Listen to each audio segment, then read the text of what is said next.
Some of those really long races, especially that 24-hour race where these guys really had to schedule it just right, man, it was that was something else. So for these guys out here, like I said, it's more of a victory race here, and they'll be putting on a show, I'm sure.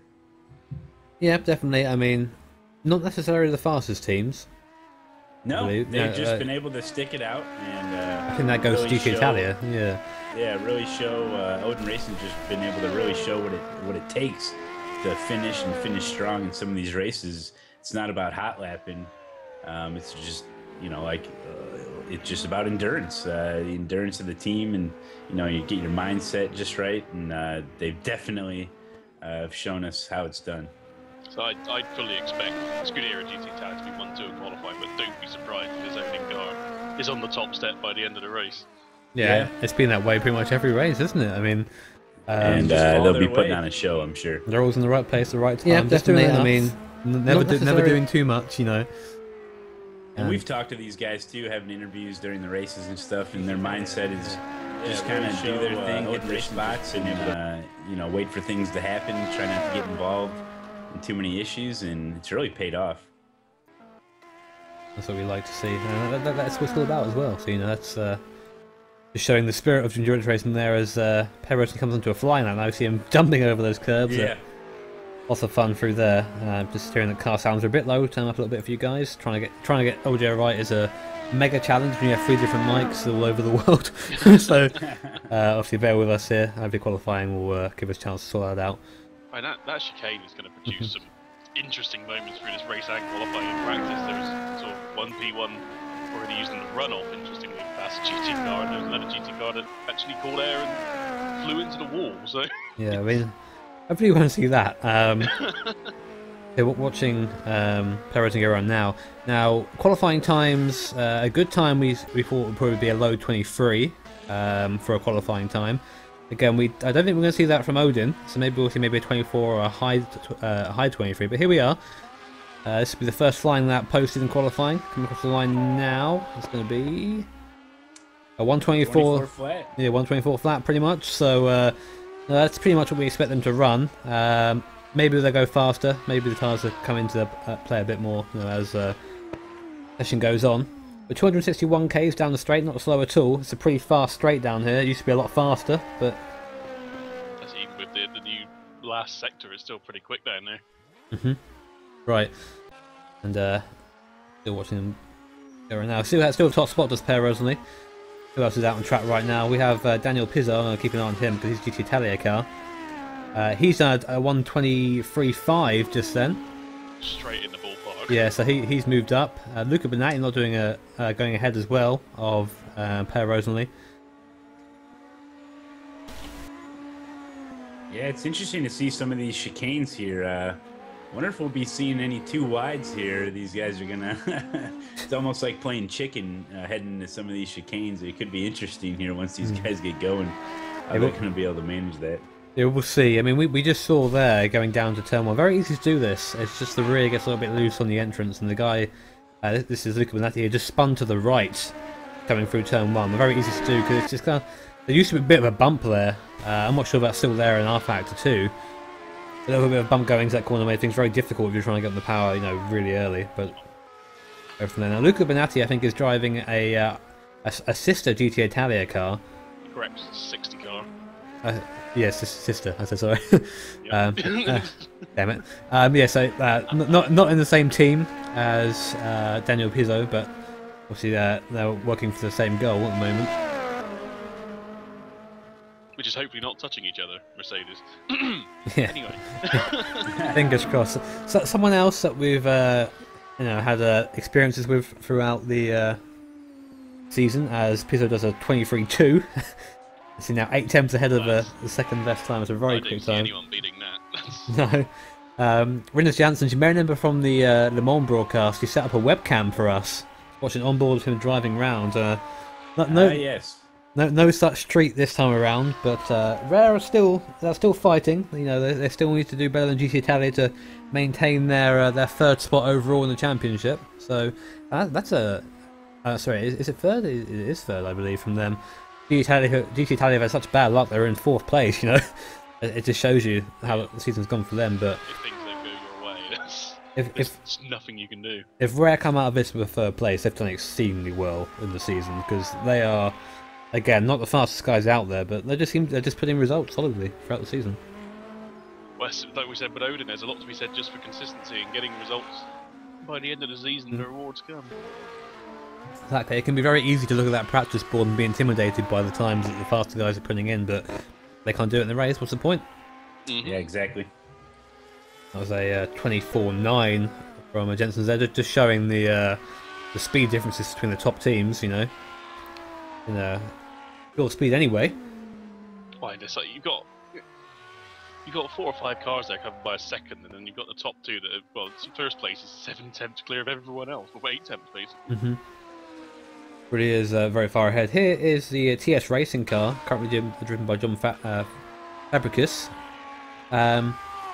This is another car that kind of came along mid-season, and it's been doing okay. Consistently, they're all right.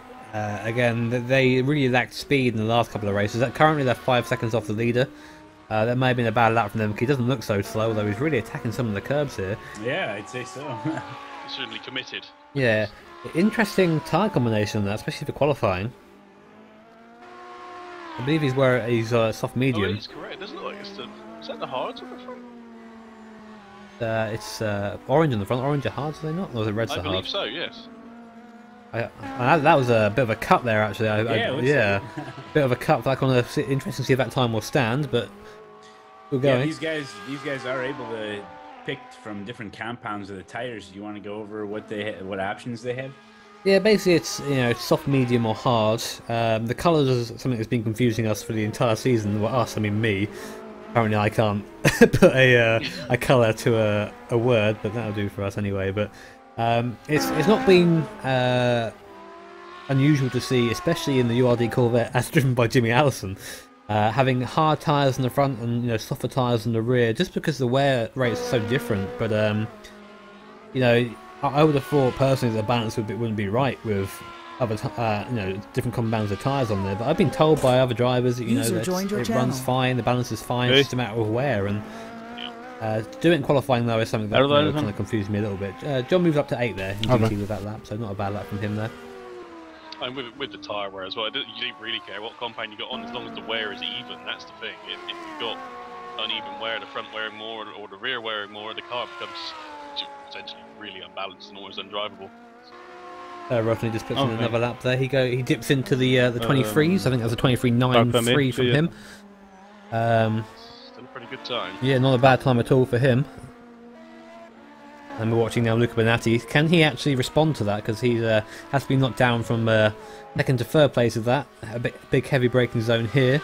Very hard to spot that inside using the curbs on the inside and outside. Not so much on the outside here. Maybe you have the car in the wrong place for that. A little bit wide on the apex there, but not so bad. Pretty much flat now till the end. Kind of hoping you can just get rid of your rear wing for this part and just smash it down the straight. And he doesn't go faster. 20. Oh, that was a 25. There's a big mistake somewhere in that lap, but we didn't see them, so that's not going to be getting you a better lap time, Luke, I'm afraid. Let's see how he negotiates this time. Yeah, you can see him into that corner, just a little bit of a dip there. Can really catch you out if you're being very aggressive with the throttle, because then you're flying to the right-hander, which is really something you don't want. Interesting to see Pizzo out coming out the pits again. Oh no, he's still in the pits, sorry. He was out the pits for a second, then went back into the pits apparently. Ignore me. Halverson's on a lap that could improve him by 3 tenths, which would take him up another spot to 4. Yeah, we just watched Halverson actually just have to avoid, I think that was Enrique Moreira there. But he gets it loose and that's it, it's done. You see, he's carrying too much speed in there and the rear just didn't have the grip. Getting word that we might be restarting the session as Park Ferme has been set to on once again, somehow. Okay, well hopefully qualifying won't have to happen again. I hope they're just gonna get the results from there, but it could be breath of fresh air for the guys who didn't get the lap in time. I assume we probably just finish the session and then restart after qualifying, if you like. Yeah, we did have some issues with that last time, didn't we? At Silverstone. It was something with the RFX2 update that caused, for some reason, the PLR to almost reset itself every now and then. So Gotta be careful with that, especially.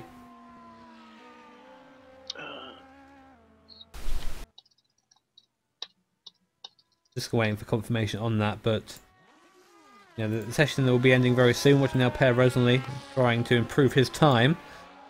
I don't see him going faster than the GT Italia car, but he may be able to improve his time slightly from Luca Bonatti, just to have that, you know, that safety net, so to speak.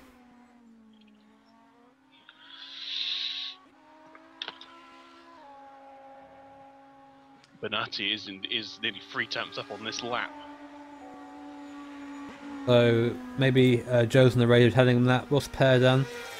Per's on an outlap, it seems. This is his flying lap now. Yes. And so Bonatti's on. Bonatti's now 0.385 up on this lap. Only a tenth for Pizzo in the second sector. There we go. This is as long as he negotiates his last part of the course correctly, we're going to be alright. Moreira goes faster than Bonatti, and there you go. Bonatti gets it wrong. Just again there, trying to get too quick on the throttle, and it hasn't paid off. And that's actually cost him second place, I think. That was good enough second place. I think that might well be it. We've got Janssens has put Halverson back down to 7th now. Zortzis in the Sim HQ Ferrari is up to 5th with a 24.1. I've not seen the TT Motorsport car out here today. No, the Hulk does not appear to be here, does it? Without the Hulk, that means that well, actually, I think it's a Sim Racing PL car who aren't here either. Yeah, neither But of them. that's gonna stay as it is. Unfortunately, that could have been a nice battle for us to watch, but how it goes sometimes. This is the last part of the session now. We're going to start seeing prototypes come out of the pit soon, I think. Yeah, they've been told to go and line up at the end of the pit lane. So this is it now. No more laps to be completed. I think this is the in lap.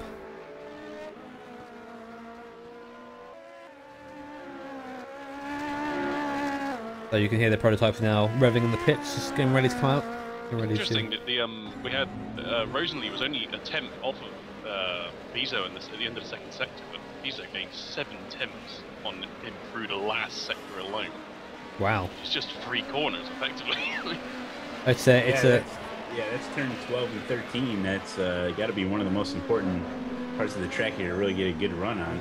Stay as it is, unfortunately. That could have been a nice battle for us to watch. I mean, undoubtedly, it's about carrying speed through there. I mean, we saw other drivers really struggling with that. As we're now watching Ryan Walker from Satellite Racing coming into the pits to start his outlap. And you know what? I think we'll take an outlap with Ryan just to get a better idea of this course. Ryan's been here the whole season, of course, doing a great job for Satellite. Really, putting that car in places I think it shouldn't be sometimes. That's like we said at Silverstone, we saw that fantastic scrap between him and Target Racing P1 car. That was just outstanding. Some of the best racing I've seen in sim racing. I mean, the Target car at that point, obviously quicker, but Ryan showing no quarter. That's what was fantastic to watch. Here we are now, outlap. You saw Ryan go wide at that little chicane. Maybe tyres aren't quite up to temperature yet. You can see there's a little bit of understeer at the moment. I mean, he's trying to scrub the tyres as much as he can. You can take a bit of that inside curve there, coming onto the what would be the banking. But you have to be careful not to cut it like we saw the TS Racing car do. I know the curbs around here actually they look fairly flat, but they've got a real to them on the outside. They just pulled me out a couple of times driving around here. I mean, we just saw a very big curb on the inside of the first right-hander there. You'll be careful of that. Here we are now, then Ryan Walker for his first hot lap. Out to about 190 on mile an hour here. There's 195 I spot there just for braking down for turn 1. Watching out for that big inside curb. He clips it slightly, not so much no damage done there. Now using all that downforce around here, braking, try and brake in a straight line, very difficult to do that there. Letting the car not run wide as you used to let it run, and now how is he through here? That's very nice. You see that inside curve on the right there, very tall. Did well to avoid that. Now putting the car out to the right hand side of the track, spotting his braking zone on the left, heavy on the brakes now. Again, that inside curve very tall, and just avoiding it altogether there, probably a good idea. These curbs a little bit flatter, so you can kind of take these. Now cutting all the way to the right here, inside the white line of the left hand wheels, that's fine. Oh, very close to the outside there. Using all the track he possibly can. Getting up in those gears again, up to nearly 170 mile an hour here. That inside curve, just bouncing a little bit. And here again, just tapping the inside curve, and now it's flat to the line. This is where, again, downforce settings would show. I'd say they're probably running quite low downforce, so they're getting 195 mile an hour around here. First lap, 111.2. We've seen a 10.3, I believe. Track from Xavier Doyer about to beat that by a couple of attempts, I think. Here is Xavier Doyer. Here's his on board. 6 attempts. Yeah, 10.6 from Xavier Doyer. So yeah, the time came in the last sector. It was only 0.19 up at the end of the second. Right. And Rafael Suoza does a 109.5. Absolutely smashes the time out of the water. They were really hanging back in practice then, it seems, then, because they were what we believe to be quite far off. He's coming to the pit straight away. I think he's, yeah, I'm done. Right, there you go, done. I can't do much better than that. Yeah, wow. Wow. Yeah. Target have just shown why they are the champions of this season. Like, Doyer is 7 attempts down in the first sector on this lap now to Susan. Wow, I mean, that's not all going to be. There'll be a bit of straight line difference speed there, I believe, but not that much. It must have a really good run. And the chicane must be. I'm going to suggest that they're running a bit more wing, given the 1.1 seconds by the end of the second sector, and we know Doyer has gained time in the last sector. So. Yeah. Yeah, Doyer now coming to the pit, so I think obviously abandoning that lap, scratching his head and what that? What have you got to do here? You know, this is interesting for us, but Ryan Walker.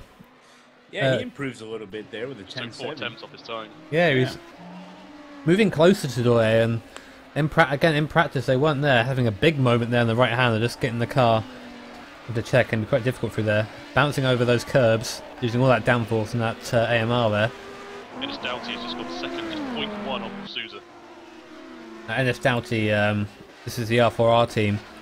These are the guys currently fighting for 4th place, I believe, in the P1 category. And Ennis Doughty, very quick driver. I've raced against him before, and you know this guy's a machine. So I don't think Swose is safe now. I think now he's. I think this is going to be interesting to watch. R4R, another team that have been with the VEC as it was known as VOR and ERL in the past, and they're quite blisteringly quick, but extremely unlucky. Yes, I mean. Oh, and there you go then, wheel on the grass, and he spins through 360 degrees and then gets the car going again, but it just shows you how on edge these cars are. Just it's a soft-medium combination front-rear on that car.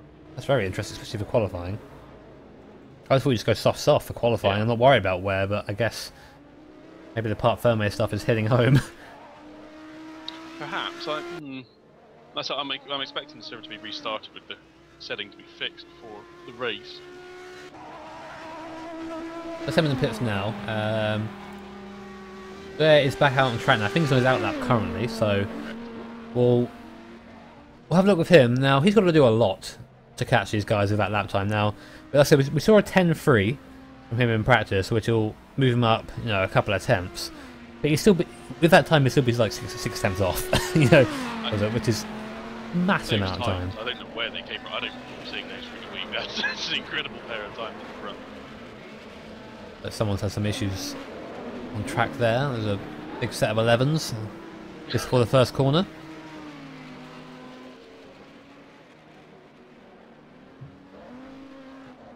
The 666 car then, obviously maybe showing their intentions. I think that car's sponsored by Iron Maiden, I believe, Bailey. I think we talked about earlier. So nice to see that the Irons are showing their support to sim racing. 3.5 attempts up on this lap, on his lap. So they're really doing a good job in the first sector. He needs more though. He needs more than that. His sort of car in front of him, will that affect him? I can't. 4.5 attempts up on his own time, but still 6 attempts on Susan. I think that's McComas in front of him. Yes, it is. So I don't think it'll be an issue pulling into the lap. He might even get a bit of a tow actually, coming onto the straight, which will definitely go in his favour. The tow is pretty strong, I believe, in these cars. How strong is it?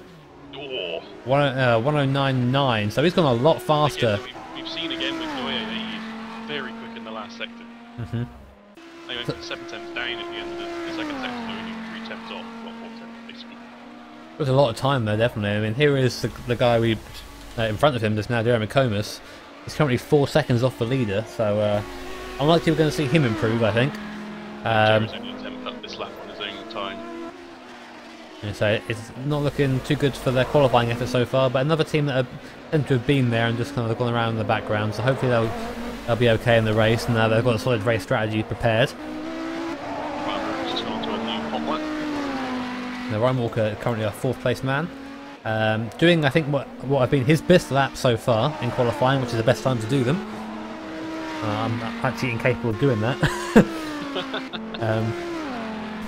Like I say, it's a real mindset thing qualifying, just to be able to absolutely bring the neck of the car and believe it's going to stick. Now, good friend of ours, Mr. John Batcho, I was talking to him about qualifying, and he described it the best I've ever heard it described, saying just the culmination of all the efforts so far, and just like the kind of the crescendo of the car's performance is put into one lap, and when it's perfect, it's perfect, you know, and it's a glorious moment, and I'm sure Swoes is thinking that right now. You've got Dennis Dowty is up on this lap, but he's not quite on Sue's time. He's going to be very close to the line. Well, we've got Ryan Walker now. He's going to come across the line, and we'll go back to Ennis Doughty and see what kind of time he pulls. Where is he on track currently? He is coming into the last corner now. Okay, so right behind Ryan Walker. Ryan Walker's over the line. Just now he does 10.7 and... Oh, there you go. Very fast in the last sector, a 109.35. Wowzers. A lot of time there at the end. He did. Maybe pick up a little bit of the draft from Mr. Walker there. Maybe a small one. Well done. I don't think it'd be worth that, but make him a couple of hundreds. You never know. Yeah, again, I believe that. I think that target car is running quite a lot of downforce given its pace for the first 2 sectors.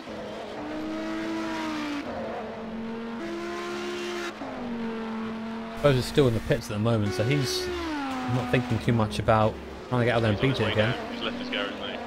There you go, here he comes. So this is going to be the duel for pole, and I think this is the first time we've had this in Pretty much. the entire season. So here we go, P1 qualifying, and his doubt is still out. Another hot lap. Yeah, I'm keeping my eye on him right now. He's coming through the last section.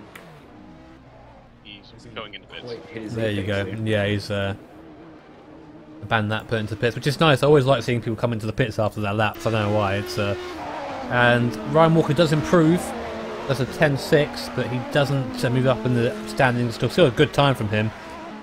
Xavier Doye fails to improve, stays at a 9.9 and in 3rd place.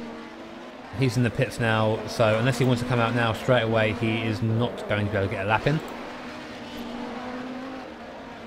This man, though, has time for this lap and one more. It's Rafael Swoza, and he is now fighting pole position. He's abandoning this lap, it looks like. It's only an outlap this lap. Oh, it's an outlap. He's getting out of Ryan Walker's way. He's still going around. Very sporting there. He didn't have to get out of it that much, I guess, but I think he foresaw the corners coming up. It's very difficult to get through here with 2 people, so... Hey, wake up! Well, the sneak point is that I want to save the maximum performance of those tyres. You really want to push it on the outlap, especially with the way the tyres are so sensitive in our facts too. Here's Ryan Walker again. Going around for one more maybe after this, we'll see. He's currently 1.5 tenths up on his own time. Maybe another improvement for Ryan Walker then. Yep, goes a little bit faster, not by much. I think it's about 600s he went faster by there, so still improving, but in vain. And here comes Rafael Swoza over the line to start his hot lap. He's got time. This is his last lap, so he's got to make it count. Really against the wall there, almost touches it. I'd say so.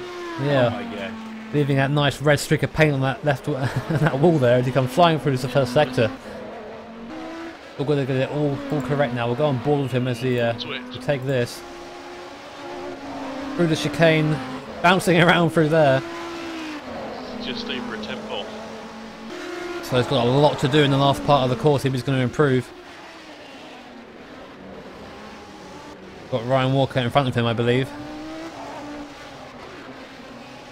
He's only 5 thousandths off, and he's 1.5 tenths off his own time. Walker's going to get out of the way. It's all in the last sector then, here it comes. Big brakes. So late. Oh, he's too late. He's just trying too hard, and that's that done. But I believe that is it now. Ryan Walker coming to the pits to finish off his qualifying session. I'd be pleased with the result if I were him. And for the first time this season, I believe, a non-target car on pole in P1, and it's Doughty for R4R, so congratulations to them. Well done, guys. Fantastic, wow, nice. And now, what's it time for? It's time for time for the race. We're gonna have a reset, I believe, just to make sure all the part family stuff is abolished. No, thank you. Don't want any of that. For those, and just a little update on the weather. I'm taking a look at the radar right now. Indianapolis. I'm kind of I live close to there. It's just east of me, and it looks like there's a big band of thunderstorms there to the south and west of me.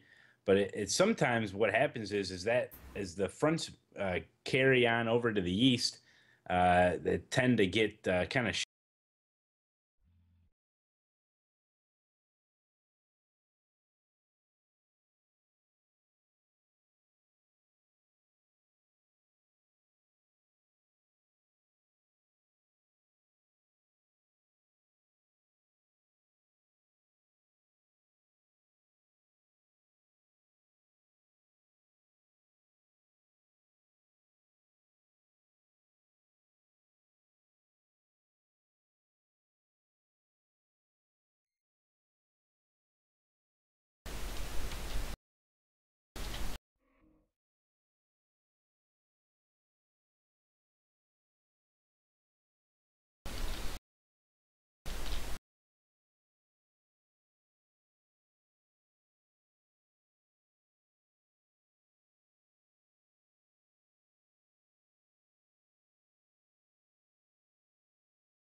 yeah, that's when the difficulties arise, definitely. Let's get back in the server.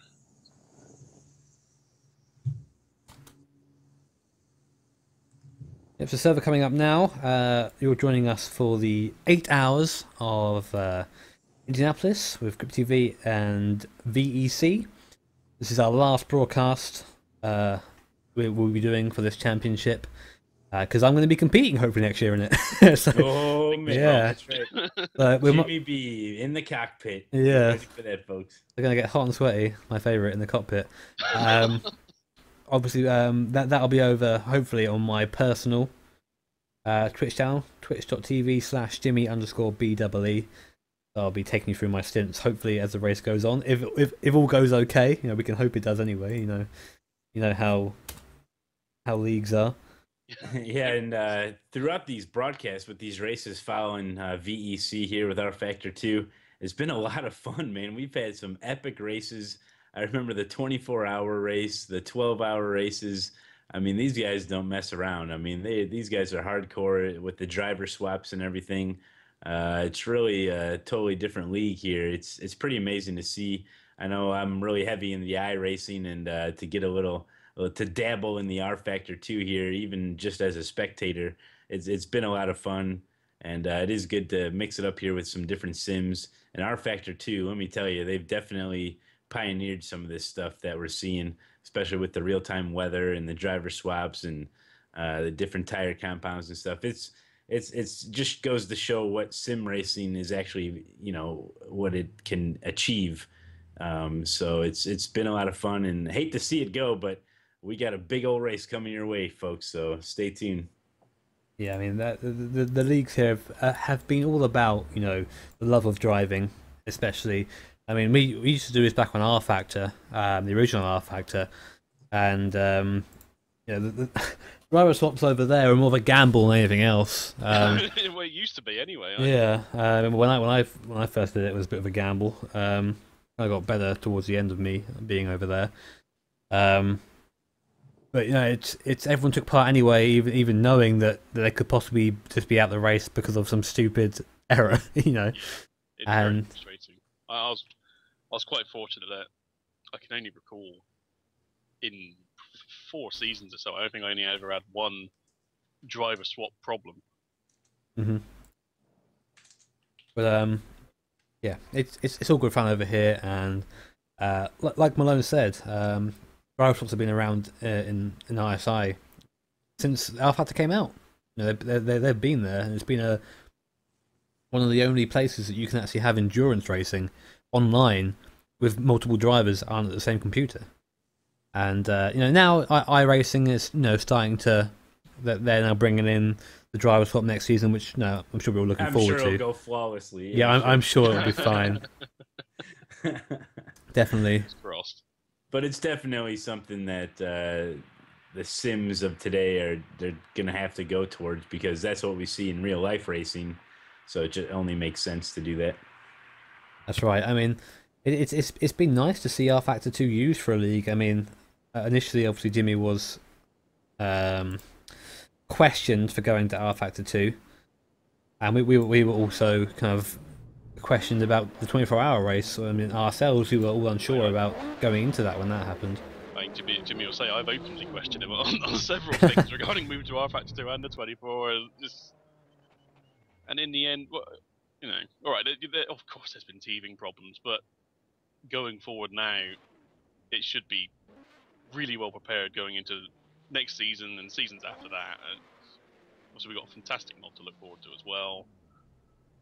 Indeed we have, and the warm-up has started, 4 minutes to the race, and as Bailey quickly touched on, Season 7 starts pretty soon after this one ends. Test race is in October next month, and the first race is in November at Lime Rock, using the URD mod exclusively. But hopefully by the time that gets around, that'll be done. There'll be a couple of amendments made by the league, just in terms of, you know, cosmetic. Nothing's been changed physics-wise, I hope.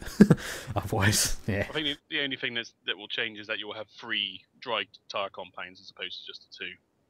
You have the soft, medium, and the hard, as you see here. But when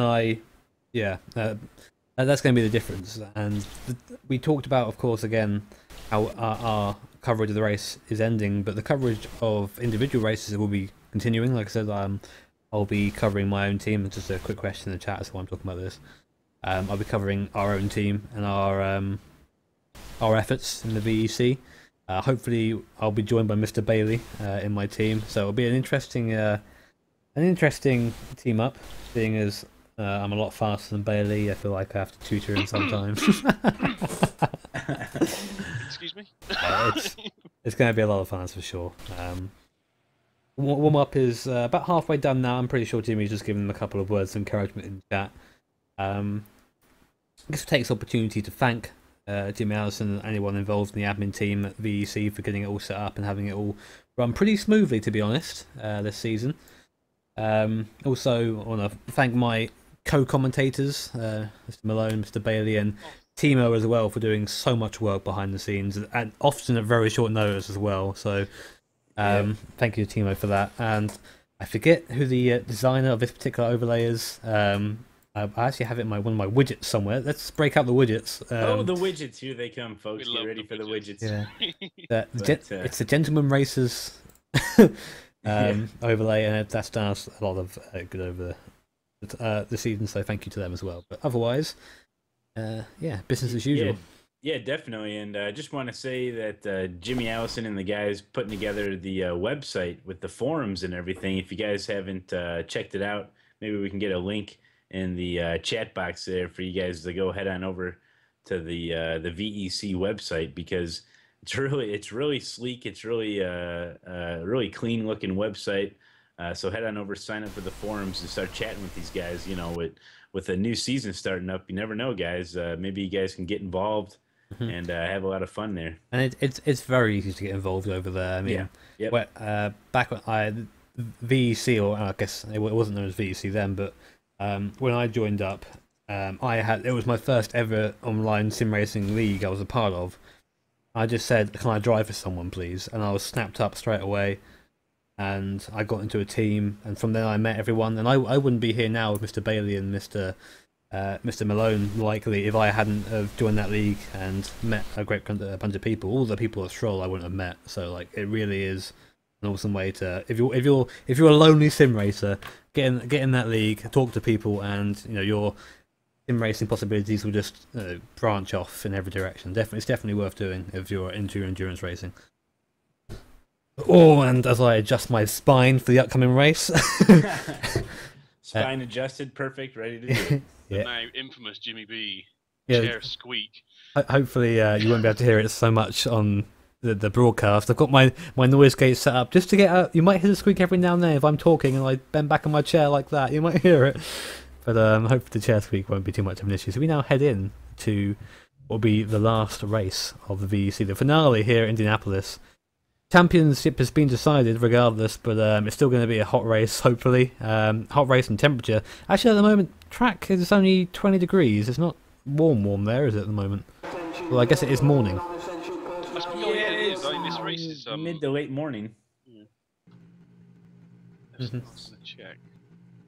But yeah, it's beautiful day in the Midwest here, in the Americas. I'm enjoying it. I got the windows open. Got a little breeze coming through. It's beautiful stuff. Well, the call for non-essential personnel to leave the grid has been given. So we'll be getting out of here. And just waiting for our game to catch up. And then we'll get on the grid with... Yeah, they are gridding up here. And there's Doughty there. Man. I'm getting excited, Jimmy. Lone's knees are knocking with excitement. And it'll be Ennis Doughty leading the target car off the grid. So he's loving it. So here we go. We'll have a pace lap, and then we'll have the flying lap. So 8-hour starts now, and they go for the pace lap. So I would love to say big, off the grid. Oh my god, but it's not. It's a yeah. Do the Mario Walker. And let's go. I can't do a Mario Walker. And don't forget, guys, we're going to be voting for the best paint jobs out there, so be taking a close look. I know we got some spectacular paints out there, but who you guys rooting for? Because I know, some of the Odin guys are out there. There's kind of my favorites, but I like Ryan Walker. Who do you guys think? Who are you going to be rooting for? Well, as a commentary team, we're not biased, Malone, but but the car that I would be rooting for is not in this race. The TT Motorsport Hulk is not here, so I'm just here to enjoy the racing today. I'm just here for SR today. So, Just not here for the SR. I quite see the SimHQ Ferrari do quite well. It's had quite a lot of issues as the season's gone on, so it'd be good to see them have a nice clean race. Either them or a win. Yeah. To have a trouble-free run would be a nice change for them, I suspect. Nice, yeah. Looks like Ennis Doughty's just backing up the field now a little bit. You see there's a big space between the prototypes and the GTs, which is a good idea. So Per Rosen will lead the GT field. They'll go green when he says so. And Ennis Doughty will do the guys up top here, the top 6 in their prototypes. I wouldn't be surprised if we see him floor out of his last corner, to be honest. And look how close behind him Tozer is. He knows he's going to go. And there you go, foot down. Yeah, very good start. And they're just completely left door behind him. The two at the front are just broken away straight away. But a good start from both of them. And not quite close enough any moves there. Back GTs. Yeah, I'm keeping my eye on the GTs here. So Daniel Pizzo leaving them off, sorry, in the GT Tally car. I said Peros now actually lied there. Again, the top 2 getting a really good kind of launch off that last corner. And everyone else seems to be caught napping. Yeah, Morera kind of held back At the front already, Doughty's starting to play a little bit of a gap. Oh, Ryan Walker's had an issue somewhere. He's dropped to the back of the P1 field. I can see that. We'll see if we can get a replay. We know how great my... it seems like an off track. See if we can get something there. Oh yeah, turn one. Turn one. We talked about that earlier. Turn one, he just spun it off. Turn one and down. All the qualifying effort has gone. Back to the last of Ryan Walker. And Moreira's doing everything he can to try to catch up as he launches over some of those chicane bumpers there. Holy cow, he's running in third right now. Trying to get caught back up to those leaders who got a really good start. The Target Racing R8. Let's just say one of the more actively involved cars with other cars in the season so far. Hopefully it'll be a nice clean race for them. I'm sure that's what they want. I won't be surprised to see Luca Bonatti move past Moreira as the race goes on, given how fast he was in qualifying. But again, GT Italia have never been really known for their ability to keep it together in the race, so we'll have to wait and see there. But currently, Daniel Pizzo is leading Per Rosen still in the GT field. Here he is coming across the line very shortly. Per just in the background. Not a big gap between the two. The top two, first, second, third are kind of evenly spaced at the moment. Maybe the third is a bit further off. 126.4 from Pizzo on the first lap. Not bad at all. Good job. Yeah, these guys are all lined up here, single file here, trying to keep it safe. It's a long race, so they're probably trying to take care of their tires and see how they get into a rhythm here. It's a long race, as Ennis Doughty gets it very wrong coming into the last part of the course. Seems to almost forget to brake, and Sousa's right next to him now, side by side, going for the last corner. Sousa's on the inside though, and now Sousa takes the lead of the P1s overall. There it is. First change for the lead. Yeah, Sousa going to be coming past that line here. Woo. You'd seen those cars strumming around in that last section, and it seemed to mess amount of grip. And these two coming together, or having to negotiate each other, has let Doyle get kind of catch back up again now. Top three quite close together. Yeah, be looking for this slipstream here to be taking effect definitely on a track like this. And again, bouncing through the curve. Now, Doughty was a bit quicker right at the start of the race in the first couple of laps, so we might see him pull it back. We'll have to wait and see, but that was very opportunistic from Sosa. Was very much, I'm taking this now, I need to have the first place. I think he understands that it's going to be a difficult time for these guys, as I think Timmy Joel Halverson moves up a place. So now we've just seen Anton Precious put on a really good late move on this person. Yeah, I was going to say they were side by side there. Oh, here it is. Here's the replay up the inside. Yeah. Very nice, very secure. They really had to get on those brakes there. You see him lock massively into the corner, but he took the position regardless. A good job there.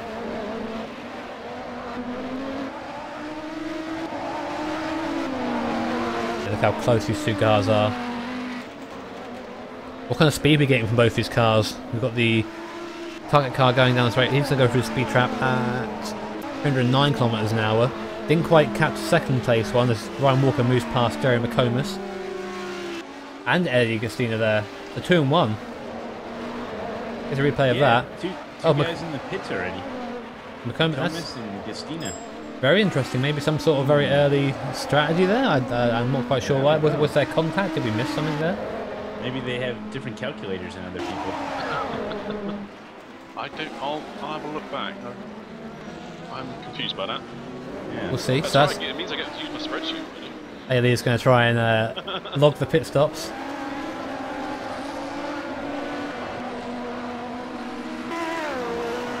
And the P1 cars are already coming up on...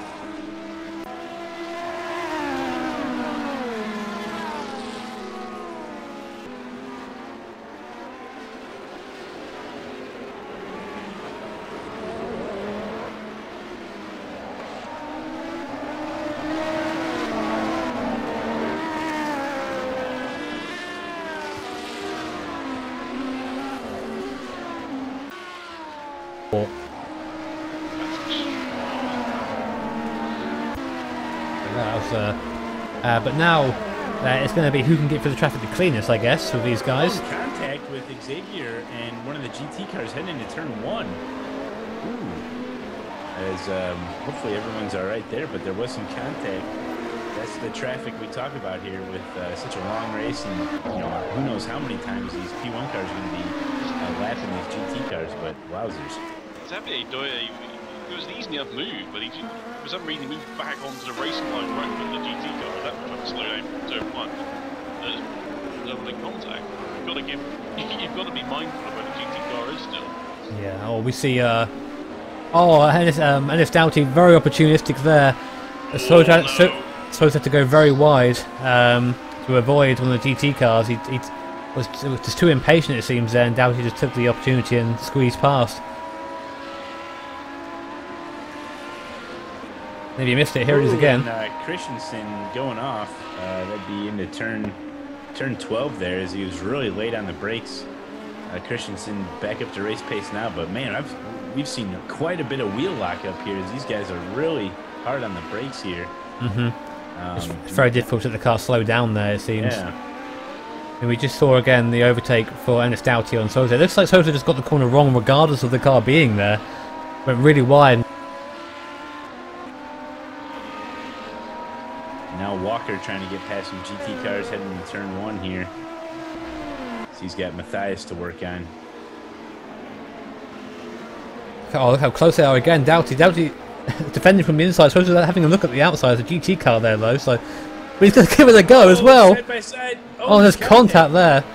I don't know about that. Maybe a bit more room should have been given to Sousa there. But the position defended regardless. Looks like Sousa's really not doesn't want to let him get away. Really harrying the Alpha R car at the moment. We've just seen Christina in the pits again. There's some issues for that car. Maybe there's a penalty serving somewhere. Could be issues with penalties. We had that before. If they've got a drive-through penalty and they're trying to do a stop go, then it's not going to work. I don't see why else you'd be going through the pit lane twice in 2 laps. 309 for so it's 303 kilometers an hour for the R4R car. So the quite easily to confirm then that the target car is running quite a bit less downforce. Why we saw him pop up to the back of him, I think, in that braking area coming up just after the chicane here, but not quite as close as they were before.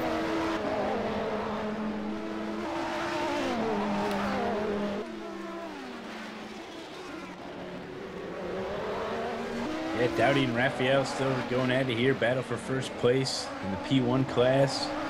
Early goings here, as we've already seen some fireworks and a couple lead changes. So see how these guys handle some more traffic here coming up. Just watching the Gere Racing GT car overtake the Can-Am car. Decent move enough for there, so that was alright for us. And Eddie Gastina now is behind some of the GT cars, so really having issues, it seems, there. He did actually have he has a drive-through penalty assigned to him. I was pretty sure we saw that car stop in the pits though, so that wouldn't have cleared the penalty. Yeah, maybe they didn't have the penalty selected. Something you have to be careful of. A 12.3 from Ennis Doughty, not a bad time at all. Those are still very much hot in pursuit. Moreira off in there. Oh, that section of Christina goes off as well. Whoa! Yeah, we had quite a gaggle there going through 11 and 12. He ran walking over us there. Moreira going off, and then on the throttle. Very odd there, especially these things do have traction control, I believe. So odd to see it go off in such a way.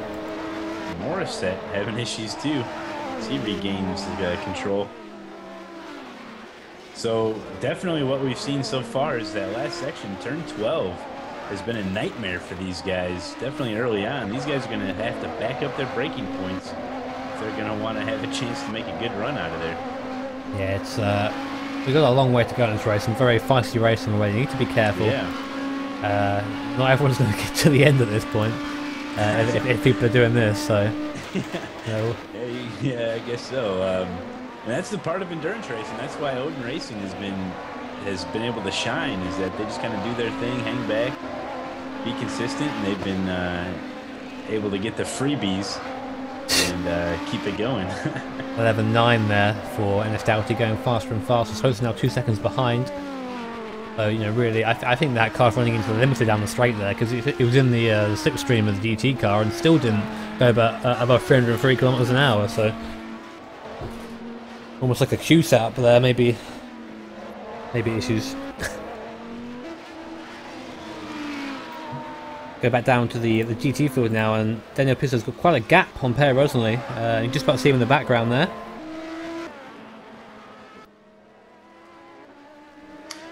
Yeah, and it's a shame that Ryan Walker had an issue really early on. He's doing everything he can now to try to get back caught up, and we know he's got pace. So we'll just have to keep our eye on his lap times and what kind of gaps he can shrink here. I mean, Walker is pretty much where he would have been anyway, I believe, but just further behind Doye. I mean, he's in 4th place. I wouldn't have seen him. He didn't qualify better than that.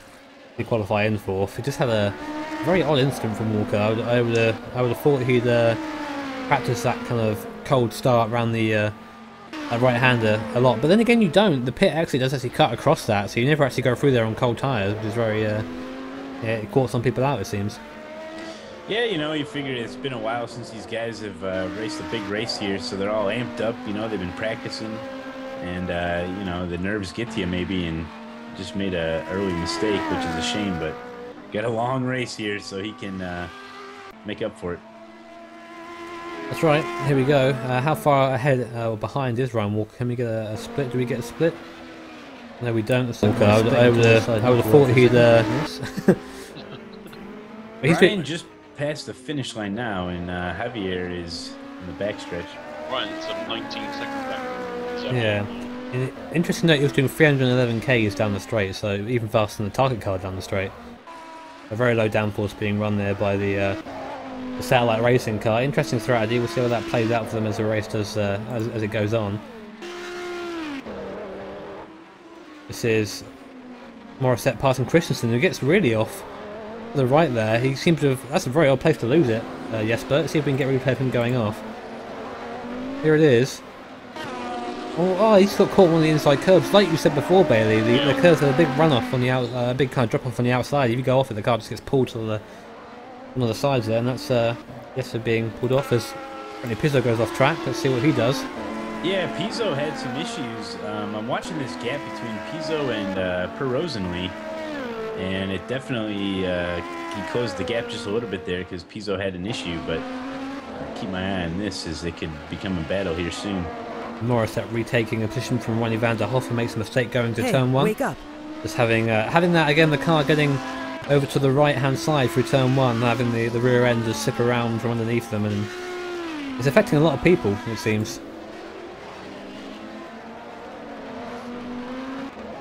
Like a lot of people are pulling over, taking full advantage of that runoff through the chicane here.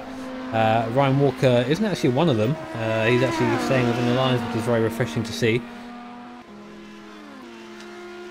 It's all about lap time now for Ryan Walker. He needs to really focus. Doye is faster, I believe, but he isn't the only driver for that team.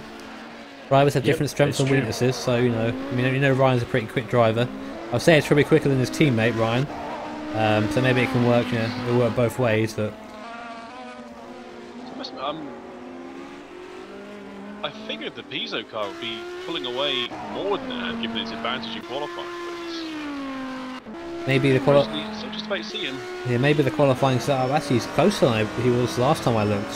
It seems Per Rosen. I'm not sure why my eyes just playing tricks on me, but No, Rosen was quicker that last lap by some 9/10. It's still there, and Malone did mention maybe an issue there for Pizzo, but I didn't see any contact. Nothing came up on my kind of incident board there. But interesting to see Per Rosenly with him. Like you said, maybe the race setup of Team Italia isn't as strong as that qualifying setup. Perhaps. I mean, the other one that's down in 5th in class now. It's Benatti. Yeah, that car would actually have been second, I think, on the grid.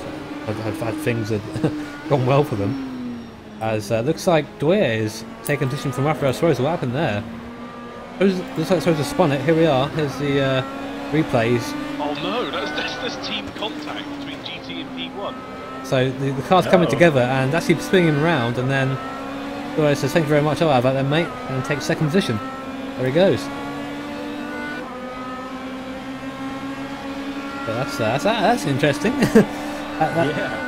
And we're watching Pizzo again now, just being overtaken by Nostalgia, our current leader. He's on his 13th lap at the moment. The GT cars are on their 11th lap.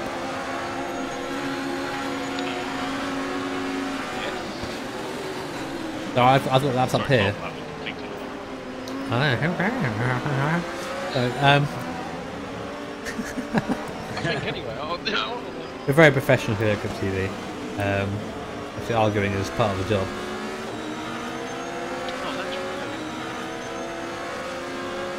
Just every time that Odin car is always there, isn't it?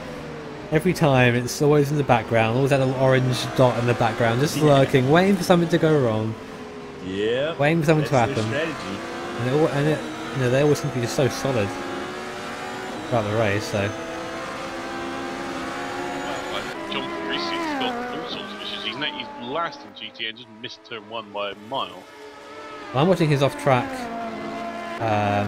Yeah, he's just got the braking zone completely wrong. It seems, which is they were about midfield, I believe, 2 seconds off the leader in qualifying. Was John Fabricius, but no well from at all, is it? He was racing really early on. He was racing the NLR cars really hard, but he then did a 42 and a 48 back to back, lap 6 and 7. Sounds like a couple of spins. Yeah, Morissette's trying to hold off Ronnie here. They're battling it out here.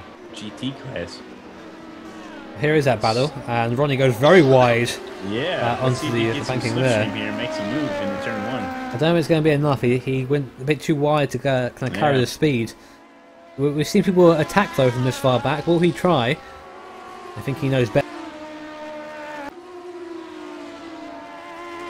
And let's do that at this point of the race. But these guys have been close together. They've been overtaking each other 3 or 4 times so far. So.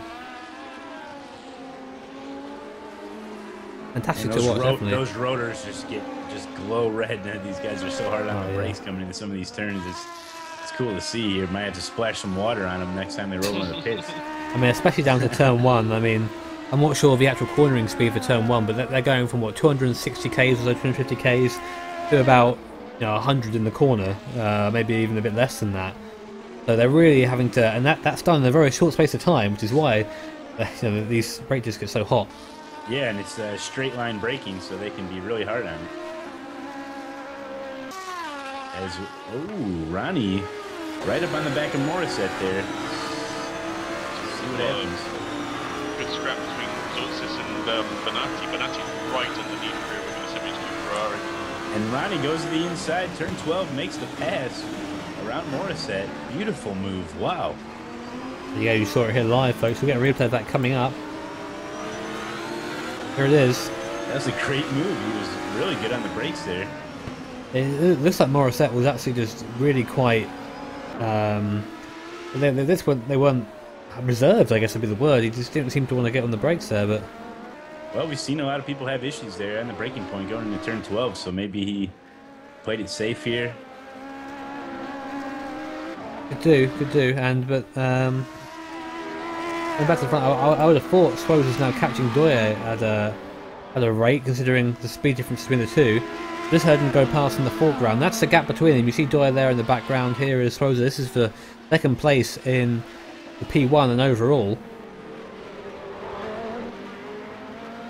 You see that Doye car locking up the maiden car, I think we'll call it, in their maiden race, which is fantastic for me. They got pretty much a 3-car train for 3rd place in GT. Moreira heading it.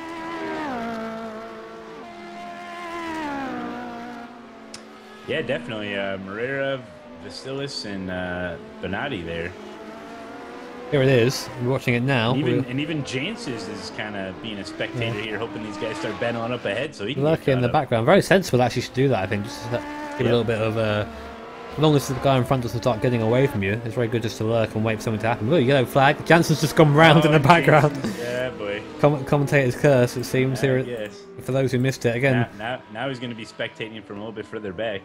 Another turn 1 incident there. The rear just coming round. Nothing you can do. It's going around very, very quickly.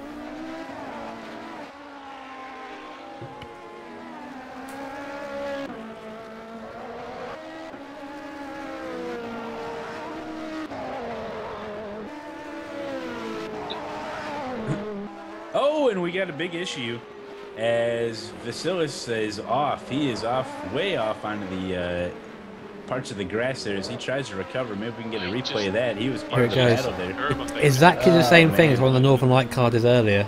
Exactly the same thing, and then the car just is pointing the other way at that. You know, it's really out of the way, and then even Jansen's got through, and he had big issues. Yep. Is Jesper Christensen doing the thing we don't like seeing, flying over the curbs. Oh, I think yes, he got it really wrong. Sorry, he hit the inside curb, and the car actually started drifting to the right. Very lucky to get out of that alive. Now we got Souza tracking down Javier. He's right on him going in turn 12. We can get back to that. This is the battle for second place for P1, second place overall. Here it is, and they are nose to tail coming onto the last sector, and we know that target car has a pretty high top speed. They're carving through GTs at the same time. Is he going to have a go at the inside? He is. Incredible to watch. Up the inside now, and no, he thinks better of it. Probably for the best there, Raphael. But now this is where they have to be really good in traffic. What's And GT doing? oh no, GT not. You should really try and hold your line as a GT driver. Bit of contact between the two cars, but no big damage sustained, it seems. Bouncing now through the curbs again. I suppose it just latches on to the back of that slipstream. Northern Light car doing well to get out of that. He says, I want no part in this, you guys kill yourselves, I'm going to stay here and get on with it. I do think though we're going to see some sort of attempt made for turn 1 of the next lap, given if they both get through this last sector okay. Yeah, it all depends on turn 12 here. I mean, Get a good run out of it. I mean, here comes big braking zone here. We've seen Raphael been pretty good through here. He actually made mistakes through here, I believe, and then see Raphael actually messed that up nicely. He had a bit of a wiggle halfway through it. Yeah, he's in that dirty air, you know, with these cars relying so much on downforce that he's got to be careful. He's got to understand he is in the slipstream going in some of these turns, so see how he handles it. And right there, he didn't handle it too well, but so have to close the gap yet once again. Yeah, I mean, Doyle has actually pulled away since the last lap, but I'm confident that he will put it back in. Actually, they're quite similar top speed, it seems. There, 309 k's for the Doyer's car as well there. Doyer's just not timing his runs against GT cars. No, look at that! Look at that! That was not something we're going to be doing. That's inexperience showing there, and Sposer just pressuring him now. We've seen Sposer have a go at the Ernest Doughty around the outside here. What's he going to? They're touching. They're rubbing down the straight. Oh my! He's gonna have a go. Oh, he turns in on him. Xavier took the Oh, they're still side by side. Oh, that was so close to a massive crash there. Both drivers did very well to avoid that. But now Doyle on the inside, coming up to this part, coming up to the tight right-hander here, and he's gonna have the position back. This guy's really finding out tooth and nail. So exactly what we like to see. But then Doyle goes wide. Throughout the entire race here. Oh my gosh. Doyle goes wide, and let's releases Sposer. But now will he have the run back at turn 1 again? He didn't have a great run out of the last corner though, but he is close enough to be getting some of that slipstream. We talked about these guys trying to go 2x2 into some of these chicanes and whether or not it was even possible, and these guys showed us it was, maybe with a little contact, but it is. Wow. I mean, I think Doyle would still be ahead this lap if he timed his run on the rear car a lot better. He nearly caused contact with the rear car. He was trying to get around the outside too. He did it again there to one of the. He follows Sposer through. Like, I imagine that was the target car there, so would it be nice to, you know, the Sposer's car, but not so much the Doyle. And then coming down to that big braking zone, and gap isn't really a gap there at the moment. They're still very close to each other. There is some dirty air, but it tends to affect them more in these sort of corners than in the last part of the course where it's very slow. And Doyle getting out on the grass, so that would have slowed his acceleration definitely. Yeah, and you know, Ryan Walker is pretty far back from this battle, but he's wanting these guys to battle the whole race here so he can try to get caught up. But as the gap has increased just a little bit for these guys, but Xavier is not done yet. No, he's not, and I mean, on my instant here, I've got 1, 2, 3, 4, 5, 6, 7 where they overtook each other. 7 instances where they overtook each other, so they really were very close together. It is fantastic racing, not necessarily the cleanest racing I've seen here. Well, yeah, and you get a little contact, a little damage. You know, these cars heavily rely on that downforce. Do you think there's any issues with any of the damage, or do you think that it was light enough contact? No, I think the damage is okay. Unless you see a big hit, it doesn't really affect the downforce of these cars. Okay. As Brian Walker does it again at turn 1. Boy. I was just watching him for a second just to see how far behind he was. Doye, he was about half a lap almost behind, now more so probably with that spin. Must have been super frustrated in that cockpit. I can imagine him shouting some profanities in that beautiful Scottish accent of his. And the battle's heating up here again, yes. Yeah. They had to slice and dice their way through around a GT car. And now they're bumper to bumper. Look how close that is. We're going to go on board with Doye now. And we are right up behind Switzer. But look at the acceleration of that target car. It seems to just leave Doye in the dust there. We saw Doye, he was particularly good through the last sector in qualifying, even though he ended up some time off pole. He was consistently good through there. That's right, and we're going to stay on board for a while. So just to quickly clear up, John Fresius appears had a drive-through penalty, hence why he is now last by a distance for track cutting. Oh, I see. Yeah, we saw him do that in qualifying, and maybe Jimmy caught onto it and has been watching him do it. And we just saw an overtake from Vasilis from Jansen's there, overtaken from the last section. Very good move. Here it is, and he takes the position. Yeah, we saw Vasilis have issues before. And it looks like Jansen just let him through though, almost, because he's round the outside and just outpulled the red car. The red car needs to be doing a bit better than this if they want to retain their position for third in the GT Championship. Back to the on board with Xavier Doye. Not quite close enough now, starting to pull back a bit more. I think the traffic is bringing these cars together every now and then, but ultimately that car is a bit faster, I believe. Yeah, you know, we talked about the traffic. It can work in your favor and it can work against you. So over a long race like this, you just hope that it tends to be in your favor more often than not.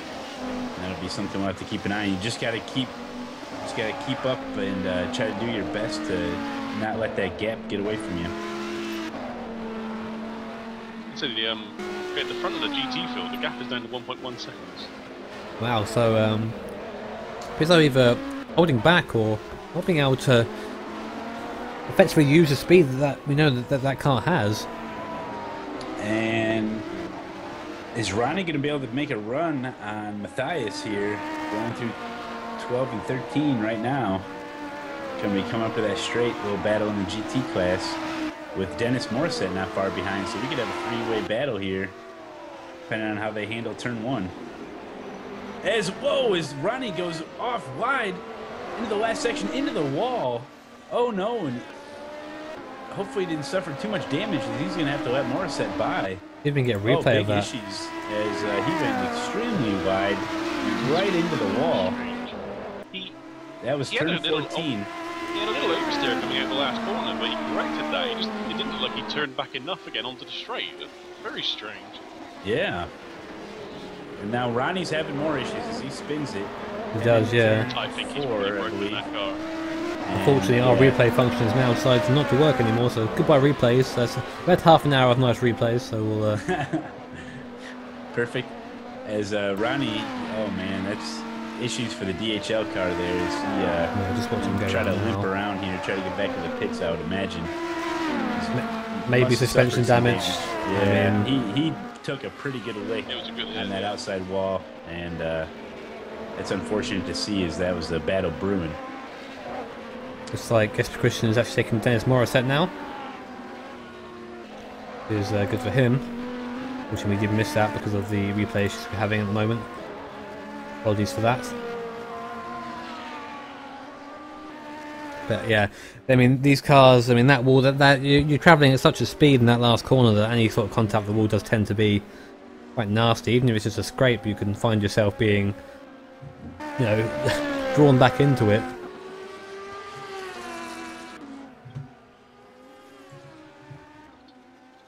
As Jesper Christensen just kind of disappears into the distance now. He's overtaken Morissette and just going to leave him standing. I think Jesper Christensen is kind of out of position a little bit here. He's had a couple of issues. And Ronnie does decide to come into the pits there to get that Audi fixed. Very good idea, Ronnie. If you want to continue the rest of the race, you need to be doing. So we've seen quite a bit of action here. Yeah, and 8-hour race at Indianapolis, VEC. Grip only- TV's trying to bring it to you. All the live action, man. It's been wild stuff here. Battle for the P1 cars, gaggles for the GT. It's been great. and we're only 32 minutes into this race, 33 minutes nearly into this race, and we've seen countless overtakes already. We've seen crashes, we've seen contact, we've seen spins, and lots more to come. So make sure you guys stay tuned for what hopefully be an action-packed race. If not, then consult Malone for your money back. Well, you know, we all love sim racing, we all love real racing, and you know, Grip TV's here to try to bring you all the action. We do these R Factor 2 races, which are a lot of fun. We do some iRacing broadcasts, which are a lot of fun. So if you haven't hit the follow button, hit that follow button, guys, because Grip TV Live is your source for everything sim racing. So you don't want to miss anything. And it's coming back in a strong way. It may be coming back in a strong way. You're going to want to be sticking around here for tomorrow as well. Yeah, definitely. We're going to be bringing in more stuff. What is going on tomorrow, Jimmy? Anything special? Well, tomorrow, as we see, Dwyer just starts his way through traffic. Not quite up behind Swozer yet, but hopefully getting there. Tomorrow there will be our first in a while, our Grip TV hangout with a special mystery guest that we won't disclose. You have to come along to find out who it is. And it will be hopefully myself, Timo and Malone of our old school sexy Grip TV hangout. So definitely come along. It's going to be really cool. We're going to discuss a lot of cool things, and we want to get you guys involved as well. So be there or be square. And I believe that's happening about 11 to 10 p.m. my time, 11 p.m. my time tomorrow. Yep, and we have done a couple of Grip TV hangouts in the past, and if you missed any of that, head over to Grip TV YouTube account. And you can see the past hangouts and what it's all about. And we want to hear from you guys, so we'll be taking your questions and everything. But yep, that is tomorrow, so be there. Just look like, sorry, going back to the race here, it looks like that Pizzo has actually started to pull out with a gap now, and Rosalie decided now he's had enough of of waiting, of just chilling out and getting back to this now. And yeah, I believe the test server is going to be closed until the race is completed, just to make sure everything is good and correct. But yeah, Ronnie now is 6 laps down and is last running, even behind John Fabricius now. So a lot of work for him to do. He's still in the car though, he's still going round. And where is John? Yeah, John is almost a lap in front of him, but that car's got a lot of work to do now. He wants to get back into back into contention as Swozer goes off. Makes a mistake going to the last corner. Where's Doye? Doye's in the pits. You're off. Oh, actually, no, he's disappeared. He's disappeared from me completely. The Doye's out. He's Disconnect. out. The car is out. Rejoins are available here, so I was wondering where it'd be because I saw that Swozer went off and there was no Doye in the background to capitalise. And Ryan Walker takes third place on the podium again. There you go. So we need to see Doye reconnect quickly. There is no penalty. And a little bit of battle brewing here is Moreira and Bonatti GT class here heading into is that turn 4 maybe here is they're bumper to bumper. You're right, they are. Wow, Bonatti getting really loose going off there, going over the curbs, really giving it all he had. And Verolas not to hit that wall. He left the track there a good couple of over 100 miles an hour, I would say, and just spun into the wall. And that allows Facilis to get past him now, making up some lost time in that CMHQ car. Not too far back is Jansen's here, as they're all heading into turn 7. Really hard on the brakes. Turn 7, very hard braking zone, as they try to navigate that 90-degree turn there. That's right. It's very difficult through there.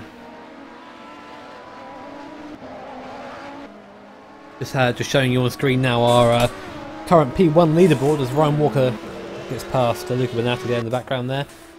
Ennis Doughty leading in the R4R car. He's been very quick. There was a time he made one mistake and Swozer capitalised to get back in front of him, but Ennis Doughty just pulled back past him again and currently leading. Swozer is second. Ryan Walker, who you just saw go past, is third. Jeremy Comer's fourth, and Agostina is in 5th place. I'm going to go to the... these are the people who aren't actually classified in our order there, but Lucas Bonatti is a GT car. You're watching him now. And Matthias Greer, I think he's a GT car, I believe. Yes, he is. He's in the Aston Martin. I didn't see him qualify, I don't believe.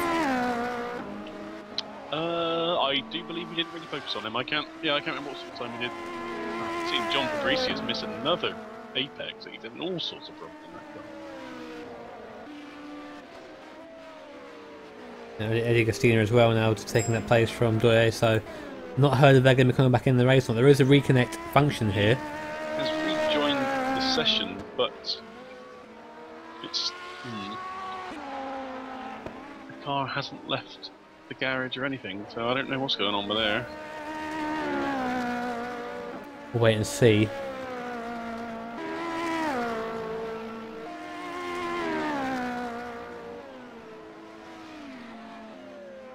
Oh, I do miss my replay function. It's just teasing you, isn't it? Once you've had it, it's, oh, come back, please. Well, I get for fiddling with things.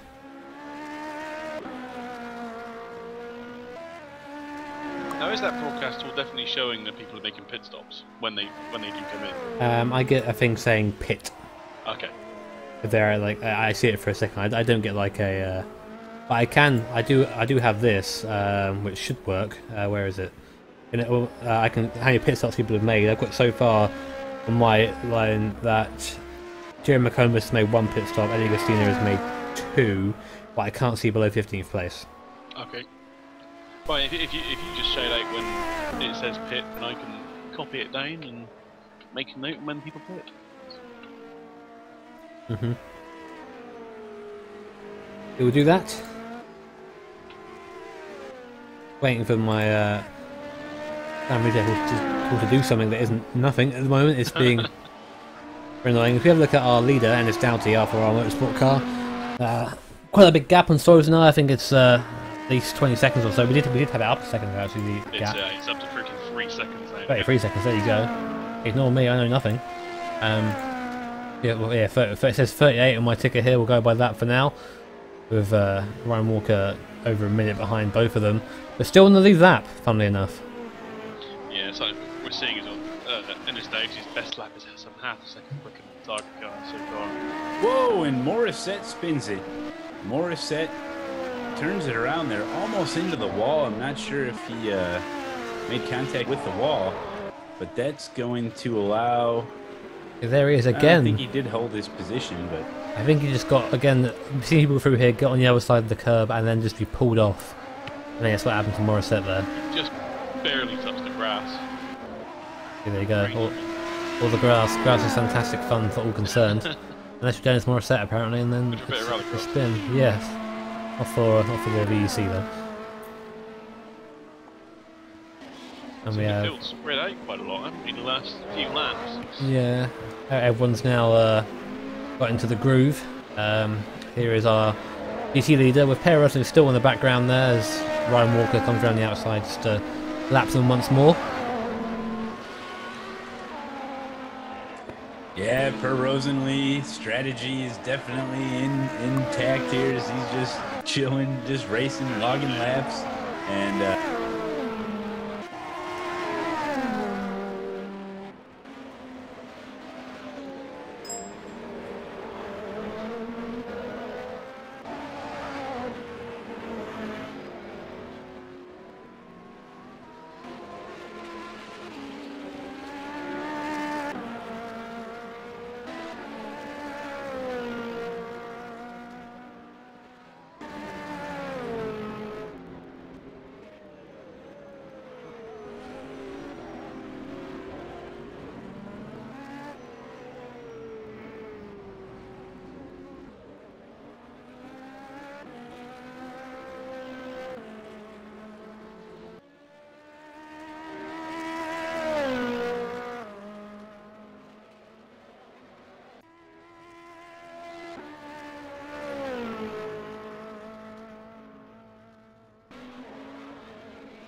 danger. Just fall in line on the first lap.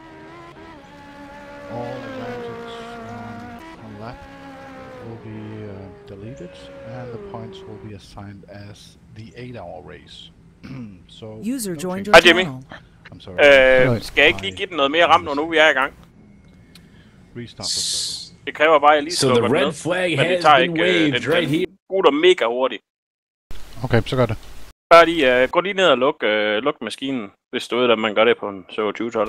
Er det bare shutdown? User joined your channel. Ja, men jeg kan også bare lave shutdown på den. Jamen, gør det. Okay. Du har gemt det, du skal gemme, ikke? Yes, sir.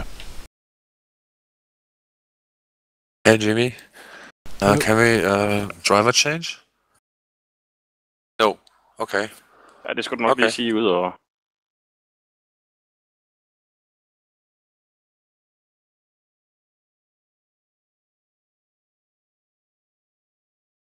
Okay, thanks. User left your channel.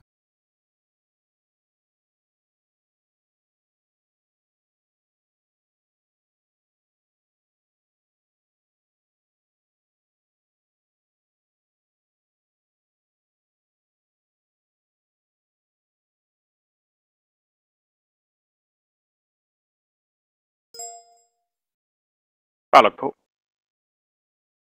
Hvor hurtigt kan det gøres? SSD for the win, mand. Ej, jeg lå ellers lige hentet på ham der. Ja, men det der Mathias Grav, der vi havde lige den store kamp til at... Men det er fint nok. Der er ikke noget ved det. Nej, men det er pisseirriterende. Det er den der anden install, eller den der anden user, der gjorde, at den er gået ind og slettet det. Det er 100% sikkert. For helvede. Jamen, jeg bliver så irriteret. Det hjælper ikke noget. Altså, vi ved alle, at det, man kan fejle, altså. Så, jeg hopper ned til de andre igen. Det er nu. Vi snakkes. User left your channel.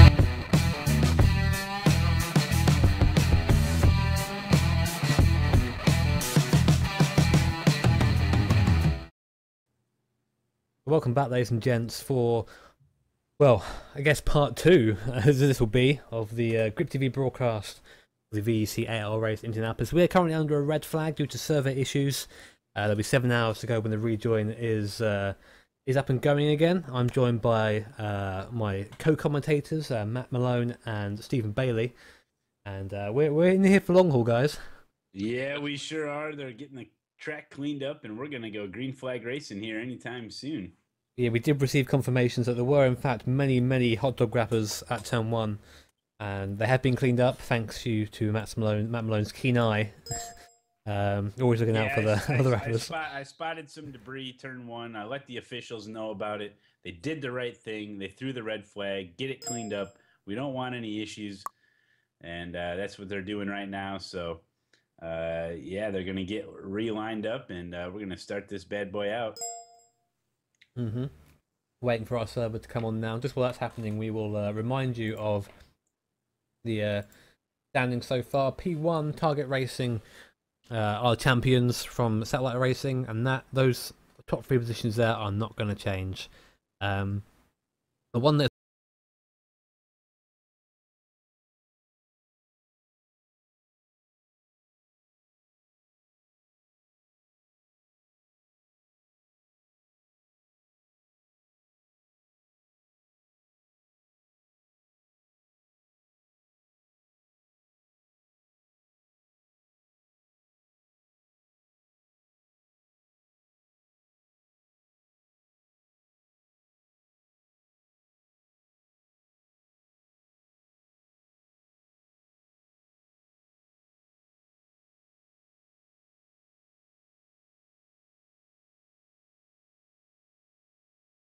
As the standings were before the red flag, laps will be deleted and points will be assigned as the 8-hour.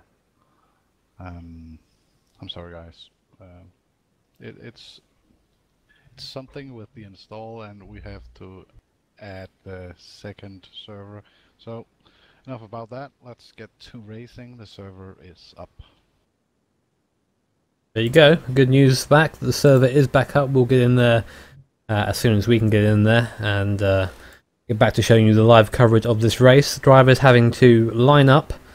It's good news for Swozer, definitely, because and Ryan Walker. Yeah, and Ryan Walker, because they're all on the same lap, so they'll start nose to tail, and hopefully we'll get a nice little battle between Swozer and that target car again. Cause that was Swozer and the Alpha R car, because that was brilliant before.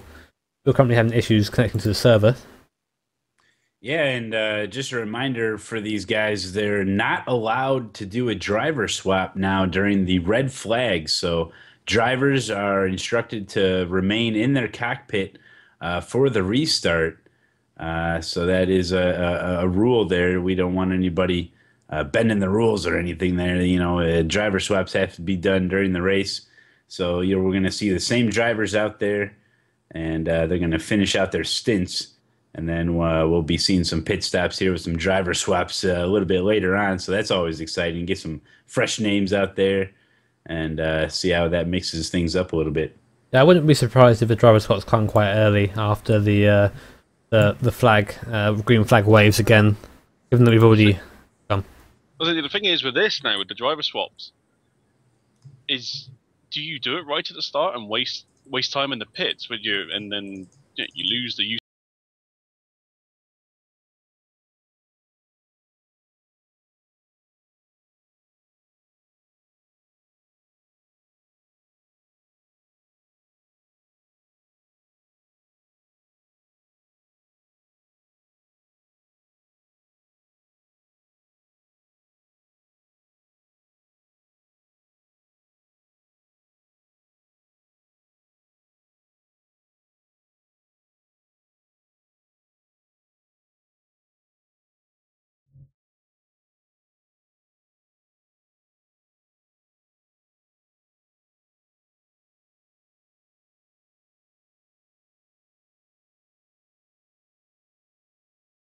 Line preferably before the start of the third sector. Red flag at turn 13 as before. All right, there you have it from race admin Jimmy Allison. Yeah, it's a nice easy start, hopefully, for us. A nice and smooth start as well. That's what we're going for. That's what he's going for at this point.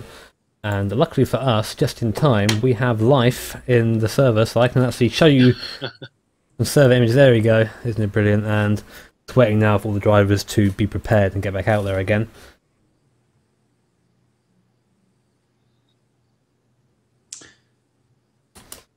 There you go. Servers now going over to warm up. I think they're going to just get on the grid. It'll be the same sort of start as last time. They'll do the formation lap and start. 7 hours remaining on the clock, I believe. They're just going to take off the rest of the time. The 8-hour points are still going to stand, which is very important, especially to some of the championships going on. Just need to wait for my my own session to advance here, because glory enough, here comes the 5-minute warm-up session. I'm not sure. I think they said they're going to advance straight to the race, I believe. I'm assuming so. We don't even have 5 minutes of warm-up. Yep, everyone's in, so there here we you go. Race resumed. As they get re-gridded up here, as they did.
There you go. Jimmy just reminding Dwyer that he needs to be at the back of the P1 field because that's where he is after the disconnect. Joined your channel. Yep. Mathias Gravskov foran Jesper. We say Dwyer just letting them pass there, but laps won't be the same, I believe. Well, you said the laps are being reset.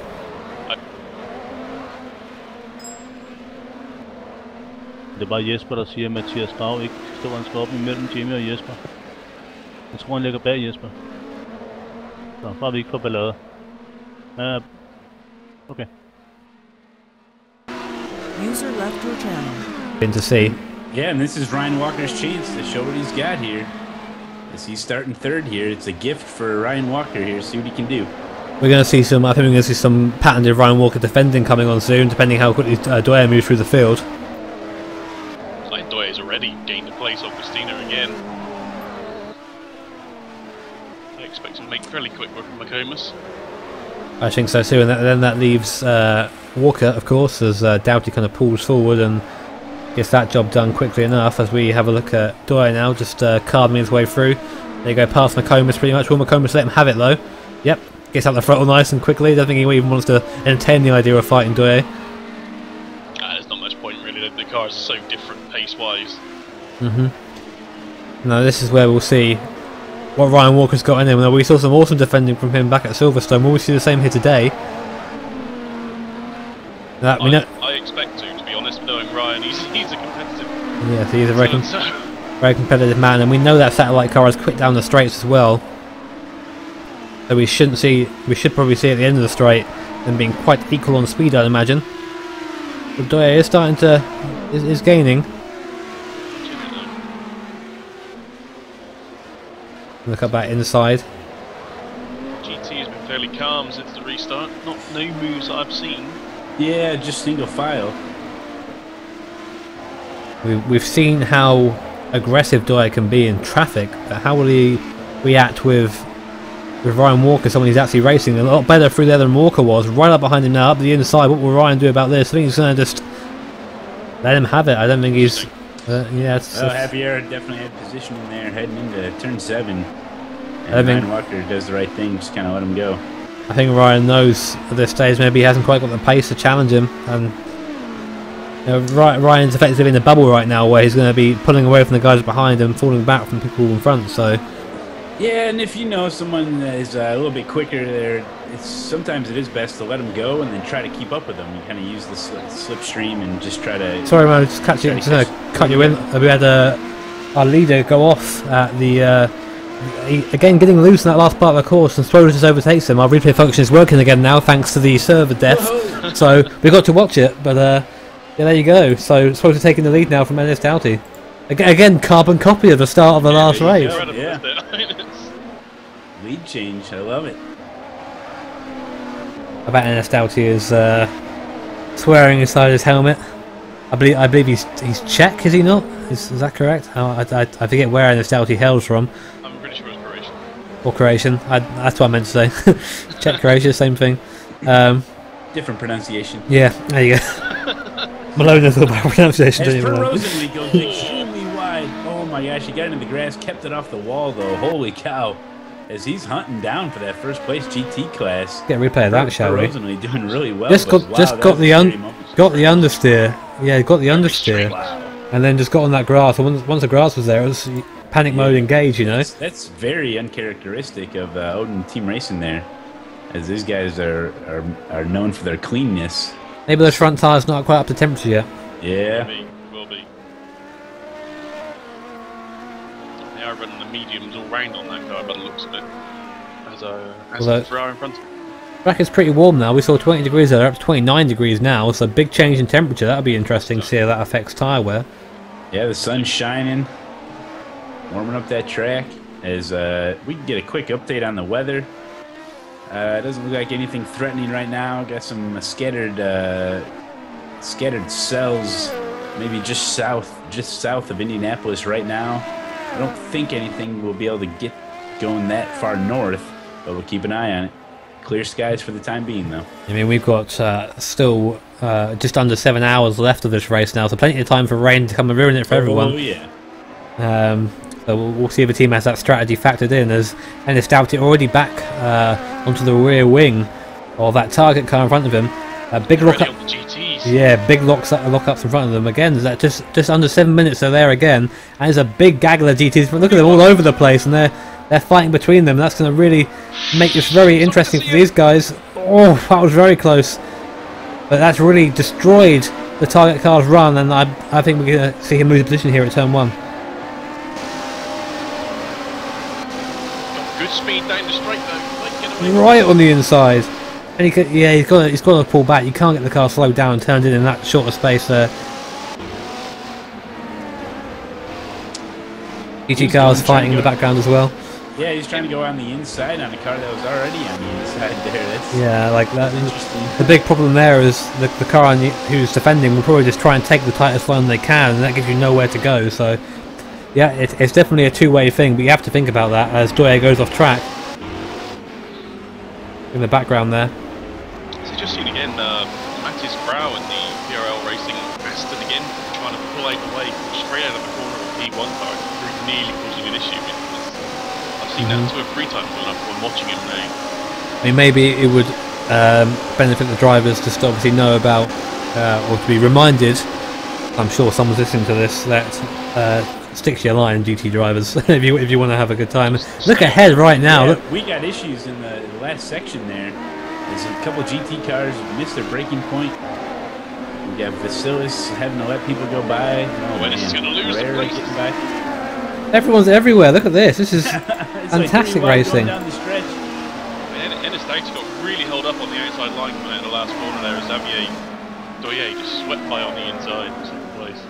And here he is. This is, I guess, opportunist is the word, and that's what we just saw. We can get replay of that. Yeah, now Halverson's trying to work on the likes of Moreira. Here's a replay, and yeah, Doughty is just stuck behind GT cars, and Xavier's not, and there you go. I'll take that, he says. Thank you very much. Doye's passing in traffic by himself isn't great. His timing has not been very good so far through the first abandoned hour of this race and now. Right, we'll have contact with Souza and Rosenly. Minor contact. We can get replay of that then. As Rosenly, one of his strategies, try to keep it clean out there, but with this much traffic and the speed difference, it's tough. Especially these guys. In a place you can't go around the outside in a corner like that. It's always going to sweep out. Yeah, you have to really appreciate how these cars drive. I mean, we always say that if you're going to drive in a multi-class race, drive both cars first just to understand what the other car is about. Yep. Otherwise you're going to end up having big issues when it comes to, actually driving the cars against each other. But it's Doughty's had a horrible restart. Yeah, it couldn't have gone much worse really so far, although he's back on Doye now. It just shows the speed of that R4R car. There's a big wiggle there going to the right hand and just getting in the braking zone. Very difficult to brake there. The braking and turning it's such a quick kind of change that the car, the weight transfer can get a little bit nasty on you if you're not careful. You get the wiggle like that. Man, I tell you what, Halverson must have got a really loose setup because he is really fighting the oversteer on that car there, trying to get caught up to Moreira. But man, is he loose almost every turn. It's got that wiggle going, and hopefully he can keep it clean there because he's got Vasilis running him down here. Well, the NLR car is running hard tires all round as well against the soft tires that the MHQ Ferrari behind it. Look how close this top three are now. Sorry for the P1. They're all pretty much within the same shot. If you look at them going down the straight, there you go. There's a little bit of a gap there, but here comes Ennis Doughty behind the car of Xavier Doye. Will there be a pass attempt? He goes to the outside just to let him know he's there. It's a very much a mind game thing that you see that a lot in racing, where people just put the car on the inside and the guy inside often panics. Yeah. Oh yeah. I mean, anything to cause pressure. When that works, it is so satisfying. No, I mean, you'll see that. I mean, especially when the car. At this point, I believe that Doughty is faster than Doye. So at this point, obviously, just any pressure you can put on just will ease his pass. So in the first hour, he was already half a minute clear of everyone else. But this the F1CL car has got really good top end speed, and it barely made an impression on him down the straight last time around. That's right. I mean, even with the slipstream, I think they're still doing similar speeds, you know. And having a look at the inside again, just again showing him his nose, letting him know that I would very much like to get past, please. But Xavier's having none of it at the moment. Just caught the curve wrong there.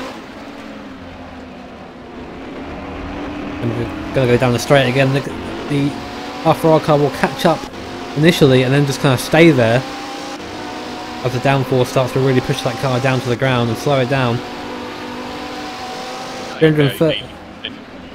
313 Ks then, and Xavier gets it wrong, but just about defends again. Just had his car in the right place.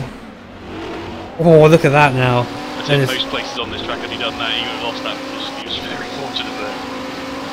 And it's Doughty really now just putting in that pressure.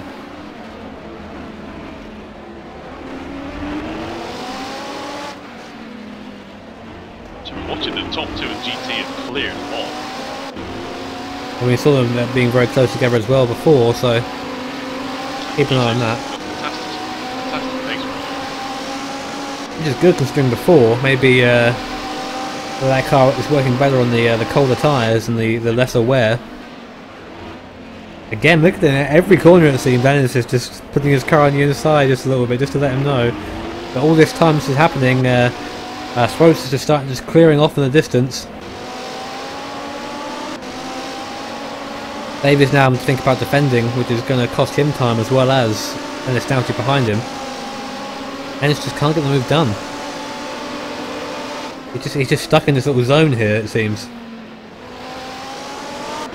Yeah, with a car that's got good enough top end, it's always going to be hard to pass. Around here as well, there aren't that many places that suggest a great passing zone for the same class action. I mean, I would like to recall one of my own races with downforce battles against a certain Ian Mills at Monza. He ran very high downforce and I ran very low downforce, and over a single lap I was about a second and a half slower, but because of the downforce differences, even when he passed me I just overtook him again on the straight and then kept him behind me for the rest of the lap. And you could, as soon as he got past me he cleared off, but you could really tell the differences in speed there. It's great when you see different approaches to how you go quickly. It's fantastic racing. That's right. Zortz is passing Halverson now in GT. Oh, and then losing it again as he outbrakes himself. You can get a replay of that. There it is. Here is Zortz going up the inside of Halverson. Heavy on the brakes, and yeah, he's not going to stop that, is he? Nope, there he goes, straight over. And Halverson goes, alright, cheers. And gets on with his race. Yeah, since the restart here, these GT cars have been battling it out here. It's always been either a 2 or 3 car battle here with Morera and Halverson. Been fun to watch. I've been keeping my eye on it. Well, it just seems that in the first part of the race, a lot of the GT cars were close together, either spun, made a mistake. Hello, big issue there. What happened there? Oh yeah, it's round. I don't know. I'm not quite sure what happened. I saw the smoke. Here we go. Oh, he's taken out by the GT car that loses it. He spins, and the GT car just collects the back of him and spins him round. That's really unfortunate. Wow. Is that a matter of the GT car not holding his line, or no? The GT car got loose. Yeah. GT car spun, and he's having a real issue getting back on the track now. But the speed difference is just so huge that anything like that happens, you had no time to react. Yeah, he's going again now, and also Ryan Walker picked up 3rd place there as well. There you go. I'm secretly rooting for Ryan Walker. If you didn't notice. I didn't know. And this, I wonder if there's any suspension damage to the F1CL car at all. Well, Ronnie's having even more issues. Yeah. He may be going into the pits here. I'll keep an eye on Ronnie in that DHL car, which had issues there before the red flag. Remember, he was the car that went extremely wide on the last turn, hit the wall, barely got it around in the pit lane. They got that machine fixed up, and now after the restart, even having more issues, just getting the back end loose on there, and at the wrong time, right when a P1 car comes through, that's not the time you want to get loose. Yeah. Just while you were discussing that, just watch Matthias Grau overtake on Fabricius for turn 1, just pull past him in a straight line. After looking quite quick in a straight line, it seems. Back to now Ennis Doughty, who's carving his way through GT traffic, now hunting down Rafael Oswoza. Very thinking, finally, I've got some free air to myself, but unfortunately it was down to the demise of Doye. That's his moment through the last corner. I don't know how he held that. That was incredible. Well, I missed that one, but still going though, obviously. They're going strong. Ahead of the GG field, we've got Daniel Pizzo just leading from Per Rosenly, and gap isn't massive, but it isn't small either. About, I don't know, I'd say about 5-6 seconds between them, just visually looking at it. Maybe even a bit less than that, sorry. Pizzo's pace, he really has just, he's disappeared up the road. He's done a 25.5. This is his best. It's only a 10th better than Rosenly, but he's still clearly seconds clear. Interesting one to watch so far, so again... Suze has just rubbed into the door of Rosenly. I did see him coming in the background, I've got to say, so maybe he's now aware that Doughty is free and really pushing every opportunity he can to get on with it. Not that we condone such actions, but we're just watching today. Well, we know the pace that Doughty's got in that car. He's significantly quicker than everyone else through the first hour of the race. And there is Doughty already. You see him in the background. Look at that. That is time that he's made up. His gap is down to about 3.5 seconds now, and it's diminishing. But Xavier Doye is very nearly back on Ryan Walker as well for 3rd overall. Yeah, I can see that.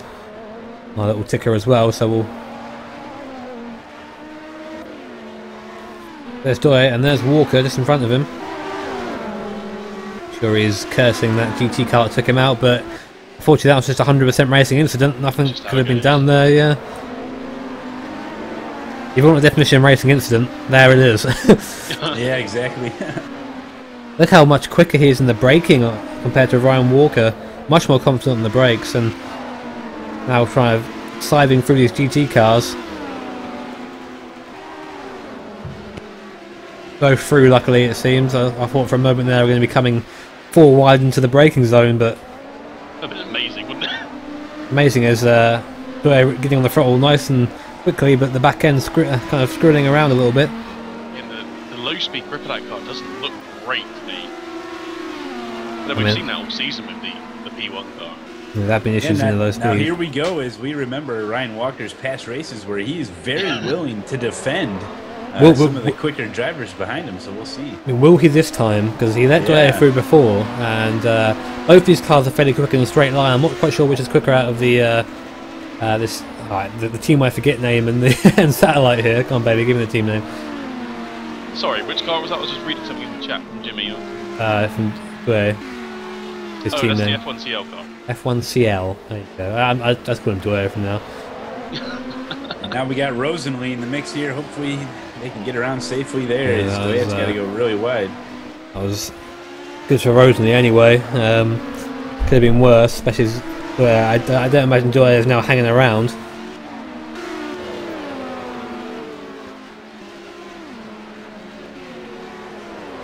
GT cars have spread out a little bit again. There's not much happening. We've got Janssens and Bonatti still fairly close, but beyond that it's pretty spread out in GT. Yeah, I mean, I think the closest battle on track is the one we're watching currently. There it is. They get on the brakes. Look, he closes in. For this last, we saw that Doyle was quick for this last section as well. So yes, consistently qualifying, even though let's see, he was off pacing overall in qualifying, but his last section was fantastic. It's like Camille Halverson just was overtaken by Vasilis there. See if we can get a replay of that. If replay tool is going to be nice to us. I'll watch this on one quick. There you go. Replay the event, please. Oh, Moreira's lost it in the last corner. Moreira just did a perfect 360. Well, I'm watching Moreira now. Here we go. Style points, but he'll lose the position. Oh, I guess on the grass. Yeah, 360, but he does lose 2 free positions there. Ooh, So yeah, definitely those guys were running pretty close. definitely costly as we go back to the how can we put this? The mechanical debate between Ryan Walker and Xavier Doye at the moment. Benati's off the track. Benati off, and Janssen takes position from that. And Ennis Doughty has made the move on Swozy. Swozy gets caught behind one of the DT cars, and exactly what happened to Doughty a couple of laps ago with him and Doye. He just pulls past in a straight line. It's just, again, trying to make a move that is just never on. And Doye has decided to go off-road. Really off-road. I'm not quite sure what he's doing out there. Yeah. Took the oval there, huh? He just lost it coming out the second last corner to Doye. You're watching it now.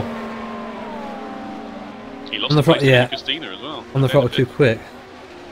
So that's going to put him in 5th place. Now he's had his braking issues going into turn 1. But Eddie Castillo not doing too well, actually. Breath, calm down here. You know he's got the pace. It's just a matter of keeping it consistent here. He's back in 5th now. So I was going to say Christina's having a good little run at the moment. Yeah, he's come back. He was kind of anonymous in the first half of the race, but now he's up in 4th place. Where he's had an interesting race so far, I guess would be the word to put it. Kind of rubber banding between places. We'll take it on board lap here with Doye, and I'll let Malone talk you through it. Oh, really? Alrighty then. not on the spot at all. Enjoy, my friend. As Doye is heading around, he's coming around that last corner.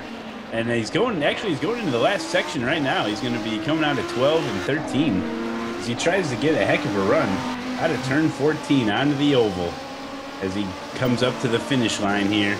This guy's been pushing hard every single lap here. Heading into turn 1, it's a very hard braking point. Straight on here is you really got to hug that right curve here.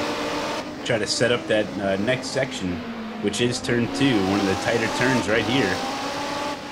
Uses a lot of bumper on that left side, brings it on over. Turn 3 is kind of it's tough to hit your apex there as the car does want to go wide. Coming into one of the tighter chicanes now as he pretty much goes full throttle through there, hitting all the bumpers there. These cars rely on a lot of downforce. As he's coming into turn 7, hard on the brakes here as you got to get that car slowed way down. He's coming into some GT traffic here. We'll see how he handles that. GT car. Yeah, I tell you what, when there's really only one racing line there. Heading back onto the oval section, turning into one of the later sections here, turn 12, which we've seen quite a bit of issues here already. Hard on the brakes as he's got somebody spinning and flipping and wrecking in front of him. Maybe just some cars there, hard on the brakes here. And as he's coming around 13 and 14, you want to get a really good run. Don't go too wide here as that wall will give you a nice little greeting. As Doye turns another lap here with traffic. It's all part of the 8 hours VEC endurance race right here at Indianapolis. Thanks for joining us, everybody. And Stephen Bailey's here, Jimmy's here, we're all here, Grip TV Nation's here to watch this crazy race, which we haven't even come into driver swaps yet. Stephen, how do you think driver swaps are gonna affect this race? Well, we've seen certainly the Scuderia GT Italia guys have got. We've seen all through the season. All of their drivers seem to be able to run at exactly the same pace. So oh my goodness me, we've just had a massive incident going down into the last 3 corners. 2 cars over and rolling and hitting the wall. Got P1 off. Oh, Rosenlee's off. No, that's Jansen's. You got Rosenlee and Jansen's were in there. Oh no, yep, Rosenlee was in there. It looks like Rosenlee does not have a front bumper at the moment as he goes into the pits along with Souza. Oh man! Oh well, sorry, I've come. I leave for a second, and what do you guys do to the race? I have to come back to it watching. That's the most action we've seen. Ennis Doughty was trying to get round the outside of Jansen's, and it just he's clipped the front end of the Lamborghini, which has gone round into the Target Racing P1 car, put them into the wall, and then Sousa's bounced off the wall into Rosenlee, which has knocked his front end off. Well, that's one way to gain a position or two there. Not how I would do it. But that big, we see Rosenlee. Oh boy, big development there. I mean, I don't think they'll be so upset because obviously they're already champions, but it's never nice to be taken out of a race. But that does mean that Ryan Walker has now been promoted to 2nd place in the P1s, and the same HQ car is in second in class. Wow, That's so a a fantastic huge run change for of them. events here. Yeah, huge change of events as the field does get mixed up here. Ridiculous. Yeah, Jansen's Morissette now into the pits, or coming out of the pits now is Morissette. But yeah, a lot of people are affected by that. We might see some driver shots maybe. They might take this opportunity to do it, have a long run, get new driver in the car. Gonna do it, yeah, may as well do it now. And it's Be interesting to see if any sort of penalty is handed to Ennis Doughty for that, because that was avoidable contact that did actually cause a massive crash afterwards. I mean, you can't give penalties based on what happened as a result of the crash, but you can give penalties based on, you know, what happened, and he did clip the front of that car and sent it, sent it spinning. So Yeah, and as errors in the pits as well. yeah, Rosenlee's coming out now, but you said Ryan Walker got promoted to second place. Well, that may not last very long, as No. Doye is able to close that gap, and we're going to be seeing a battle for second here soon. yeah, Doye has very much benefited from this as well. We see him in the F1 CL car coming up to the back of Ryan Walker, and Ryan Walker's kind of been very very nice, I guess, in regards to being overtaken. Yeah. He's not fought it too much. Maybe that'll change now he's on the podium. That could very well be. Here comes the defending we've all been waiting for from one Ryan Walker. I mean, yeah, I mean now it's very hard to see the Titan car coming back from this, but we've seen them do some awesome drives over the course of, you know, the season. So it's funny to see that both championship winning cars taken out in one crash. Yeah, and we see an overtake by Bonatti getting around Halverson. Went to the inside, made a good move, I believe, is what I saw. Just caught it. Here it is. Have a look. Halverson getting a little bit loose actually, and Bonatti just driving around the outside of him. Oh, there you go. Had it opposite. Nice and easy. But yeah, the GT car is still battling out, and look, Christensen wants to get in on some of this action as he's trying to track down Halverson.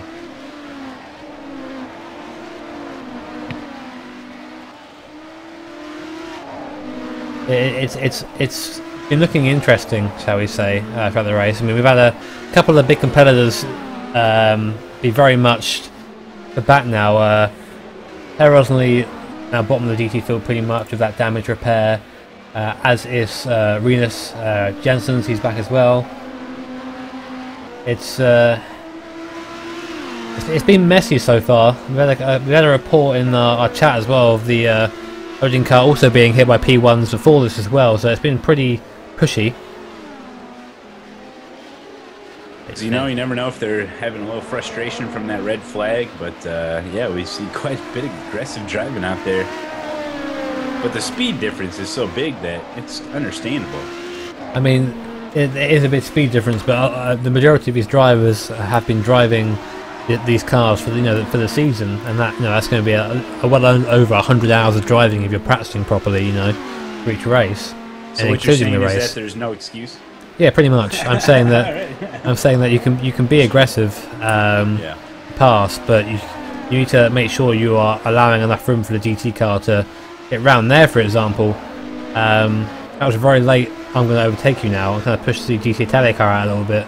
Doye has been probably the worst at dealing with traffic so far, but then again, Doughty did just clip Jensen's on the way past and caused a massive crash. So we're going to have to argue how that goes. We'll see what happens after the race. I mean, traditionally that penalties hand out after the race, and that probably will be the same here. That's true. These guys are held responsible for their actions on the racetrack.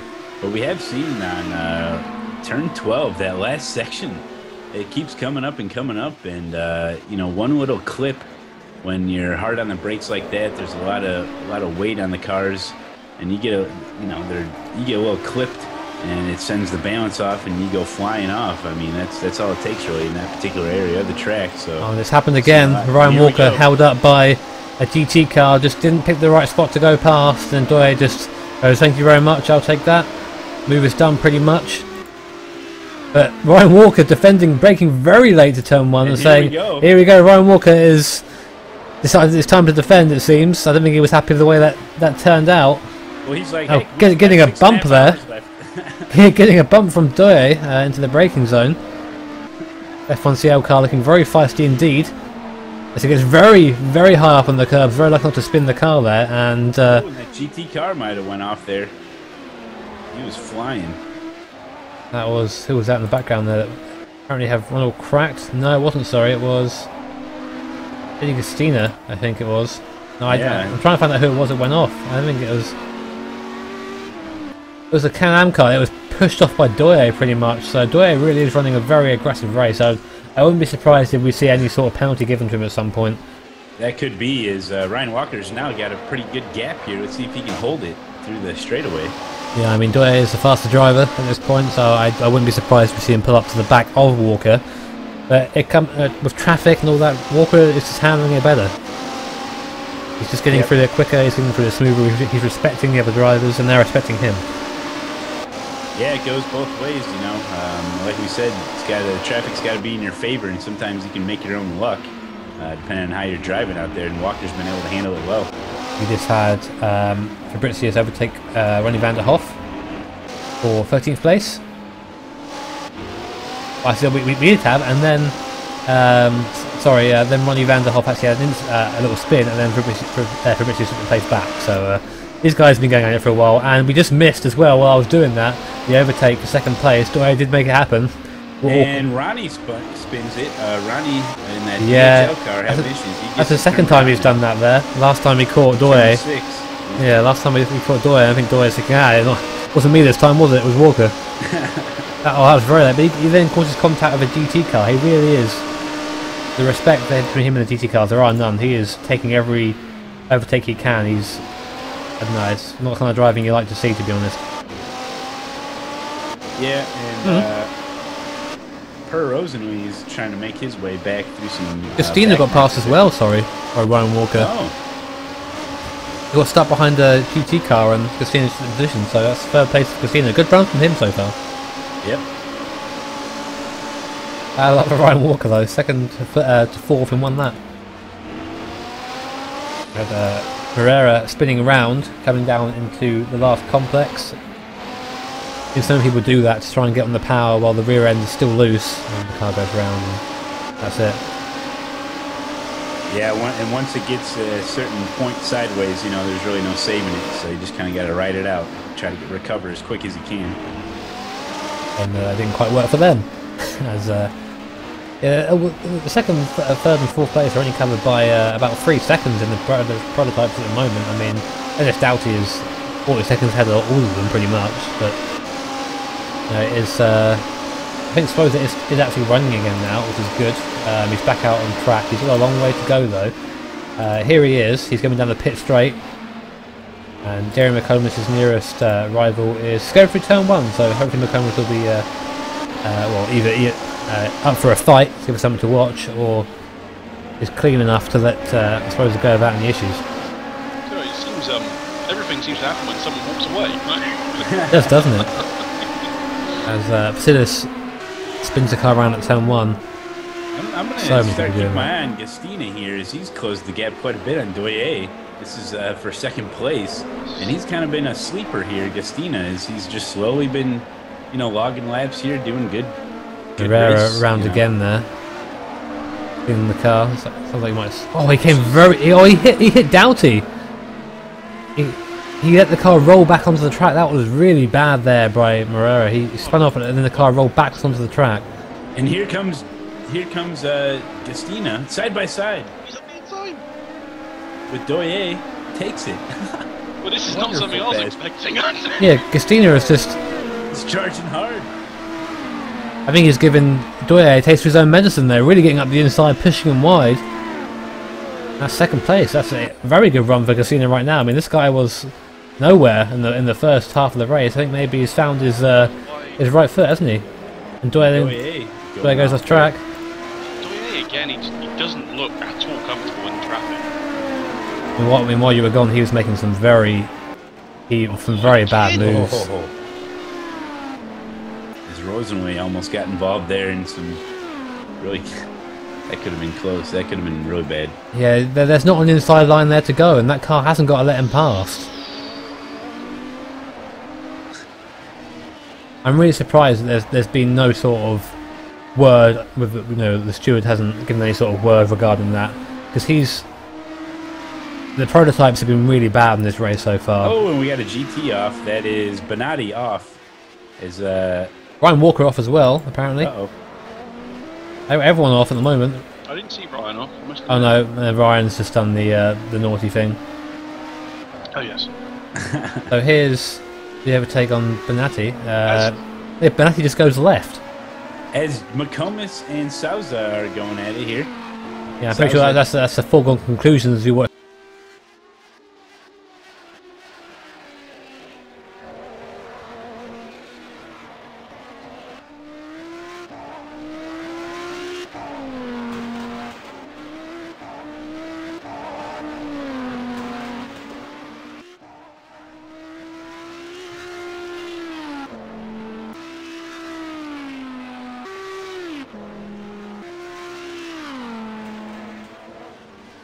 Like 28. Doye came in on. That's sound about right to you, do you think?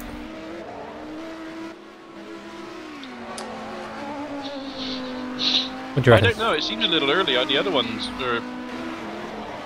We didn't see another P1 stop this early, did we? Normally, I mean. No, I have a feeling there was a mouthful of food between me and that answer. There may have been. Yeah. Javier did get a warning. Yeah, I can't see the chat.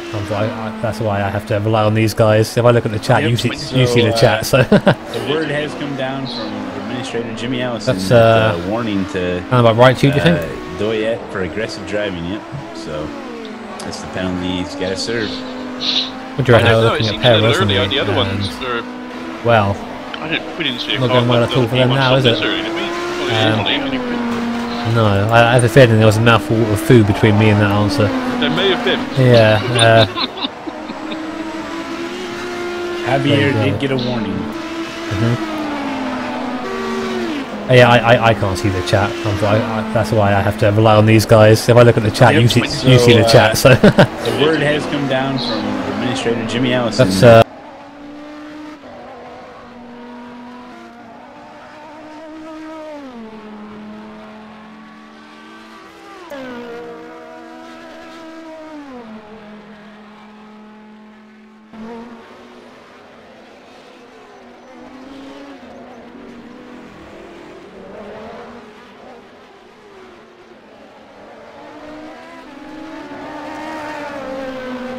yeah. Suddenly all kick it off.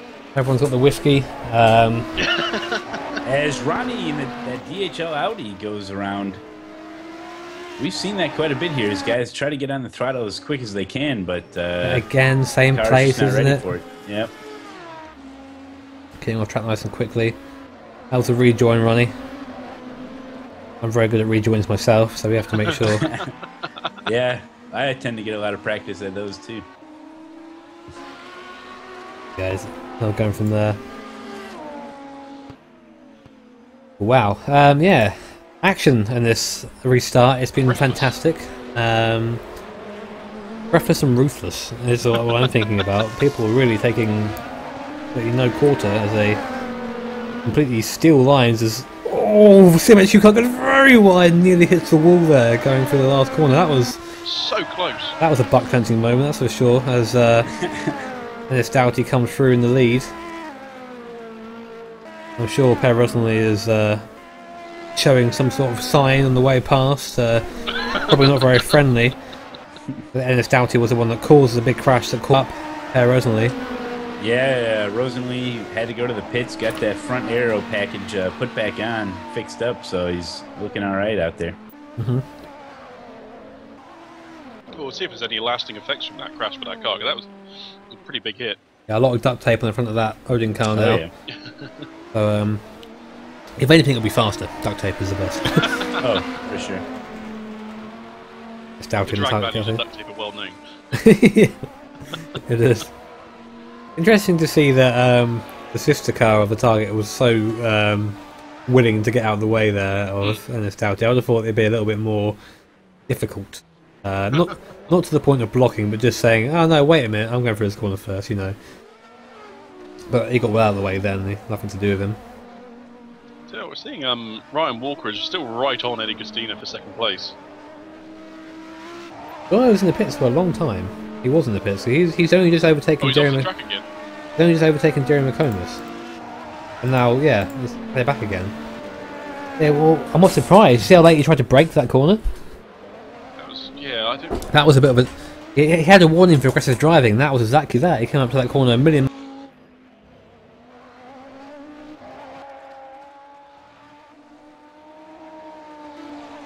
And Christensen's off track again, and John. Christensen again. It's not the car not turning in for the last corner. It seems. We've seen a lot of GT cars struggling through the last corner now. It's this whole last section, the big braking section, is really difficult for these guys. It seems. We'll just do the same thing, and now Doyer has now overtaken McComas. I'm sure McComas is getting out of the way of that. Don't want any part of that. Yeah, and Ryan Walker's catching up now in Gustina here. It's battle for second.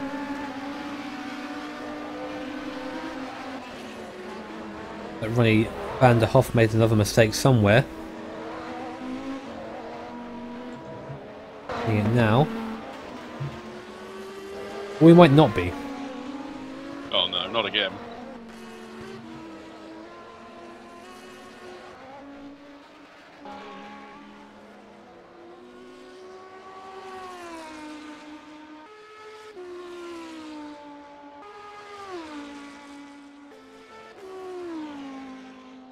We'll all know for the best.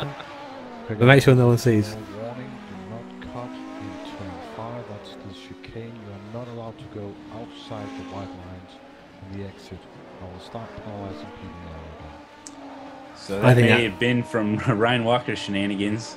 I think that's a fair warning. I think everyone was involved in that as Eddie Gustina comes into the pits. I mean, Doyer was quite a big offender of that, as are a lot of the GT cars. You see them going wide to the left. Yeah. Just because they haven't got the same sort of grip. Like the weight transfer through there for them must be a nightmare to deal with. Definitely. We've got Benatti right on Matthias Grau now for tempo for all. See if we can get a camera on that. One of our Grip TV interns around the course. Big thanks to them again. Yeah, no doubt. We've been through many of them. They do risk their lives, and yeah, I mean, sometimes they lose that bet. The Grip TV intern motto is expendable but commendable, and yeah, they all live by that. So good to have them there. In fact, we actually had a couple of our interns go clean up those hot dog wrappers there before that that's what made that red flag come out. And we did lose a couple of them out there, so then we had to send more interns just to get that mess cleaned up. So that was unfortunate. But yeah, the reason why it was 5 minutes instead of 2 minutes is because our own interns couldn't handle the temperature of the course. They melted and had to be cleaned up by other interns, and it was a vicious cycle of intern death. It got so bad we had to use the squeegees.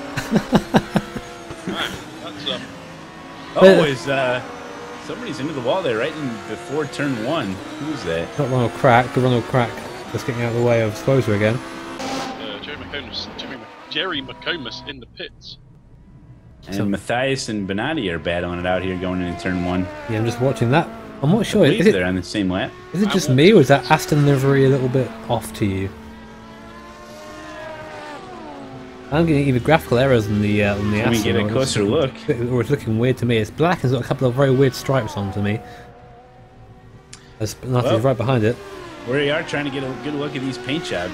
I'm taking a look too, see which one's my favorite. Walks in the pits as well now, and Sposer's back up to second, and Doyer also has taken that place. Oh, Benatti just poking its nose in. And you can see also taking the place from Walker. Just an idea of how early the F1CL stop was. That McComas and Walker went 6 and 7 laps longer. You'll see that come into play definitely as the race goes on. Well, at that sort of distance, yes. At the less time we spend in the pits, the better. Mike Hirsch on out now. Mike Hirsch taking over, and Lee Allen in the car as well. So Lee Allen, I believe, taking over for Ryan Walker. Mike Hirsch from Jerry McComas. Same sort of pace as I'm sorry? I wouldn't expect Lee Allen to run at the same pace as Walker has been. I see, so... Yeah, we'll keep an eye on that. They're in 5th now, so that'd be interesting to see. I know that Ennis Doughty, one of his teammates anyway, Brendan Kazmarek, and also a very fast driver.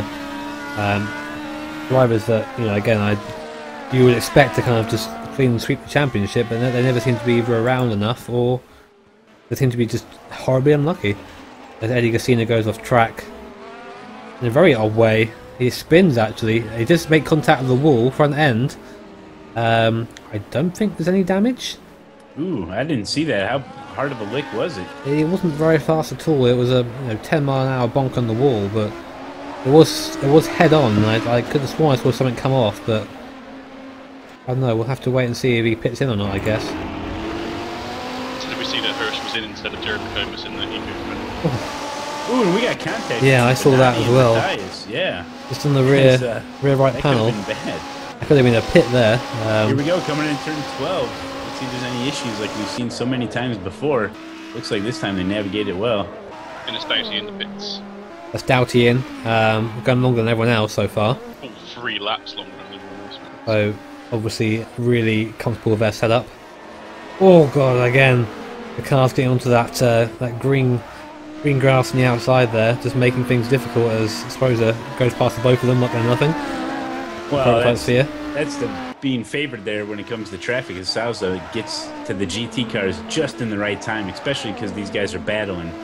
That could have ended up a lot worse, but that's definitely the time you want to do it, is just right on the straight. It's very seamless. Very good point to bring up, and it is essentially luck. I mean, well, it's not like it's all about timing, positioning, but you can't expect everyone to be in the right place at the right time all the time. So when you catch people does often, affect your position. I mean, here for example, Doye got past scot-free as well. Oh, and now side by side with these guys heading to the chicane. Brow is defending very well at the moment. More contact. Marty is, he's definitely giving him something to think about, but it doesn't seem effective. He's doing very well to hold him off at the moment. New name is Matthias Grau, so good to see him have a good debut. Well, we talked about it many times before, is that it's one thing getting caught up, it's another thing making the pass, and it's that just under a whole nother category of your racecraft. And let's see if Bonatti can get it done here, as he's doing everything he can. Like we see, he can get caught up, but then he doesn't seem to be able to capitalize on anything, so we'll be watching it.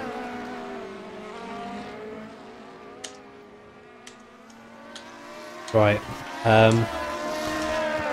It's interesting just watching again down the straights. There's not that much difference between the speed between the two cars. I mean, downforce isn't such a factor in these cars. I mean, a more mechanical grip, but the difference would be maybe a couple of Ks as opposed to like 10 Ks in some of the prototype cars down the straight. But it seems that they're very equal around most of this course.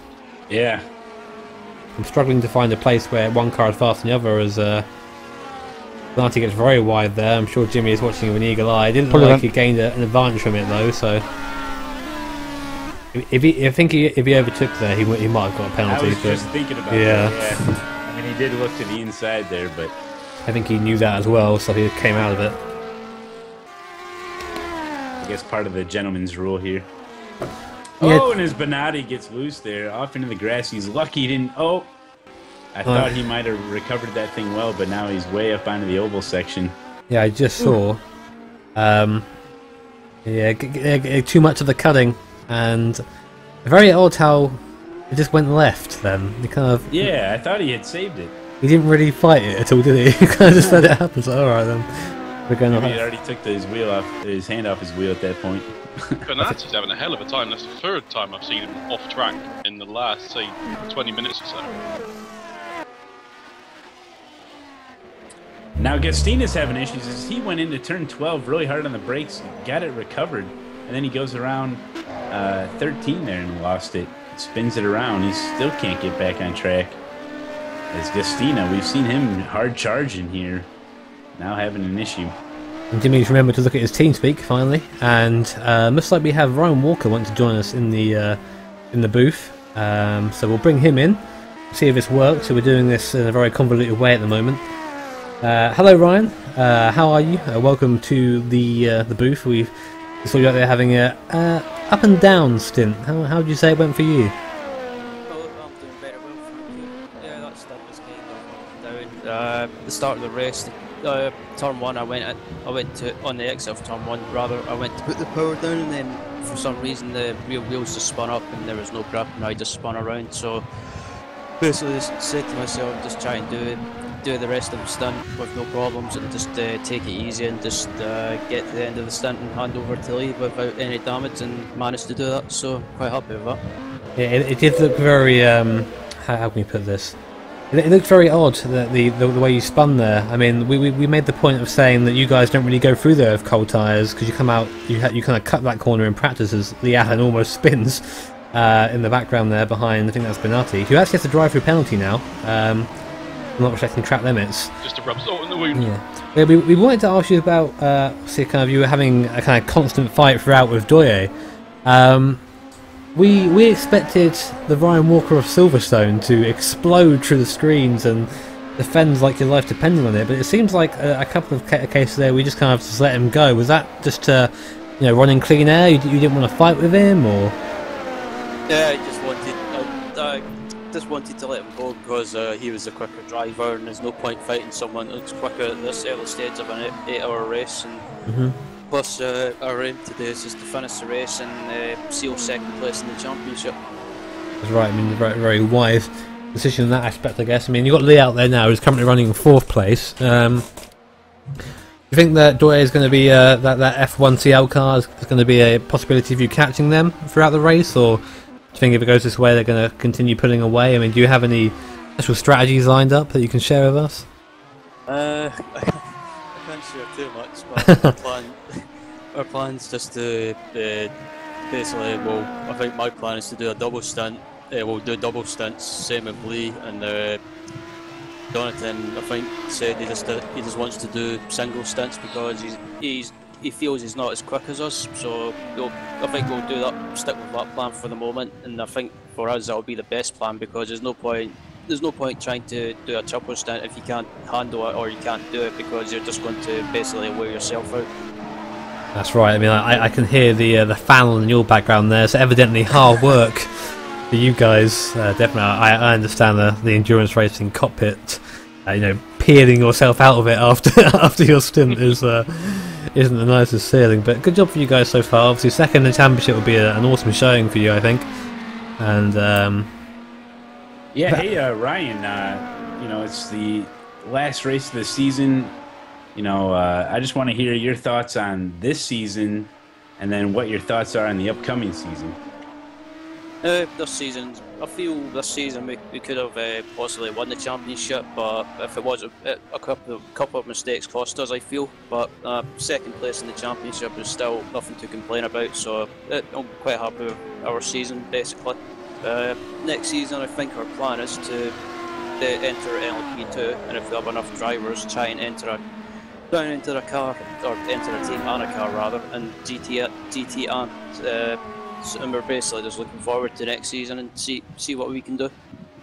Season 7, very hyped at the moment. We're looking forward to getting to our prototype cars once Alice stops messing around and does them. Make them, damn Alice. Whip him good. Yeah, we're looking forward to that, and obviously we'll be driving alongside you, hopefully, or myself and Bailey anyway. So that would be good. I'll make sure to punt you at every corner we come across you, Ryan Walker. How about that? Friendly gesture. If you punt me, you won't be getting your free knobs. There you go, no getting knobs from Jimmy, but fantastic. Well, we wish you the best of luck in the rest of the race, and a big congratulations. I think second is already a foregone conclusion for you. You've already come second already, so from our calculations anyway, so congratulations on that. Big thumbs up from us, and can't wait to see you guys next season. Thank you very much. Yeah, thanks, Ryan. Fantastic stuff. That's Ryan Walker from Satellite Racing. We're watching his teammate now. And quickly on Benatti, he had the drive-through penalty, but he also came in and lost the rear end of the car, slowing down for the pit speed line and hit the wall. So just to rub even more salt into the wind.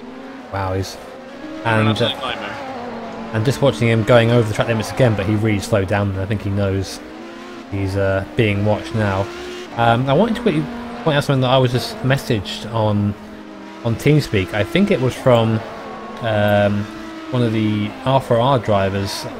We said that Ennis Doughty may have caused the incident between him and the GT car, which caused a big crash for everyone here. It's Joseph Madrak. Said to me, I want to point out the GT car clipped Ennis's rear quarter and spun. Ennis gave him the entire width of the track. From our perspective, it's a racing incident, if not the GT's fault. So, interesting there. I need to look at it again. The angle I saw, Ennis Doughty was outside the white line and was trying to get back onto the track. So I'm. Yeah, I mean, we saw it once. Obviously, we gave what our impression was at the time. If we saw it again, maybe that would change. But yeah, that's both sides there for the guys, so we can try and remain somewhat objective. We try to anyway. As I think Per Rosenly tried to make a move on someone there that made a mistake. Here you go. Per Rosenly tries to go up the inside of Ronnie van der Hoff there, and then just outbrakes himself for the corner. This is a different sort of driving from Per Rosenly now. He's comfortable running on his own usually. He's not enjoying this. Well, I'm not sure he's had to do this at all. I guess he's come back through the field. No, it's not something that he's familiar with. It's reminds me a bit of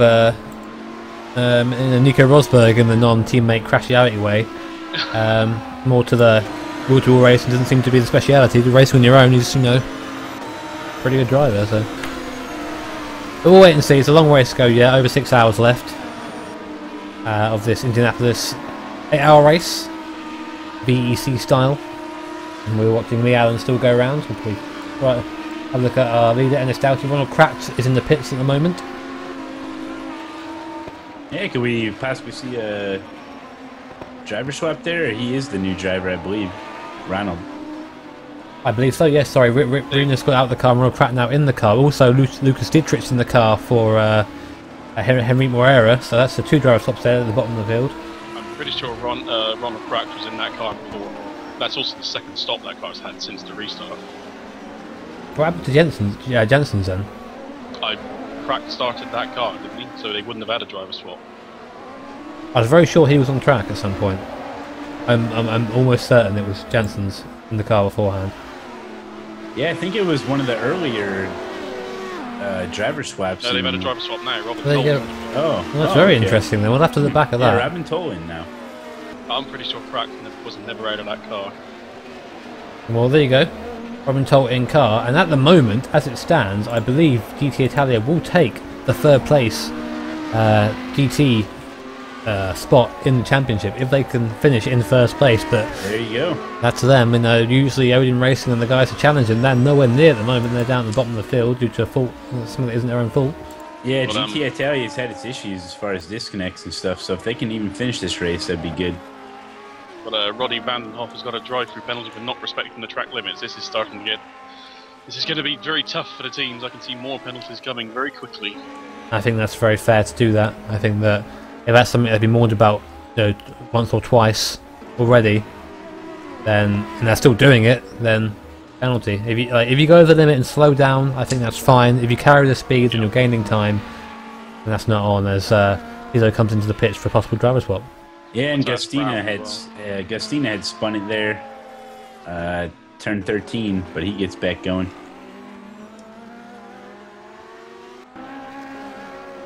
Yeah, Matthias Grau in the pits as well.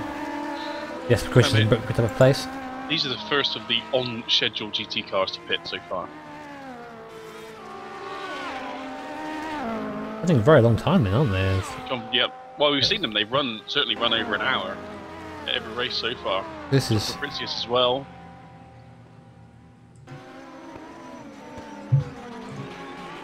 Go. See, very, very calm down the pits there. The visibility cloaks worn by the pit crew, very, very convincing. But the car's back away again. Pizzo is still in the car. Another stint for him, it seems. Seeing Jerry Elbs get into the PRL Racing Aston Martin Vantage. It is indeed, and here he is coming out of the pits now. Getting a little bit squirrely. I think he's still got that limiter on. Kim Lennart is in for John Fabricius in the TS Racing Lamborghini as well. There you go. The driver swaps are plenty coming on now. Kim Leonard. Now, is Kim Leonard a he or a she? That's an interesting question. I do not know. That's a question we'll pose to the admin and chat. Kim Leonard, male or female? Thank you very much.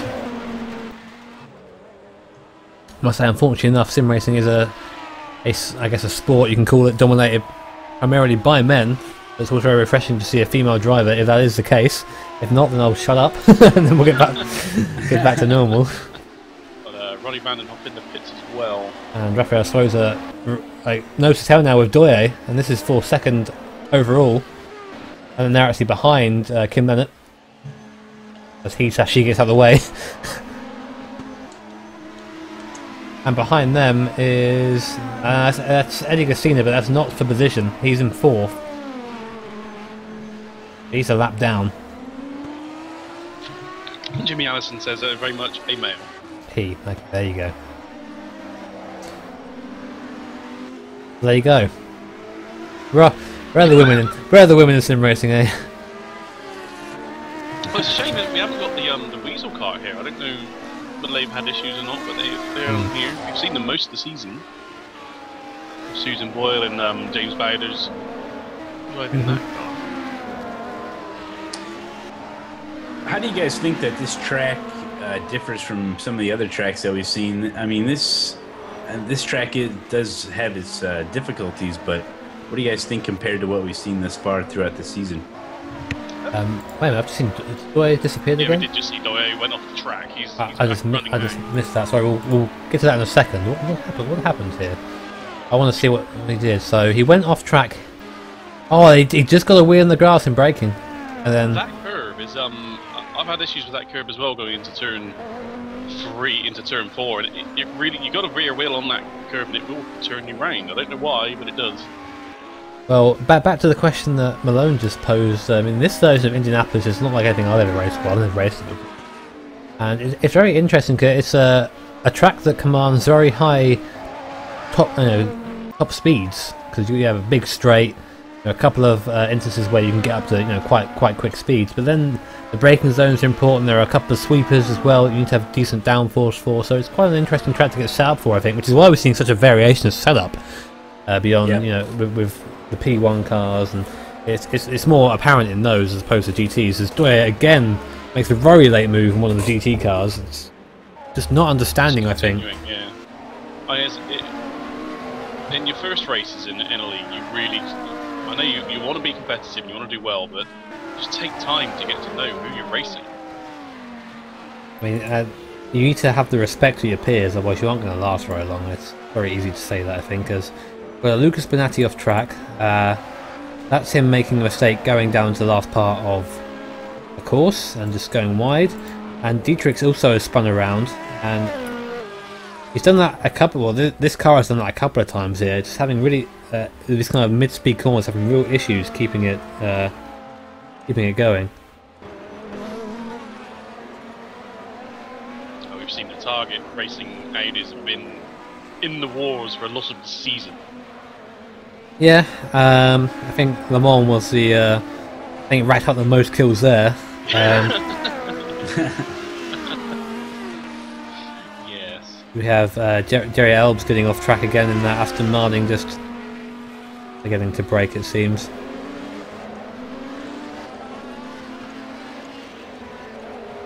So we've seen Zorz is still going. He's on his 45th lap now. Not only down fuel, but he's running the soft tyres. Wow. You have to wonder, unfortunately, a car that has not been above 8th place, I think. Above second to last, third to last at all this season, now running second and running very long with soft tyres. You hope that my suspicions are not there. I'm Peterson at 25.5. He's done quicker than Daniel Pizzo so far. This is very impressive. I hope it's impressive. Now he's doing 27s, 28s now though. So yeah, well, 26.9 last lap. Maybe just running the tyres out. I don't know. I don't know if they last this long. Ooh, and Gastina off. Spins out there. Tries to get it back on. These guys got to be careful. We've seen a lot of spin outs. And most of the time when they do recover and get back on the track, there's nobody really coming around. But these guys got to be checking their meters. This Make looks sure like they're not pulling out in front of somebody.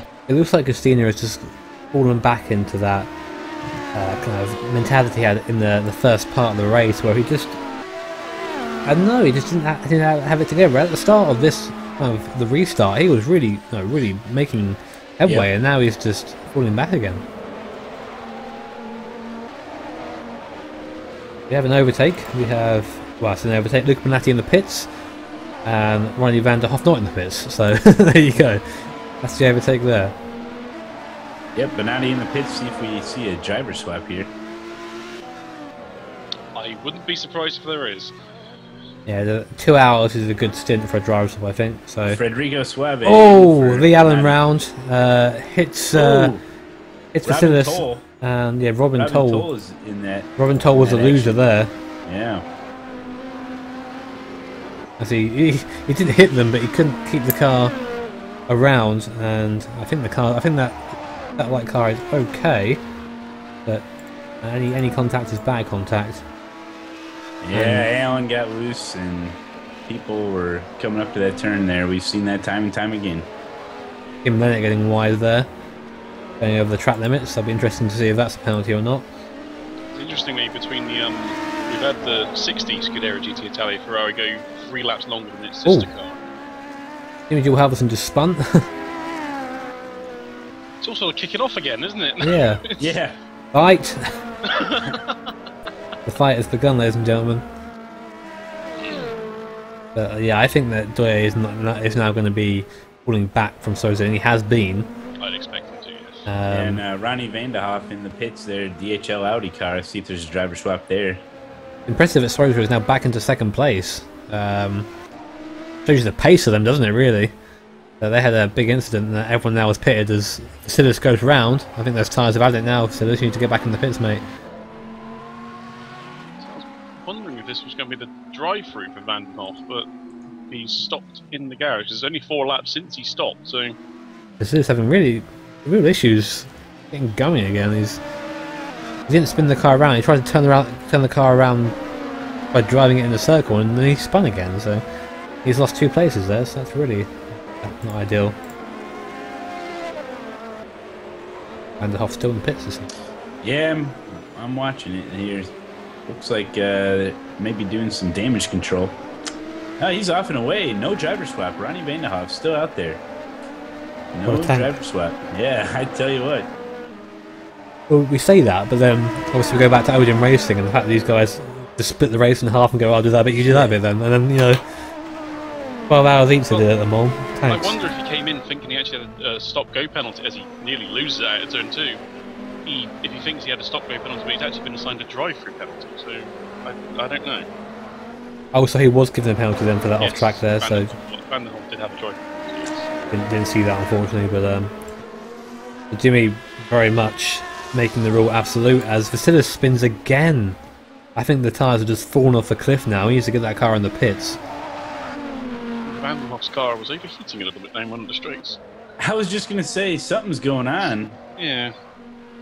I thought it might have been a tire issue, but could be overheating as the sun is blazing out there. Mike Hirsch just having issues. Managing to stop the car from spinning, but losing time nonetheless. I would have rejoined on the oval there. Mike, I wouldn't have stayed on the grass myself, but reach their own, I guess. I guess that's probably in the briefing somewhere. That admittedly none of us have really looked at. Doyle is now ahead of Souza again. Did Souza come into the pits? Souza was in the pits, yeah, he was. So because Souza's kind of out. Vasilis having so many. He's off again. I think he really needs to bring that car into the pits because he's just losing time now.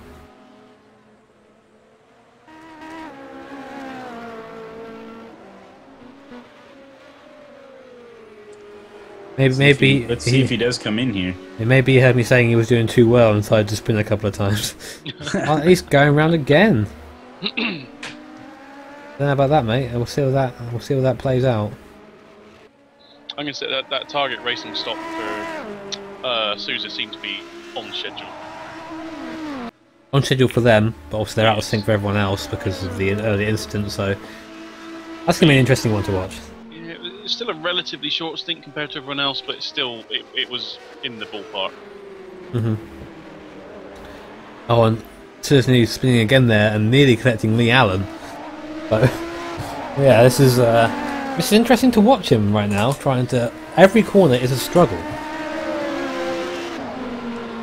I'm seeing him wiggle on corner entry and then wiggle on corner exit, and just really having a tough time of it. It seems. Yeah, he's just run out of grip, hasn't he? Completely run out of grip.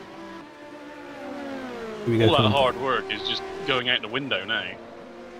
I wouldn't have said that. I would be in the pits a couple of laps ago over him. Yeah. Look, he's got no grip at all, has he? No, absolutely none. Now holding up the prototype behind him, who just slow. cuts the corner. That was interesting. Completely cut that corner with Eddie Gastina that passed one of the past Vasilis there, and Vasilis goes wide as well, going onto the oval. It's actually considered a cut if you go too far over, but he didn't quite that far over. Is he going to pit in this time? He's got a pit, surely. No, he doesn't, and he spins. Wow. No, he's going again. Yeah, this is completely pointless. Just drive in the pits now. And he isn't.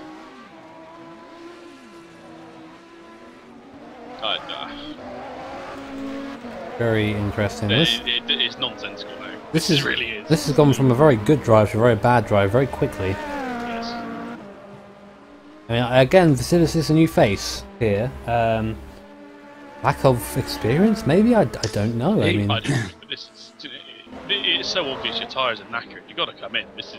So losing so much time. This car is not pitted yet. And there he goes again. Yeah, this car hasn't pitted yet. Oh, it's done 2 hours and 15 minutes nearly on the same set of tyres. Look at him, he's... No. Hang on. Is the pitted yet? It's done 1 hour and 14 minutes. Oh yeah, sorry, No, apologies. we've had the restart. So. With the restart, so it's an hour and 40 minutes of the same set of tyres, and it's just, look at it. Soft tyres at that, and it's just knackered. Just can't handle it. It's getting to the point now where the car is actually dangerous. If I was again, I'd maybe say come in the pits and change your tyres. if I were the team manager. I think it's the sensible choice right now. Yeah. What are you doing there? He just drove onto the grass there, it looks like. Maybe some real world distractions too could be playing a part. Maybe it's a ploy by the sponsor to get some airtime. It's working very well. This is his 50th lap now on these tyres.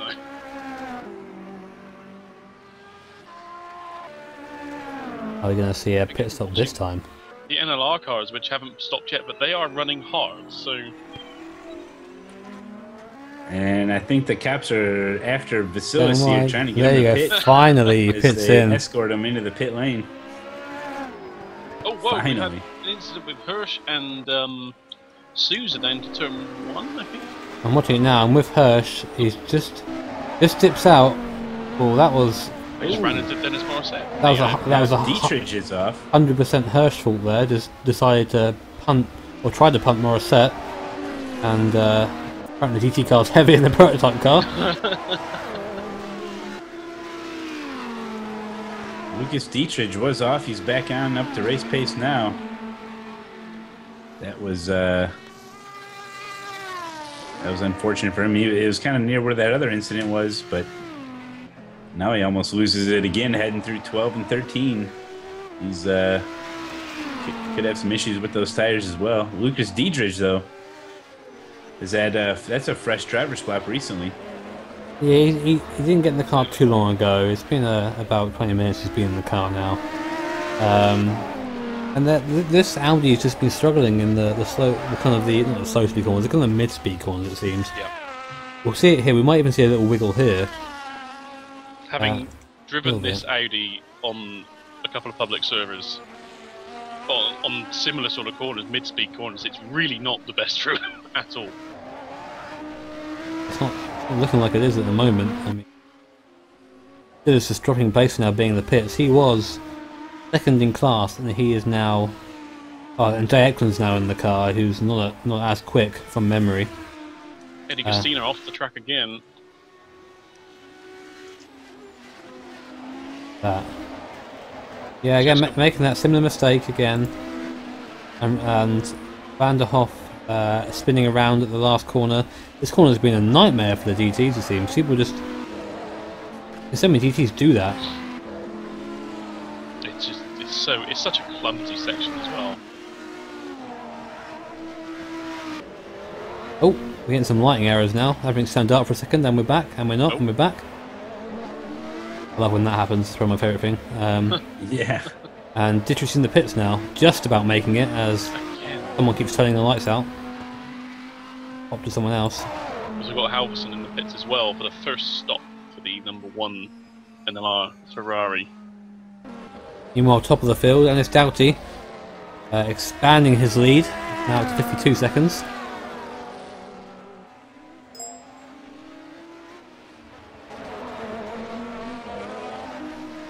Doing a solid job so far, is Dennis Doughty.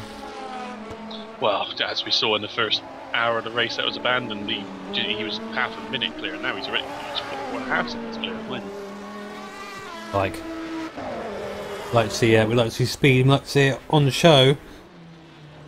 But saying that, he goes very wide actually. With that corner. The old curse is back again. Yeah, we're very good at finding drivers and running their races just by mentioning them. So 11.3 so far, which is, I believe, going to be the best lap of the race. Sousa's also done 11.4, so there's not much in it there in terms of outright speed. No, I mean Doyer's in the pits now. So will that be Sousa coming for the second place? I believe it will be. Whereas yeah, coming through now, so he's moved up into second place. Had left the game, that car is out at the moment. So there you go, Dietrich DNF. So the F1CL stop appears to be on schedule. We've got Eddie Gustina in the pits.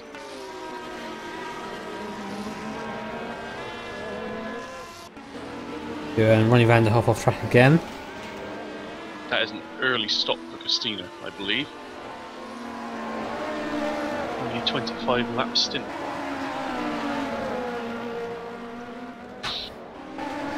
The rest of the strategy's playing out. People better on tyres than others, it seems. As we've got Schroeder now just slive his way through traffic.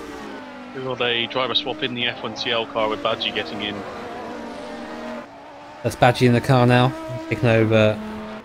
It's apparently messed up my leaderboard. Interesting.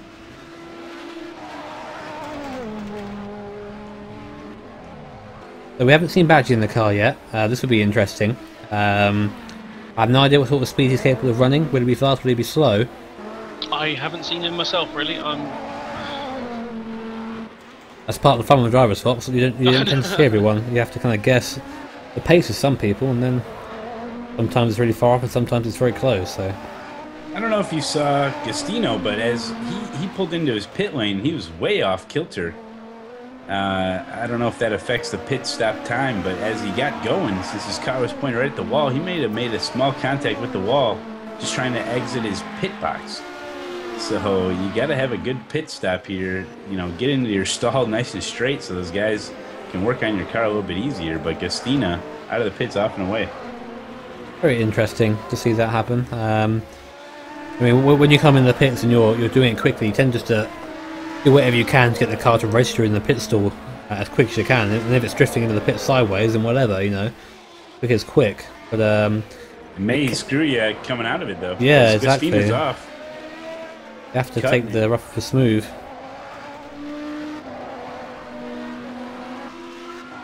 Taylor Rosny going past Christensen as the police come again to remind us that we live honest lives.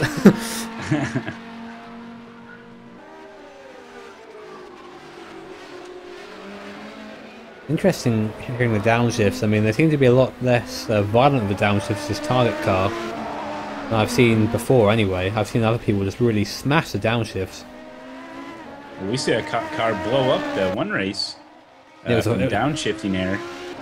We saw a 5-horse car do it, funnily enough. It was a mistake though, it wasn't a downshift. They hit the downshift button by mistake on the straight. Same as the NLR car did as well. That was at Long Beach, and they were leading, I think, and then they decided to turn their engine off in the most spectacular way possible. Yep. Well, that wasn't good for them. Jesper Christensen in the pits. Christian in the pits, and NLR have been very anonymous this race. I'm not really seeing them. They're kind of 5th and 6th for that kind of area now. Currently they are in 4th. They've run longer than anyone else on fuel. I mean, Christensen's done 53 completed laps. Maybe running a strategy that we have yet to see. Maybe it won't. We'll have to see how it pans out. Here is one of the Northern Light cars, Jimmy Halverson, number 1 car. Robin Toll turns it around there, turn 12. Robin Toll. Seen that time and time again there. Yeah, it wouldn't be the first time someone's gone off there, so we'll leave that replay. I think I'm bored of seeing that happen at the moment. Yeah. About the same result. It's again. Who's that, sorry? Vandenhoff again leaving the pit lane. Well, we did see Vandenhoff. Was there a penalty given? Yeah, he did. He'd had that drive-through penalty, but again, he came in not that many laps ago. I don't know what that's about. We saw him go wide again. He's not been given another one since then, though. Oh, okay. Wow. Okay, that was interesting.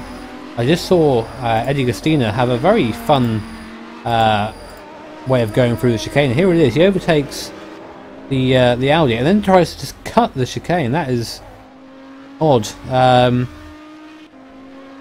All right. As Kim Leonard here gets it all wrong and he just gets it onto the grass, so bad luck for that. But Yul Halverson still in the pits as Pergovitz comes past. Sorry, Jimmy Yul Halverson has just pitted in, apologies. Ukazitra is still there as our one and only DNF. We haven't seen if anything's been said about that yet. I'm not sure if it's just a permanent DNF or something's gone wrong on his end, but no rejoin attempt made, I think. Oh. Eddie Gustina's just been given a drive-through penalty. As Badgie spins behind Robin Toll as Toll comes into the pit lane. Wow, so everything's kicking off now. Penalties are plenty. Yeah, these guys are really bending the rules here, to say the least. Jimmy Halvorson's also in the pits again. Yeah, we just saw him come in. Well, it was we were watching him. He came in on that lap. He only came in before that, 4 laps earlier. So. Maybe issues, maybe a tyre not changed. I don't know. It's difficult to say.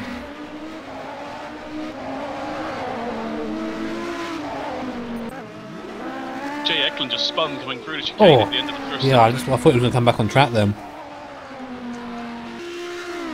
Very dodgy stuff. We're just watching Badgie go around right now.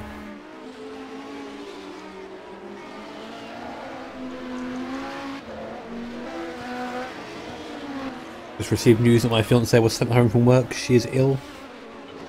Yes, so User joined your channel. hopefully she's okay. Fingers crossed.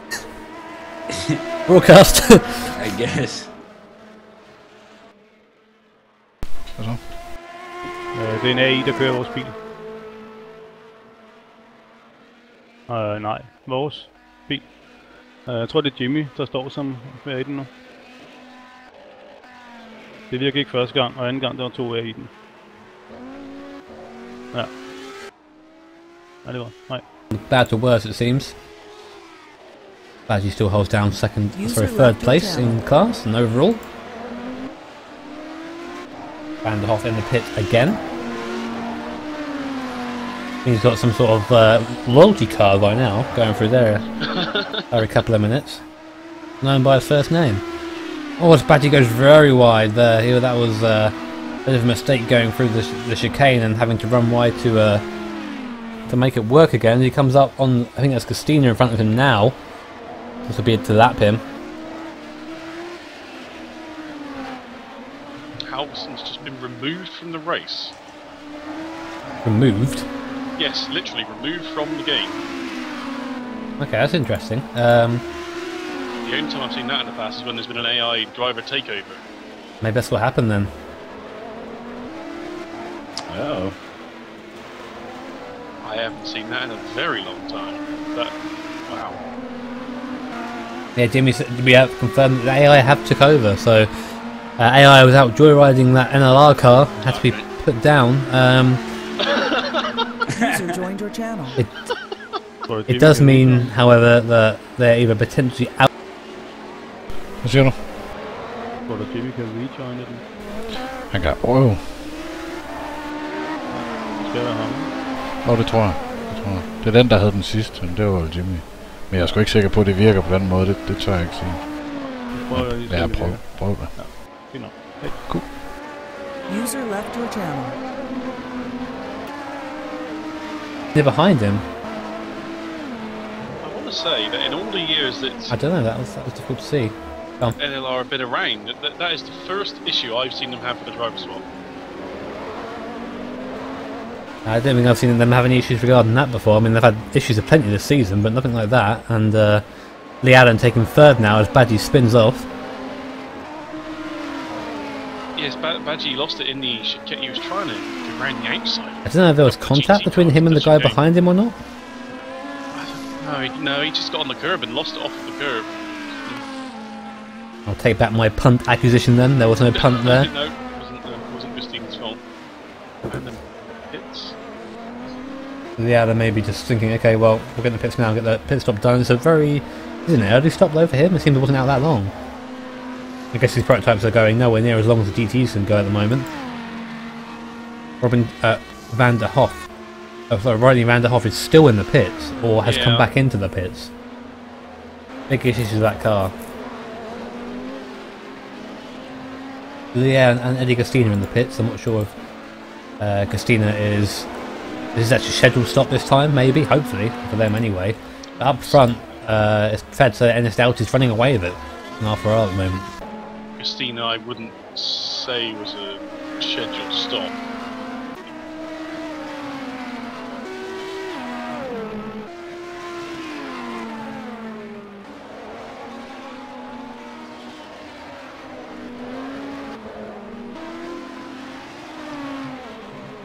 Lee Allen, I think it is. Okay then, well, we're definitely waiting to see. Lee Allen is out. So Badgie now inherits third place back from Lee Allen, along with that last four. Badgie doesn't seem to be. I haven't really kept an eye on his lap time. Doesn't seem to be quite as aggressive as his teammate. Seem to be doing okay regardless, as we see Ennis Doughty negotiate turn 1 and 2 very well. His pace has been okay. He's had a couple of laps where he's had incidents, but his pace is okay. Like he's done some 13s, 14s, but also there's a 24 and a 32 thrown in there. So. User joined your channel. Hi Jimmy, are you there? We have a driver stop at the back, I think. It's like finally just a question, Ronnie is out the car now. Drive-through or a We've got stop Karen and go Gurritz in the penalty car. after exiting the pits. Can you verify if it's a drive-through or a stop and go? Well, if you go too close at the exit of turn whatever 13, you will get a stop and go. Okay. So, did Lee get that or? Can I go down and see him and ask and Yeah. come back to you? Yeah, sure. Thank you. User left your channel. He's a long way behind everyone else, so it's just racing for the sake of racing now, I think. So But he's on the same lap as Robin User Toll. joined your channel. Lee said it is a drive-through. Yeah, well, it depends on how fast he goes. I asked him if... Yeah, well, Sorry. if he got it on the exit, I can remove it, no worries. Okay, I think it was because he let the pit limiter go before the line he goes over when you exit the pits. Not okay. Not on the outside, but you know when before you let the pit limiter go. Yeah, okay. I think it was that. Yeah, that's I can't clear that. Okay, that's no problem. Okay. Thanks for your help. No worries. User left your Pat channel. between Lee Allen and someone else in the background. We just missed that off screen. I think Lee Allen got a little bit loose going to the corner. Driver Garrett's was involved in that. I believe that's who it was. It looks like Lee Allen just He did, yeah. himself into the left-hander and then lost it into Garrett's path. Lee Allen's still struggling to get recovered here. Yeah, I'm watching him now. He's... Wow. No grip on this grass here, it seems. Absolutely nothing. It reminds me of the runoff at Turn 8 at Istanbul back in Season 5. That was awful. More issues for Lee Allen as he clips one of the GT cars because he was off again. Oh. Here it comes. Yeah, we're just watching it now. He goes off again. He just too fast into the corner, goes off the track. Tries to rejoin and, yep, clips the GT car. I think it's a TS racing car. And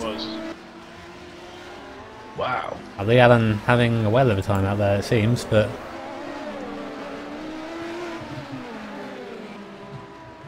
that wasn't. He's in the pits now, probably either to repair some damage or just to have a breather. Yeah, but Ryan Walker in the background has just shouted himself, we'll say. Magnificent. But a lot of drivers having issues, it seems. It does. It's like we had a little period earlier, didn't we, where it went a bit crazy, and it's happening again. Hopefully it'll calm down a little, and we'll get back to actually racing soon. Is that a drive-through for Lee Allen? He didn't stop on the way through. Interesting. I guess it was. He wasn't assigned one, so if it was an in-game penalty. I wonder how he would get that, though. I'm pretty sure that unsportsmanlike behaviour isn't in that, although it wasn't unsportsmanlike, it was more just unfortunate. Bit of difference, I feel. Yeah, I don't know if he's been far enough for the game to give him a penalty. I didn't. Speeding in the pits. Okay, there you go. So, bad to worse. Keep up. Doing our best, Jimmy. We don't know if he's speeding in the pits. We don't get a warning. We haven't got a speedo for everyone. And per Rosenthal, he is into the pits now. Yeah, here he comes. I think it's an off track here, but it's just him coming into the pits. And maybe we'll see Hirsch get into... Not Hirsch, sorry. I'm thinking Joe Chiampa. No, I thought Mike Hirsch drove Odd in there for a second, but we might see Joe Chiampa get in the car. May do. I guess we'll see. That would be a scheduled stop then, yes, because of course they had the incident earlier. Yeah, they're kind of similar to the target car in P1. They're off schedule with everyone else because of the incidents they had to suffer and they'll come into the pits and get that sorted out. That was 46 laps for Rosenthal. When he pitted, he was in third place. So we'll see how pretty impressive. We'll see how long, what way he comes out after the pit stop. But there's still life in that team yet. I think he'll come out in 4th or 5th, one of the two.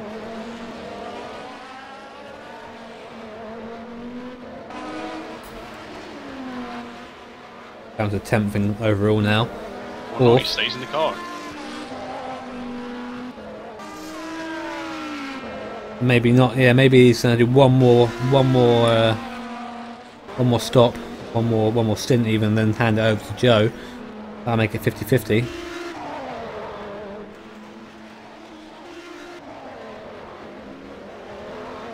Ennis Doughty off track.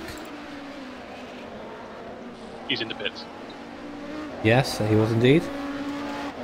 I wonder if there's any way to get an intern out there with a camera and sit right on the exit of 5 and 6 and see what kind of airtime these guys are getting over those curbs, because from what I've seen, it's pretty spectacular. I think what they should do is lie down on the curbs and then get an undershot of the car as it goes over them. There you go. That would be very safe.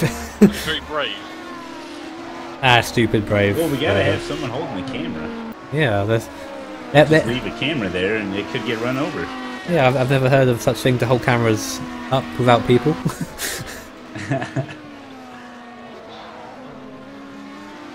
That stop for Ministerity is right on the schedule. I mean, Ennis just kind of leading from the front now, you know, just taking it easy, still putting in quick lap times, but not doing anything scary though, luckily enough. I wonder if we're going to see a drive shot from Ennis though, because there are definitely 2 drivers there with him. Well, there's at least 1 driver with him. I haven't actually seen anything from Brendan yet. I don't know if he's in the TeamSpeak or not. We can maybe get a look at that. Have a little spy. Have a little spy and see who's chilling where. Joseph are both there. Brendan's on his phone. We can tell you Brendan is on his phone rather than his computer. So if there's going to be a stop, it's going to be Joseph getting in the car. If it happens, we'll wait and see. No, Ennis doubt he's going to stay in the car.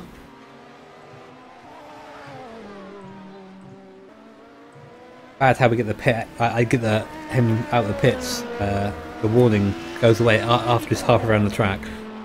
Brilliant. Working with very limited technology here, ladies and gentlemen. We're just gonna watch Ennis Doughty go round. Currently coming just sliding through traffic, and he's going to sliding through traffic and to show you how composed and how leader does a lap here in Indianapolis, though.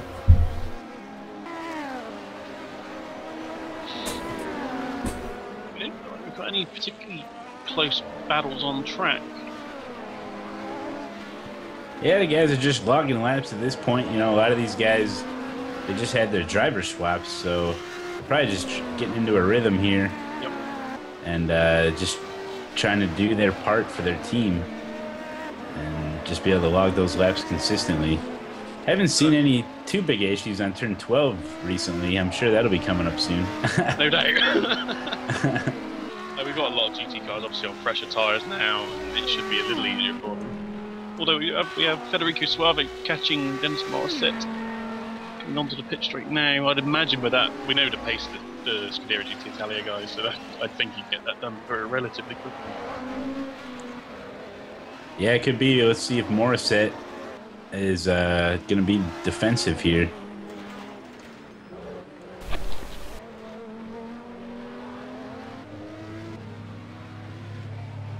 You're probably a little bit more familiar with the driver swap, Stephen. How often can they driver swap, or is there a certain percentage of the race they have to complete, or what are the rules on that? In the past, it's been sort of between 60 and 70% that someone can do maximum of a race, so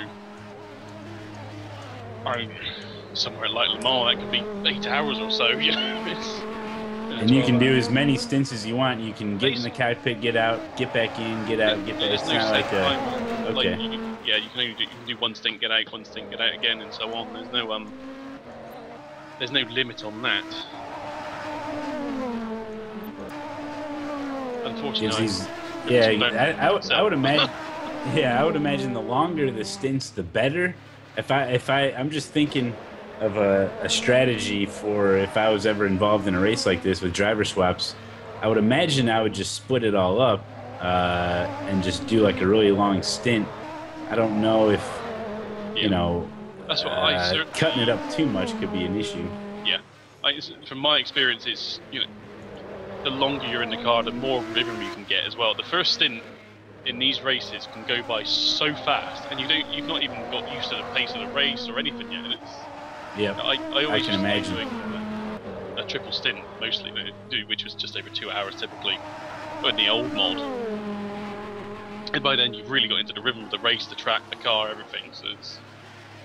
Yeah, and every time you have a driver swap, no matter how competent the driver is, there's always that little bit of time to get situated and get into your rhythm. And if you can extend that time longer, I think you'd be a lot better off.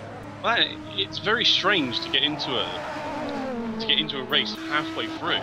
It's such a strange feeling to know you're actually okay. I'm not practicing. There are other cars going round. I've not been here since the start, but I'm actually racing. It's so hard to get your mind right. I always hated doing that.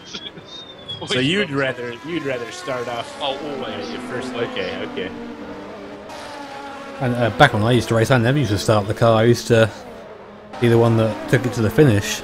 I kind of preferred that because I like to have the idea of, right, I'm just in the car now. Yeah. But it can make or break the performance, the way you You have your drivers set out. If you have someone fast, you know, go at the start. I think that's the GT Italia car just spun there. Actually, sorry, didn't he? Yeah, it was. Yeah, it's Morissette and Sabe here. They're on the same lap, right? This is the closest battle we're looking at. In fact, we had Suave get past Morissette, didn't we? He was only behind him a couple of laps ago. Yeah, not so far from each other though. It seems. Morissette even looked to the inside there. We'll see how aggressive he is here to try to get that spot back. Another thing with the driver swaps now is with this mod currently, it seems like every car changes tyres at the stop, so it's not like you would gain anything by double stinting or whatever. It's Eddie Agostino having issues here. We're ready to cut you off there. Yeah, that's right. That's fine. Carry on. Ooh, he tried. This is going to be dodgy. Yeah, he tried to get on he tried to hit the last corner, completely missed it, ended up in the pit lane, tried to steer out of it, spun, and now is rejoining the track. I think he would have just went right in the pits during the fast corner. Yeah, I would have just went through it. Probably would have saved time, to be honest. I think he almost beached himself there in the curve. Yeah, he did. He had to reverse off it again. That could have been very dodgy indeed, but luckily... Especially at that point in the track. Yeah, luckily... Hello. Luckily the experience of all things seems to have helped him get back on track about the death.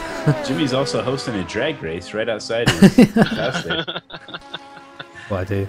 Featuring diesel trucks. my favourite, man. It's nice to see that the Rafael Spoger is now only 30 seconds behind the lead car. That gap has come down, but again, I think is Susan due pit stop? Yeah, we don't know, that's it, but we're not quite sure pit stop wise who's where. I mean, I'm not sure if the spreadsheet says lap times or whatever, laps they pitted. But, Susan should be stopping, I reckon, in the next... As I do maths in my head. You know, we can hear the cogs from here, but it's... Probably another 7 or 8 laps or so we should be pitting. 6 to 8 laps. Obviously, you know, they've got the their eyes set forward. They aren't thinking about anything else apart from the win. I think that is why they're champions. they're out here to win. The thing with the target car, of course, is it was involved in the incident earlier, so it's had an earlier pit stop, so it's out of sync anyway.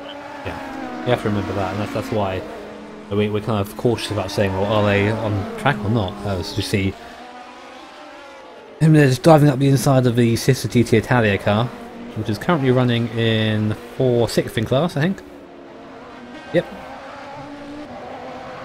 Correct. Currently, in 2nd place in GT, it's Gary Elves. It's a fantastic run for that car. That's come from nowhere, really. That's kind of just happened really under the radar. I'm not sure again if there are pit stops at a road or... Yeah, I don't know what kind of schedule he's on for pit stops, but hey, good on him, man. He's 2nd place in his class. Keep it going. We're looking for the favorite paint job now. Would you consider that even a paint job? It's just black. Well, mine's got black and a couple of stripes on, so I don't know. Oh, it does. There's some chunks of red on it. I quite like it. Oh, I like it. It looks slick, man. He keeps under the radar with that. That's what he's doing. Paint job, yeah. He's here to be quick and get under the radar. That's what's happening with him so far. I was going to say, we can actually look using the power of widgets. How many pit stops everyone's done so far, and apparently Eddie Agostino has done 11 pit stops. Whether that's right or not, I don't think it is. I don't think it's a hell of a widget you got. Yeah, it's a hell of a broken widget I've got here. Yeah, he's not done 11 pit stops. It might be counting him going wide each time at that last corner though, as a pit stop. Oh, I see. It could be. I wouldn't be surprised if that's it. So we'll turn that widget off right now. Obviously, it's got no place. Fine tune our widget, so please stand by. Getting intel on it. The widget's really just set up for collecting data right now, and we'll be putting it together later on. I mean, it's because it's done 2 pit stops from what I've seen, so and obviously I think it had the penalty as well. So that's 3 times in the pit. I mean, the reason why I'm not seeing this this car is because of my opponent not being up to full. Welcome to the PC. This is Grip TV Live's very first broadcast. We're trying to work out the kinks here, folks. So just, I work out how to speak into our microphones and difficult stuff here. Yeah. Anyway, I imagine we'll see a pit stop from these guys soon. I think so. Anyway, I don't think they're anonymous in qualifying. And again, like so, if they were there, we just didn't focus on it. And now, due to some traffic issues with Sauvé and Morissette, they're bumper to bumper again as Hirsch gets by nearly with that P1 car. That was quite a gaggle there. That was a bunch of traffic all mixed up with these guys are battling it out here. And I've just been keeping an eye on it. We're just watching Federico Suerva now being harried by Dennis Morissette in that Can-Am car. Still there. Still going. We said that Suerva seemed to have very quickly catch and pass Morissette, but Morissette hasn't really dropped back that much. Yeah, issues with the traffic here. When it gets you in the wrong spot, it can be treacherous. You can lose a couple full seconds on your lap time even. You get into some bad traffic throughout the lap, so something these guys got to watch. It just comes down to sheer luck most of the time. Right, and gap between Suerva and Doughty kind of increasing again now a little bit. What there? I'm not sure of. Oh, I said that, and then Suerva makes a mistake. That's why. Oh wow, I see why. Oh, that isn't going to stop that fast, Raphael. He just these guys gotta smash the brakes. Hoping maybe their braking points. Sort of stop. Tearing that poor GT car out of its mind. Oh, I'm glad I'm not a GT car on this race. They've been abused thoroughly. It's been eventful. Right, and again, how do you, Stephen? Now you're used to driving in the P1 cars. How do you personally handle some of this slower GT traffic? When I'm in a prototype, I'm probably a little more patient than most. To be fair, I've typically in the past driven a lot of GT cars, so I know where they're going to be and that sort of thing. So but you can kind of plan it out if you see a car up ahead, you kind of think of the situation beforehand, like how much time you usually have. Yeah. But I think with my experience of the GT car, I'm not necessarily as aggressive as some other P1 drivers, so I tend to lose time in traffic. Yeah, see, now I would be in the situation of driving one of those slower GT cars, and for that case, sometimes I'd like my rearview mirror to be about triple the size, because I'm checking that thing more often than not and trying to plan out a move, or when to get the hell out of the way, or when to take my apex really quick so I can get through the corner before they catch you. So we've seen major issues here today, but otherwise, I mean, you have to understand on a lap-to-lap basis how many times traffic is getting by and how well they've been able to handle it more often than not. But you're always going to have those issues, but it is crazy to watch the speed difference here. Well, it's motocross racing, isn't it? Like, it's all about handling yourself in slower traffic or in faster traffic in the GT car's case. I mean, people say it's up to completely to the prototype to pass, but it's not. The GT car needs to do its part as well. It needs to stay on a predictable line. We saw a car earlier, I forget which one it was, just weaving almost to try and get out of the way, and the prototype have already gone to the other line, the off line to overtake, because it can do that. But then it was it gets caught unaware, and then that's when crashes happen. So you have to be really careful there. Yeah, definitely. I mean, you can only make so many last-second maneuvers there to save you from some contact, and most of the time it's better off just to keep it safe and let off a little bit, and just try to time it out the best you can. And just as we look at Perez and go down the straight, I want to just remind everyone who it is you're watching and say welcome to the lovely, awesome Grip TV broadcast.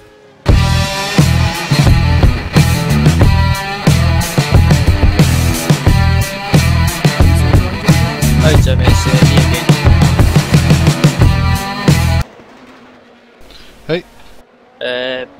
Lee just said, excuse me, you know the final corner, the inside pit wall, as you exit the final corner. He said he got a penalty for that because he was too close, and Lee was wondering if you could clear that. Yes, I'll do that.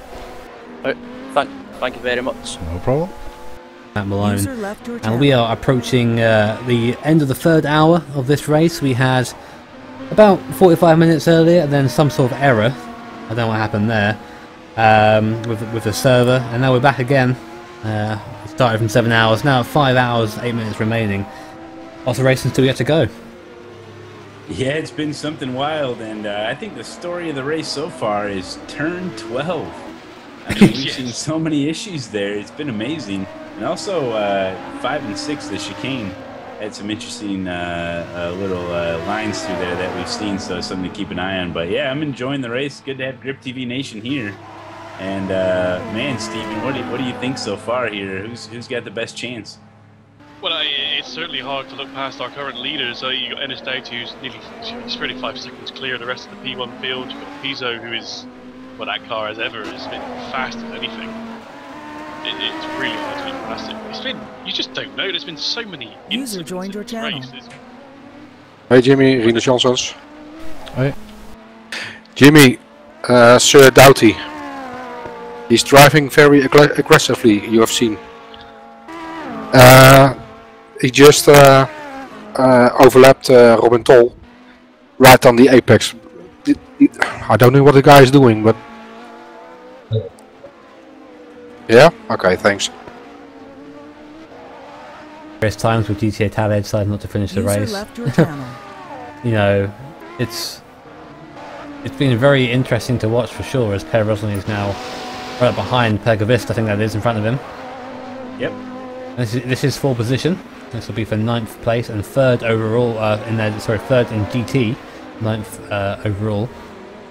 And Pergavist gets it wrong, and Per Rosling goes around the outside. Not a good place to do it, as Doughty goes around the outside of both of them. Yeah, getting in the mix there.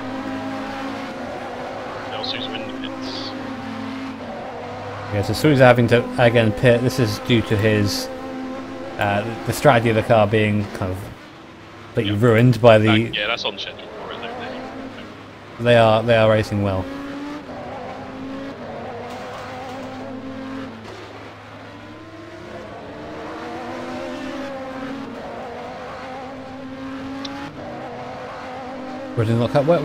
Whereas next competitor for Rosalie is Jerry Elves, who's still in 2nd place, and he is coming around the last corner now onto the straight, and he's not so far behind. There's a pit straight between him and Daniel Pizzo. I'm not sure what kind of gap that is time-wise. We can get someone on that very quickly to see what kind of gap that is. I can't show that here, unfortunately. I can't find that. My little. Sorry, was there a gap between? I was doing something between the was. GT leader and GT 2nd place. GT 2nd place is.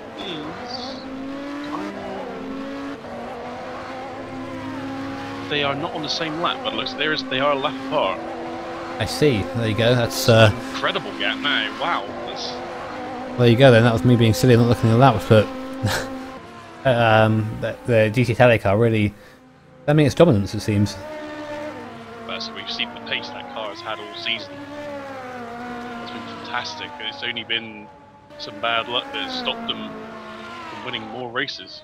I think a lot of bad luck, considering they're lying 4th in the championship. They are trying to overhaul the Rare Endurance team, which are currently a long way back. I think they're in 15th, is 10th overall in their class, I think, or so. They are maybe even a bit further back than that, maybe 9th. But at that rate, I believe that they will take the 3rd place in the championship if they can, and bring it home, which has been the issue so far in these races. Bringing it home has been proven very difficult. That's what it's all about. 8-hour race. I mean, you have to finish to put up any type of points here, and yeah, nature of the beast. Well, so we have. Oh, gone. Jay Eklund was turned around going into turn 1. Have a look. In fact, yeah, Badgie just drove straight into him in turn 1. Came from miles back. Well, there you go. That's example of how not to do it. Lost Jack and a lot of time, maybe some damage there. Looks like this whole F1 CL team is no, they're not making the best first impression, I have to say. It's very aggressive, we could say. And again, first impressions tend to stick.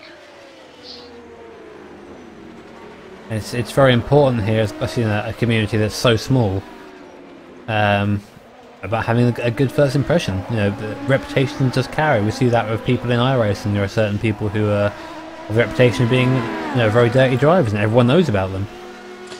Yep, that's why people have lists. Yeah.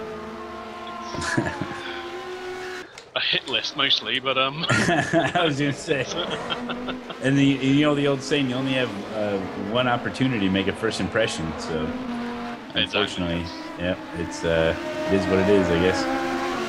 So this is now, with this being the last race of the season as well, they're going to take this into the next season. It's going to be everyone's going to be, oh yeah, that is the team that is really aggressive around other GT cars or whatever. It's not a good one to grab to get. But John Fabricius back in the ETS Racing Lamborghini now. That car was on its own schedule. Yeah, a lot of the cars are on their own schedule now. Lee Allen in the pits as well for the satellite car. So I think it's just him and I don't know if Jonathan's running today as well. Might just be Lee and Ryan, hard to say. Interesting to see if anything will come from that Badgie and Eckland incident. I don't think anything has. But that wasn't a good way to get the traffic past. No. I think if Jimmy sees it, there might be some repercussions for that one. Quite rightly as well. Robin Toll getting it wrong, going left. Going on to the old part, the 2013 configuration. Did he want to go up onto the banking? He thought about it, I think. I think he makes another mistake here as well, because we have another off track for him shortly after. And Jerry Elba's off track as well. Or he may be pitting in, because... Yes, Jerry Elba's in the pits. Okay, so he just brushes the footboards. He lost the rear end of the car. Have a look. Braking. We've seen people do that, haven't we? We have. It's like we saw Benatti do it earlier as well, but he really lost. He hit the front end of his car. The stop is also on schedule for Elbs. The question we have from Roman Rob in the chat is how many teams per car? Yeah. And there you go. You've got anything from 2 to 5. Yeah, 2 to 4 or 5. Yeah. I think you'll probably see a max of 4 in this sort of race. But an 8-hour race, you probably, I'd say 2 drivers is certainly enough. I was just thinking about that. I mean, you have to run the same setup, right? So yes, you do. To be able to form a setup around just 2 guys is going to be a heck of a lot easier to try to fit it to 3 people, or even more. So, yeah, 8 hours. You could run 4 each. I know in the past when we've run even 3 drivers, it's been getting a setup that. Sometimes we've had a setup that works perfectly for 2, but doesn't for the 3rd. So it's really tough. I mean, I remember when I raced for Oracle, the 2 guys there always ran a very stable setup so they could get through the race, but it wasn't the fastest in the world, and I had to deal with that because otherwise they couldn't finish the race, So it's very much give and take in endurance racing, both with your competitors and with your teammates. Part of it. Wow, we've got Gerrits is off the road. Just before coming onto the pit straight, it's striking again, Malone. There here we go. And Garrettson, there they go, he just goes wide. How many times have we seen that today? And there's not been a time where it hasn't spun someone away from the track, you know. It's like he's stuck in the gravel. I mean, in one of Benatti's offs earlier, the gravel nearly rolled his car over. Oh, wow.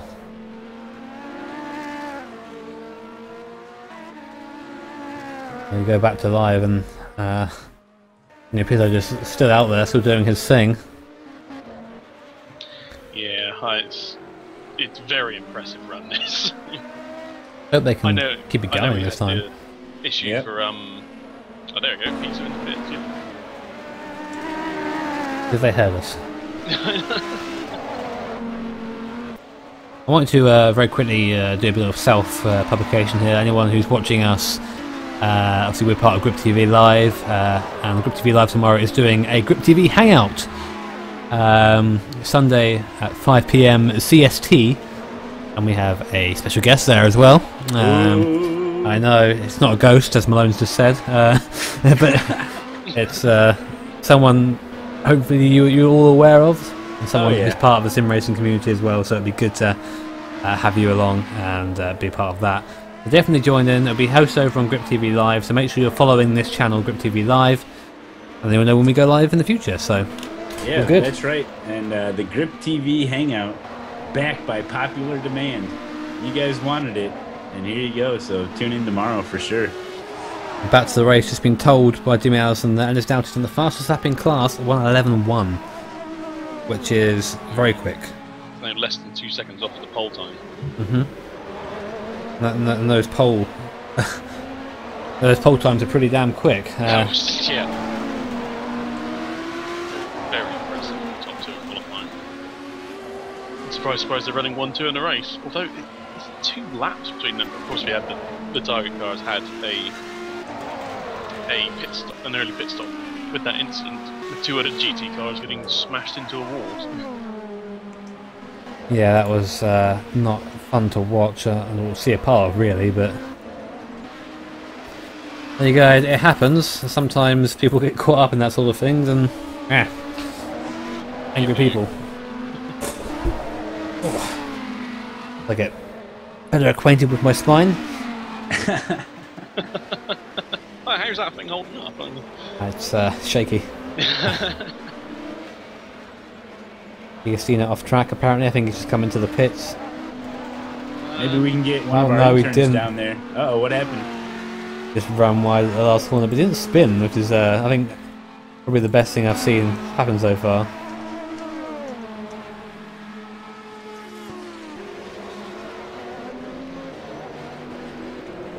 Big braking zone there.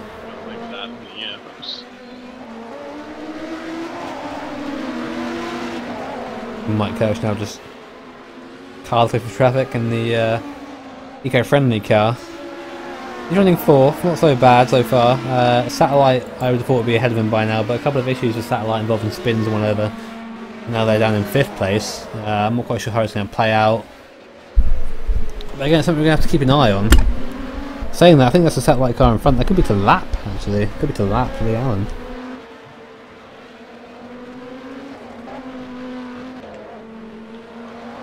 Car is now running 5th, it could well be. Yeah, okay, so while we're watching Mike Kirsch go around, I think that something else we should mention in terms of Grip TV, just to do a little bit of self-publishing again, is our video contest. I'll take it away, Malone. Yep, Grip TV is doing a video contest, guys, and it's your chance to win $100 in cold hard cash. That's right. Not iRacing credits, not Steam credit. Nope, this is cold hard cash delivered to your house. In a $100 bill. We'll send it right to you. But it's a video contest, and what we're looking for is Grip TV Nation to head out there. We know you guys are super talented when it comes to the tech and computers in general. A lot of artists out there.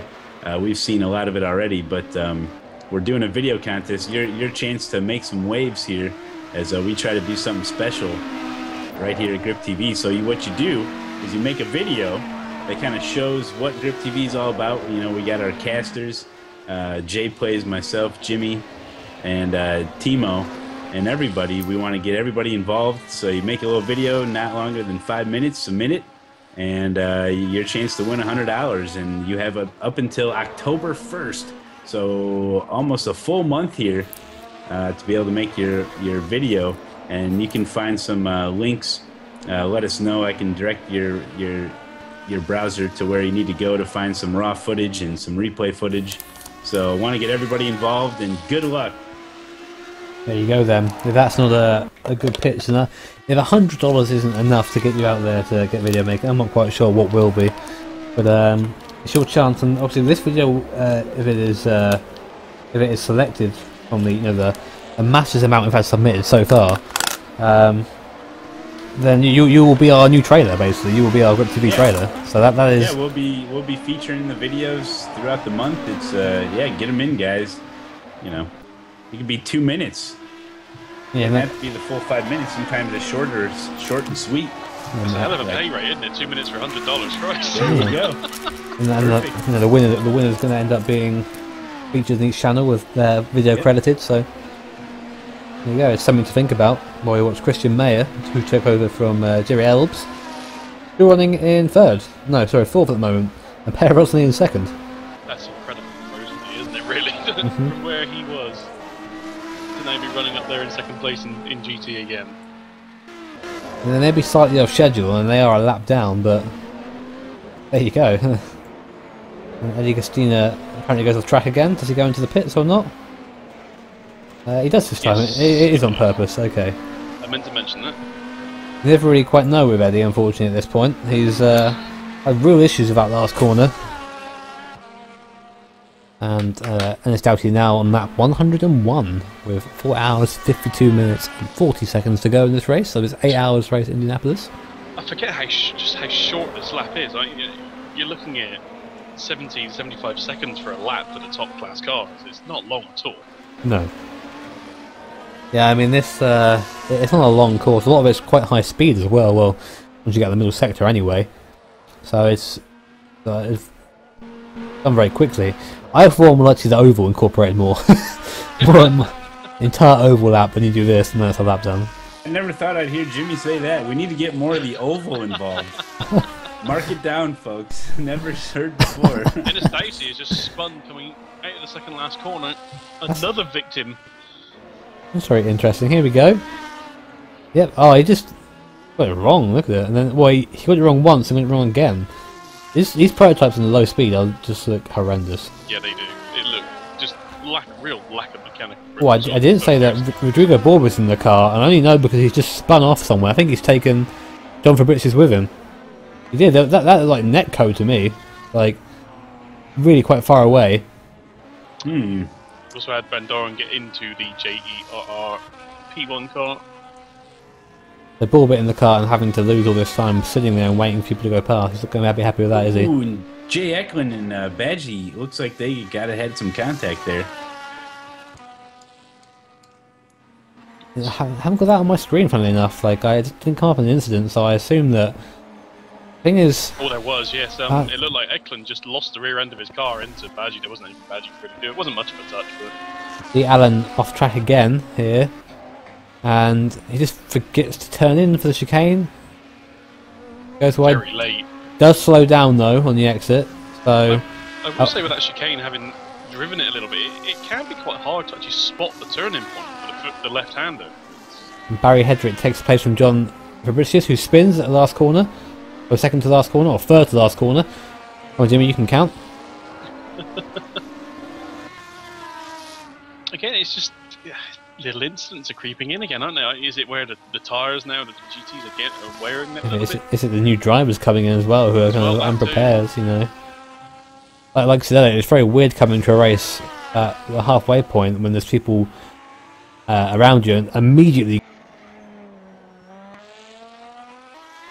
get out of the pits and be at 100% and be quick and be fast. It's very difficult and a very hard skill to get right.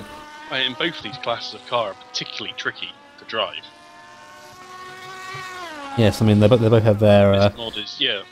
You see, in the slow corners the prototype suffer, and the mid-speed corners the GT suffer. There's not really anywhere safe on this track for either car.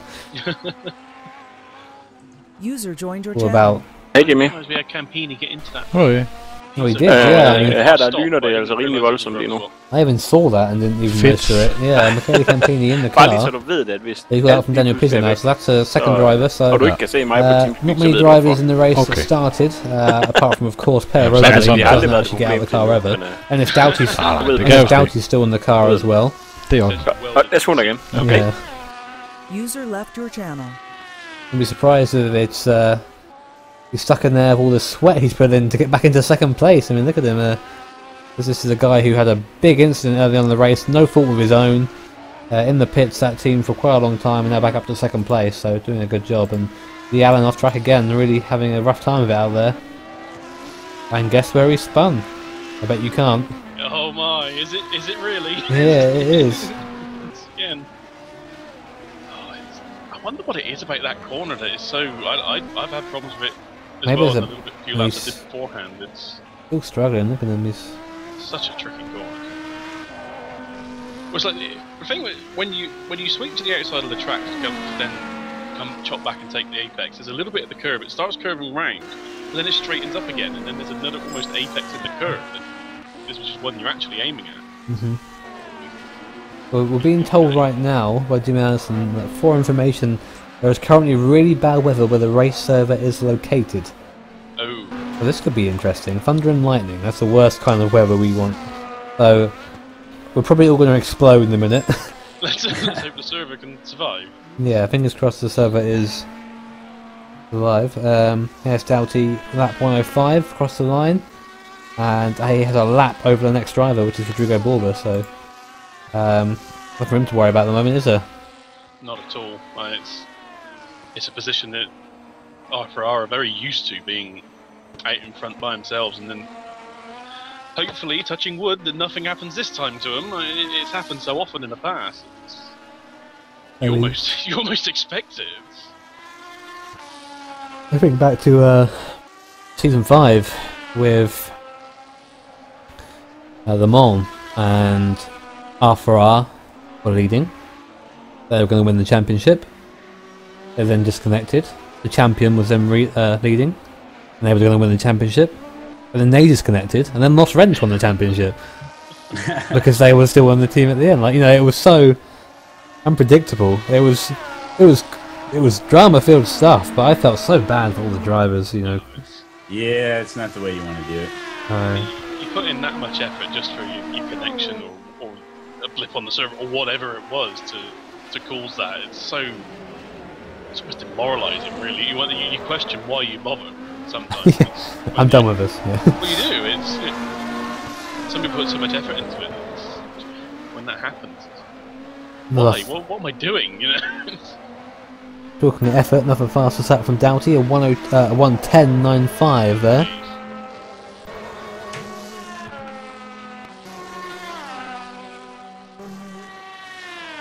We'll see. Impressive. Got Hirsch in the pits now.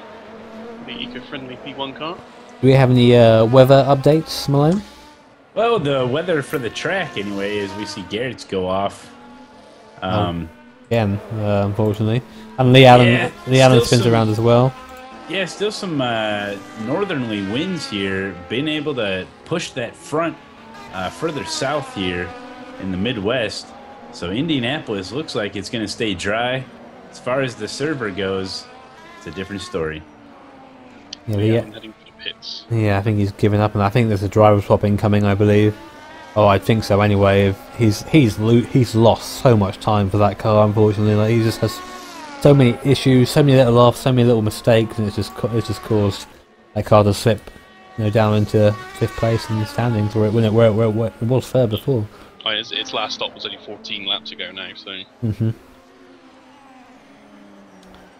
Is Christian Mayer again? I've been told, apparently reporting an off track on my thing. It looks like, yep, that the corner that we all love. Yeah, and that is the different part of the configuration, right? I mean, that's yeah, he's gone to the oval now. He's gone to the hills. Here we go. Borba reporting is off track as well. This is interesting. Where's this? I have an inkling as to where this is. It might well be, you know. Oh no, it's not. He just goes very wide at the oval to avoid the GT cars. That is classed as an off track, so I wonder if that's something that's going to be picked up on at all. Well, yeah, that's where we saw Ennis Douch's car when the incident with those two other GT cars. Yeah, I mean, in that part of the track, it looked like to me he was coming back on the track. So I mean, you could argue like he shouldn't have been out there in the first place, you know, but. That's it. I'd want to see it again after. Yeah, I mean, it's something that does need to be replayed. It's very hard to make a decision based on that, and the stewards, I think, are going to be doing the same thing. There's been no action against it so far. Maybe look at it afterwards, but at the moment, you know, everyone's allowed to race. So Ryan Walker back in the car. We were confirmed that the damage has been done. 3 laps deficit between him and Mike Hirsch. Oh, ouch. That's... Unless there's issues for that car, that's going to be very hard to make up. Because we are only coming up towards 2.5 hours into the race. Into this, well, what is effectively a 7-hour race now with the first the red flag. All good for me. We get to end a little bit earlier. I kid, ladies and gentlemen. We're dedicated. We are. And then the yellow flag in the last sector. Mike Hirsch is off track. Oh, hello. So he actually spun it coming into the third to the last corner. This whole last section is just a pain in the... It is. We've seen so many incidents down here. No one seems to have to... It's just the braking points there. I mean, you imagine they'd back him up a little bit here, don't you think, after all these issues they've seen? Maybe it's like an issue with tyres, or just the brakes locking after after wear. I don't know. It's really difficult. As the car kind of settles in and the dynamics do change, maybe the braking points change and they just can't judge it right. Well, and as well, of course, the sun is also, of course, moving its position, so it does change your vision going to certain corners, and it can be hard to pick out a braking point.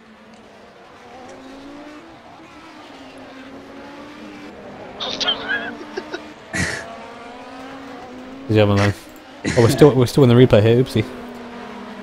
As we go back live. And here is Mr. Badgie again in the F1CL car. These guys have been pretty prolific, I guess, so far. Very much in the wars of every car they come across, but driving around at the moment, driving okay. Federico on into the pits. Indeed he is. It's Suave, that's the number 60 car. And Garrett's into the pits. Cohen Garrett's at DHL Audi. Yeah, I did see him apparently being off track. He had a spin, I think. Yeah, he had a spin coming in, I think it's turn 7. Just trying to get off the corner quickly, and he actually put it in the wall. We actually touched the wall a bit. We might have some damage. It wasn't a big hit, it was a kind of a tap, but damage could be there nonetheless. Unlike the cars that I race, and these cars don't tend to take side contacts very well. Or any sort of contact very well, for that matter.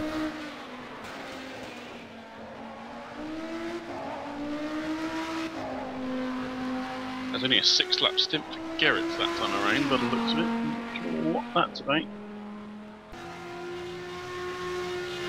But Suave just did a 49-lap stint. That's 4 laps short of the longest we've seen. No, it's not. Never mind. It's 6 laps short. I think number 1 in the last car.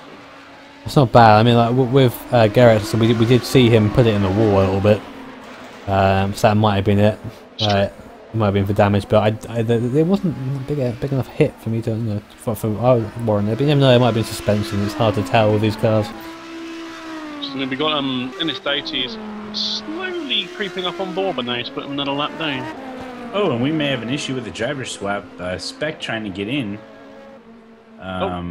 Couldn't. Yeah. And there might have been a disconnect there. Driver swap error. As Spec's coming out of the garage now, back into the pit lane. He's going to get on out there. Is it a Spec though? Spec in DHL Audi. Question we have to ask, is it Skynet or is it Spec? This could be AI driving here. Just by the way that the car would nearly spun coming out of the paddock area. Yeah. That might be a driver. Oh. Well, you generally expect to see the AI going sideways. I guess. Well, no, it depends if it's the R Factor 1 AI or not. Well, that's true. All they do is go sideways. And it's Doughty reporting off track. What's he done? Oh wow! Massively missed his braking zone. I'm maybe thinking about something else, thinking about what he's having for dinner later or something, but he just missed the braking zone by a good like 10-20 meters or so. And Doran and Mike Hirsch reporting off track as well. Let's see what happened to those. Van Doren, has he... Oh, Van Doren's been naughty. But he did slow down. That's okay. Mike Hirsch, another off track. And... oh. Yeah, alright. Second Er Teamspeak hjemme ved dig, eller hvad? Ja. Men der er jo ikke noget her, men igen, det hvis man man kan rammer en se, Per han er backbone, kommet på igen. Jeg prøver lige at hoppe ned til ham. Ja, det er on. Fordi det er ham, der er ude at køre, nemlig. Okay. Nej, der røg han fandme igen. Ja, han fik lige connection dropped. Yeah, that was Jimmy there, for those who wouldn't, because it's very quiet in our ears, so Twitch. as Jackson spins. spins it. Yeah. There you go, very head to thank you. Has he... Oh, Van Doren's been naughty. YouTube også igen.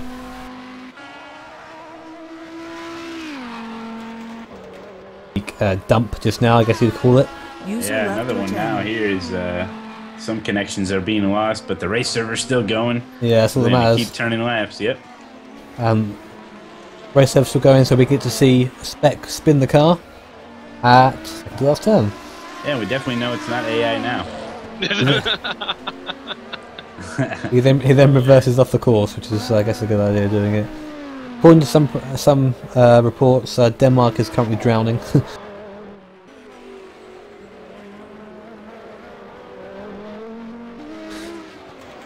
Oh dear. Head to higher ground, folks. Run! Head to Holland. Wait a minute. If you could take the server with you in a backpack, that'd be great. Yeah, I was gonna say. They should all head to the server area and protect it somehow. Sandbag it, yeah. Beckland again showing us off track. I think just getting very wide. Yeah, as I suspected. Wait, how similar did the that Eklund spin look to the issue Zortsis was having when his tire was completely worn? It did look pretty similar. We'll see if it kind of continues, because it was at that point when those guys were out, they just weren't able to keep on track anymore. You know. It was literally like driving an ice pad. Looks at it, and we're getting towards the end. I'd say the end of that stint for that car as well. So the tires are not fresh, but they are medium tires now as opposed to the softs. Yeah, maybe they're kind of learned from their previous one. I wouldn't say it's a mistake, but well, it would have been fine if they'd come in a couple of laps earlier. That was it. Yeah. Yeah, a huge part of these races is just building experience, and you know, there's some lessons to be learned for sure here. I suspect those tires are pretty much on the rims, to be honest, by the way it was spinning around effortlessly. Yeah, that thing didn't work so well at the end of the stint. I don't know, like why it was that bad. I mean, why they didn't pit in? Why it was something that wasn't even thought about? You know, it's just very interesting. As Borber hits the braking zone wrong again, getting a nice flat spot on the tyres, no doubt. Of course, that's another thing to consider, isn't it? How we've not really mentioned the flat spotting and all that that's available in RF2 now. Yeah, you've got to be very careful with your tyres. These big lockups we're seeing at turn 1, and, you know, in this last sector here, it's going to go against you, unfortunately. It's not like old school R-Factor where you can just do that every corner and just heat up the tyres a bit. Do it here and you're going to have vibration, you're going to have difficulty. It's not to mention tyre temperature. Exactly, you know, it all comes into play. This R-Factor 2 rewards smoother drivers. Yes, it does. I can't deny that. Oh, we've got Rosenley's off. Rosenley off in the wall. I've just seen that. Here it is. Ooh. He's doing what one of the car in front did earlier, actually, just going off to the left, and that's going to be a... it wasn't a massive hit, I don't think it was. It was enough maybe to dislodge something, so... And it was like that. He just touched the curb. It was like it unsettled it a little bit, and it just kept coming round. Oh, and as Mike Hirsch gets into a GT car, we got issues on turn 12 again. His 2 GT cars are off. There's contact there. Hirsch trying to get by a P1 car. Ooh. I missed that. Yeah, two GT cars off. Yeah, Per Rosenley hit Perkovist as well. Yeah. Sorry, Spec hit Kavist. Will Perkovist off track again? Spec just lost the didn't he? Just lost the gun again, and it just clipped the rear end of we have a car. DNF for Euro Spec. Yeah, boy. Here. Now, was that a rage quit or was that a server issue? Spec is it looks like he definitely had escape on that. Yeah, it does look like it, doesn't it? Yes. Definitely does. That's not a connection.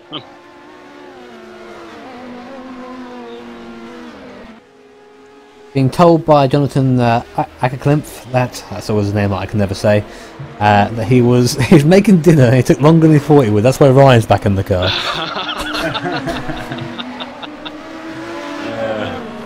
This is what happens. This is the sim racing. The professionalism in sim racing is unrivaled. I wouldn't say that's necessarily a normal case, though, to be fair. That's, oh dear. Here's Jay Eklund again, and here's Van Doren behind them, just negotiating his way through. Almost runs into the back of Eklund there, actually. That was Van Doren not picking his moments.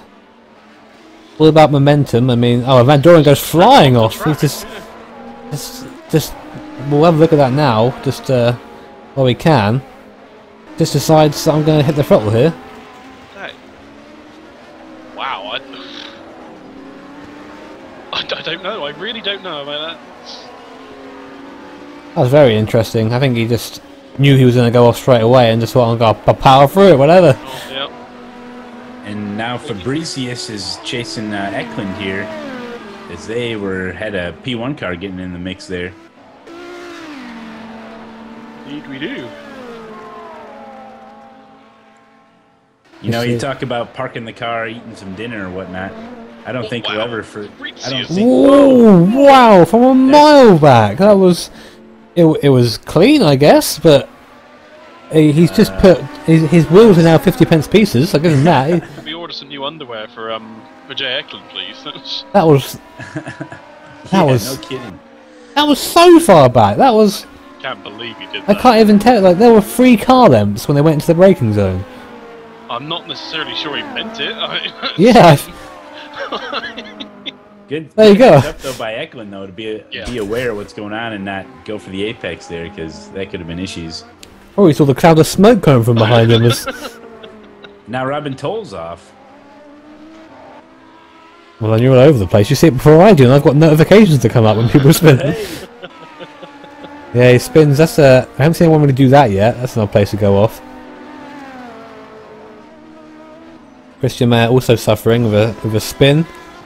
Coming into this tight left here. Doing what a lot of GT cars have done through there, and the kind of the rear just carrying on, over-rotating almost. And we see Joseph Mudrick in first place. You know, he took over for Ennis, and I just see him go off in the notorious turn 12. So maybe he's just trying to get into a rhythm here. Yeah, just getting the feel of the car, I think, now. I think it's part of this race to do that. If Robin Toll again has issues. We have another spin here.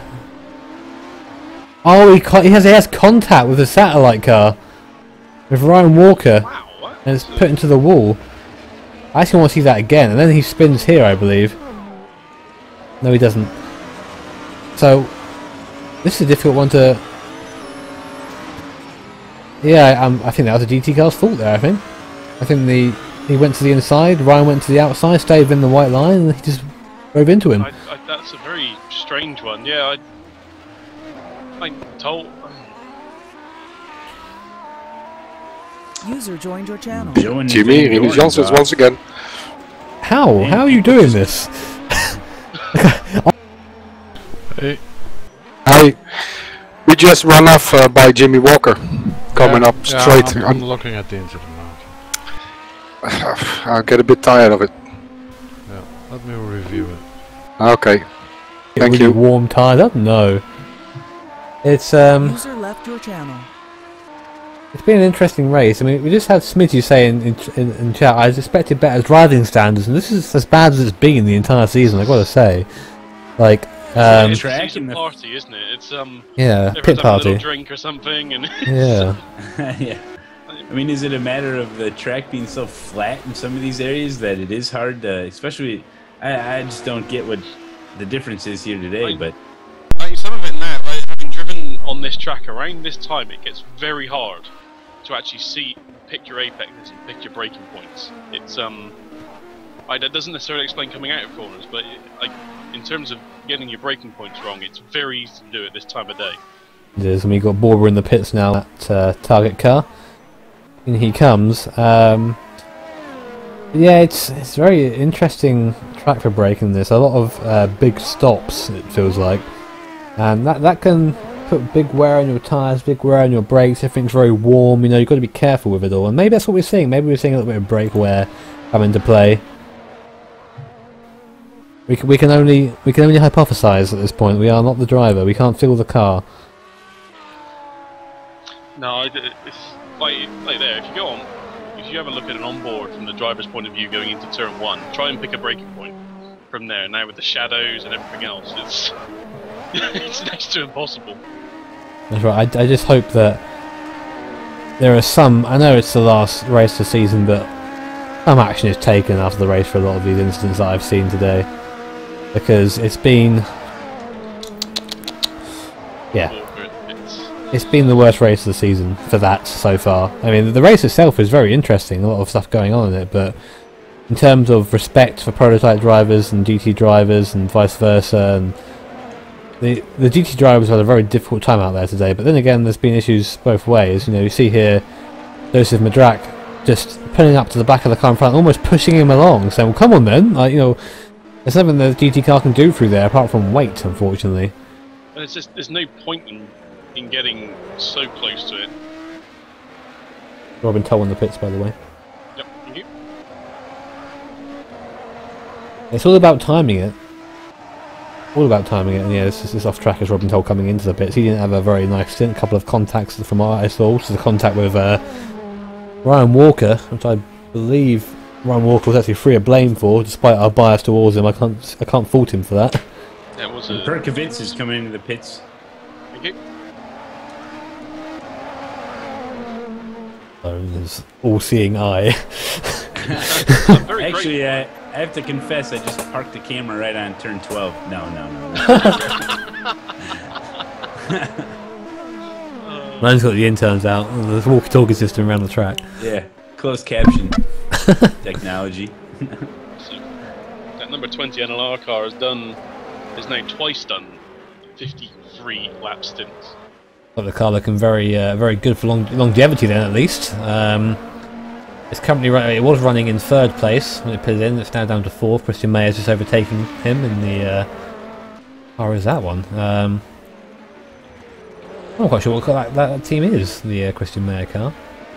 It's the Black Aston to me. It is the PRL Racing Vantage. PRL. There you go. John Fabricius off track again. Another example of being naughty.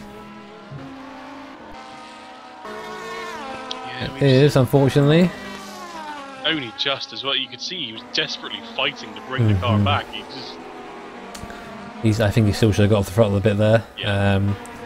I don't really have much sympathy for these people because they've been told many times not to do it. And the penalties have been given out very. And we see a driver swap. Thomas Beha now out there running. Thomas Beha, he was in the chat a minute ago, so he's now getting into the car. 4th place in the NLR car at the pits now. To the 20, interesting. No, Thomas, you typically expect to see in the 1 car. Well, the 1 car isn't in the race anymore, so that's probably why. Yeah, they're just trying to do a good showing now that obviously issues have come, and it's time to get some good sponsor viewership. We have another issue with Christian and Mayer. The spin in. Oh wow! Oh, look where it is! Yeah. It can't be turn 12. Oh, it's possible. I don't know. Like, it's very difficult to gauge why that's still happening to the drivers. I would have thought the feel of the car would have come to him by now, but I guess the evolving track is really catching him out. Yeah, I was going to say, once you're used to the car and you're into a rhythm, then the car starts changing and you don't adapt quick enough. I mean, that's the only thing I can think of. So a lot of these GT cars are now going to be coming towards the end of stints, and it's... Oh, big wreck heading into 7. Big wreck is Fabricius gets into with who is that yellow P1 car? Doran. That was Doran. Oh man, I think there's parts and wreckage on the track. Well, there's something wrong with that car. There it is. Coming in now, braking. Oh, Van Doren, that's poor.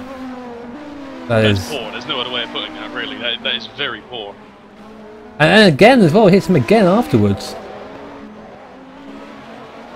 I get a team. Oh my. Can you see that again?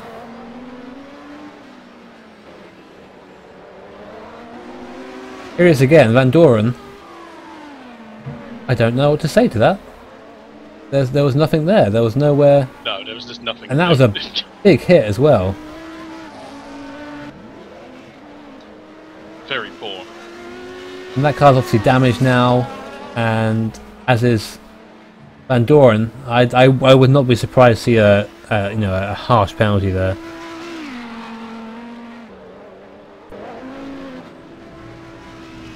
Can we get Van Doren? We can't get a Van Doren perspective, unfortunately. We haven't got that camera available to us, but he rammed the guy from behind, so there's not really much you can do from that. That is pretty cut and dry, I think. I don't know where he thought he was. You've got 2 GT cars in front of him. There's just no space, so it's not on. That move is never on. That's not on. Yeah, there you go. As expected, a big penalty. Stop and hold 60 seconds for Van Doren. So that's a minute, and that's effectively a lap he's going to lose now. Yep. So and he's pitted anyway. He's going to go around again, repair his damage, then do the penalty. So he's going to be out the running now. He already was, which is the frustrating thing, I think. Already in 6th place. But already placing 2 laps behind, pretty much. Yeah. Well, 3 laps, I expect, by the time it's all done. Penalty has been placed, so that's that done with, I know. But John Fabricius, unfortunately, was the innocent party in that, and now the car goes down to last place, last running car. A car that pretty didn't deserve that, that's for sure. Here we are looking at the lead AMR at the moment. It's Joseph Madrak and the R4R car. Doing a fantastic job. We might see another driver swap towards the end of the race. Maybe Brendan might get in the car. I think Ennis is done for the day. He did a fantastic job. I'm sorry, the chat has struck. Of all the things to be quoted on in my life, that one comes up. Profound. Yeah, I can't wait. I can't wait till I die and that's on my headstone. Anyway, back to this, and just saying again, Madrak there, just taking it easy with the Can-Am car, kind of getting into position. A lot of it is kind of timing your throttle response. I mean, you have to, let's say for example you have a GT car right in front of you, just maybe hang back a little bit in the corner and then get a good exit, a good fast exit, and then overtake him after the on the corner exit. If you do that, you're losing a lot less time than you would be if you're sitting up behind the guy and poking him through the corner. Van Doren is in the pits to take his penalty immediately. I'm not surprised.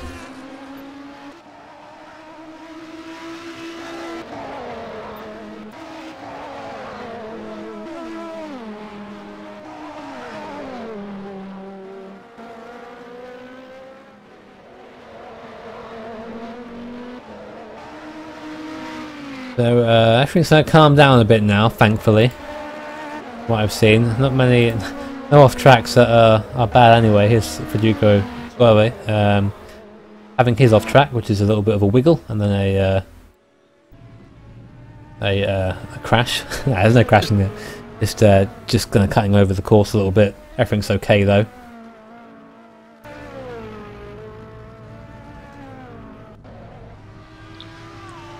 See a big chain of cars heading over the finish line right now with 3 GTs and a P1 car. Most of these guys are all different laps, but they're still out there running, man. It's amazing. Yeah, we're just watching that now. Every car you see in shot is on a different lap currently. So that's food for thought, really, about how that's going to turn out. I mean, Rosenly is in 2nd place still. There you go.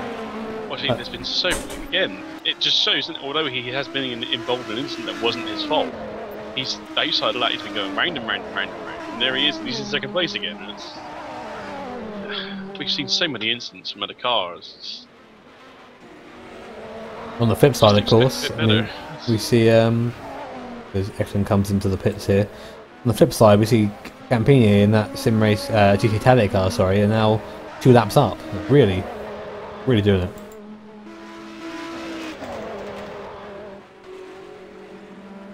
Is there an issue with Van Doren? Van Doren comes out of the pits. There's smoke coming out of the back of that DHL P1 car.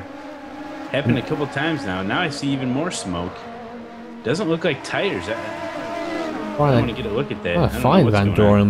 There it is. It just seems that the car was hot in the pits. They're running a very low radiator size, it must seem. It gets hot in the pits, and that car was there for 60 seconds. Yep. But then again, these things are meant to cool off. Yep. It's difficult for sure. And we've seen a couple of other cars as well overheating as they come out of the pits. Let me tell the best lap from Badgie is a 12.1. So I think that's his best lap. Rosenley off again. That's it's striking everyone today. It's interesting as we were just singing his praises. Yeah.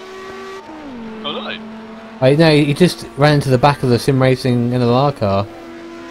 It's sort of just, yeah, I don't think he was ready for Thomas to be quite as slow for the apex of turn 2 as he was, and just gave him a little tap. Jay Eklund come out of the pits now. Thank you. Yeah, I was expecting that car. It was really looking a handful once again.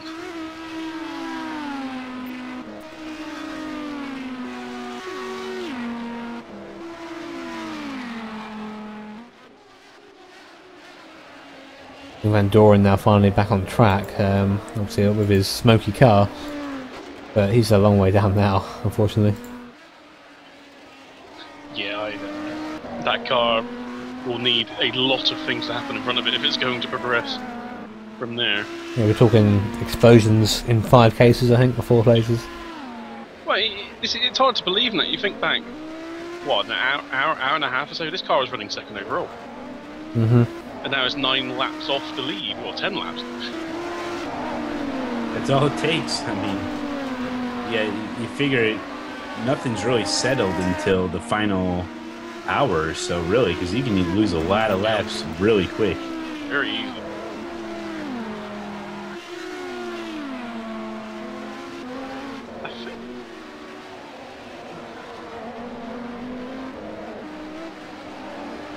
Got that right, we've just seen a 60-lap stint from Jay Eklund.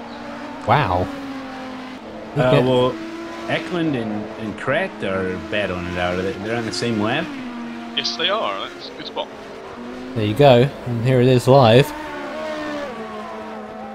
Eklund fresh from the pits, so he actually has tyres again now. Maybe he'll be able to drive at some sort of pace, but 60 laps is a long time. It is a short course, but 60 laps is a good hour and a half out there, plus, you know. Very good effort.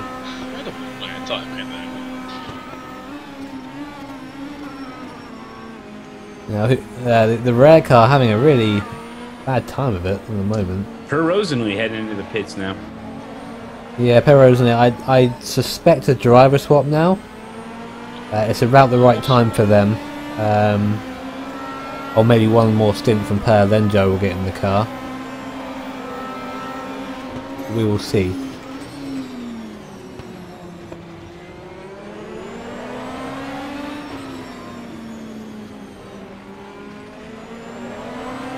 Really just the leading car just working its way through.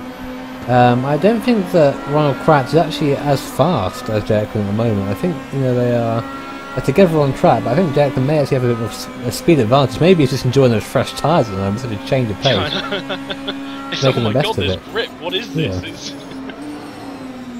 I don't deserve such things.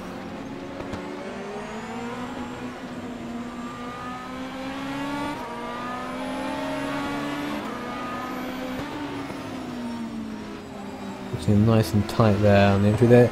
Ronald Kratz seems to be fast through that section of the course. He's now right nose to tail again.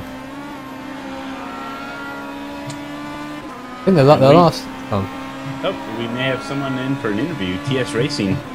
Maybe we can get them in the booth here. Ask them a couple questions here in a little bit. Yep.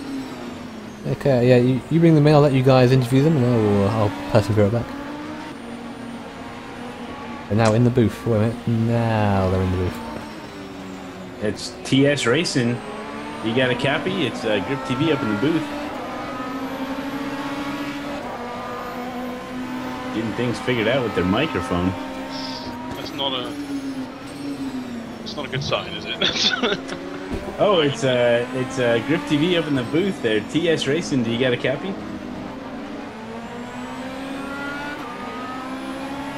Yep, hear ya. And just take us through the race thus far. Give us the story from a little insight from the drivers out there.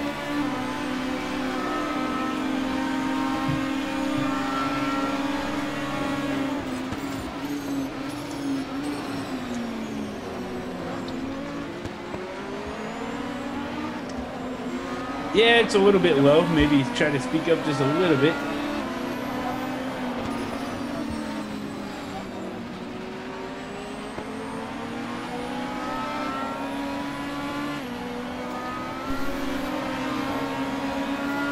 Yeah, we may have to reconnect there. Maybe get your mic a little bit louder. Maybe if you can get your mic worked out. But looks like maybe we'll switch you down, maybe get that figured out, and we'll bring in Per Rosenly into the broadcast booth. And we're joined with Per Rosenly with Odin Racing there. It's Grip TV up in the booth. You got a copy? Yeah. Hey, Per, it's been good watching you guys out there, and been a lot of fun so far here in Indianapolis. Give us a little bit of rundown of the race so far. Your thoughts? Yeah, first of all, I don't know what people are doing today, but there's a lot of strange things going on in the track today, I think. People Yeah, to say the least. It's been a little crazy, hasn't it? I mean, we've I'm not sure I've ever seen this many incidents in one of these races. It's incredible, right? It's just unbelievable. You don't know how hard it is to just go for a lap and all the cars flying along. Can you share us a little bit of info about turn 12? How much? Why is that such an issue? I mean, we've seen it over and over again today. People that really hard braking point into that last section of the track. Give us some insight on why that's so difficult and why people keep missing it. Trick 12, I actually have to think 2 seconds. I don't know why they're so complicated, but it is. It's the last corner before the straight. Yeah. Or what? We're talking the same. Yeah, that's true. Maybe people are, a little bit anxious to get on that oval section so they can really make a good, strong head on out there. But yeah, talk about the traffic. Like you said, there's been issues out there, but traffic's been kind of aggressive from what we've seen. Yeah, I don't know what people have been eating and drinking today, but they are go like mad. It's so hard to be out there, and of course we have to look at ourselves too, sometimes too, of course, but I think some of the LP cars are just unbelievable mad today. Well, we've seen a couple in the last little while as well, where they come from just so far. So we just saw Van Doren get a penalty as well for hitting the TS Racing car when that was already too wide with another GT car. I don't know. I just don't know what the thought process is behind that. They I just don't think they have the patience to get past. It's not a. And some of the tracks it's not that. It doesn't look that hard a track really to make a pass on it. It's just a little bit of patience. That's all we need. Sometimes between 4 and 5 splits game, the fastest game, some guys try to take me right on the right side. What are you thinking about? I know there was one in practice where he actually went onto the runoff to pass a GT car on the left-hand side. It's crazy. Yeah, it is. It is. Run us through again on what happened. An incident early on, which resulted in you losing your front bumper, the front aero package. Run us through that. What happened? Can't remember the guy, but the other guy either. I think he's hit him. The LMP car just hit him, and then they just fanned and I couldn't avoid it at all. And there's sort of 3 cars there that didn't have anywhere to go, was there? Yeah, they go left or right, pick a choose. But it's a hard race I've done all year. I know, and you got you. Despite that, you're now running third overall, but you know, still a good shot at getting second again, which is from where you were. That's a fantastic effort. Yeah, I can't believe we are so far up again. These two people hit each other again. See, what's that doing? It's unbelievable out there, I tell you. I know. Do you think you guys will be able to get this second place? I know Joe. I've seen Joe driving around it. He looked like he's had good pace during the week as well. So I hope so, but we have to see what is happening. So there's so many things can happen on this track, especially with the people here. We're gonna go for it, but I don't think so. Maybe and maybe not. There's one thing obviously with the sun's going down. How difficult is that making spotting your braking areas in some of the slower corners? Because for me, it's just the last corner, the last overall track. That's the hardest point for me. Yeah. Because it looks like the sun is just blitzing the track. It's so bright down there, you just can't see anything. You just hope that you break on the line right point. But it's just unbelievable that the traffic out there today. Hey. Right. Here's hoping it's just a little bit of a end of season partying, I suppose. That's the one I suppose you could say. I don't know. People don't think it's got any penalty. It's just drive like mad. Yeah. I'd expect it to be back to normal for next season. This is not normal, is it? Really, for these races. Yeah, talking about next season, give us your thoughts on the season coming up. Are you excited? Yeah, I think so. It's going to be even harder next year, I think. And we've seen you in Lamborghini this season. Obviously, no Lamborghini next season. Have you had any testing yet? Or what kind of car you're interested in driving? Or are you even going to stay in the GT class? Are you thinking about maybe moving classes? No, we're going to stay in the GT Pro class. Definitely, I think it's the fastest and the funnest class to be in. Well, that's opinion, isn't it? Yeah, not argue necessarily. I think we're gonna stay in the GT cars only. Have you had much of a chance to test the GT cars yet, the new ones? Or? No, not at all. I don't want to mix it. Okay, that's fair enough. Well, after this race, you can go and drive more you want. There you go. Yeah, definitely. But I miss the old car. Yeah, it's well known. We'll say that it's hard to miss it. Your car. Yeah. Certainly stand. But it's good to have you back, guys. Very good. It's good to be back for this last race. I mean, obviously after this we aren't going to be doing any more, but hopefully we'll actually be competing, some of us anyway. So see you on track, I guess. We want to see Jimmy in the cockpit. Won't that be exciting? Yeah. Oh, is it coming wing? Do you think, or? I'm sorry. Is that coming wing? Do you think it's coming wing? Is it beginner winning today, or do you think it's stay away? Right, I can't actually make that out. I can't hear what you're saying. I'm sorry.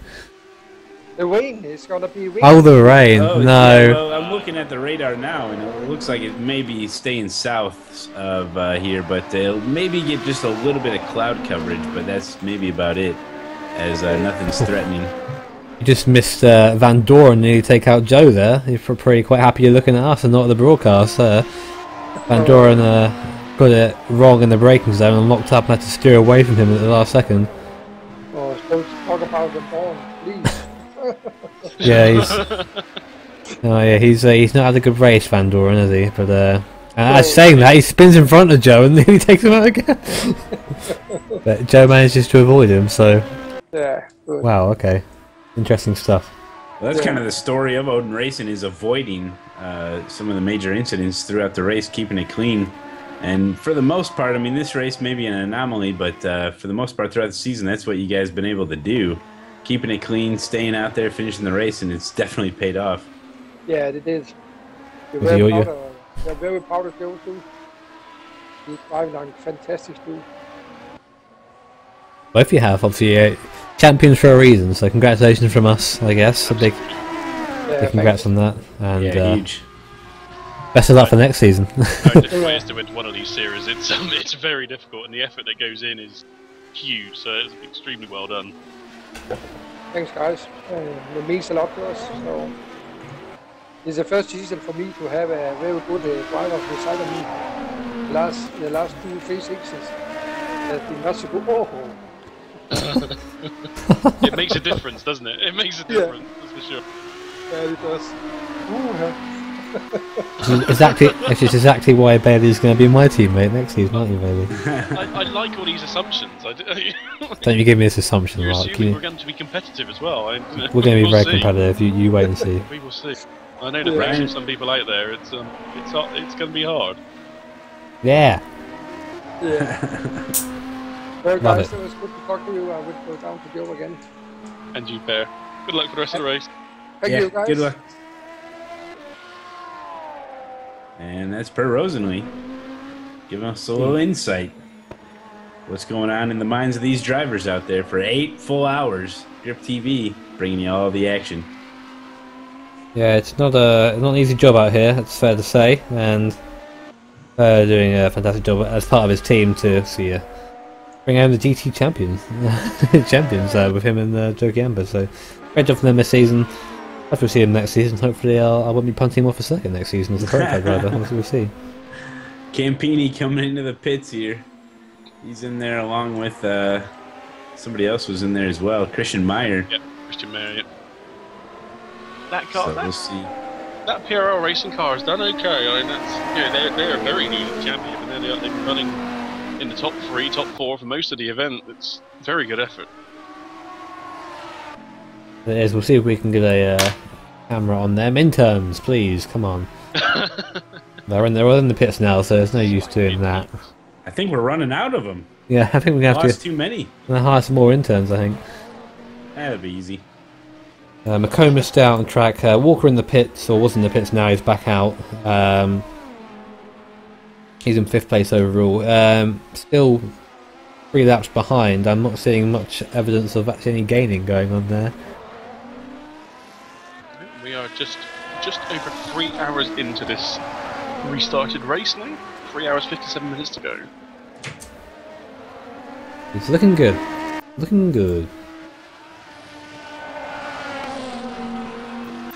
Just keeping an eye on Thomas Beha out there. I know the driver swapped a little while ago. He's definitely found some sort of a rhythm here. I've seen some pretty close calls, though, some of the P1 cars, so he's been able to keep it pretty clean. Like I said, I think this track shouldn't really be too hard for the prototypes to get by. It just needs a bit of patience, that's all. Yeah, definitely. I mean, you figure you got the long straight there after 5 and 6. Make a pass, and even before you get to turn 12 around part of that oval, that's another great passing opportunity. Then obviously the straightaway there, but so yeah, I think you're right. It's I think the patience here it's not there. It's not has present, been lacking somewhat. Yeah. I think that may be the issue. And so it's worth pointing out that this isn't what we see usually. This is I suggest this is probably a one-off in what we see from this series. And maybe it is because of the championship points have been pretty much decided as far as the top guys go, and maybe they're just kind of just winging it out here. We know people have been stopping to have a little dinner, and I don't think any of us will. I don't think any of us will forget the time that Jimmy Allison was running that Corvette, one of the past races, and just decided to just pull over, take a little break, then jump back in, finish out the race, and I think that's hilarious. These are long endurance races. Got to sleep sometime, Oh, they are, absolutely. I mean, but it'd be interesting, given that we've now had a 24-hour race this season, whether teams will approach it any differently, or whether they'll do it the same sort of way. Yep.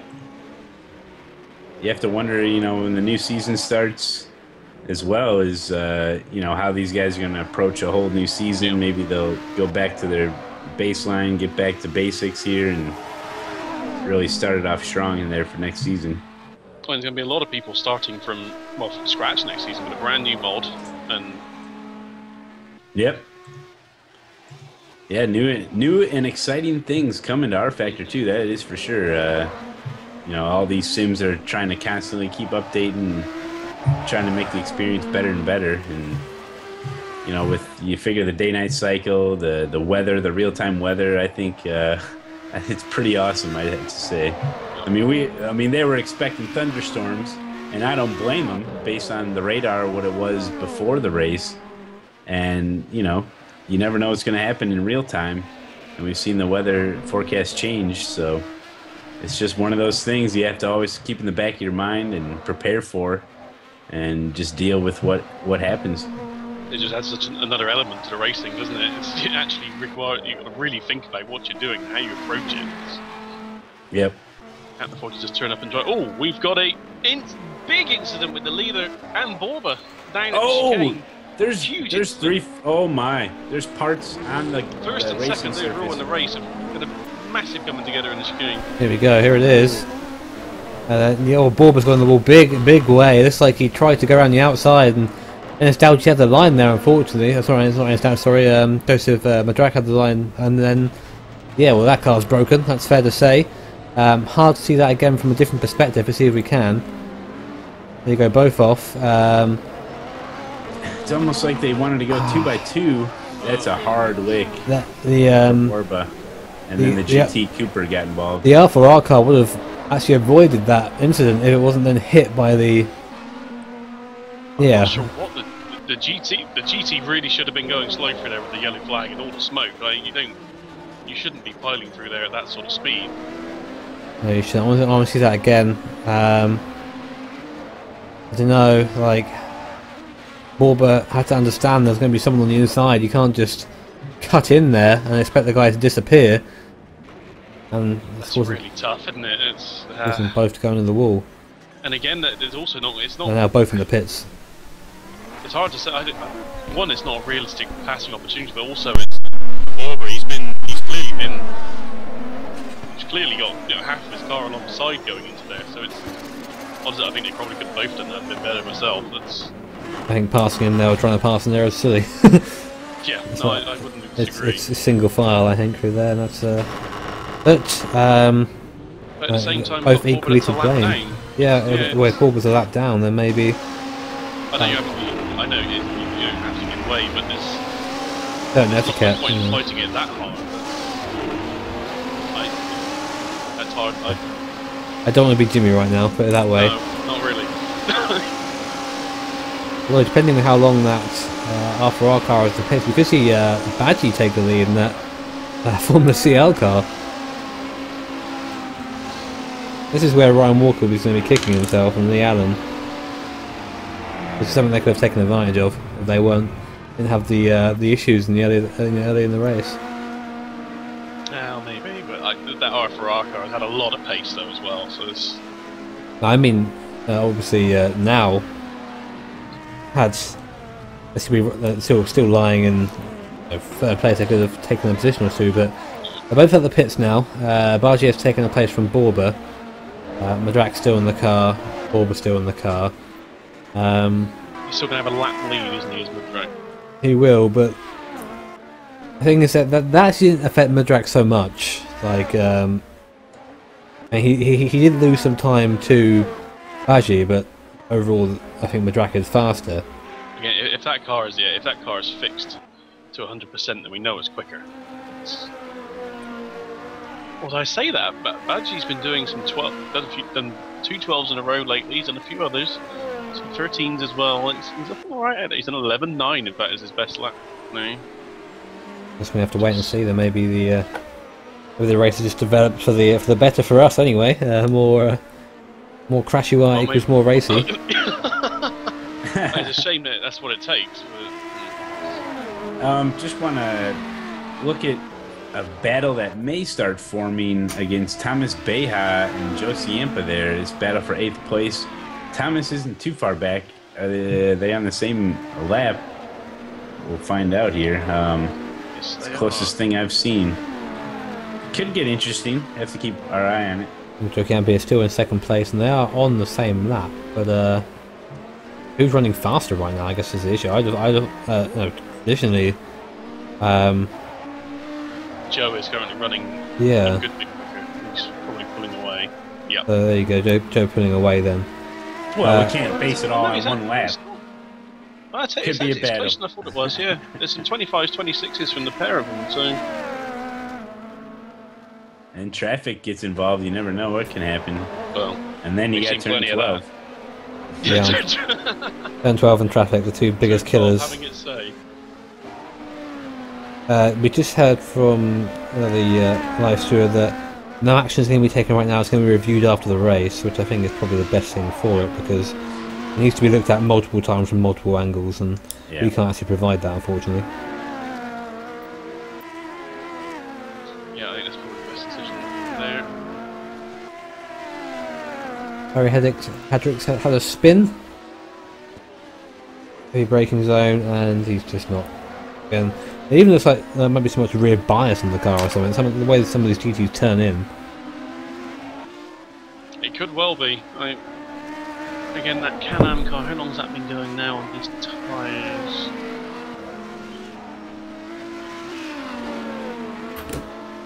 Oh, Barry Hedrick's going to be right. Certainly going to be close-ish to the end of his stint. Those tyres will be somewhat worn. He has softs on the rear as well, so... Mediums on the front, softs on the rear. There's definitely stuff going on at the moment. Always going on. Thomas Behar, a similar-ish pace for the Jockey Amper, but not quite enough to be right up behind him at the moment. But again, we'll keep an eye on that as that develops.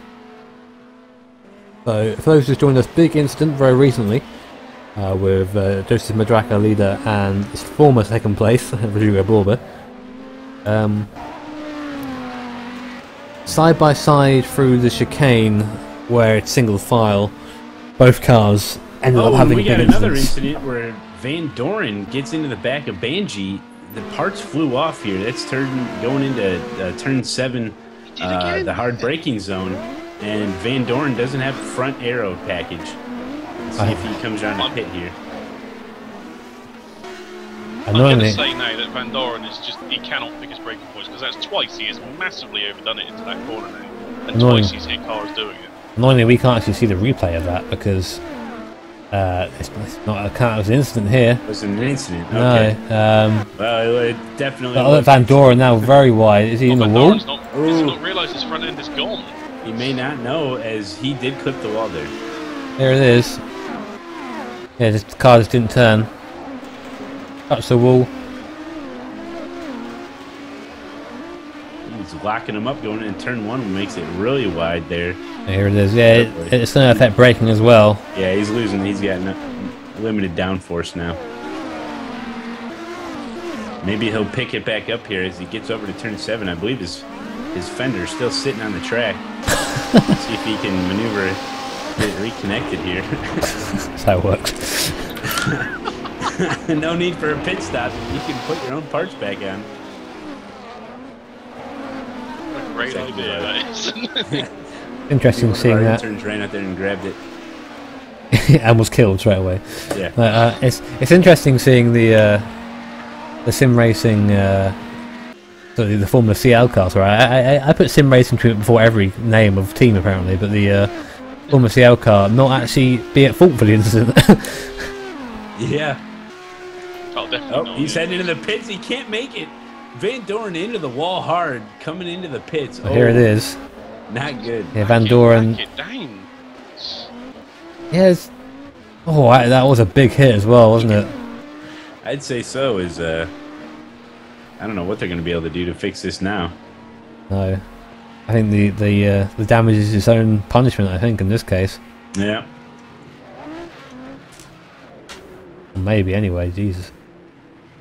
I said that I suspect, given the similarity to their incident, he's really struggling to pick his braking point down into the left-hander.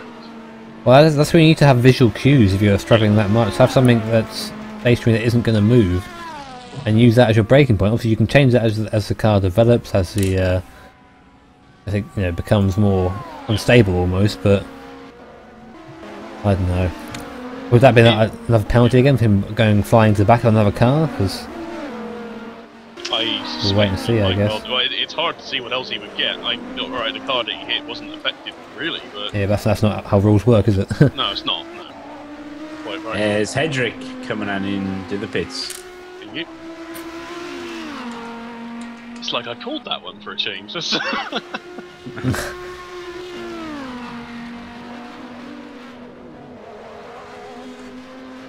Hedrick in the pit, Sandoran in the pits, obviously. He'll be in there for a little while, I suspect.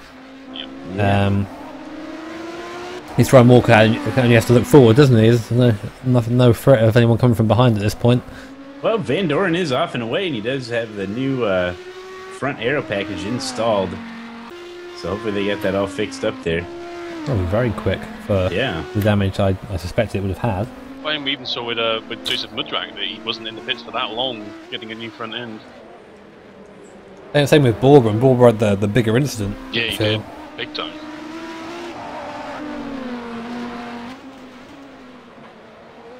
Well, very, very difficult. Very interesting as well, seeing how highly trained these mechanics are. Obviously, they're getting good practice of putting front noses on prototypes at the moment. Yeah. I think that's a sick, genuine pit stop for that car as well, Van Doren's car. It's just not been a good race for these guys, is it? It's not been a good race full stop for the prototypes, really. It's been... every prototype has been caught up in an incident. Yep. Apart from Jerry McComas, I think, who's just spun on his own a couple of times. Yeah, well, we saw Hirsch, of course, had a couple of issues in that car, so it's... Oh, yeah. Well, there you go, then. Every prototype and probably every... Nearly every GT car, yeah. Merlin Cooper in the car now. I think that is... Who's that for? He was in the car at the time of that incident as well, so... Oh, I see. Missed that when I went to get a drink. And that car stopped about 17 laps ago now. No, sorry, 7 laps ago even. That's 130, not 140. Well done. We're running in 4th place, though. Now we see Federico catching up to Thomas Beha, but unfortunately Federico is a lap down. Yeah, that sort of thing. It's interesting to see how that's going to pan out, because will they just let him past? Will they actually fight him or so? 'Cause it is just... Well, it's part of strategy too. You want to be on the lead lap in case any more debris gets onto the racetrack and they have to throw their red flags. So maybe in Federico's advantage here to get around Thomas Beha just to be on that lap with him, just in case.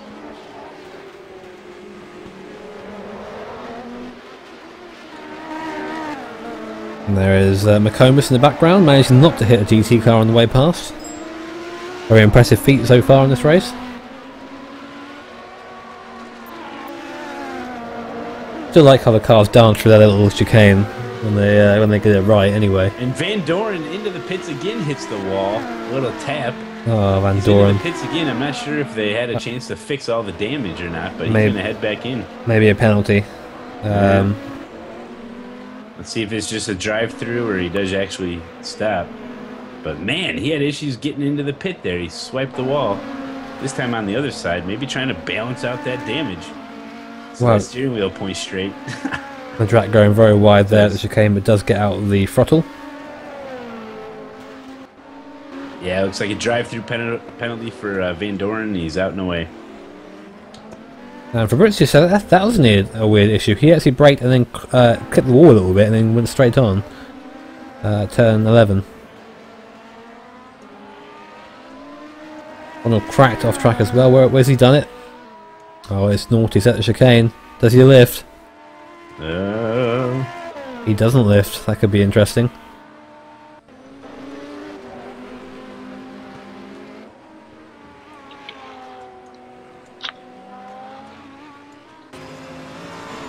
We haven't checked in with the Can-Am car for a while. That's actually car. We tend to just kind of come back to it when it's actually having a race with someone. But Harry Hedger currently in the car with this is Borber coming through to the lap or up again, and Borber's now actually on the same lap finally as the lead car, which I believe that's the lead car in the background there. Was that Ryan Walker? I can't actually make it out. No, that is the lead car, so Borber's overtaken Mudrak? Maybe he's just let him pass out of fear of being taken out again. Well, whatever happened there. Borber could well just be quicker than Mudrak, of course. I mean, we'll have a look at the times now. Borber is a quick guy. Yeah, Borber's done quite a few 12s, and Mudrak has been doing 13s, 14s, so I'd say that's probably just pace difference. I see. So actually now, depending on how long these guys are in the cars, obviously target a bit off with their pit stop strategy because of their issues. But Badgie's in the pits for F1CL. will we see a drive stop or not? I don't think so. I think Badgie's been in the car for how long? I don't know.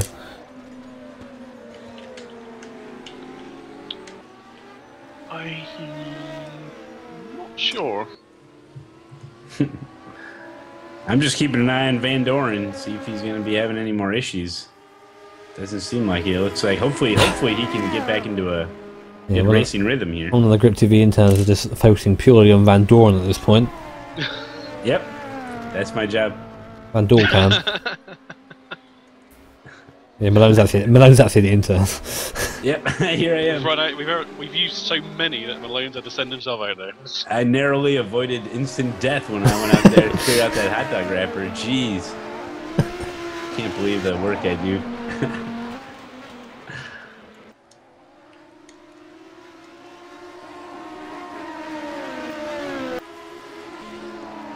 Here is Borba, on a bit of a charge I guess at the moment. He has passed Badgie, who's been in the pits. Been in there a while, Badgie.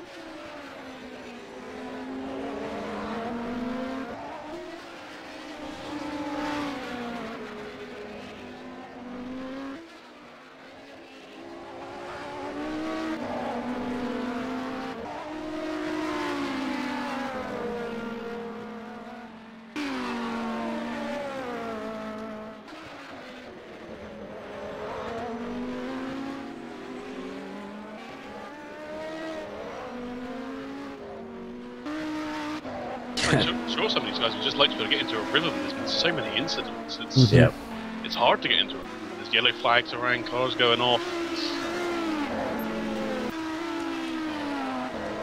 With that pit stop for F1CL, Borba is up to 2nd overall currently. Yeah, that's right. And then there isn't 6 cars running JP. It is a multi-class race.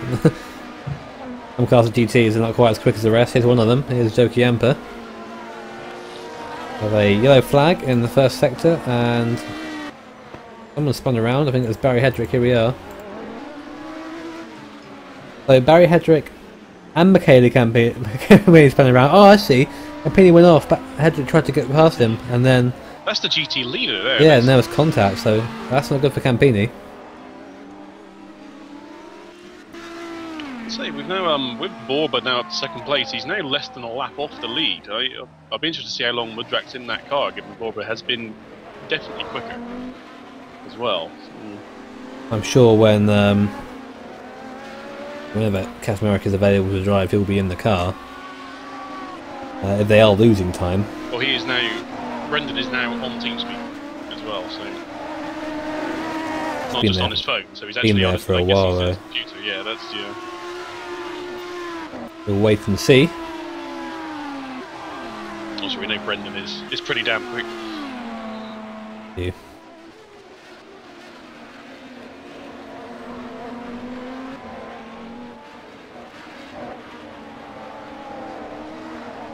Very composed at the moment now. Everyone seems to have just calmed back down after the big incident earlier. No one wants to try and top that, it seems. Everyone's very happy just to... Let's hope not.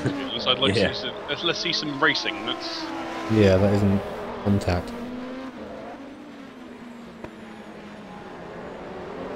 Yeah, I gotta say, it's very unusual for this league to be like this, because every race I've been a part of has been very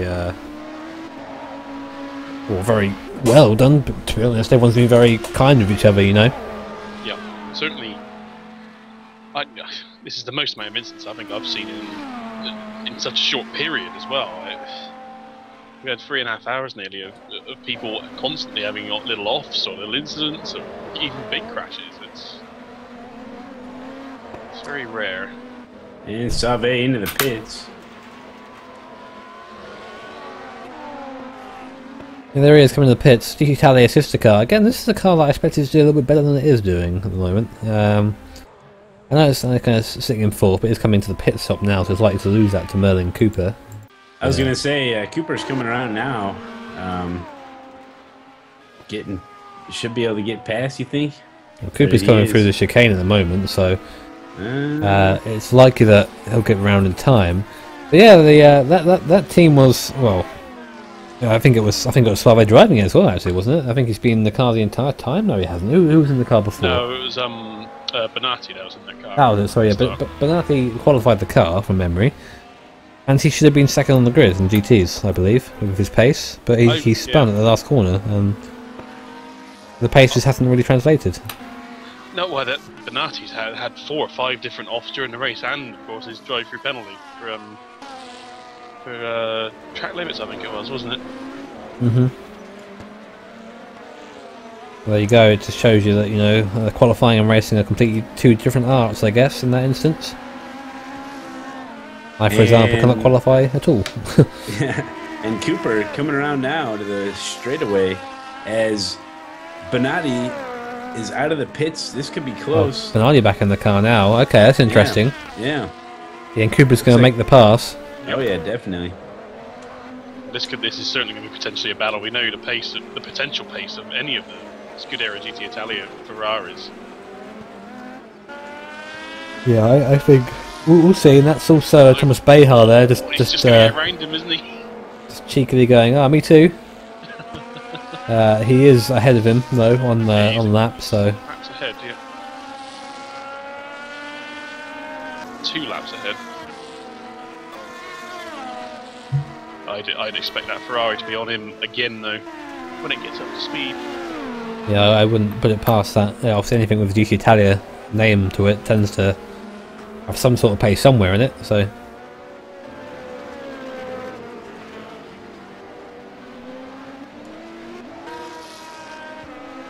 There's Badgie there, just working his way through the S's at the back of the course, and now onto the oval. That's quite like we haven't had to say his name quite very much recently, so I'd say that's quite good. Yeah, they've been in the background now, which is what they should be doing, really. Bit, yeah. We have got some traffic coming up, so it'll be interesting to see how they actually work their way through here. Bonatti, Yeah, he had a little bit wide there, Bonatti did.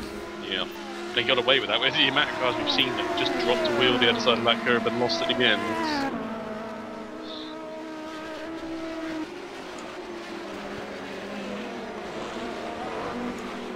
Podium racing, they're looking fairly comfortable in 2nd place right now. Obviously, with the PRL Aston being involved in that incident with the 2 P1 leaders, they've dropped back a bit now. That's right. I'm just checking out where Campini is in relation to Chiampa. It's on the pit straight. Yeah, there's still a while between the 2. About half a lap. Yeah, and then half a lap and that. So I'm just seeing whether it'll be realistic for Joe to get a lap back or not. The thing is, yeah, the Odin guys aren't really there specifically for their pace. Just more the brutal consistency, I guess, of just, you know, again and again and again and again. And bear in mind this, they are the champions. They were taken out right in the start of the race. An incident that was not their fault. They were just a bystander, unfortunately.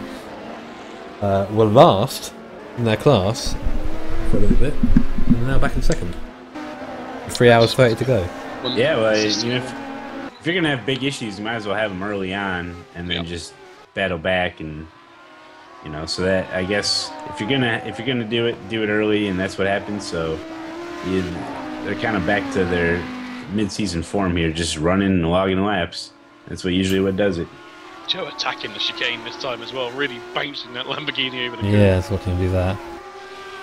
And Gemma Drac across the line, 165 laps completed. Walker is very clearly made a bit of ground on him still. He's definitely got a little bit of pace on him. He has. It is about 10 seconds, I think, since I last looked that he's gained. Maybe a little bit less. Whoa, and Bonatti and Cooper are battling it out here. I'm just watching that. We saw that in the background. Here it is. 2 by 2. It's still going, and we're not watching it because I'm. So we'll watch it. Bonatti got the job done. Sure did. He just overpowered Here is Bonatti. him.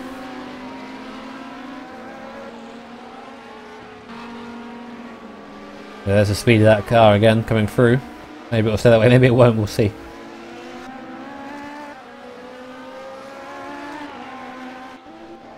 We've got about 10 seconds between John Fabricius and Jay Eklund. We saw Fabricius' pace earlier in the race. I'd imagine he'd be able to get up to the back of Eklund. Well, we'll see. We've seen Fabricius have a lot of mistakes. Eklund seems to be more consistent, funnily enough. It looks like Fabricius is capable of being sort of 2 seconds a lap quicker than what Eklund can do, but like you say, it's a question of him actually being able to do it consistently.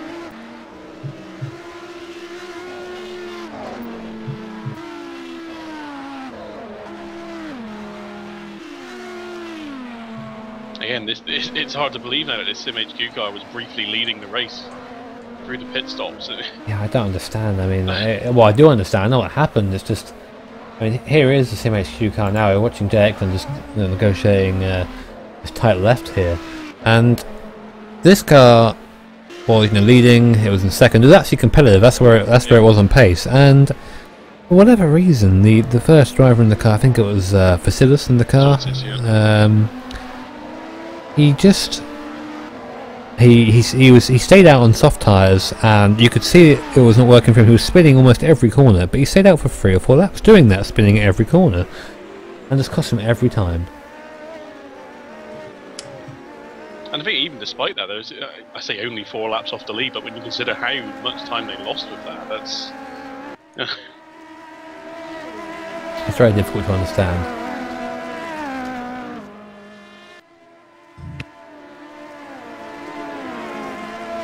We'll wait and see, I guess, as time goes on. And if anyone new to the channel or you just joined us, you are watching Grip TV Live, and this is a little video just to show us what we're all about.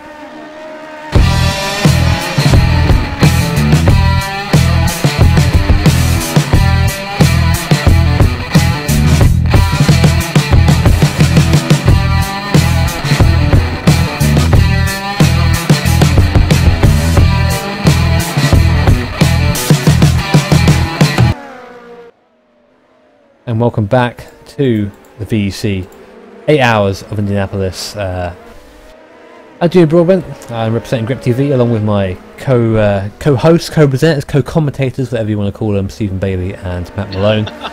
Hey there. And action-packed race so far. 3.5 hours left to go. We'll give or take a couple of minutes, and GTs all together here. None of them on the same lap though. We've got Jay Eklund, Thomas Behar, and I think that is the leader. No, it's not, sorry, it's Benatti. And he is, yeah, it's a back up behind Behar now. Not on the same lap, but I'm sure he's looking to get that lap back. Yeah, a lot of close racing here with the traffic, and these guys are off on different laps here, but they still got to race each other out there. Still got to make the passes and keep it going. The log laps, anything can happen here. Yeah, all about being consistent, all about keeping your car working. A couple people unfortunately have failed that so far, Lucas Dietrich and Joran Speck. Whether they were, they were some sort of issues with the internet, I'm not entirely sure. But we'll have to wait and see. I'd almost say that I'd certainly say the Speck retirement was a bit of a a slightly angry hit and escape. It did look like a bit of a rage quit, as we like to call them. But that's the way it goes sometimes, and you have to get the good with the bad, and at least by doing that, you're not letting down just yourself. You're letting down your teammate as well. So that's not something that I'd say is all right. But whatever. We've got about it's down to about 8 seconds between Eklund and Fabricius now. Fabricius is indeed closing that gap. Here is Fabricius. Imagine getting so close to him through the apex of turn 12, infamous turn 12 now. Yeah. The respect just isn't there. Well, it's not even that. It's just it looks like a lack of experience around other GT cars to me. wait a little bit and then punch it out the corner. It's keep your momentum up. Yeah, understandable. There we go. We got Bernati now over the back of Thomas Behar. Yeah, kind of saw that coming. I think. I'm wondering really how long it's going to be before British gets into the back of Eklund. If he keeps at the pace he's capable of, it shouldn't be. It could be another 3 or 4 laps or so.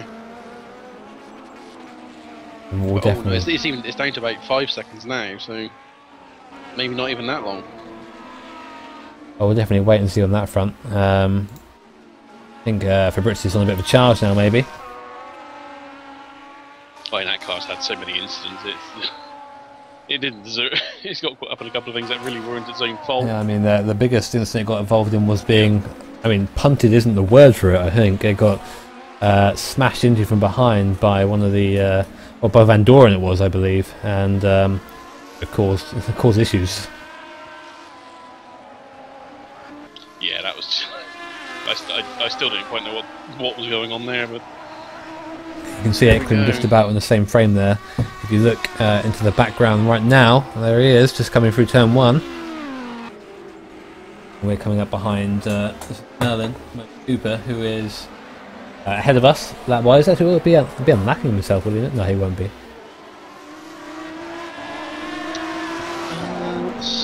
Oh, he will be unlacking himself once. Oh, wow, that was interesting. Ball decided to go around the outside and gave the GT car really nowhere to brake, unfortunately. GT cars need to brake through there. that was no prisoners taken there, that's for sure. And Bob was about 12 seconds up the road from Woodраck right now, but of course he's not on the same lap. He's not. The issue's here.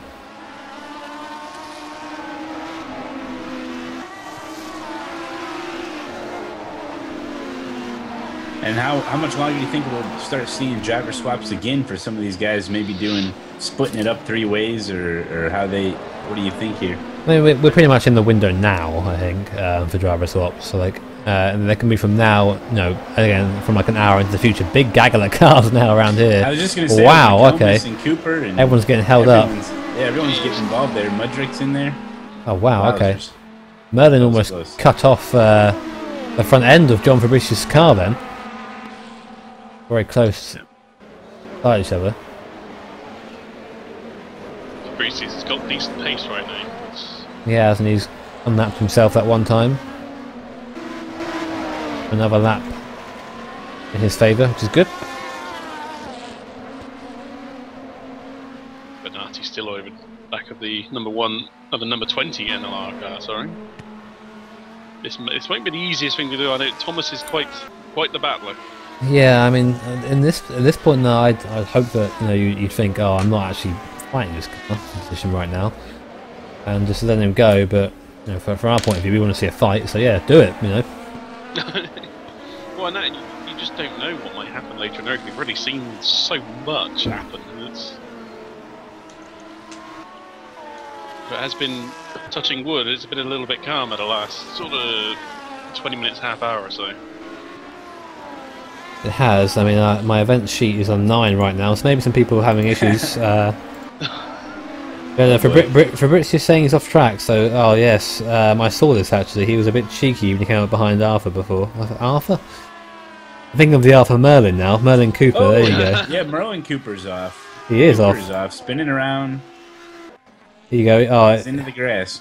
Guess where he goes off, ladies and gentlemen. It's turn 12. It's turn 12. And he spins it, and then once you start spinning these cars, they will spin till they get bored, basically. Yep. Till you're opposite the way you want to go, and it takes you forever to recover. That's what it seems like. That's bad luck. Definitely feels that way, but back on track now, I guess. So Van Doren off track.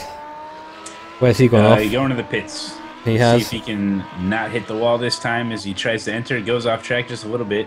He did cut Keeps the it pit. off the wall. He's The going a pit little bit entry. slower than I used to see him. He's got a little more front grip as well now. Benatti's had a spin, so he's got past the NLR car, but then he spins it. Oh no! Luca. Oh, what? He's not had the best of days, as Luca. No, he's not, unfortunately. You see the racing car there of Jay Eklund just panicking, and then there's Fabricius. That's a gap between them. Yeah, that's about 5 seconds again at the moment, though. Sort of stabilised a little bit, that gap. But then we have seen Fabricius trying to get past Cooper, so...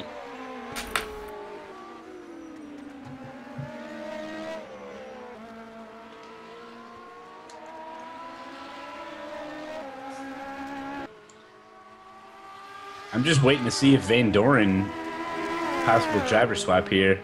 Keeping an eye on him. We know you are. Can't be too sure. Gap between Borba and Drac down to about 70 seconds now. That's come down some more. Not coming down massively fast, but just enough for it to be going. For the second lap in a row. He is, yes, look at him. Exactly the same, pretty much, as last lap, but he just didn't spin it this time. He almost did. I think he just smashed on the brakes this time. Jerry McComas off track, actually. This is the first time I've seen McComas do something bad for a while. Here it is. Well,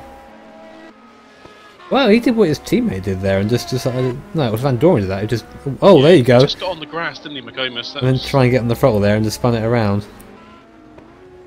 I don't understand why people don't go for that tarmac to the left to come back on track with. Wait, I suppose you might not see it out there. Maybe. We do have the luxury of the TV cameras here. The drivers don't have that. In fact, I can actually show. We can show you the driver's point of view. We'll go on board with Fabrizio, seeing as he is currently the driver doing the most interesting thing on the track, which is catching Jay Eklund. This is the driver's view on board from the Lamborghini.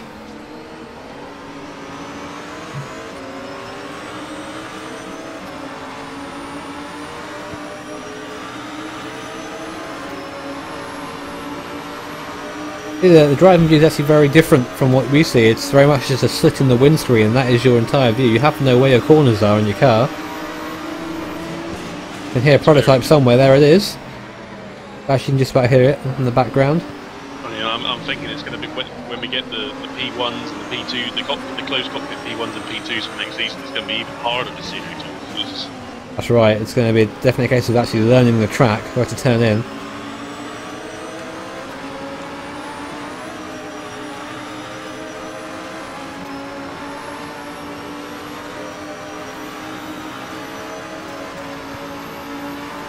Ryan Walker's right up on the back of Joseph Mudrak right now, looking to make a move, get another lap back.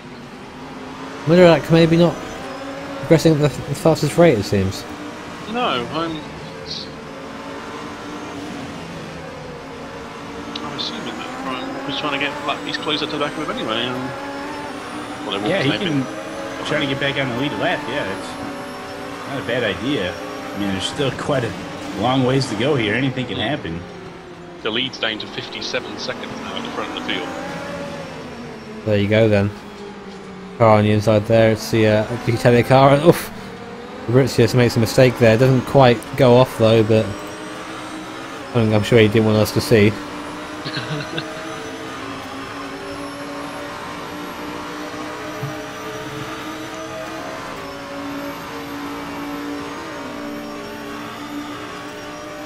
That gap seems to have opened up a little bit again, maybe because of the issues. But it's about 15, 16 seconds, 5, 6 seconds, sorry, not 15.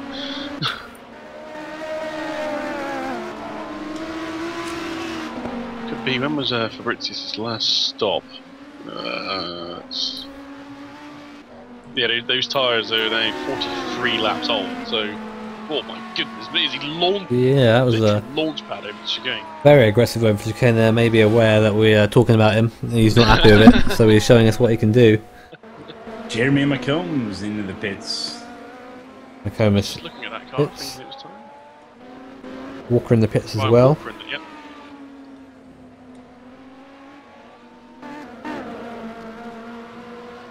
So,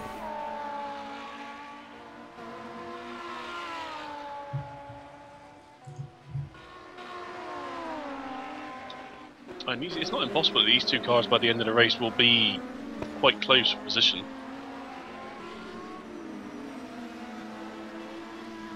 Who's this? Sorry, what? McComas and Walker? Yes. Perhaps. We'll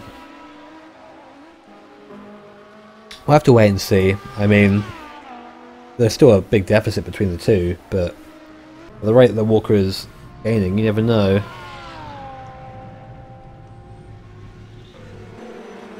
Lead at the front is down to 55 seconds now between Woodruck and Borba.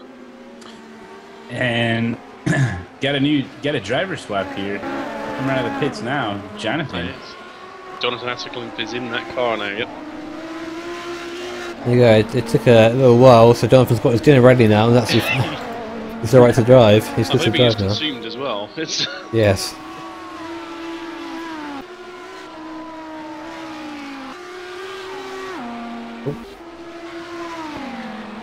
Thomas Beja off. Oh, spins it around. Oh no, we got a T-bone situation. Two cars into each other. It's Thomas Beja. There it is, Thomas Beja. Caused the live. issue as Live replay. Oh man. It's like it's continuing. Yeah. Well. Oh, is that Borba? Oh, Mrs. Borba. Okay. Still watching for an issue with Beja. I'm not seeing it. Beja got spun around there. It was the notorious turn 12. There's a T-bone situation. this was down in the middle sector with the left, right, left. Oh! My intern lied to me, as the GPS coordinates aren't working. But we're gonna try to find that replay. Oh! You should know turn 12 by now. Yeah. Attercliffe just narrowly avoided the wall there, spinning off. I mean, I'm talking very narrowly avoided the wall. And for British, this is now overtaken Jay Eklund. Usually when I see a spin now, I just assume turn 12. Yeah, Eklund's in there, Bonatti's in there. Whew. Scary moment.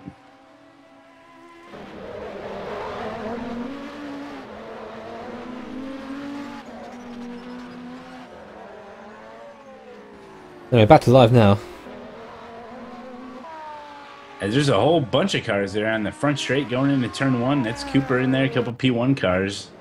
Barry Hedrick is there. Is Cooper and Hedrick on the same lap? Let's see. They are on the same lap. Yeah, we got Merlin, Cooper, and Hedrick on the same lap. It's getting pretty close there. Battle ensuing. So quickly, that incident for Bonatti, it took his front end off and he's had to pit for a new one.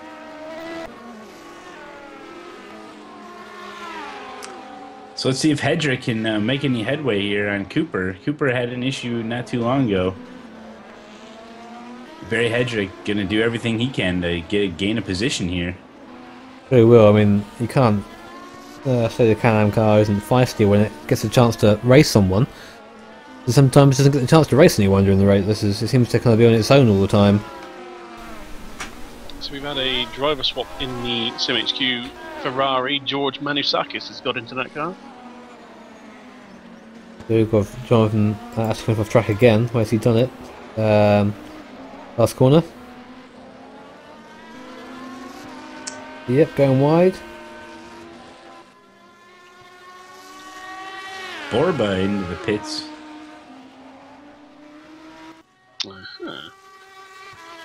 No, is that a scheduled stop or not?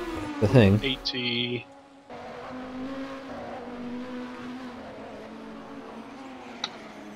Yes. There you go. Everything's going all right now. Kind of gradually reeling in. A track here. The Alpha R team. Keeping my eye on this Hedrick and Cooper battle here. Yeah, I've got that on. We're watching that at the moment. All right.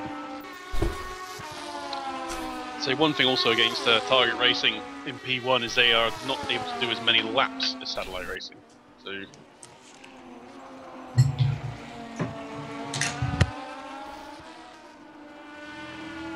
it's a constant uphill fight for them. And apparently Thomas Beja spun it round somewhere. And if that car has got damage. Oh wow, that was a very weird spin, that one. Whoa! Spun before he got to the corner.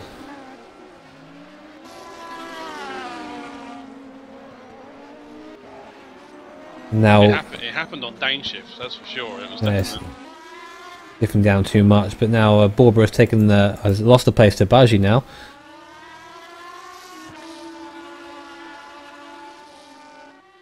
Again, Merlin Cooper and Barry Hedrick now nose to tail. This is for position.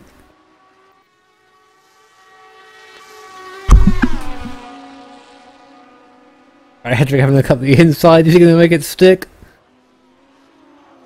Side by side, Merlin Cooper keeps it around the outside. Fantastic stuff by both the drivers there. Cooper showing he doesn't want to give up the position just yet. Yeah, I'm still impressed by that car, even though it obviously got into an incident with the 2P1 cars, but it's still, they're new to the series and they're running competitively. Yeah, I guess that's something. We like competitive drivers and safe drivers though, and that's difficult to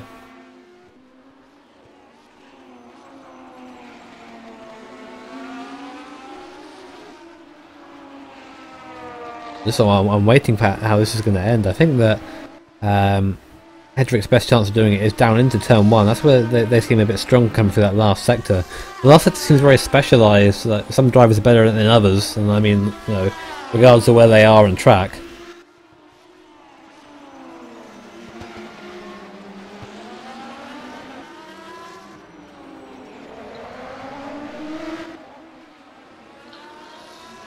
Here we go again, a chance to take that position away from Merlin. Again, Hedrick right up behind him. We have a Van Dora in the background readying his punt button, no less probably. Wait and see if he gets involved at all, hopefully he won't. Goes up the inside of them. And there you go, Barry Hedrick. Barry Hedrick seems to be very bad under brakes, it seems, like, compared to Cooper here. They've got Ronald Cracked is not massively behind them on the same lap now as well. Got Thomas Beha in the pits. Oh, Van Doren spins round and collects Merlin Cooper. Oh man. We can get a better view of that, shall we?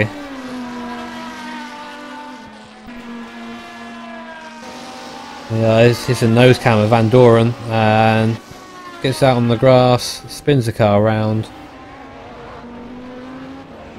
Doesn't, he gets on the throttle too early, and yep, there you go, there's an Aston Martin. Which then batters its way through Van Doren. I think I would in that as well. I think that'd be pretty naffed off. He's affected a lot of races, Van Doren. Well, Jesper Christensen taking over the number 20 NLR Ferrari. Still in third place in class.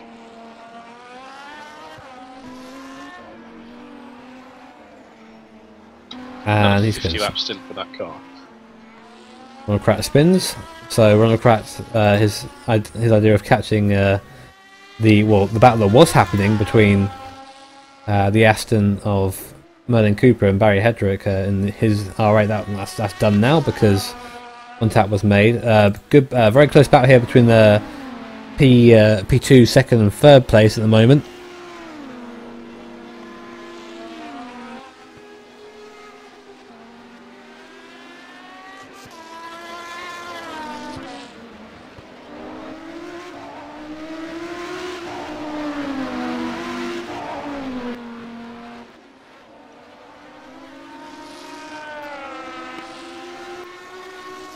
I think that Borba has the pace here, but Bashi's just kind of holding him off for now.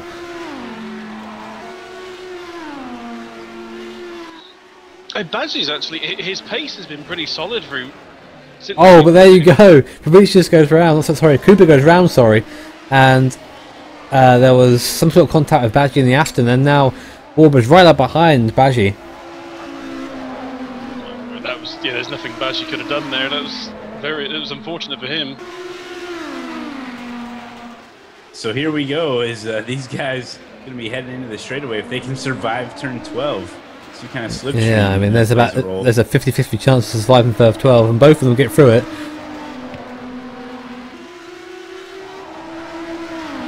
I bet. And he'll 50 chance. Man, that good.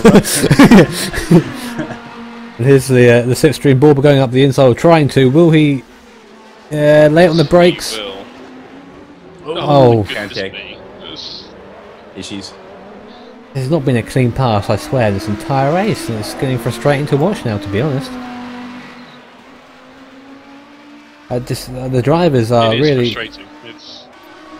Well, here it is. Here's a swing man. We're now with Borber. He goes up the inside, brakes late, and yeah, just go straight on. There's nowhere to go for Baji there. 100% Borber's fault. No damage to either car, I don't think, but the standard of driving in this race has been far below what we've come to expect from VEC. Yeah, I don't think we'll see anything quite like this. We've got McComas back in the pits. I will tell you soon if that is scheduled. I don't feel like it is. No, it's not. They only pitted 7 laps ago. No, maybe some sort of penalty. I don't know. I haven't been watching the penalties either. He pitched from 4th though in class, which is a good run for those guys, to be honest. They have had a fairly... They've probably had the quietest run of any car in this field so far, which is I'm quite happy about.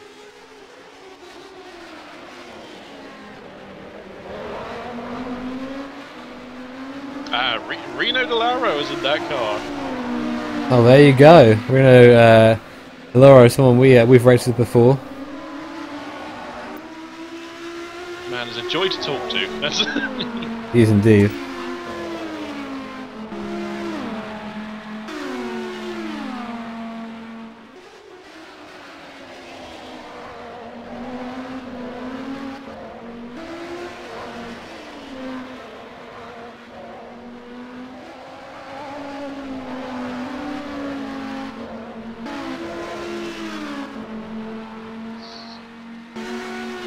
These guys are still close together at the top of the field here.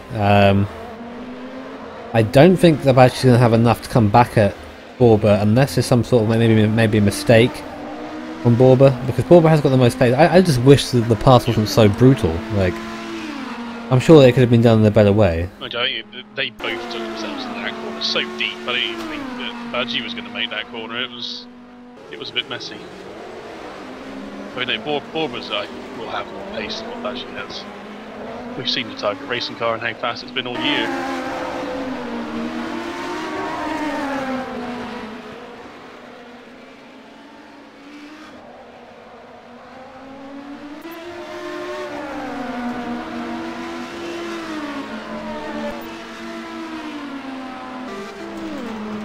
Oh, Ronald cracked into the pit wall quite hard. Well, into the wall trying to get into the pits. Uh-oh, we've seen that before with some of these guys. Let's have a look. Here he is. Entrance? Have you guys driven here? Is that a tough pit entrance there, or what's the deal? Doesn't seem to be. I don't see. I don't understand why that happened. It's not the easiest pit lane, but it's not that difficult. But it is turn 12, so you know.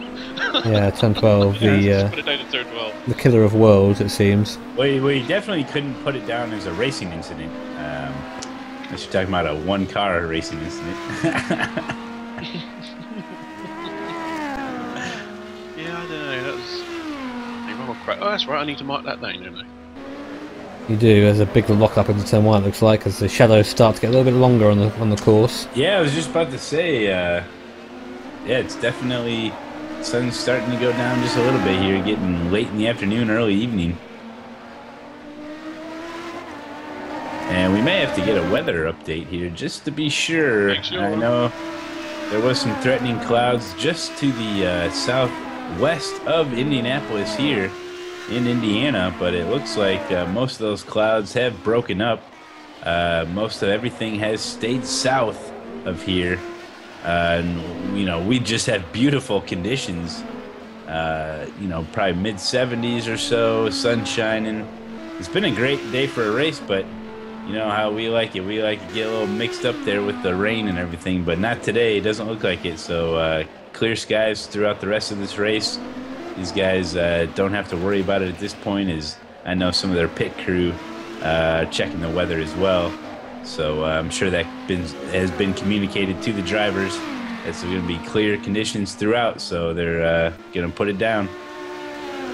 There you go then. So no panic of rain, and coming up now to 3 hours to go now.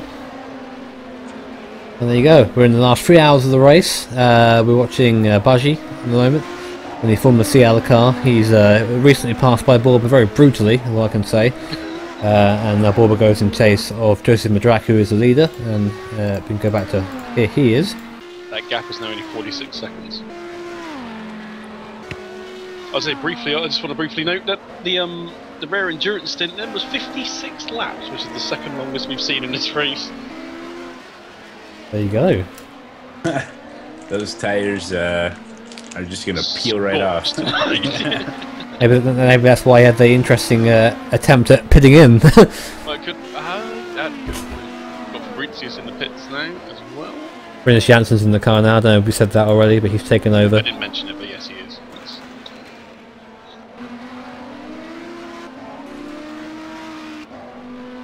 Got Merlin Cooper also in the pits now.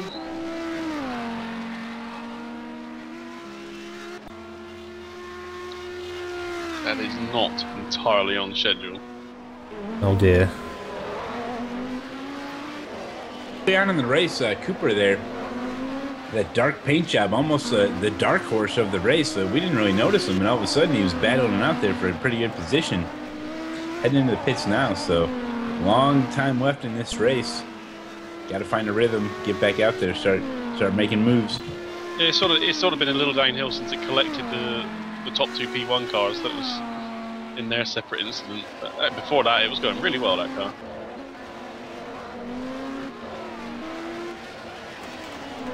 Kim Lennart now in the TS Racing Lamborghini.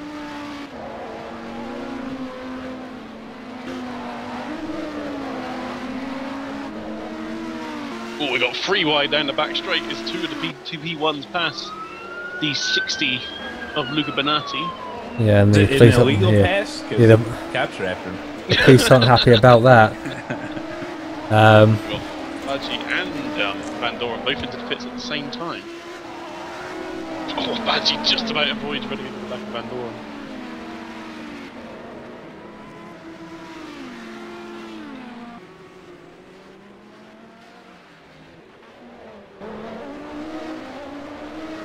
Another unscheduled stop for Van Doren. There's Van Doren.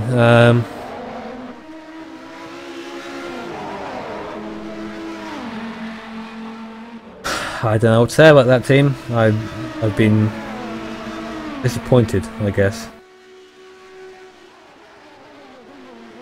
by that team's performance. So just Van Doren, he's hit everyone. In fact, he's just parked and he's retired. Well, there you go. I guess he's had enough of it. There you go, Van Doren out our first prototype DNF. Doesn't really affect anyone, unfortunately. We'll get the black marker of doom. Well, the black font of doom, anyway, in my spreadsheet.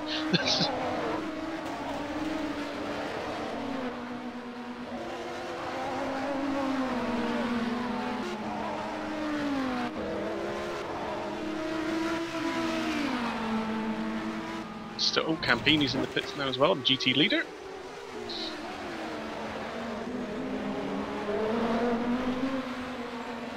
Yeah, we're going to be on the same lap after this. I'm not sure. I think it's 2 laps finished. I don't think he is bouncing over the curbs. I'd be very surprised.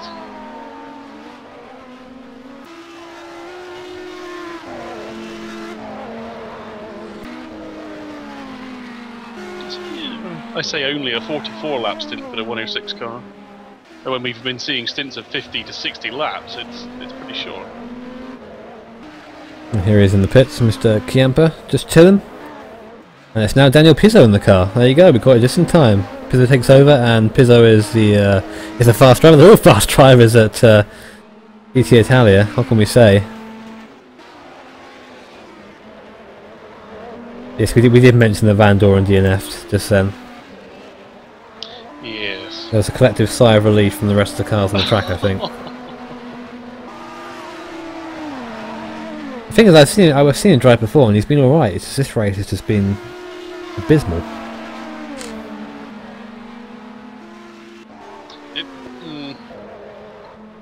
It's been at least it's been a bit calmer lately, but yeah. Yeah, pretty much. No big incidents from what I've seen, apart from the last DNF we just had. Gap at the front. Oh, we've got Julian Castro, sorry, now in the car for Baji. Ah, yes, we do. On the CL car, we missed that one. That's the first time he's been in that car.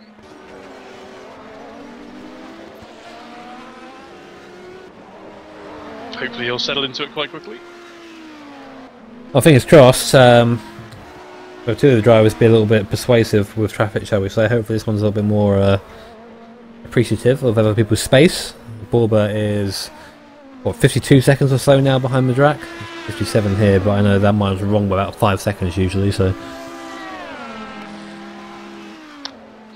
Kemp and Pizza are on the same lap currently, but obviously Joe is going to owe us a pit stop relatively soon, I'd suggest.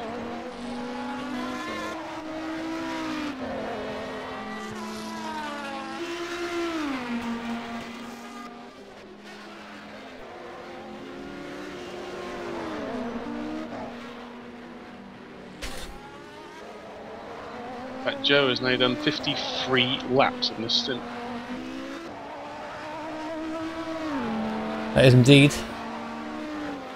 Just watching him dart through people as well. It always takes a breath, and even no matter how many times you see it, every now and then you see a situation with a P1 car darting through GTs. It's yeah, it's a bit of a, oh god. Well, okay, dipping our three announcers are obviously me and Matt Malone. This is Stephen Bailey.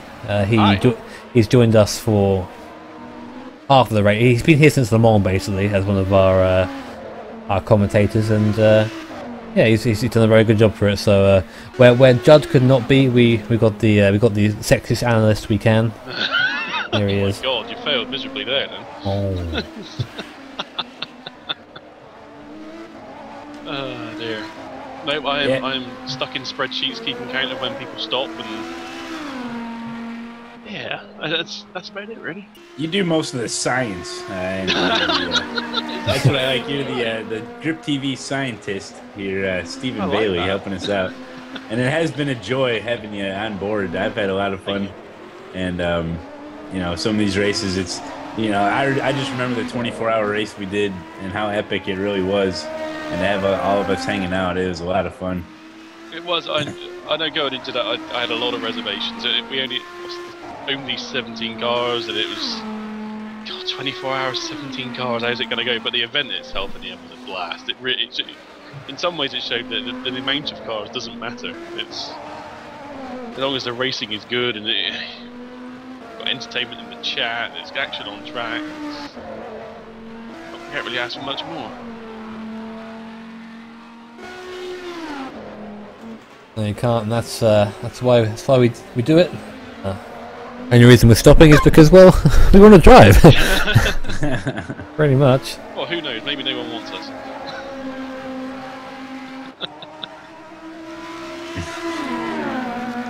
I sense that hasn't been taken well by Jimmy. Oh, I'm sure Jimmy's fine with it. I think he's. Not about you more than anything. Oh, me? There was the silence after I said it. Yeah. That was... Welp. Oh dear. Yes, back to the race, I guess. No camper in the pits. Ah, yes, that was very much due. In fact, that was the longest stint that car has done.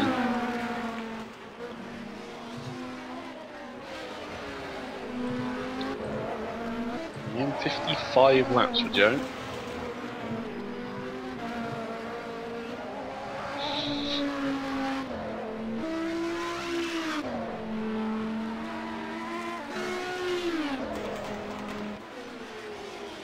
Shouldn't be seeing anyone else stopping just yet either. Oh, I just watched the CMHQ car just have a little bit of a moment. We're watching Julian Crasso still. CMHQ car just cried itself to sleep there. Just like, oof, just avoided going into the pits pretty much, yeah. Uh-oh. I've seriously lost count of the amount of people that have been off the track in turn 12.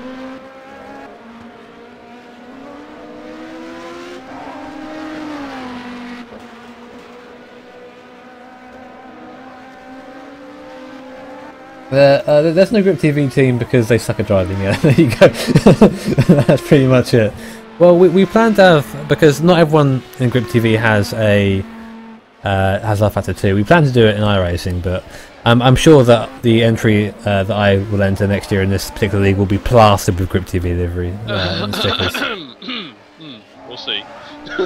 Oh, Mister! Oh, I don't know if I'm going to race or not. Oh no! Oh, I should still decide what the livery looks like, though. you want? You asking me to paint it? Paint it. Yeah. Ooh, we've got a little gaggle of cars going down the pit straight. Got a lot of GT cars next side by side of Elves and Hedrick into turn 1. I'm actually going to get to see that if my position, ball's going to however. work. Oh, here it is. Yeah. Yeah, Jansen's quite a way down on that, and Hedrick is kind of just. Did he just pass Jansen? Sorry. Sorry. Do you just lap Jansen's? Oh, hello! I didn't realise that was a position. I don't know. No, it's not for position, no. But yeah, Elbs and Janssens will be for position though if Janssens gets past Hedrick. Where is Elbs? He's just up the road. He's just going through the right-hander now at the end of the second sector. I see. Janssens is there now.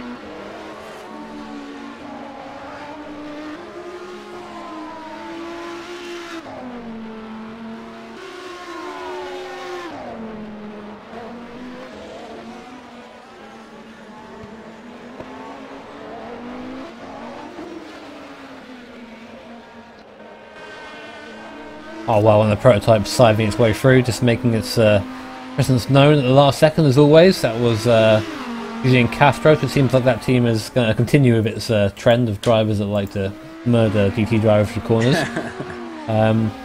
Hugo Borber, would you say you're still gaining? Not too sure. The gap is now 45 seconds. He's certainly not closing as quickly as he was. Just noticed we have TS Racing waiting for us in the waiting booth, so we'll bring them in. See if they got their microphone going this time. Hello TS Racing, Jimmy here from Grip TV. Can you hear us? Yeah, I hear fine. Very fine. There you go, got there in the end. So, hello, welcome. I've also been watching you go around out there. How's it been on track for you guys? We've seen the GT cars being bullied, I guess, by the prototypes out there today. Let's just say that this race for us has been like driving Grand Theft Auto. It does. I think look that way. Grand Theft Auto. Yeah, it seems that way. We saw a very big incident there. I don't think was it with your car he hit? Or was it the TS car? Yes, it was. Yes, it was, and many others. Yes, unfortunately, that's why I had to ask. Unfortunately, it has to be more than one. But yeah, that was a big hit. Did you have damage from that? The rear end looked okay, but I suspected some sort of damage to the rear end there. If I said I nearly shit in my pants and I had to go to the pit, then you know it's too hard. it did come from nowhere. It was very much I'm here now, and Jansen's on his hood. Oh wow! He very definitely is. What on earth has happened there? Here's Jansen's, and I believe it happened on turn 12. Hit the curb, and then he hovered. I've got him hovering. Oh, there he goes. I assume he must have hit the curb and rolled the car because he just hovered for me. That's interesting. So good effort. There you go. Brilliant. But yeah, sorry about that. Cut you off there. Car's still running, obviously, which is good for you guys. What is the plan now? You got Kim in the car. Running, you are running in last overall at the moment. Next car is on the lead lap, and you have a couple of cars on the lead lap. I mean, do you think you're going to have the pace to catch these guys up before the end of the race? I think mostly in the entire race we have a good pace, but people seem to drive off a car off the track. So for us, it's more unlucky driving, I guess, not from us, from others who seem to break into our car. Yeah, it has been that way for a couple of drivers, it seems, out there who just have the issues as your car gets passed by the leader as he goes flying through the chicane. That's very interesting through there. Obviously, we don't. From our perspective, it's been a very I don't know, interesting race to watch. Just I think interesting is the wrong word. Very aggressive race to watch. There you go. That's a nice way of putting it, isn't it? It's very unlike this league to be this aggressive and be this have this much contact. It does feel very much like amateur hour at some point, but it's been getting better now that everyone's kind of spread out and everyone's chilling out a bit now. But yeah, hopefully it will continue with a more positive attitude. I think that basically what's been wrong with this race is the LMP1 cars is not watching out for the GT cars. They have the power and the horsepower to even outbrake us, and plus they also have the power to go past us. So I don't know why they don't like wait for half a second and then go past us safely rather than just crossing into the corner and trying to I don't know, make a strange move. I guess it's a question that Jimmy will be asking some of them after the race as well. Other Jimmy, Mr. Jimmy Allison. We saw penalties for some of the prototypes, or for Van Doren anyway. He had a 60-second stop and hold. That was a pretty big penalty for him. But yeah, it's it's been an interesting race for us to watch so far. I do think this race hasn't been on the standard what we're used to seeing on virtual endurance. So no, I think it's a bit a pity, I guess.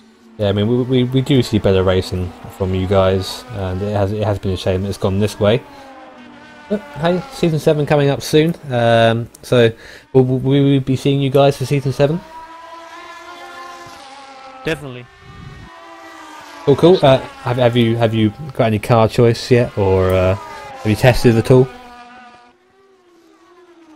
Nope. Well, fair enough then. You're in the same boat, I think, as the podium racing guys. They haven't tested it all yet. No, we've kind of been waiting for to see the new GT cars and the LMP2 cars. That would be a choice between those two, I guess.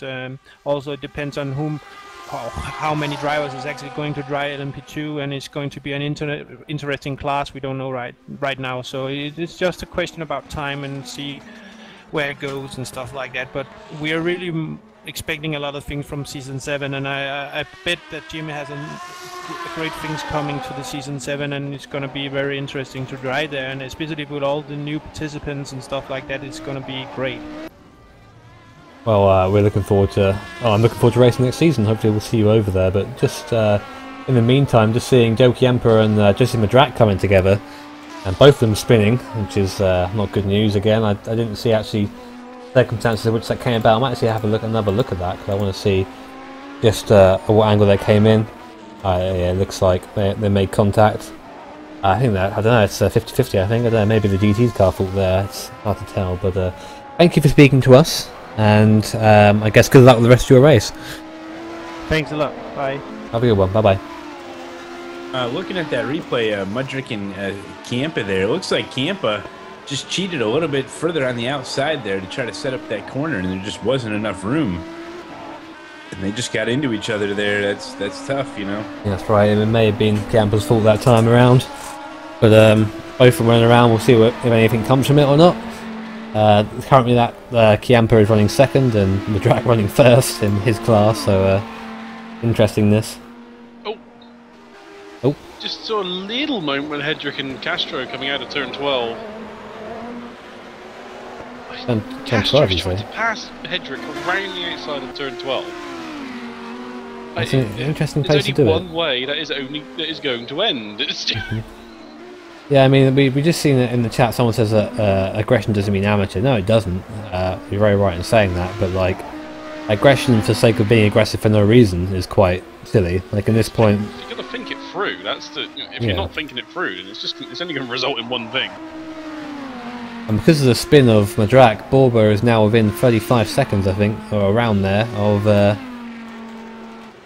32.5 seconds now. Yeah, there you go, my thing's only 5 seconds off, brilliant.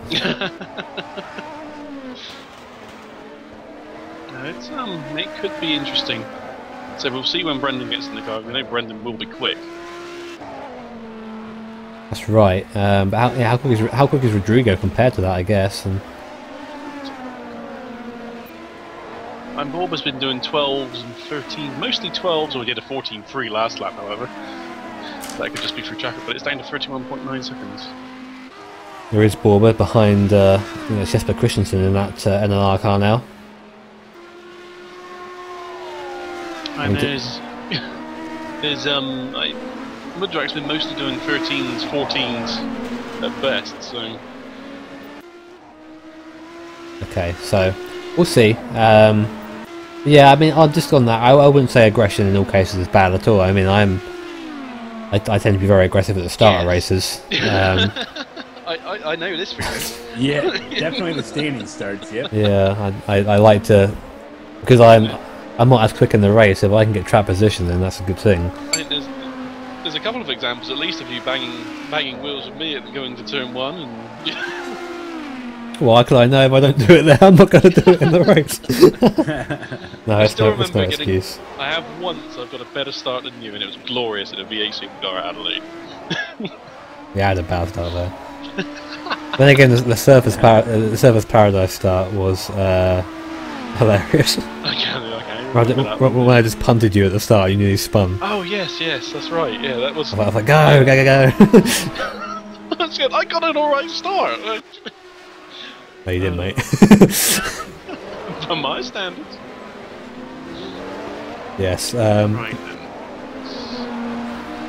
then. The traffic it'll come and go for Madrak and Borba. I mean, some laps will be better for Madrak, some laps will be better for Borba. It just depends on where stuff is caught, and it is pretty much random. It isn't anything you can really control unless you have someone on the pit wall telling you to, brake and accelerate at a certain place. It's down to the driver. So I think we're going to be due a pit stop anytime soon for Borba. Yeah, that's true. I think he's been out for quite a while. I think. I mean, this gap is a bit closer than I feel it should be. And Mudrak did 33 laps last time around as well, so neither of them are that far away from stopping again. So this might be the gap. Maybe. I mean, Mudrak runs 4 over in the chicane. Very I was just gonna say I caught that and I'm like, whoa. Those I think we have it here. Yeah, he got a lot of curve on the right. It really chucked the car up in the air. Yeah. Oh, he backed off. He backed off. He did get off the throttle. Yeah, I did hear that. Very good. Very good. Apparently, the Aston Martin the slow Aston Martin has made the fastest GT lap of the race. I didn't catch that. 1:24.5. Wow. 24.5. That's Jerry Elbs, I believe. So he's on the move, isn't he? There you go. That's a very good lap. And Benatti is in front of him. They are on the same lap. Where is Benatti? Benatti is towards the end of the course though, so there's a bit of a gap between him and the guy in front, but no harm in putting in those quick laps. Oh, the fastest lap at GT by 1,000th of a second, I think that is. There you go then, wow. So... Yeah, Benatti heading through 13 right now. So, quite a big gap here for Elbs to close here, but with lap times like that, you can keep that up. Right, I mean, the balance of performance these cars are pretty much similar. I think they're all the same car, aren't they, underneath? I'm not entirely sure the Blaupau mod, it isn't that, is it? I'm thinking of the other one. Ignore me. Jimmy knows nothing about mods. Yeah. Boo. Oh, we have an event on our event thing. What's it going to be? The Borba off track. Is it going to be the chicane? Oh, I thought it might be.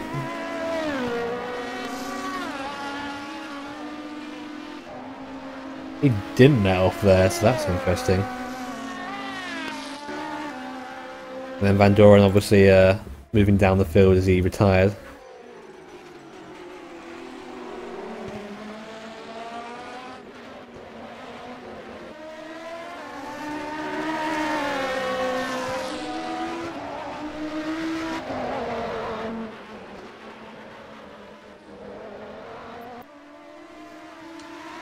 Gary L's come back to Jesper Christensen now. They are on the same lap, but Gary obviously having a much faster start than having set the fastest lap of the race just a couple of laps ago, or a lap ago.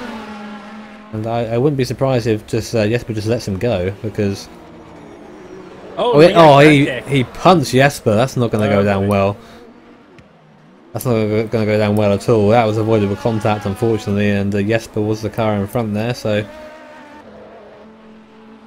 No parts fell off, though, I don't think. Yeah, no parts fell off, only Pride came off there, and get another contact to add to the massive list in this race, unfortunately. It's been such a dirty race. Ooh. And you wanted rain, Jimmy? Yeah, I think if they were... turn 12 when it's raining. Not even like just go for it. They just spin on their own because they know it's coming. There you go. We caught it here live, folks. We've got Jansen's having issues as one of the prototype cars trying to go around the outside of him and spins him and gives him a hit on the way through as well. User joined your channel. Good evening, I don't think there's any space there to go around the outside, but... Where was this, sorry? Hey. I don't know if you just saw the replay. No.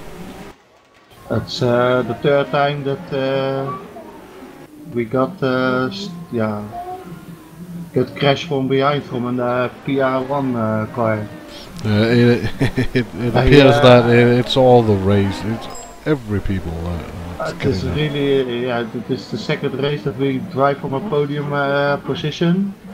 We get crashed out. And it's the third time this race. I know you can do nothing about it. Maybe you can give a warning in the algemene chat. Yeah, no. I'll just review this, okay? Yeah, thanks, Jimmy. Thanks. Okay. Yo. It's our guys.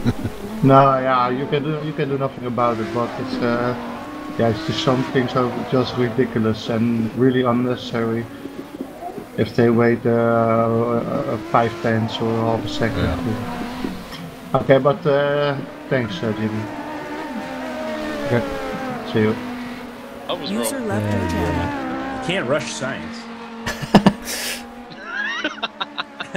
Crypt TV scientist Stephen Bailey. Yeah. Oh god. We're going to be giving you samples of the tires, and you're going to be looking at them under a microscope, I hear, trying to find out any type of flaw. Maybe Gary Anderson. Oh, the tires are very interesting. Diagrams for the viewers and everything. Yes. Yeah. Even a pie chart, maybe. I just can't tell you how interesting the tire degradation is right now. Jansen's into the pit, so you're going to get your tire sample here. Yes. I'm not surprised it's coming to the pits, to be honest. I think I maybe you might even find little bits of turn 12 right in those tires, because they're picking up a lot. Asiclimp in the pits as well. That is a scheduled stop. We've had Reno Delara receive a drive-through penalty for that incident.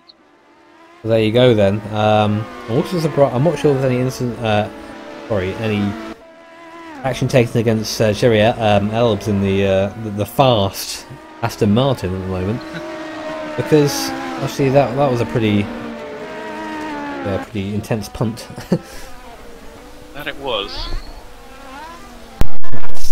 Don't know. I just don't know what's going on with these drivers. And Reno is also in the pits for his drive-through penalty. And you get Reno in the pits. Jonathan in the pits as well.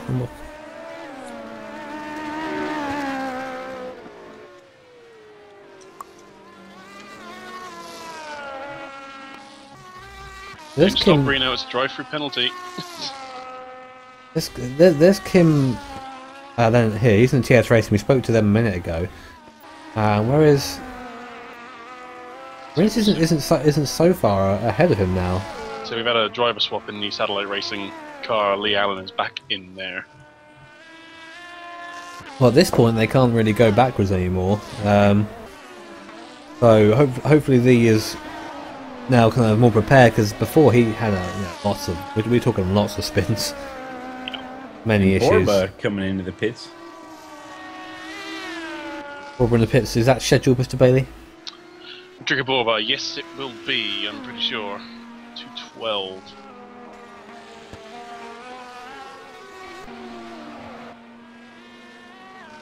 When he comes regardless, this fella's getting nice and long now, getting into dust. Stint.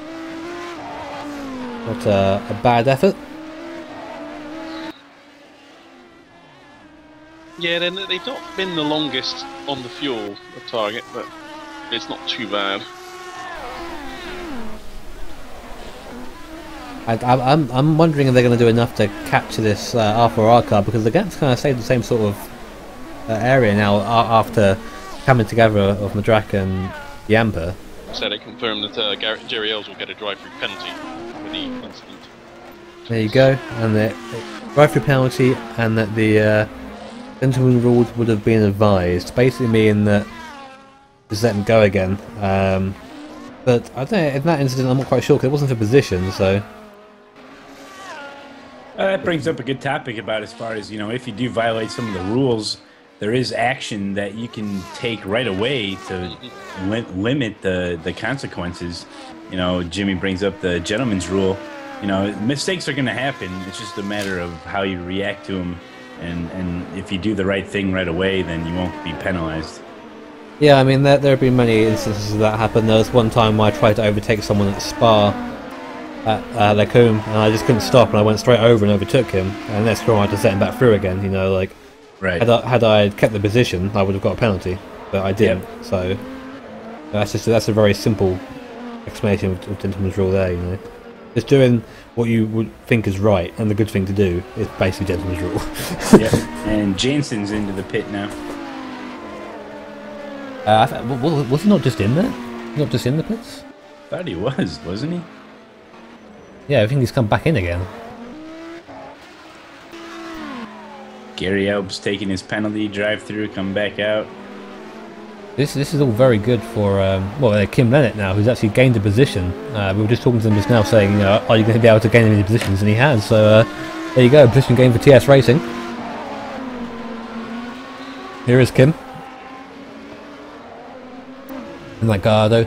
A lot of teams very confused about next season. Driving in reverse after he did a 180. He's just gonna keep it going in reverse there. You got to get a replay of this as he spins it around and do another 180, gets recovered. Here we go. That was the most amazing recovery I've ever seen. It's the curbs, and he's rolling in reverse. That's fantastic. I love that. That's interesting. If you're gonna spin, that's how you want to do it, I guess. That was amazing. I love this perfect straight line he's able to go in the back. Yeah. We gotta give him a special award for that. Yeah, that was interesting. I'm not quite sure if any rules are broken there or not, but that was... I don't think so. I don't I mean, he kept it in reverse until some cars passed, and then he did his, quick 180 to get going the right way. That's how you do it, though, isn't it? I think he gets the award for the best recovery. Goes for the J turn, pulls it off fantastically. That was perfect. You never know what you'll see here. 8 hours. VEC, Grip TV, bringing it to you live here, folks. Holy cow. Joseph just taught us a move. Right, that one highlight. That was awesome. Let us know if that was real or not. I'm taking notes. Just reverse until free track. That's when he kept moving, didn't he? He didn't stop. He just kept going down the track. At no point was he stationary during that. So that's minimal time loss. But that is something I guess he wouldn't have not wanted to happen, regardless of his fantastic awesomeness, because he is being harried by Rodrigo Borba. As Luca Bonatti goes off track at turn 11. probably the only time that Joseph actually had to drive with his rearview miror this race. Probably, yeah. I like the idea of him, you know, throwing his hand over the passenger seat, looking backwards, and reversing around. I think I might have heard a beep, beep, beep, beep. Oh man! Fantastic stuff. I can imagine him, the other drivers, are saying, "What is this guy reversing? What's going on here?" I guess he thought he might want to make it fair for everybody, is do a couple laps in reverse. He's now on his... As he is just way out in front. He's on his 34th lap now, so he's not going to be long until he stops. I'm going to be very interested to see what the gap is when he stops. We could have a race for the overall win. I think we will do. Like it depends how quick Borba is now, because Borba needs to be quick at this point. We've lost the SimHQ Ferrari. MHQ Ferrari, so that's there you go. DNF, another position for that. The car watching now. Oh, it just was it a disconnect though? I'm not sure what that was, because the car doesn't disappear at all. It just goes straight into the pits. After he's It looks like a disconnect to me. He was just driving and it just disappeared. So. Yeah, me too. As Joseph is going to be coming into the pits now. So there you go. There's another car out. Unfortunate for them. And yeah, it's a definitely lost connection. The George Manasukis, who was driving the car, he has disconnected from TeamSpeak. Yes, yeah, good point. Good spot. Got Rinus Janssens waiting in the waiting booth. Oh look, and my Alpha 2 has also stopped working. There you go, guys. Man. I only won this race, so we'll go back to our sexy weather picture that Timo has set up for us. Maybe we can talk with Rinus Janssens. Maybe we can get him on in here. It looks like we're having some technical issues. So we've got Mudrak in the pits as scheduled. Hope you guys love weather pictures and the track map. There it is. So we'll be right back, guys. We're still going to be here. We've got Malone and Bailey still in the race, still watching things. So bear with us 2 seconds, and we'll get back right in there. Might even increase my graphical settings and just play with fire, shall we? There you go. Pushing your luck now. To the what? How dare you? And yeah, as we are taking a look at the weather, looks like it's going to be clear skies. No threatening weather coming into the area anytime soon, as everything's going to be holding south. We're going to be finishing this race off. Beautiful conditions right here. Rodrigo Borba leads the race. Well, there you go then. Oh, there you go. Max Merrick is now in the R for R car. So big long pit stop for them because of the driver swap. Kazmarek in the car. That's going to be interesting because Kazmarek is a quick guy. Kazmarek coming out now. He's going to get into his rhythm here and see what he can do to catch Borba, which just took the lead. That's pretty awesome here as Borba's getting around Ciampa right now, working on the likes of one Allen coming up to turn 7. We'll see how Kazmarek can handle this driver swap here. It's always tough getting back in and knowing you just lost the lead too, you know. That puts a whole nother, that's compounding the pressure here. It does, but it means you now have someone to chase, which is it can be a good or a bad thing. We'll see how he handles it. All can be good. All can be good as we just have a place.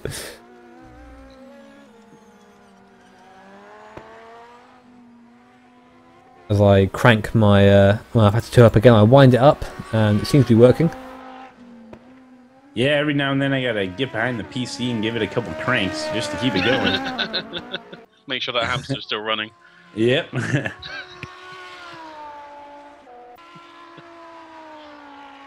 to 13 running cars now. 13 running cars and a PC that doesn't want to work. Script TV. We are loading, which is a good thing. It does mean I have to completely reset up again. Graphical settings have been increased slightly, so maybe we'll be doing this again shortly.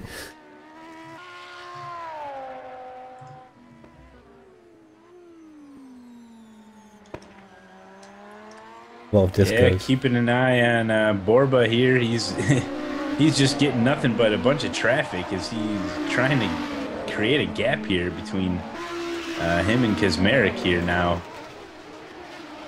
you know, we talk about the traffic and how it's just one of those things you got to deal with. And looks like Borba got the short stick here. Is trying to battle his way through.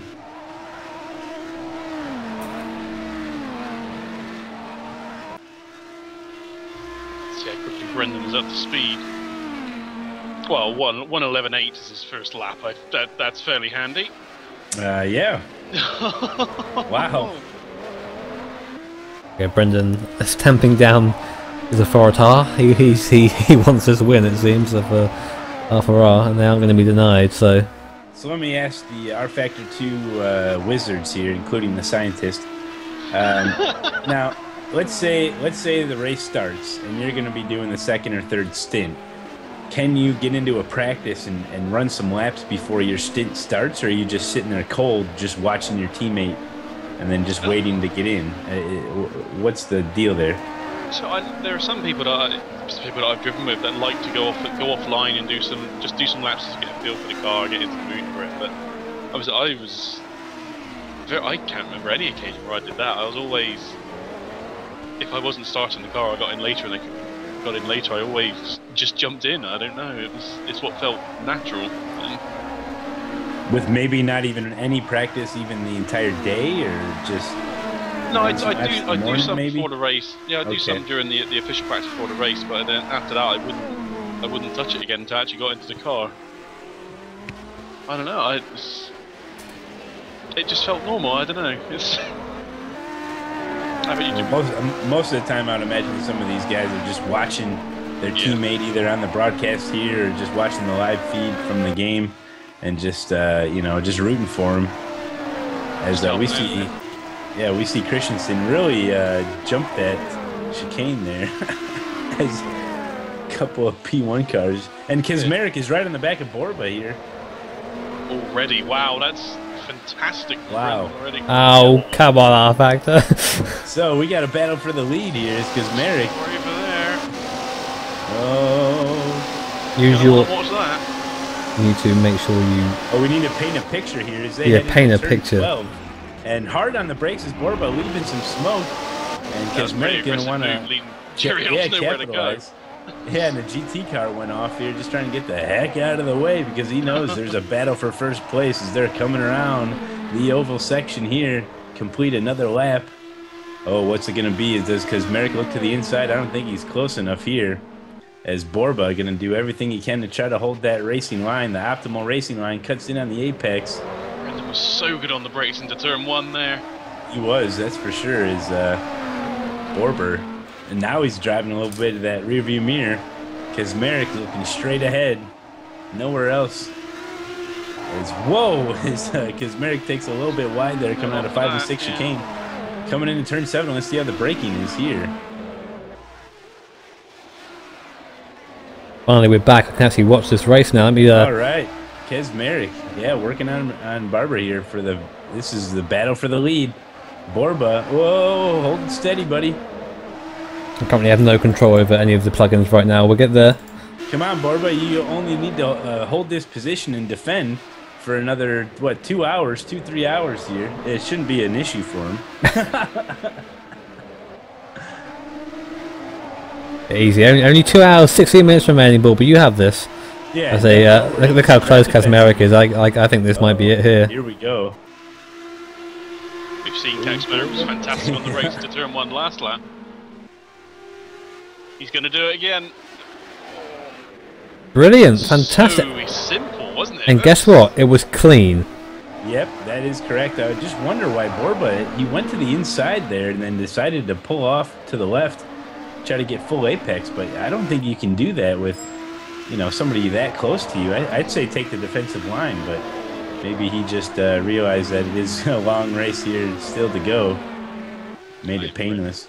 Yeah, but the thing is, Kazmarek now is just going to pull away. You see how quick he is the first couple of laps he's run. Right. Brendan's already done a lap quicker than the target racing car has done all race, so that's a much pace he's got. Oh, there you go. Let's actually start getting rid of these things.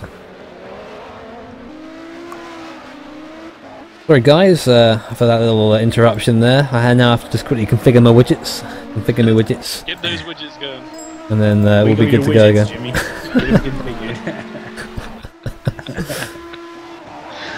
I never stop wiggling my widgets, don't worry. They go back to how we should be now. I think looking nice and clean as we watch Kazmarek effortlessly drive this car around this circuit. Really is on a charge now. Castro into the pits.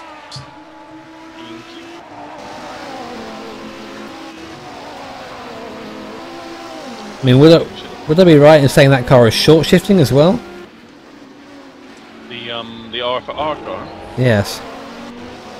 It doesn't sound like it's We'll wait until we get into a straight. It does sound like it's. See, that Borba sounds reasonably similar. No, Borba's a little more, quite a lot higher revved than that. Oh my goodness me! Did Borba just blow the engine? No, he didn't. He should have done it. Just his downshifting into 11 was insane. Oh, and he spun it. Oh, there he goes. He's trying too hard. Trying way too hard. Fortunately, our replay function has broken now. We can't have it. We can't have them all, can we? Ah, well.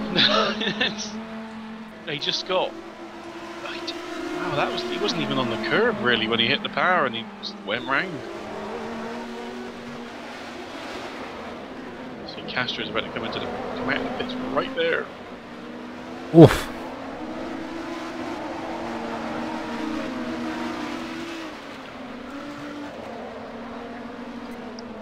And Castro's a lap down these guys though, so. Yeah. I mean, Reno De Lara's been doing some good laps as well. So. His best lap was 11.7, but he hasn't been near that since. It's a reminder that Reno did have the issue earlier on where he had made contact and fire through penalty.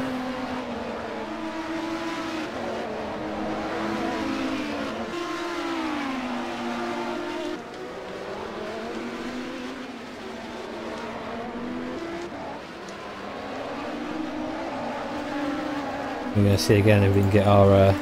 User joined your channel. Jimmy. I'm just trying very much to get my. Oh no, it was right. Oh, okay, again.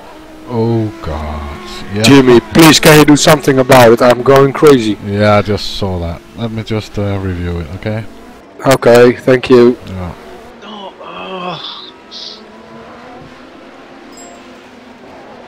Okay, we didn't get the full incident. Unfortunately, replay tool is really starting to lap me off now, but it didn't look good. It didn't look good from Reno. It's not a.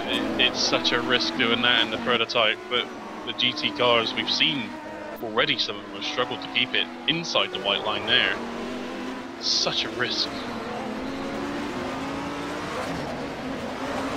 GT cars are always going to be sweeping out there. You got to think about these things when you're driving. Well, yeah, I mean these GT cars, they need every inch of the track to use to be able to get that weight transferred over.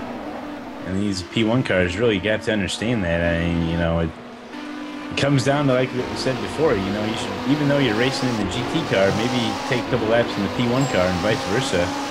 So you should definitely know characteristics of each car that's out there.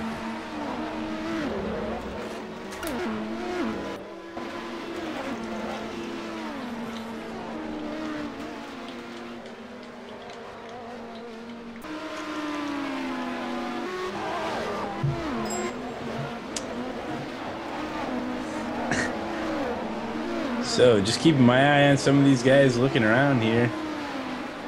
Some of these guys still dealing with some traffic as Delaro gets around another GT car there. Man, I mean, it's constant on every single lap. Something's going on. It's just, the speed difference is amazing.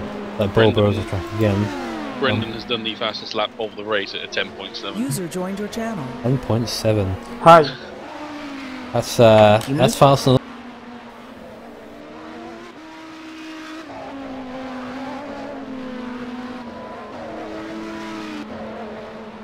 Jimmy? Shit. Julian got a penalty for in the last turn.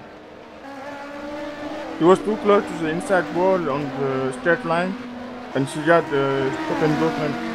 Penalty for speeding, right? Yeah. I'll remove that. Okay, thanks. User left your channel.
Really pushing too hard, although most of these guys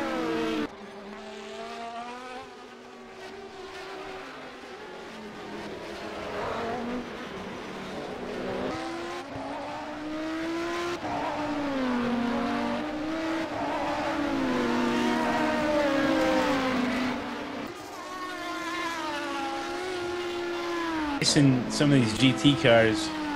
You know, if you're in a GT car and you see the leader coming around, it is a little bit different than seeing, you know, maybe the 4th or 5th, 6th place P1 car coming around. I think there's a little bit more respect given.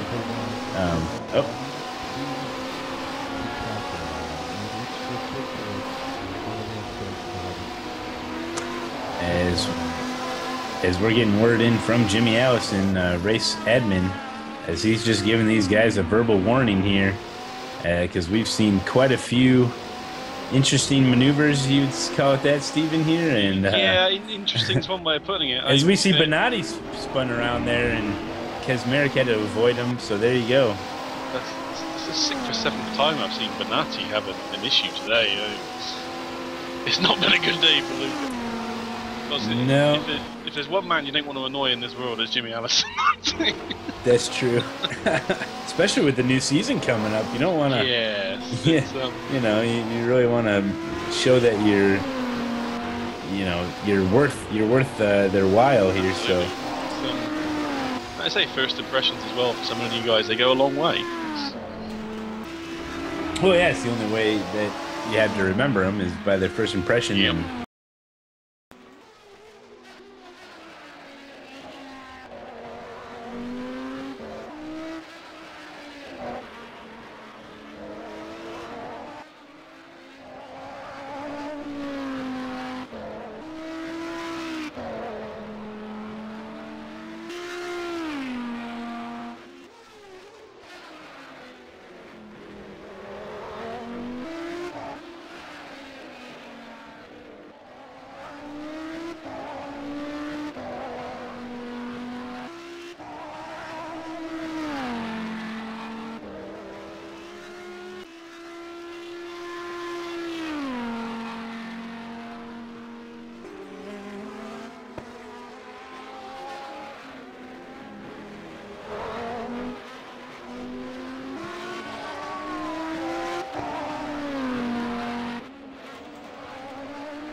User joined your channel. Jimmy, we're quitting the race.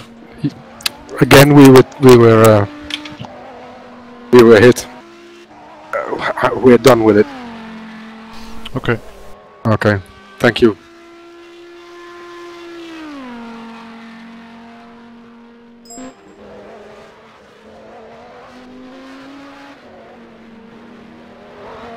User left your channel.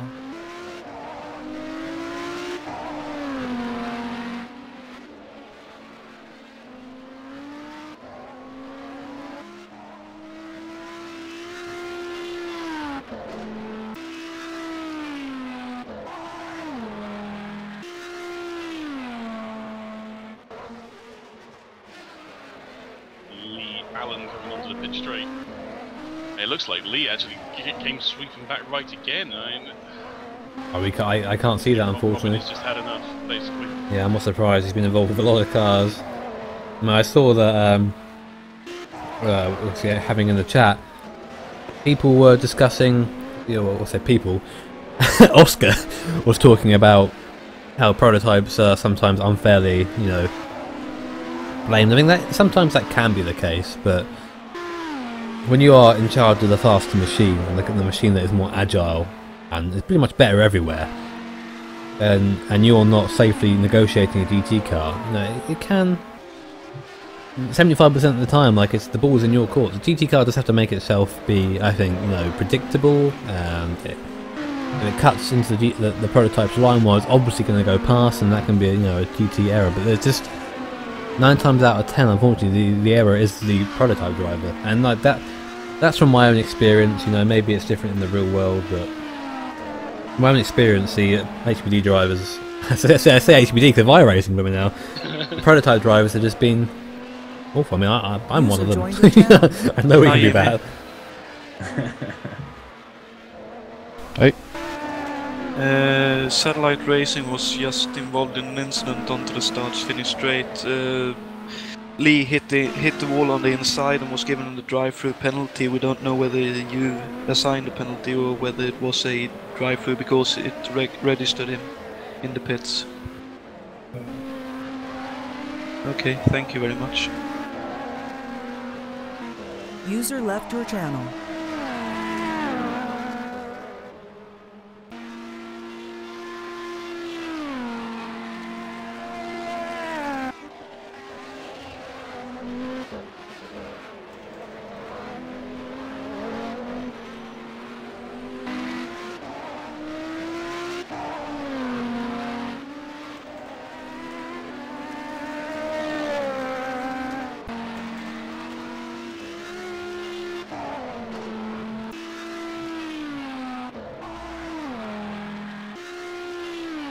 Channel switched.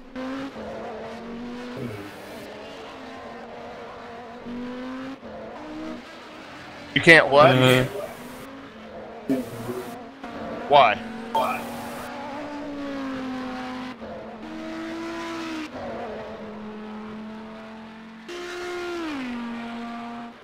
Okay, that sounds okay. strange. That's no problem, Jimmy. Yeah, fuck it, I'll just serve it.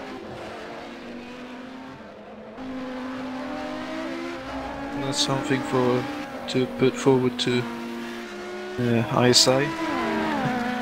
Give the admins the ability to remove drive-throughs.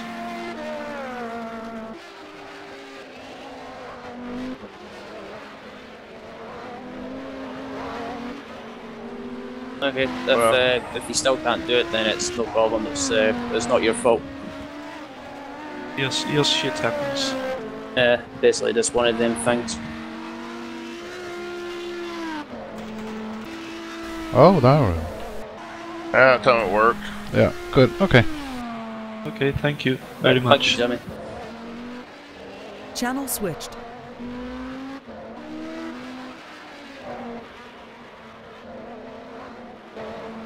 It's hard to gauge the strategy of some of these teams. Obviously, they're trying to make things the best they can. As Dennis Morissette goes past Three Elves, well, I guess that was in the pits because he's now down at turn 1. Yep, Elves is in the pits. And in fact, Christian Mayer has got into that car.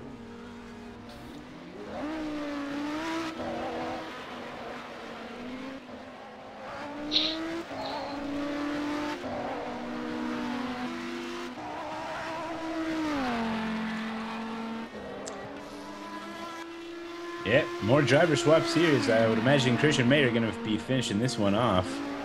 And the dark horse, I guess I've coined him, because... yes, the Aston Martin's in. Very good pace. The Aston Martin has had good pace throughout the race. Yeah. I think it still holds the fastest lap of the race, unless someone's got come up since then. It set that with Elbs in the car, didn't it? Oh, I need to make that pit stop. I've forgotten what I was doing. Yeah, let's see how Meyer can handle that, handle it, and see what kind of lap times he can throw down.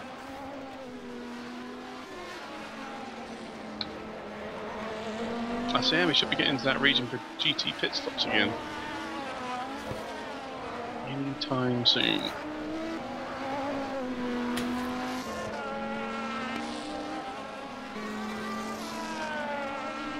But even with that spin, they're still about 35 seconds, 40 seconds behind, you know. It just shows Kaczmarek's pace.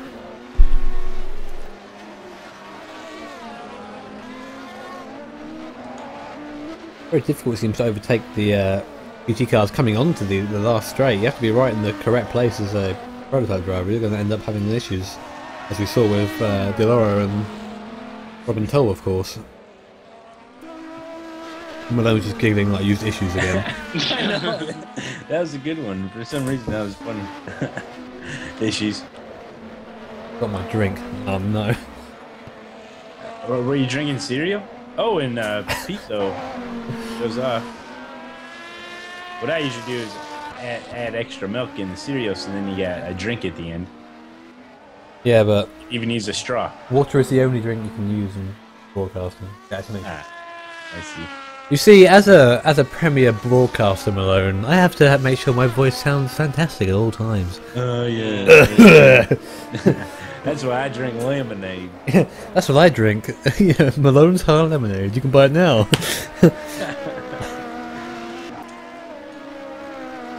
Watching, yes, Kaczmarek. Goes shot his way past Pizzo. I'm gonna go find my drink. And the sun is starting to get lower and lower here as these shadows are creeping further and further out. Could be some visual issues here as some parts of the track are getting pretty dark. Big hanging shadows out there in some of these turns. And whoa, Morissette does a little drift maneuver there. Delora able to get by, but whoa, that was scary. Good save by Morissette. As we see Lee Allen coming into the pits now.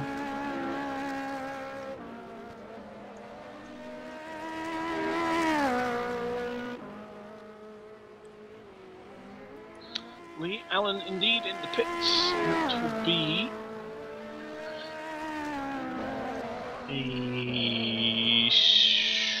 not entirely scheduled, I don't think.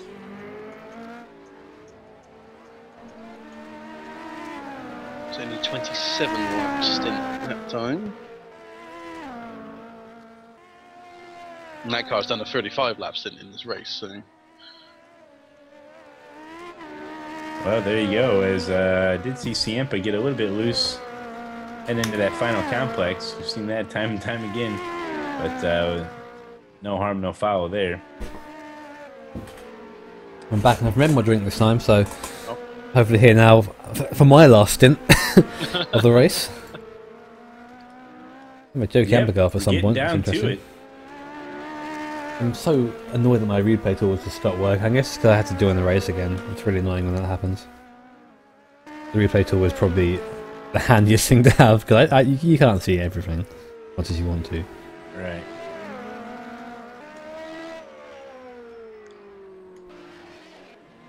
So then, just under 2 hours to go now. Getting close. We're in the last quarter of the race, which is something to say, I guess. Quite a lot of action, quite a few DNFs. So we have 3 DNFs at this point, or 4, sorry. We have Robin Toll, Johan Van Doren, Jeroen Speck, and Lucas Dietrich. So 1 the prototype, 3 GTs. Currently the Brendan Kaczmarek on lap 241. Getting up about a 45 to 50 second lead on Rodrigo Borba, and then they're a lap ahead of pretty much everyone else. Then plus 6 laps for Bruno Deloro and plus 10 laps for Lee Allen.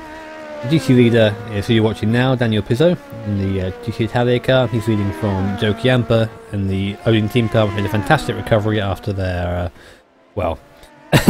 their bystander death, I guess, would be the way of putting it eloquently. Not really. Who came from back of the grid and now back to the second place. So very interesting stuff so far.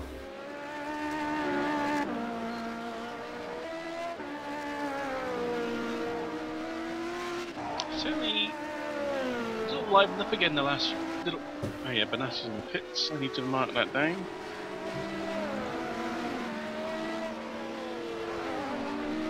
That is on schedule. 54 lap stint. The 16 car.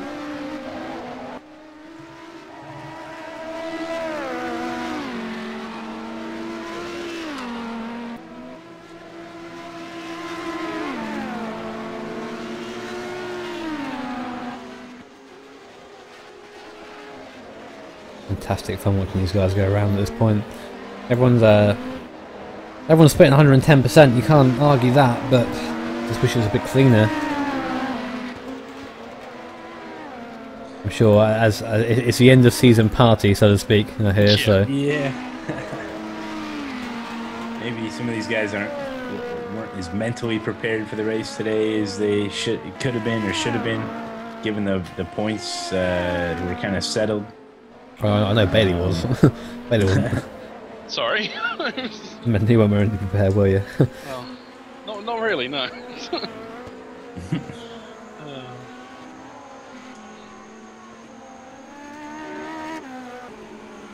They'll look up for the car in front of the camper, which I can't really view because of annoying, annoying camera controls. So I'd see TS racing car.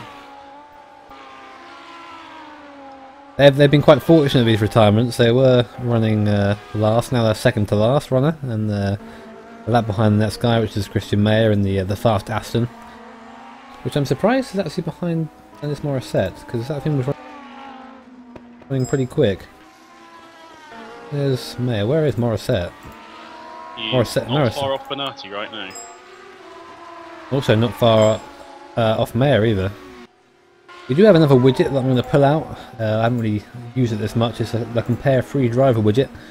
So we'll hop to Morissette, who I believe is in the middle of these three, and we will use our bam. There it is.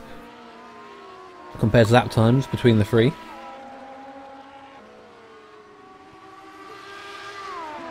That would be for position as well, wouldn't it?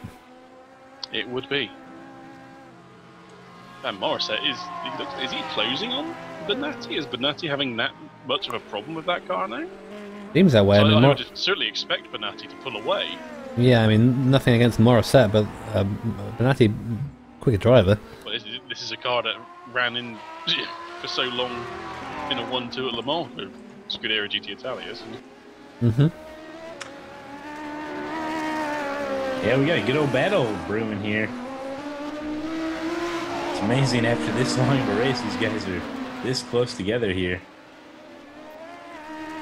But it just has a habit of closing up a little bit every now and then. You don't even know it's happening, do you? And suddenly you've got two cars on each other.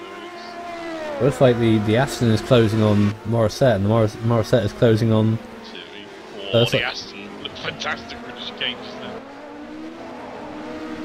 You got these P1 cars going to be coming through.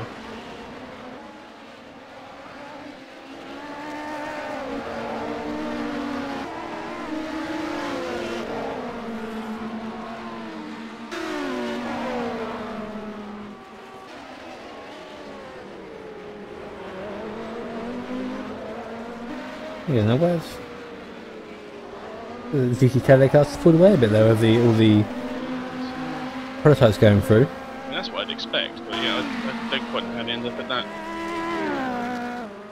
Jesper Christensen into the pit.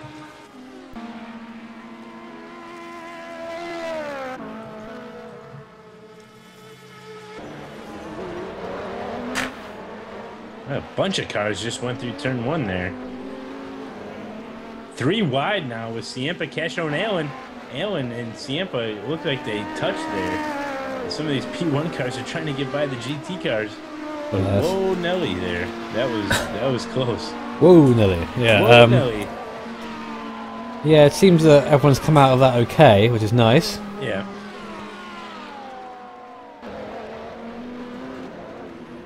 Joe Campbell's running second in class. Christian Mayer, I believe, is closing up on Dennis Morissette. You can see him in the background now. You couldn't see him at this point in the last corner.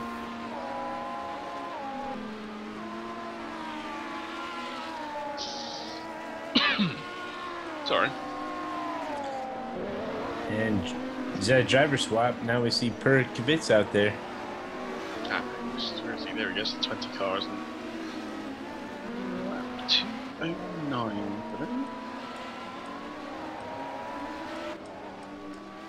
53 laps stint in that car. And Borba into the pits.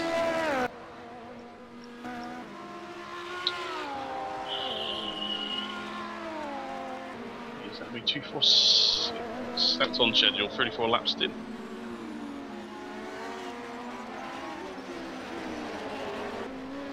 We'll see a driver swap there. Borba's been in that car for a while now, hasn't he? Yeah, it seems that way. Maybe it'd be good to get him out of it. Seems to be making mistakes. It's ragged.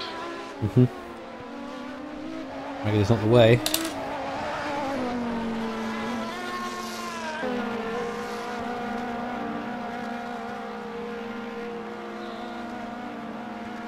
Captain Eric still motoring on, doing 11s every lap. In a car now that is not on fresh tyres, that's just pretty impressive. Another turn 12 incident? No. Let's assume there's one there every lap, shall we? If there's not something going on in turn 12, then I'd expect something wrong. I'm a little worried, to be honest, if there isn't. Yeah. Whoa, is our leader, Brendan, trying to deal with some lap traffic there, trying to get around. Looks like he may have made contact with the GT car heading into turn 1. That was in turn 12, I mean. That was very close, wasn't it? Yeah. A lot of these corners do look the same, don't they? Yeah, they do. Signs, shapes. Lemmy Shallows getting very long now. Yep. Well, yeah, they definitely are. We've had Astro up into second place on the pit stops. Though Susan back into the target.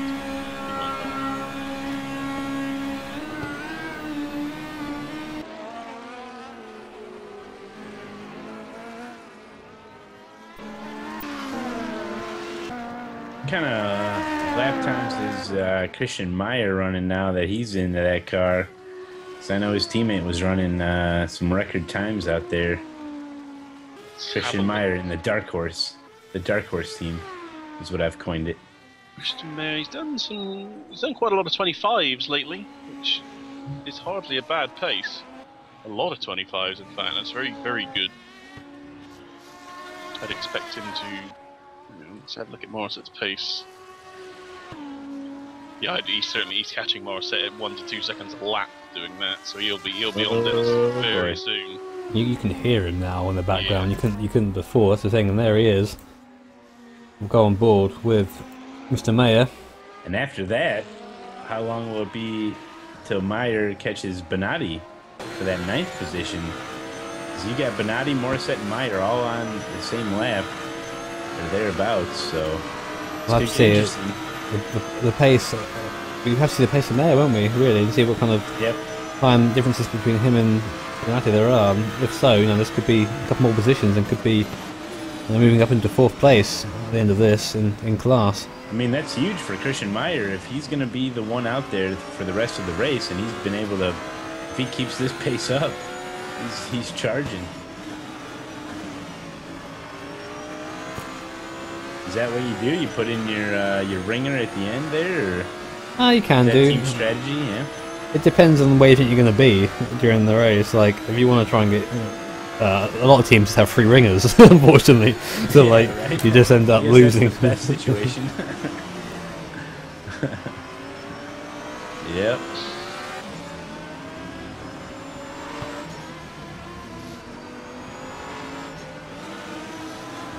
Well, I would imagine for a team you know, you have to know your strengths, but it's almost more important to know what your weaknesses are so you can kind of minimize it as much as possible. And, you know, if you come up to a certain combo as far as the track and car, and, you know, it's well known that maybe one of your members isn't as good or something, you want to be able to minimize that as much as you can with It's a very tricky discussion to have with someone, to say that, listen, you're not quite as smart, upcoming discussion we're going to have about Drift TV, French races. Yeah, listen, Jimmy, we're really fat. Do you want to race with us? But we're going to drop you for JP, alright? Hope you understand. No, but I mean, hopefully we'll just do 4 and we can all be awful. If not, we can just get Tony Monin. He can race in my place. He'll kick ass, yeah. No doubt about it. He'll kick ass or go and physically beat someone up. Look how close now Mayer is to Morissette. Yeah, here we go.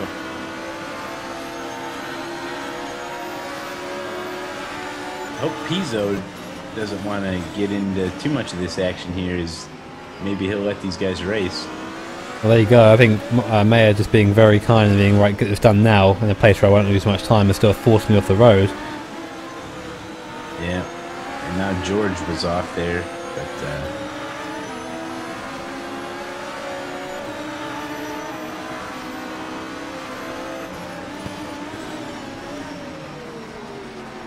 whoa, Morissette locking him up there, heading into 12. He knows Christian Meyer's coming, man. He knows. Morissette's trying to do everything he can. Yeah, he's just trying to stay there at the moment. Pizzo got around, so he's definitely in the mix. There's a prototype in the mix. Off he goes. Well, look at this training car. It's going to be straight now. Look out, turn 1. Here we come. Come on, everyone, get it right, please. Surprising how little you can really see now that.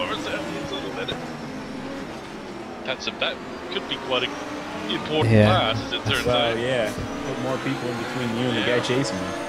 I think the term is run away. Music.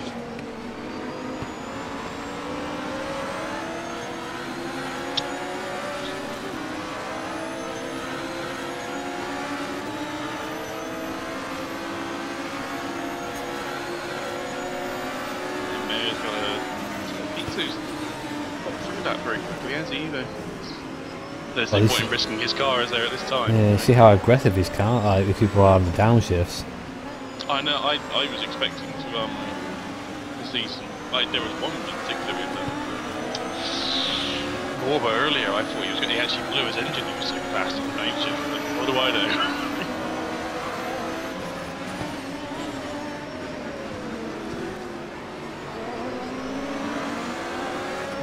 Man, traffic everywhere. Is Morissette still dealing with a bunch of cars all around here.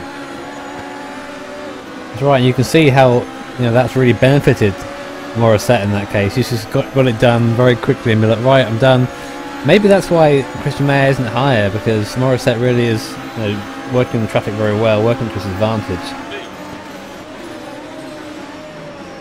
Mayer hasn't really caught the tour, has he, the last couple of laps with all the Pizzo off in front of Morissette.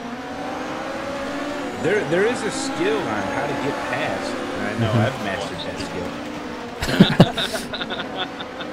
Even when it's single class racing, but no, you know, to be able to time your brakes, you know, braking a little bit early here and there to let the guy get through, you know, I mean, you can do quite a bit just by using your peripheral vision with the rearview mirror and stuff to deal with the traffic as a GT car. Yeah, so much of it is using your hearing as well, just to pick up on where they are exactly around you. So interesting you say that. Make sure you have your headphones on stereo then in that case, don't you? Instead of mono. Yeah, definitely. Yeah. They're everywhere. I'm surrounded. Well, I bet a lot of these GT cars feel that way anyway. Oh, I bet they did. Like, feel that way now, and look, again, look, now all the traffic's gone. Look where we are, right behind Morissette. As Sim Racing, a SimHQ car gets out of the way. They did reconnect, by the way, but they are now last. I think we'll see Pizzo in the pits as well fairly soon. Lights on for Christian Mayer. This is the attacking lights. This is one of the things I really like, how the lighting works in R2, how it bounces off the walls. Yes, that is something. That is something that R5 2 has done well, and it does happen. Yeah, as long as the when the sun goes down, the sun isn't too harsh and everything, it's fine. Yeah. But every now and then it will just all go completely white. And it's great. Yeah, it's not very reliable, but when it does go well, it's good. like at Le Mans when the sun was rising and then the rain came and then everything was brilliant, despite me being completely knackered. you, me, and Malone, all of us basically. Yeah, we didn't do very well. I think we just. I mean, Timo appeared at some point. Like, oh, nine, do you sleep? and just started just talking on the stream. So thank you, Timo. Yeah, Timo did help out quite a bit there. That's awesome. Oh, side by side. Wow. Oh, there it is. We got a battle here, folks. Side by side race in action. Is Christian Meyer gonna be able to hold off and make the pass? Looks like he does, but ripped, didn't he? Into 10. Yeah. That was it. Yeah, is any Morissette or these guys due a pit stop soon? Let's see, shall we? Using my spreadsheet and. Morissette is definitely not due a pit stop anytime soon. And the PRL car, no, not them either. They've only been out there for 15 laps, 16 now. Well, there you go. These guys got their tires nice and warm here, ready for a little battle. Wonder if Morissette's gonna want to try anything here. If he gets into the slipstream, or I think Myers just got the speed. I think that would have been his only chance to do it there. I think now the opportunity is gone, and Christian is just gonna go into the horizon. Now the battle could be between Meyer and Bonatti. This gap may be closing quickly. And look already at the gap. Just the straightaway is the gap right now. That back straight into 7. And these last few laps of Bonatti's race really are 25, 25.6, 25.5, 26.5, 25.6, 30.9, 32.0. It's just just mistakes. Much in between, yeah. He's Ralph Schumacher. Oh. He's fast when he wants to be, and then he crashes all the time. Ouch. I kid. I kid, of course. If you say so. Anyway, we're going to see now if Christian Meyer can close that gap. I suspect in a couple of laps we'll be talking about, the move on Luca Bonatti at this rate. If his pace continues, I mean, look at this gap between him and Morissette now. 25.9 from there last in the round. And what's Bonatti's fuel tire situation? I wonder if he's going to be pitting anytime soon, or if he's going to be out there for a while. Last stopped about 11 laps ago, so no, he's fine. Okay. He's got the freshest of all, actually, I think. Looking at that, yeah. So not only is Christian Meyer going to have to get past him, but he's going to have to create a gap. Because it sounds like Christian Meyer is going to be pitting sooner. So he may gain a position then lose it.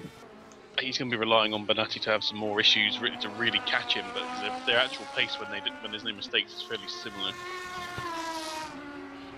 But at this rate, that's something that we can not rely on, but is likely. It can happen. Certainly, Kim Bennett is in the pits in the TS Racing Lamborghini, which is also scheduled.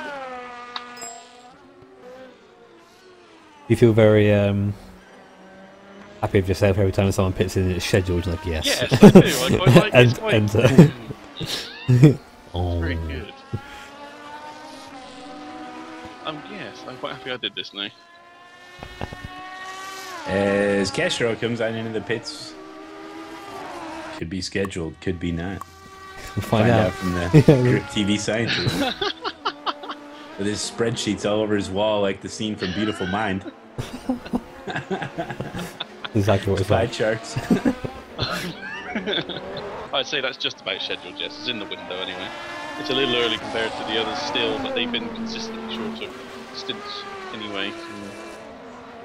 Very easy when you're doing these races to kind of pit in a couple of laps early and go, yeah, I'll just pit in a couple of laps early, it's fine. You have to. You're gonna make the strategy work, or make your, make the car go as far as you can on little fuel as possible. You've got to really eke it out to the end and then come in. I see, even if you can't necessarily save a pit stop, it makes your last stop that much shorter. The more you can save as the race goes on. And that gives Sousa the second place overall. Is that correct? I will. Yep. Yep. I think that's where it should be. I think. Yes, the Sousa car not. Kazmarek will be having a pit stop soon, won't he? So another 22-23 laps for Sousa until he stops or thereabouts. The R4R car, yes, should actually, unless we've missed his stop already, which we did. So yeah, he stopped about 3 laps ago. He's still a lap ahead of Schroeder, so there you go. There's the pace of Kazmarek there. Very convincing. No, I'll see. Unless he has an issue now, this will be how it finishes, I suspect. Unless someone wants to try and work out how long this race might be. I guess laps. Maybe open up to the chat. Who would like? Let's predict the distance. Well, what are we on now? We're on 258 laps, and we have an hour and 32 to go. These laps start from the 7th, from 7 hours. So yeah, it's just including this part. And I'm not allowed to make a guess because that'd be a big spoiler. I always hit it right on the nail. I'm gonna say 340, no 345. Okay. That's just random guess, top of my head, like. Yeah, right. You had your calculator out. I know it. Damn. That moment in turn 1, missed his braking point and nearly ran into Lee Allen redoing the track. Let's see replay of that. Oh wait, no, we can't. Well, that's a damn shame. Or did we just see it? He just couldn't spot his braking point. Oh no, we didn't. That was a new one. Damn it. I thought I had it then because he had an off-track off-track hotspot. Ah, okay. I was like, oh wow, I've got that was another off-track he had. So, oh dear. So the gap right now, Bonatti braking hard into turn 1, and Meyer pretty much heading over the finish line there. So that's about the gap. It used to be the entire straightaway. Now he's cut that down. So yeah, the 25.5 last lap. Well, Bonatti did a 26.1. Well, Bonatti 2 laps ago did do his fastest lap of the race. So he knows he's being chased. He's on it. Yeah, the pressure's on, and you got to do everything you can to put up some good lap times. A prediction of 323 laps from Oscar Hardwick in the chat. I mean, I would imagine this is the time for Bonatti to really put down some good laps because he's not being directly threatened by Meyer, so this is your time to really fly and see if you can keep that gap at what it is, but maybe a foregone conclusion here. He's got fresh tires. He's got plenty of time left in this particular stint as well to just get into it and hopefully finally have an incident-free run because he's not had the best race so far.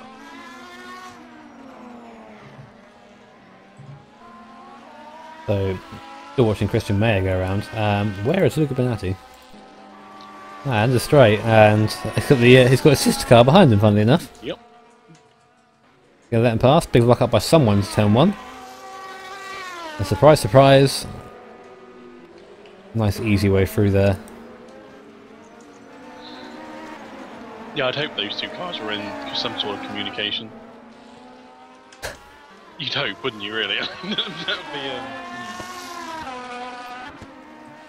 be, Luca! Daniela is faster than you. You confirm you understand. Go away.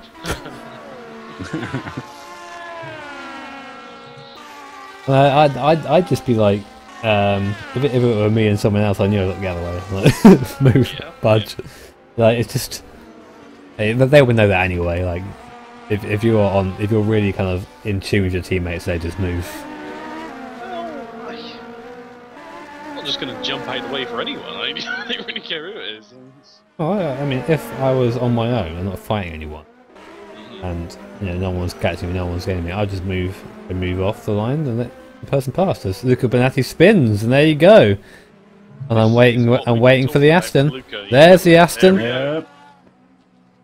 Christian Mayer takes that 9th. I think this at least is 9th. And now Meyer spins. And Meyer spins. Goodness me. Oh no. It's turn 12. And there's the Aston again. So there you go. Well, that's okay. Oh, and now Morissette's battling Meyer here. He's going to They're get side by side. And now Morissette. No, he doesn't spin. I hope he doesn't spin there. Oh, there you go. Oh, Change boy. position in 2 corners. Morissette's got a big happy smile on his face, I tell you that. Mayer is going to be so unhappy at that, isn't he? Yes, he is. Lost opportunity. Both did a lot of work there, and Morissette's the one that gained from that, really, isn't he? He's... 1 step forward, 2 steps Yeah, back. thank you very much. Yeah. User joined your channel. And the Jimmy. prototypes, yes. Jimmy? Yeah. Just one question. The penalty for Christian Meyer, we don't know why he did get penalized. It's because he drove too close to the pit wall. It's a bug on the track. I will remove it. Oh, thank you. Yeah, I was watching it and I was like, User oh, joined your channel. he's gonna get a penalty. But yeah, okay, I'll remove it. Thank you. Yeah, Jimmy, Reno looks like he got too close to that wall. Okay, coming I'll- out of the onto the front straight. Yeah, I'll Thank you remove very that. much. Thank you. User left your channel. User left your channel.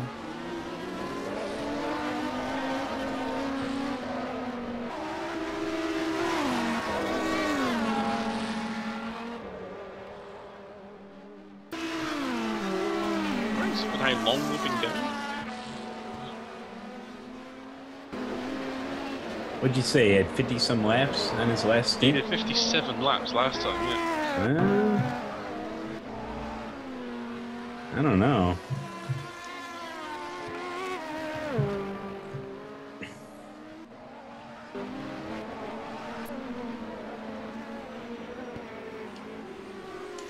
Christian Mayer hasn't got back up to the back of Morissette just yet. I thought we might have been up there quite quickly.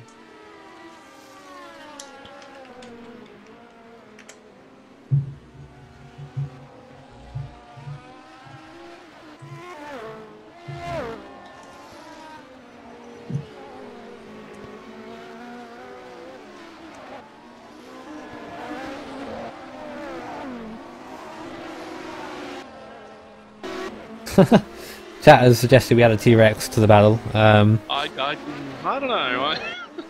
I don't know. Maybe we can see. I'm not sure the T-Rex is okay to drive the Aston or the. Alright, I'm not quite sure which one it prefers really. The only thing that we do know is that it would spin at turn 12. Mayer's close enough now. Maybe a better run onto the straight. He suddenly, in that last sector, he took chunks. He's moving to the right. He's playing the mind games. He's going to have a go. He's a bit too far back to have a go, and I think he knows he is. You saw the nose in that Aston dip there as he smashed the brakes into turn 1.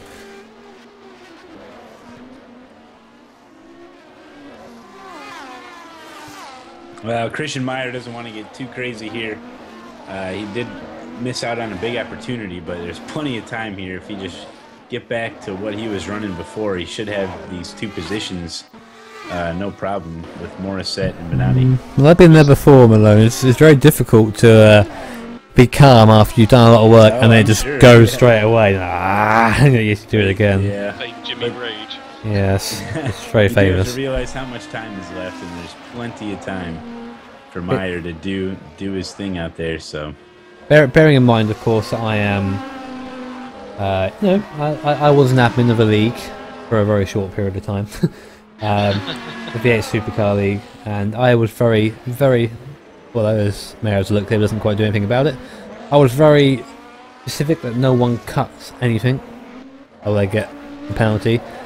I have an instant with Bailey at these positions. I see red. I, for lack of a better term, abuse the curbs at every corner after that. Yes. So, seeing red is, yeah, it's not good. will Meyer make it happen here? Not quite again. Turn 1, no. Just Morissette looking. is very good on the brakes from what I've seen. Yeah, so he far. is. I mean, strangely enough though, because before it was the other way around. Mayer was a lot better on the brakes, and then Morissette was the one. But now I think maybe tired. I don't know. The Aston seems to just have better, fundamentally more mid-corner grip. He's almost running over Yeah, him. you saw there, yeah. Just But on the brakes, it's very close.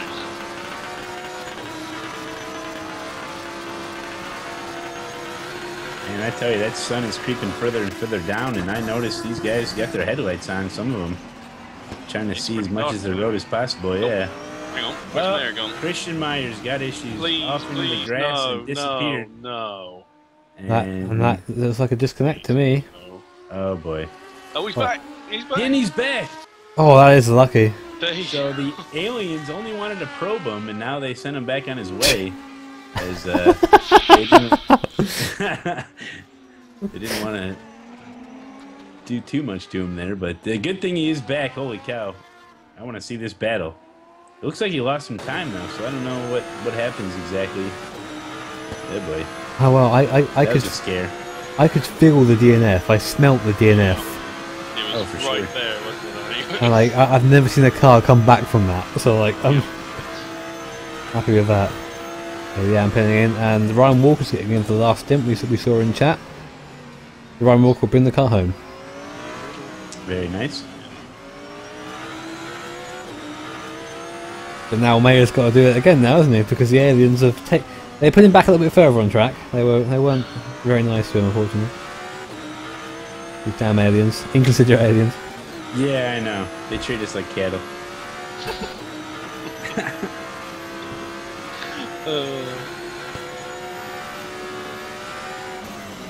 That was a very early stop actually for Lee Allen.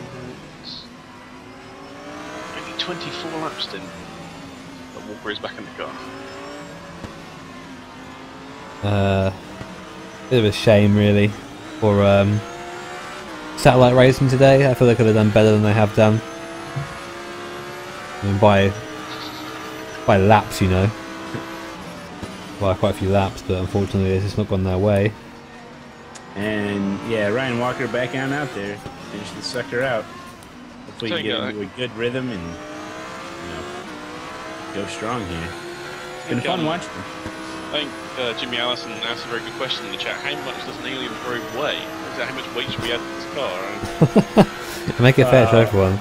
Super futuristic technology. It don't weigh much. They're using carbon nanotubes, so I wouldn't worry about that much at all. 20 kilos.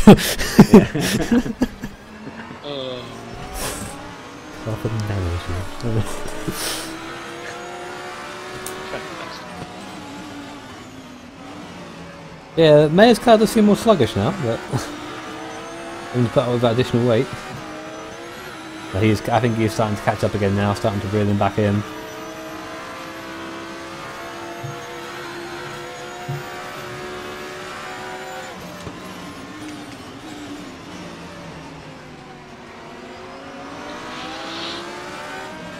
Here comes Christian Meyer. There are some it's very nice watching R Factor, the transition from night to day to night. I think it's very long. All the lighting looks very impressive. I don't think I'm even running some sort of special profile here. Mayor goes up the inside of Morissette. Prototype goes up the inside of both of them. And I think Morissette's just wondering, am I still alive? Well. Did Morissette get it? Do you think Morissette actually got a little lost in where he was on track? Because he really backed out of it, didn't he? I don't know, maybe he just Very strange. he saw everyone coming and saw that Mayor maybe had a better run. I missed the actual. Like from what we saw, it just looked like they all went up the inside of him. Jimmy Allison says a small grain cloud has been spotted 10 kilometers north of the track. Uh-oh. Let me check the weather. I'll stand in front of the blue screen. Here we go. From what I'm seeing, the radar is not showing anything too significant. But we do know when the humidity is high and the winds are changing, anything can pop up at any moment. But as of right now, from what I'm seeing, I don't see anything significant, but we will keep an eye on it.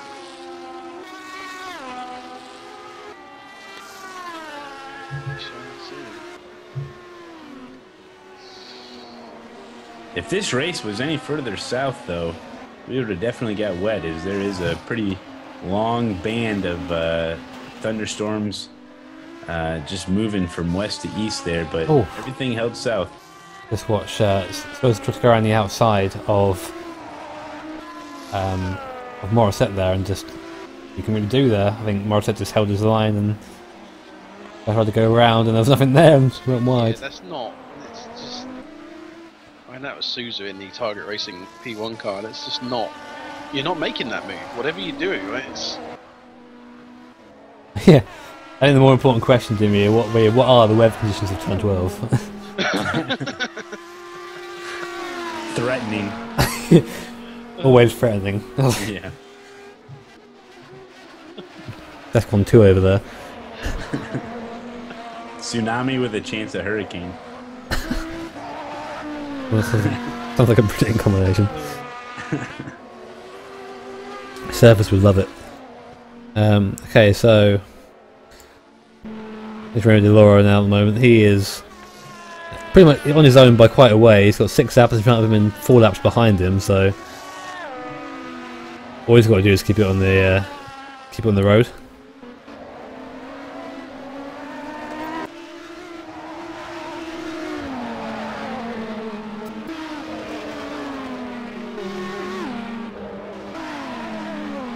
I just want to drive the prototypes now, not these ones. The URD ones. It's not fair. It's not fair.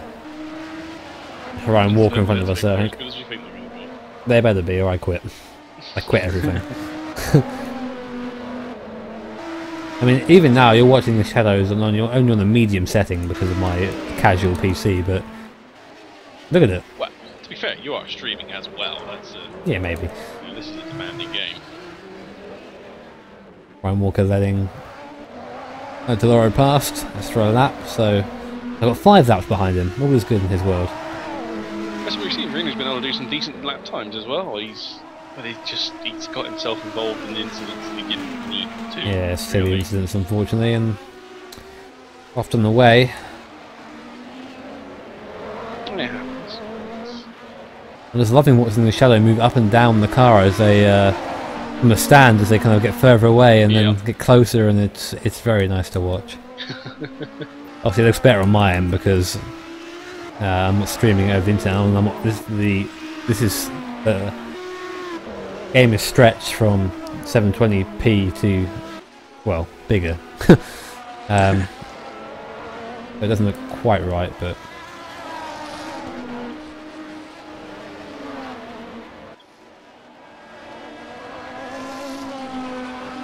How far away is Benatti now from Christian Mayer? That's something we need to get back into because that's going to happen again soon, probably. Well, Benatti's going through turn 12 now and somehow survives.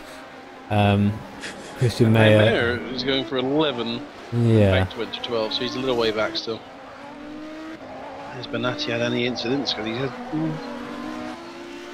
Nah, Benatti's been very consistent with 26, 25s. It's like Pizzo had a spin turn 1 just then. That's our GT leader.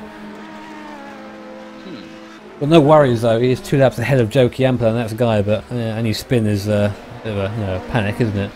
Yeah, and again, this race has seen, even outside of the very car-to-car contact we've seen, there have been people that you don't expect making little errors in this race. It's been a little scrappy.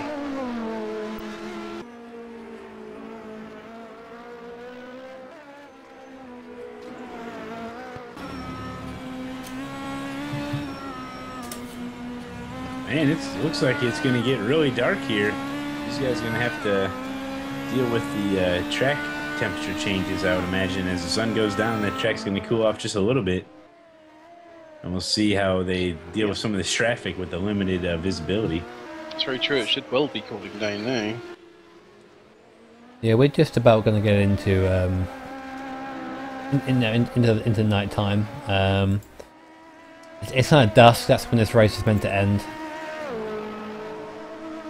It's certainly pretty dark by the end. It's already pretty dark now. Looking around the track. Yeah. I see when they're on the front stretch, though, there is quite a bit of light still coming in. Got that really beautiful burnt orange color showing through, man. It looks great. That's what we like.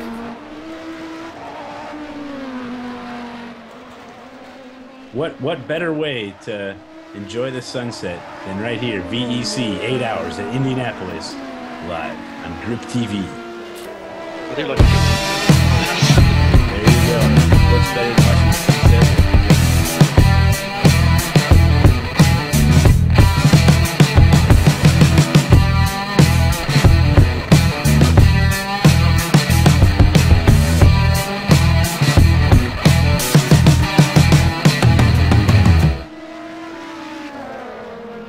Get involved, it helps with the immersion. Smell the track surface. What happened there is I thought you were giving me a cue to play the trailer. I played the trailer and I muted you both. Well, here we are, the last part of the race now. we are professionals. Yeah. There you go. Either that or it was just too perfect for me not to pass up. Anyway, welcome to the last part of the VEC 8-hour race in Indianapolis. An hour and 12 minutes to go. And yeah, it's been action all the way, as is often the case of these races. Unfortunately, it's not been clean action for the most part. We've seen some really good battles, though, that's for sure, and a lot of action. We saw a couple T-bones. We saw some debris on the track. We've had a little bit of everything, that's for sure. Yeah, I mean, all those. Since then, the hot dog stand has to be moved away from turn 1. We got that out of there. Yeah. They sent it downwind. The interns were blamed and executed accordingly. Immediately. Correct. No questions asked. I want to see this contract that they signed. I want to see where we're allowed to do that. Well, we just make the contract like 1,000 pages long. That way they'll never read it, and then they just sign it. So we can say anything we want in there. This is where the lighting gets a little bit goofy. Where it starts to really get to, really the sun is very low in the sky and it just lights up the car, and yeah, you have to have the lights on, you can't see, But it's still looking good. It's still pretty cool conversion. Hopefully it'll be sorted so it actually looks proper at some point. We'll have to wait and see as we go into lap. I think we're on lap 275 now. Where is Mr. Kazmarek on track? He is coming round to the start of lap 276. Yeah, still holding there strong it out is. there, leading this thing. Looking very good for R4R at the moment. They can just keep it on the road and keep connected. Yeah. Things that have not happened to them in the past, unfortunately.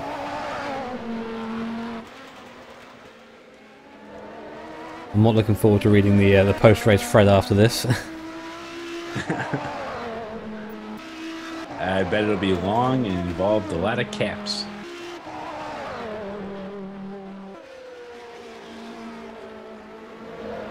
The caps lock is probably the best thing to do in that situation. Oh, otherwise, people won't know you're angry. Yeah, exactly. They use caps lock. And I see Benatti going into turn 7. Meyer coming into turn 7, braking now. Yeah, I'm watching So as that's well. the gap. The gap has come down, I think. Yeah, it has. I can see him in the background now. I couldn't do that before.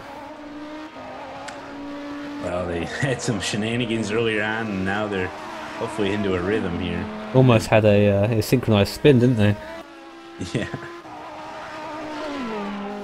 I mean, Mayer was abducted by aliens earlier on in the race.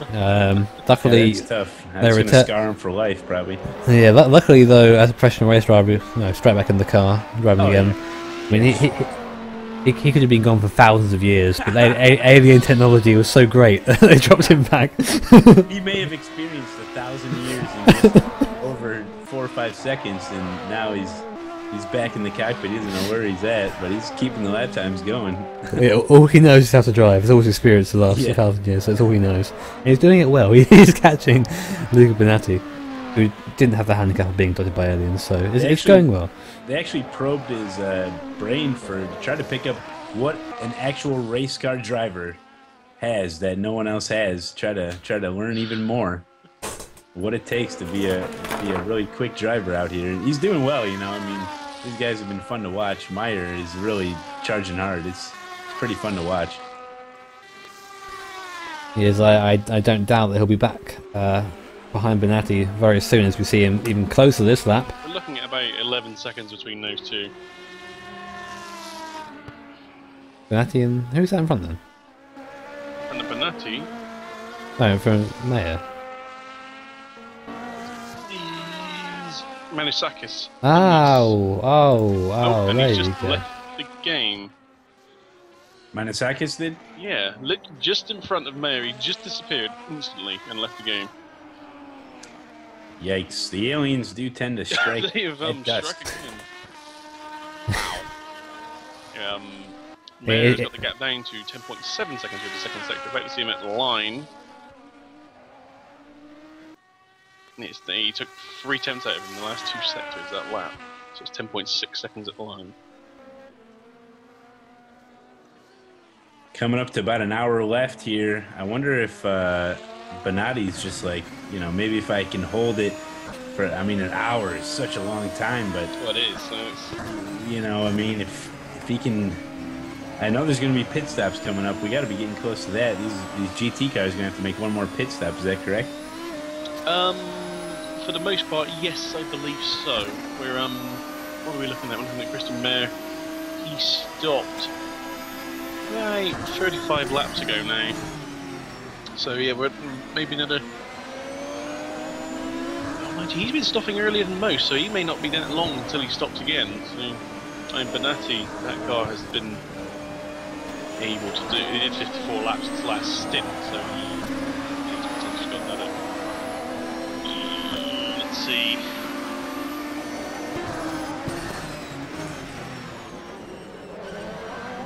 It's another 20 laps or so until he stops again, I think, Bonatti, somewhere around there. I'm just wondering how long they'll wait to go and pit to make it so their car is the fastest for the end of the race. You know, by now I would imagine they know when the car is at its best, you know, what time during the stint when the tires are just right. So we'll see how this plays out. I mean, the difference between a good and a bad pit stop, as we've seen some guys having issues getting into the pit lane, you know, that can be the difference here. If Bonatti can get in and out quick and back on the track, he may have a chance to keep this gap. We'll have to find out. We speak of cars that have had issues getting into the pits. Bonatti has been one of them, where he actually lost the rear end trying to get it slowed down and hit the wall head on. So well, that's not good. No, anything can happen still. Like, from Bonatti's point of view, you want to go really now. You want to go as long as the tires will hold up, and so you got to put as little fuel in as possible and then go. As I said, these cars can go so. The GT3 cars can go so long on a tank.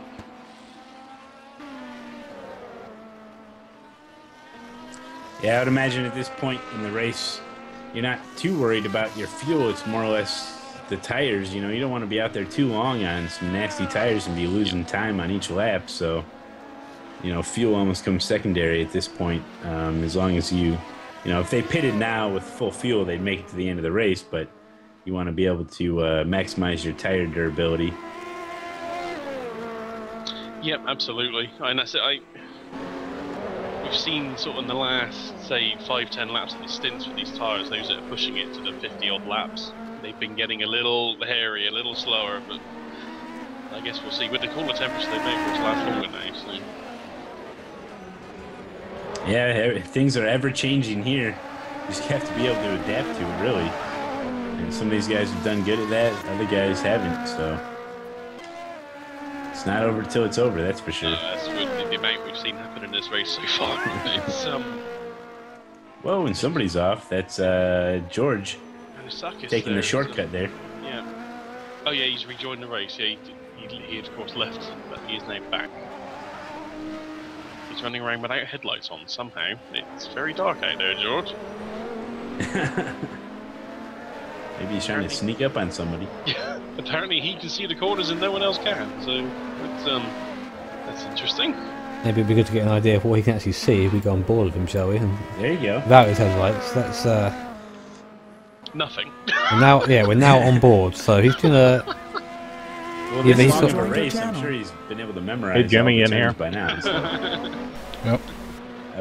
Yeah, Reno touched the grass and ended up with another.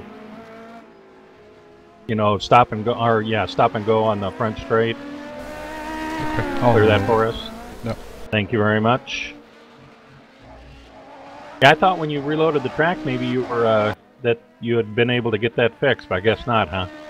No, I don't know why Noel updated the track. I thought It wasn't updated, so I have no idea. Okay, okay. Yeah, I looked at that, and I know that it was encrypted, but I couldn't see it to see for sure, but I'll bet if it was just sticking out in the track a little. Anyway, okay, thanks a lot. Yep.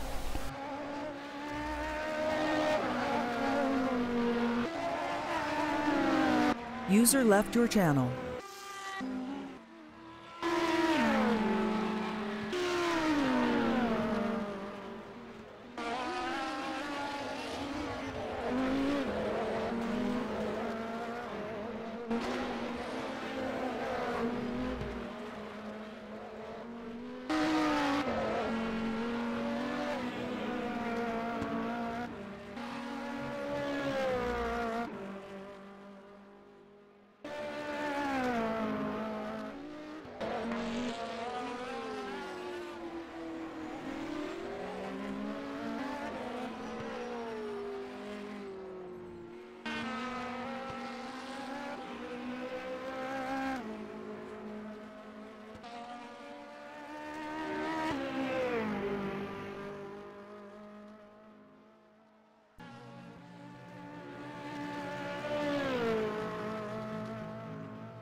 Like morning. It can be a full moon out there.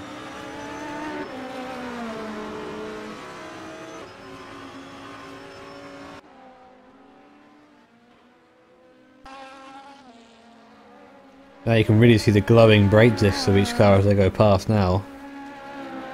Very bright. It seems the last little bits of light are sort of shining over the last sector of the track. The rest of the track looks pretty dark. Tokiyama just flashing his lights and maybe just making sure they're working alright, or giving us a hello. Maybe he knows he's on stream.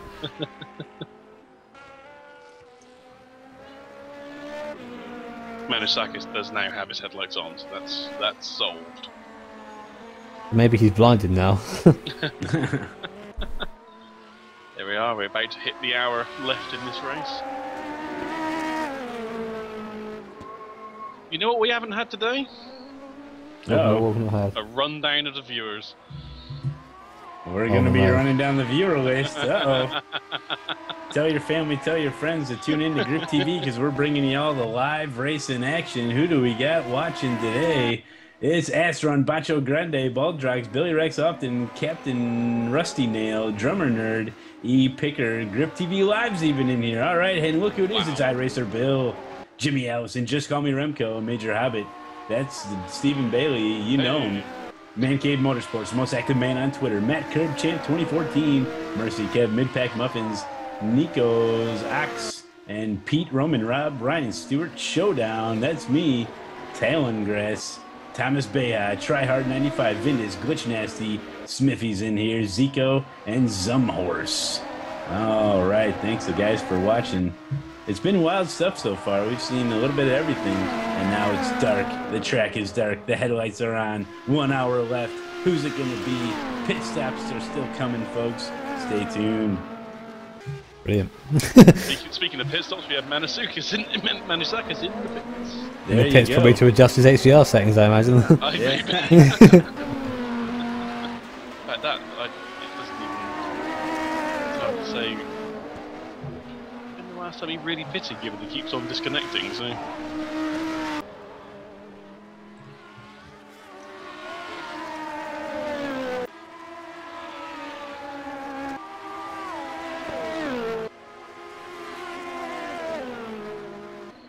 We gotta be due. Where is that car?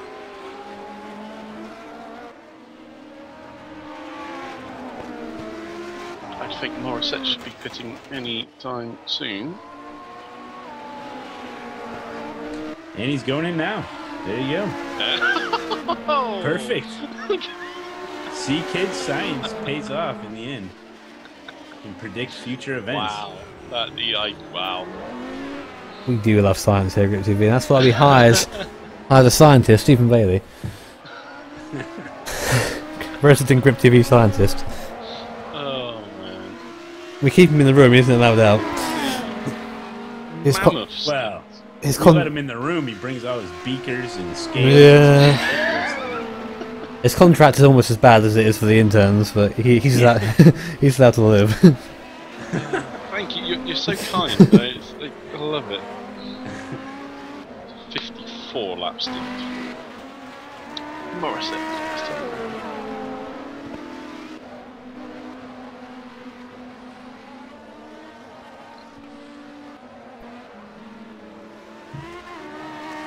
Is Ryan Walker actually catching Delara on track? I know they're 4 laps apart, but they're pretty close going into turn 1.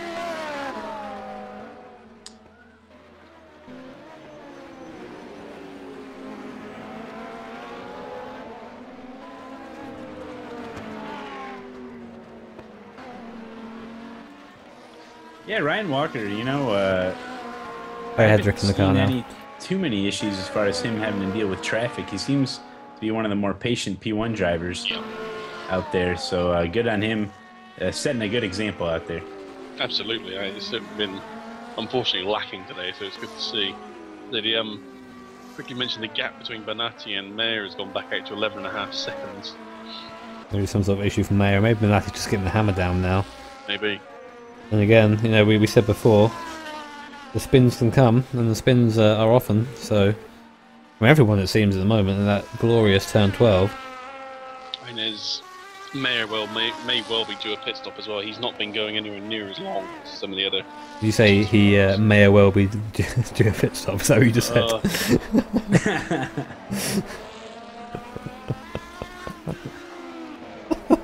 And indeed, Mayer is coming into pits. There you go. Oh, brilliant. Perfect. There you go. Congratulations to my man of the race. There you go. Man of the race, brother. Easy. And the next guy to pit, I would imagine, would be Hedrick then, as he picks up the spot on...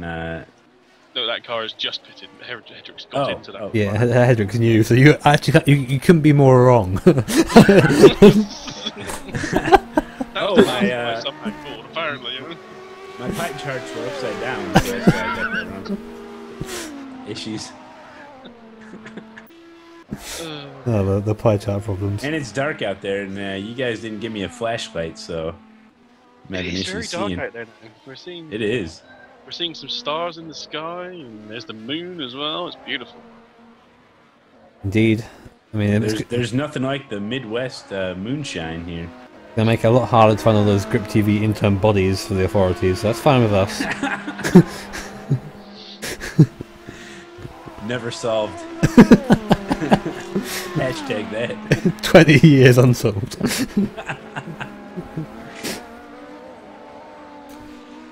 Yeah, it's fun to have a track here where I'm from. This place is just east of me here.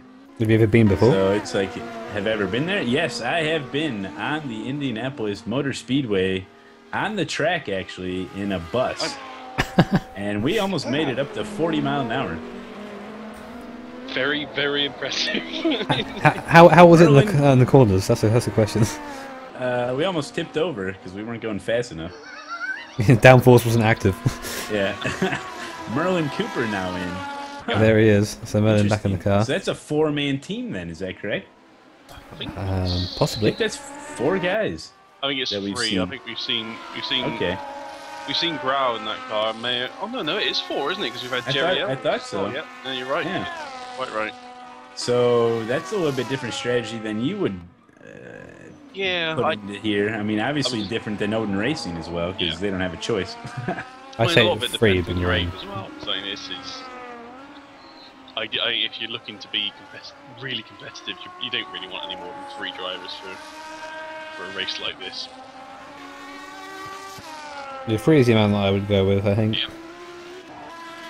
Anything longer than this, and you start thinking about new drivers. Like I think, 4. I think 5 drivers would be the max I'd think about, and that'd be like a Le Mans event. But even then, I would only want like 4 maybe, or even 3, because, like we said earlier, the less drivers you have to deal with, the less setup changes you have to, spread across everyone. So. Well, of course, the thing with the Le Mans race is obviously real life comes into it for sim races, so, which is a bit of a pain. Real life spoiling. Well, we've only got a lap between the first two now on track. So any real incident for Campini in that car would bring the early racing car back into contention. Yeah, I would say like, oh yeah, so it's not likely, but the thing is, I've seen so many things this season that Don't know. yeah, it really is. Well, we'll have to wait and find out. We only have 53 minutes left of this race now, so we have to wait a long time. The Odin car is now... where is he? There he is. He's 23 laps into this stint, so he's not quite halfway through it if he does what he has been.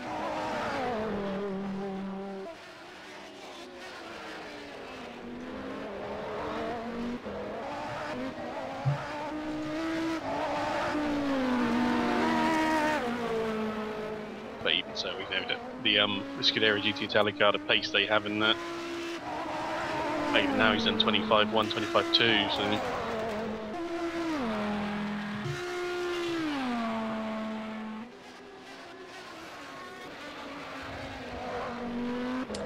Well, good on GT Italia though to be able to stick it out.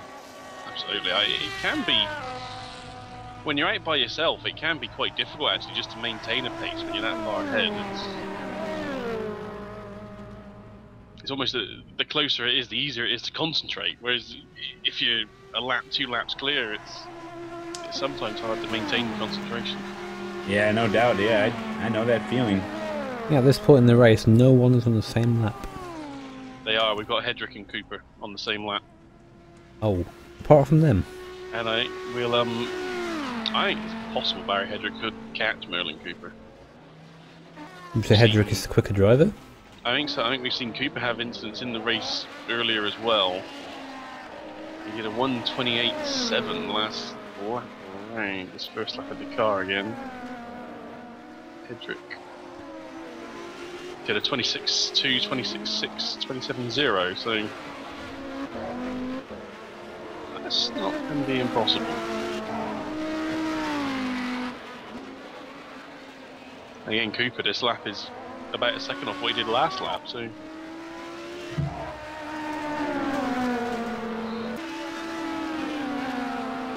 I'm just wondering how different this race would have played out if PRL Racing Vantage there, Cooper's in the car now, but before when there was that double slide, really 2 one-car accidents kind of right in a row there. It's just kind of driver fault. I just wonder what different race this would be if they were able to get ahead of there. Well, they certainly... the PRL car would certainly be ahead of Benatti if it had got caught up in a couple of those incidents, especially with the 2 P1s. But it's... I don't know if it would have been much further up because it's 3 laps back on the 3rd place car in GT. So another place would have been certainly possible. But as it is, I think Hedrick does have the pace. And, I think Hedrick will not be stopping again. That's for sure.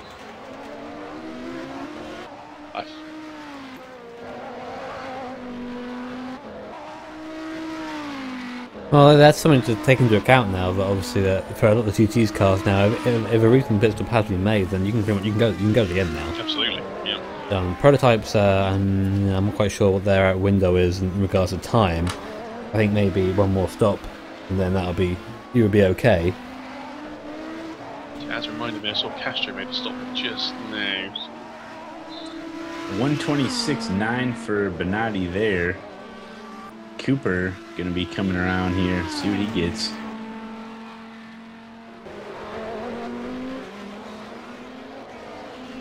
$130.3. Well, Cooper really not on the pacing, is he? I mean, yeah. With Barry Hedrick now, we'll see what kind of time he does. And Hedrick's 19.6 seconds back at the moment, so... 1:26.6. That's 3.5 seconds better than Cooper. Yeah, convincingly fast. I mean, there could have been some sort of issue with prototypes, but 3.5 seconds is a long time to lose just on that. 1:26.666. Oh no. Some sort of cooperation there with the. Yeah, you're right there. Bailey's down. To be honest, Bailey, use your science; it'll save you. Yeah, drink something in one of those beakers. Oh god. Oh, we're looking at Hedrick already taking about half a second out of Cooper in the first sector alone. With just the 47 minutes to go. It's hotting up, as it always does, it seems, as we get towards the end of the race. 7 for Benatti. 7 indeed. What about Cooper, though? It's better lap for Cooper this time around. It's 27.7. I like it, but again, will Hedrick take another chunk out of him here? I suspect he will, but that's good. Anytime soon. Coming around the last corner now.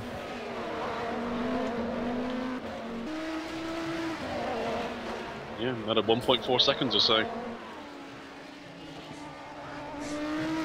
That's very definitely on.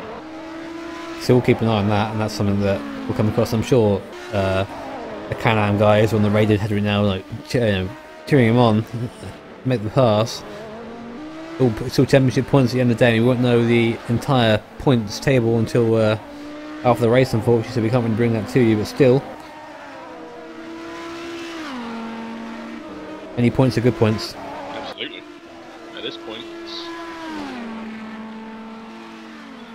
yeah, it's just building that resume, you know, putting more experience in, you know, it's running these long races.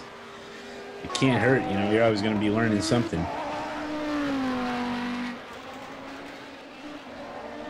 you certainly are. It's if you're new to it, it's all. Benatti into the pits. Cooper having issues with lap traffic.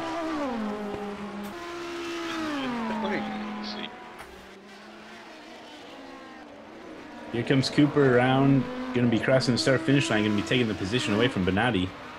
It's a somewhat early stop for Benatti. It doesn't really matter because we're all now within distance of being able to finish the race from here. When did Hedrick pit, sorry? Or when did he get in the car? That car pitted... let's see, where are we? There we are, about 9 laps ago. So, go to the end is... Oh, yeah, absolutely, that car will go to the end. Okay, so... Interesting. I know one question marks over the PRL car. Hey Jimmy, this is Jerry again. Reno is having some steering problems, and I think maybe he got another penalty over there. 43 laps. Coming off the turn. Okay. So if you can clear that, and then I'm going to come in and relieve him because his something's wrong with his centering. Yeah, okay. Okay, thanks a lot. Thank you a lot. I can't remember. And Reno Delaro is just... User left your channel. Stopped on the racing surface on the start-finish line. He's not in the pits. He's just stopped. This could cause... This is a serious safety issue. Yeah, it is. Very odd. I mean, I can't even get a camera on him quick. He's just sitting there. Now he's starting to get going again. I don't know what's going on here. Genuine technical issues. I would imagine maybe I had to check his Facebook or something. Make sure he's not missing anything. As he gets back going. Maybe he pulled a Jimmy Allison. Just on the pit straight. Let's stop. Yeah. Or JT Tammis went for a nap. Little power nap. He's back now though. Power nap. Thomas Beja has got into the 20 NLR Ferrari. Probably to take it home. Yeah, that's his issue, so that'll be it. Apparently it was a wheel issue. Okay. That would make sense. Wheel issue, okay. Well, I know that from personal experience that can be very frustrating. I understand the shifter problems can be quite frustrating as well. Yeah, that too. Malone's just a beast of a man, and the hardware can't keep up with him. Can't handle it. It's like Reno's still having issues. He's really struggling to get around right now. Oh, he's so close to taking out Hedrick there. Very close. need that, thank you. I mean, I don't know if we can blame his wheel or not. Maybe it's just a no force feedback issue. Could be. He's really trying to get out of the way or having Now big Thomas issues. Beja spins. Oh, be careful entering the track. There's some cars coming. P1 car gets by safely. Thomas Beja off. Was that our favourite corner? Yes, it was. Well, Reno's doing. What is Reno doing? Hmm? Reno has gone very wide at turn 12 and is now coming back onto the course. Sure is. Oval. Oh, he's going to get in the way of someone. That's awful by Reno. He right into the path of the DT Italia car. Yeah, Campini got held up a little bit there. Could have caused a massive crash then. He pulled in and the DT Italia car had to hit the brakes hard to stop. I'm not sure what's going on here.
Yeah, this is a actual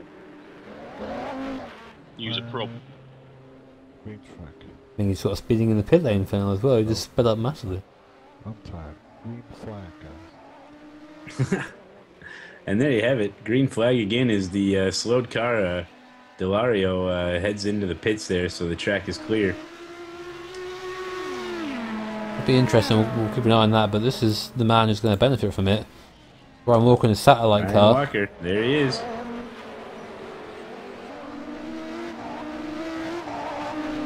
Now attempt to get that car around as quick as he can. And maybe they'll try and swap out DeLauro for someone else, but is it? They're already in that team speak right now. There's a full load of guys in there, so maybe they're going to swap someone else in the car.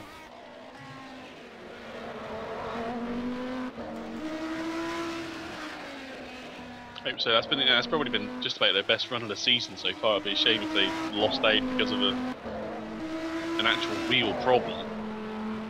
Yeah, we'll have to wait and see. Again.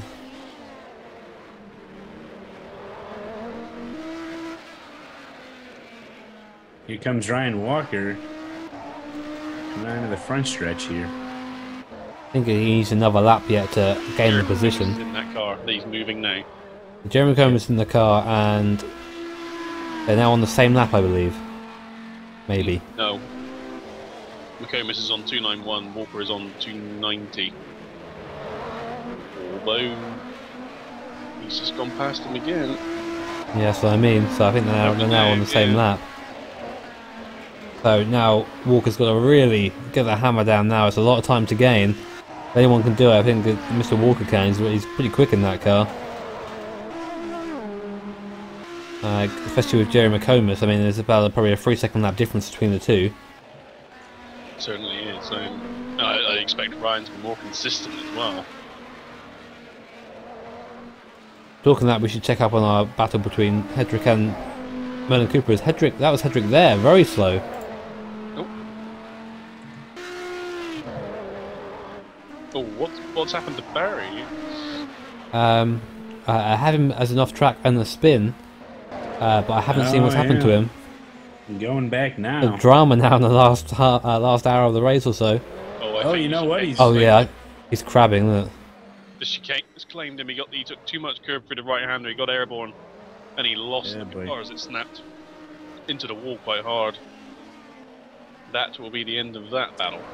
Yeah, he's going to the pits now. Yeah, you can see the car is wanting to crab to the right. Yeah, it's dog tracking a little bit. Fortunate for them. Yeah. Ryan Walker in the pits now. That is not a stop he needed to make. Will that McComas car go to the end now? Maybe that's what they're trying to do. Maybe they're trying to just eke out that last little bit of fuel. As well, so It is, but I feel will there be another stop for that McComas car? McComas car. That's a point. Fill that one in. How long have we got left now? Could well be going to the end. Yes, I would think so. 37 minutes to the end now, yeah, so unless Ryan's going to pull something very special out of the bag, I think that's that challenge gone as well. But then McComas has just gone off and just avoids spinning the car.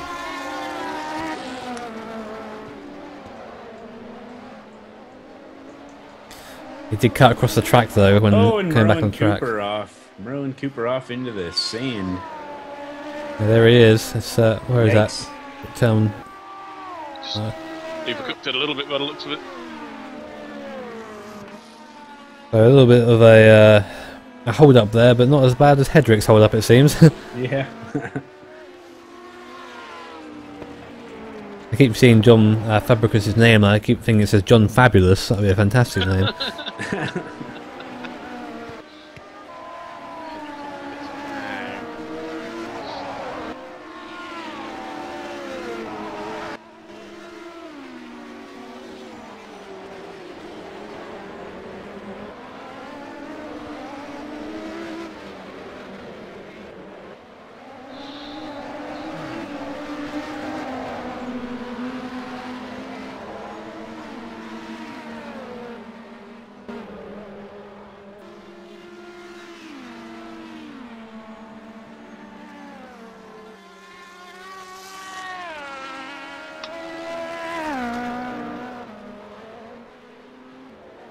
Seems like this is probably going to be the order they're going to come home in at the moment, unless there's some sort of big incident, I think. Right, I might see Reese might take the position from Hedrick. They're now on the same lap. They're both in the pits. Well, as long as I don't know if Fabricius has come through and then unlapped himself and then pitted, in the pits, or it's just getting to drive past him in the pits to take the position. Well, it depends how much damage Hedrick's got to fix on that car, I suppose. It looked pretty severe when you came in. Engine is still off on that car.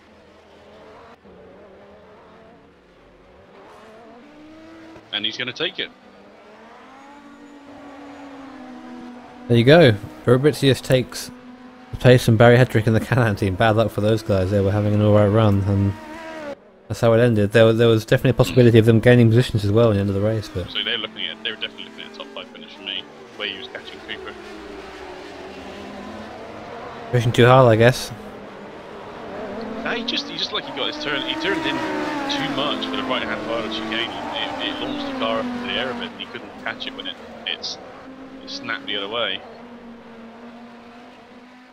I've got Vasilis Sortis back in the SimHQ Ferrari. I missed that one. Here he is. Yeah, he ran very quickly earlier, and He did. Ran beautifully. Oh, that happened quite a while ago as well, actually. but it's a long way now between these guys taking even the position from Hedrick, who is in the pits that long. It's going to be very close. In fact, I even noticed that pit stop, but I didn't actually recognise it had happened. Weird. Science has gone to your brain. Well, maybe. Too much science. A little time. He's got Hedrick standing still. That's his engine's on now though, so shouldn't be too long. There he goes. Yeah, he's moving. Yeah, just Got a clip of it now. Frustrating for them.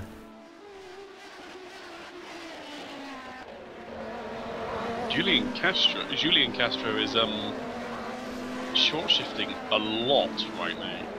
I don't know if he's just actually trying to stretch it to the end, I guess. Maybe they're anticipating a pit stop from Sosa or something, or the those guys. When did they pit last, Bailey? The target guys. Another 10 laps or so. They all need to pit. Well, how long have we got left now? 32 minutes. Oh, okay.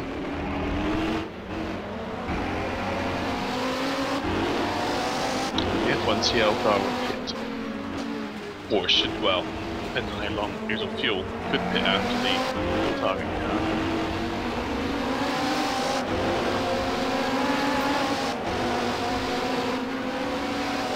Watching Mr. Kazmarek now just make his way past the F1 CL car, or try to anyway.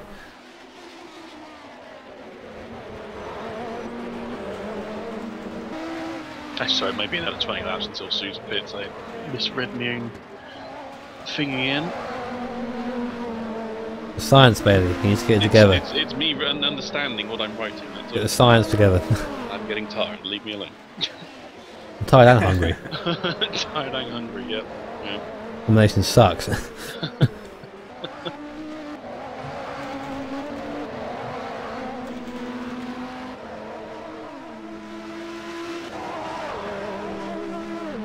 You say about 30 minutes left in this race. Yep, I have some now pit left. stops coming up. Yeah, I mean, things could shake up a little bit here before the end of this thing. I certainly expect the R for R car to have to pit. They've got to take 2 laps clear of the rest of the field. So. Brendan has got in that car and just he's taking it apart. They still managed to do a 10 about 7 laps ago, even in the pitch black, even in traffic. So. Highly impressive.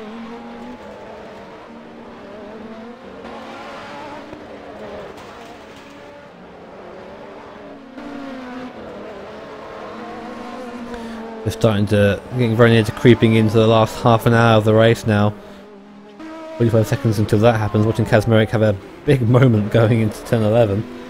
Looks like he's flashing his lights. And then it's just the lighting effects doing their thing. Yeah, I got no flash my end, so I could just been a graphic.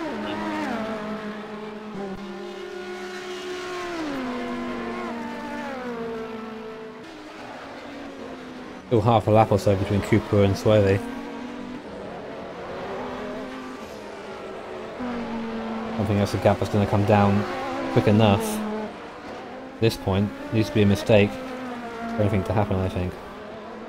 Yeah, certainly. If there's going to be any changes of position, there needs to be some misfortune for some or fortune for others. Combination of both. Nitro for some. Maybe. I say it's we're closing in on the end of the season, but let's pick our most memorable or favourite moments from the season. Oh wow, okay. Favourite moment of the season. The end of the Le Mans race, as Merlin. Damn it! As Merlin Cooper spins.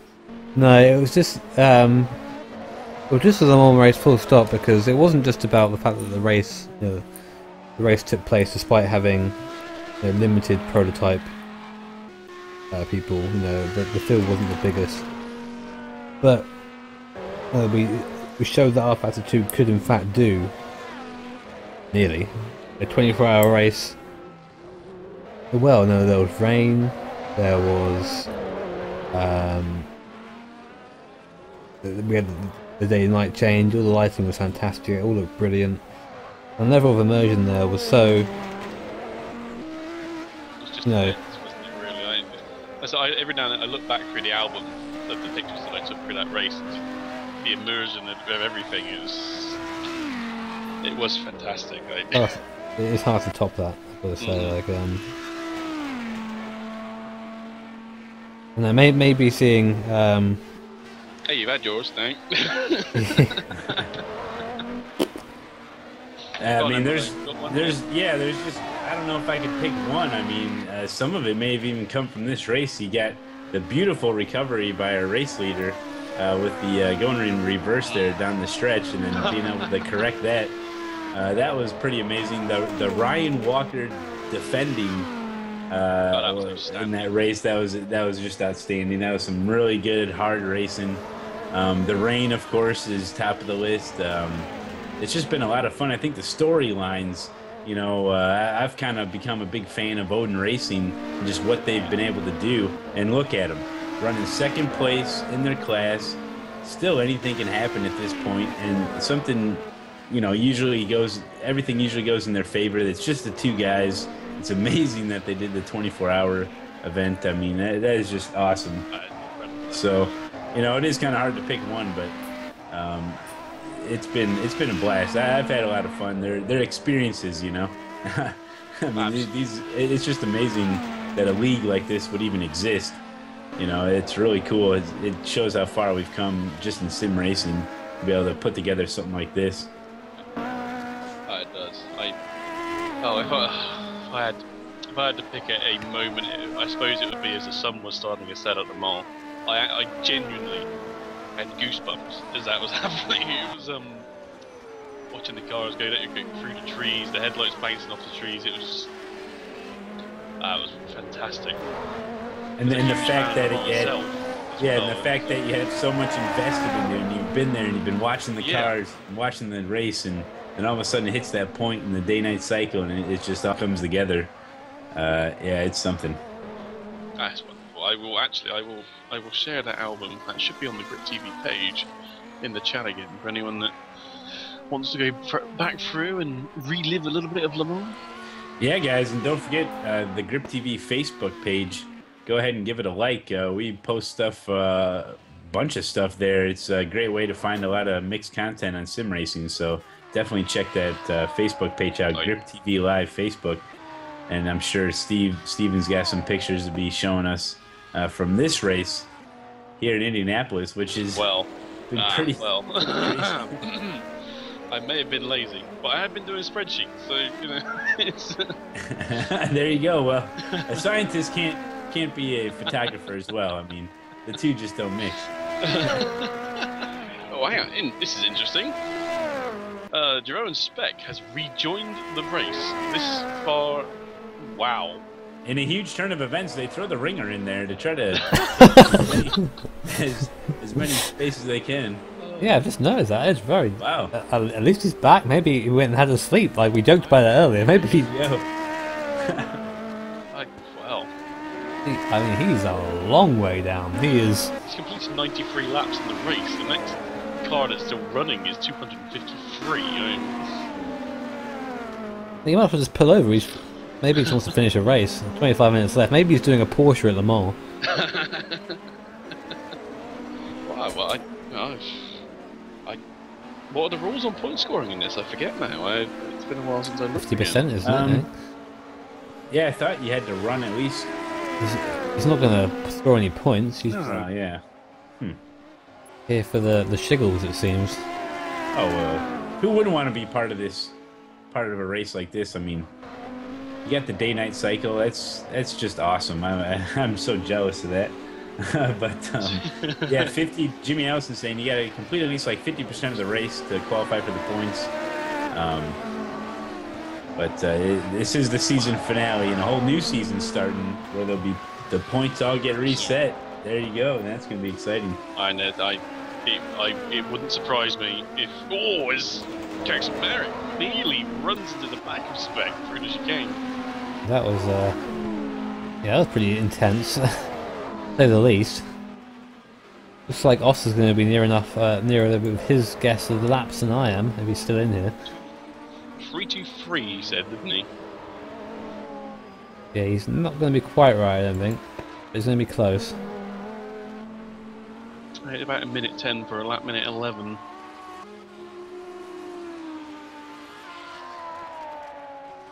like Jimmy said as well, that moment at Le Mans when it started raining in the early morning, that haze and everything was, it was quite an experience. In some ways, I wish I was there for more of the season now, just to have sampled more of it. And all that good stuff, that good fuzzy feeling is going to carry over into the new season. They're going to have all this. It's going to be the same type of races here with the day, night, and the rain and everything. And are we going to see some more improvements on any of that? I mean, everything's going to be the same in terms of the engine's going to be the same sort of length of races, same weather, plug-in. The big difference is going to be the cars involved, and I'm sure Jimmy won't mind me saying that the cars that they'll be moving to are a step above the cars they're using here, both in to drive and performance. Everything is more immersive. The tyre feel is infinitely better almost. And also we're going to have new prototypes as well, more than one prototype running, which would be really nice to have. And we had that sneak preview of the Corvette in the last race. That's going to be one of the cars that we're going to be able to see? Yeah, that Corvette in there, but it'll probably be the new Corvette by that time, to be honest. Probably the C7. Yeah. Fantastic if that appears. Yeah. You might have a job to get me into a prototype if that appears. You'll drive a prototype, or you will do no more science. Oh, that's fine by me. Oh. I know there's a preview. If I go and find it on the URD page of one of the prototypes that's potentially coming. I'm sure most of the into your endurance racing will recognise this. But it is the Rebellion R1. I'm sure it won't be called that in the game, but that is what it basically is. Oh wow! It's a good-looking car, that one. Yes, indeed, we're looking forward to that coming as well. That's hopefully going to be the prototype we get. It's a lovely car, that one. I'd like to see it in a darker livery as well. I don't think the one that it's got now suits it particularly well, but Which one? Sorry. The Rebellion in the VEC. I don't think the livery they gave it suits it very well. I think that car with some black and some red and some white would look some... Of course it would, yeah. Yes. I think a big old KX energy livery would be the thing it needs on there. I'm hoping we see some of those wonderful Ligiers in P2. I'd be tempted by that too. Well, we have all the time in the world to test. Well, not really, but we have time to test. No, we have some time to test, hopefully. I guess we shall see.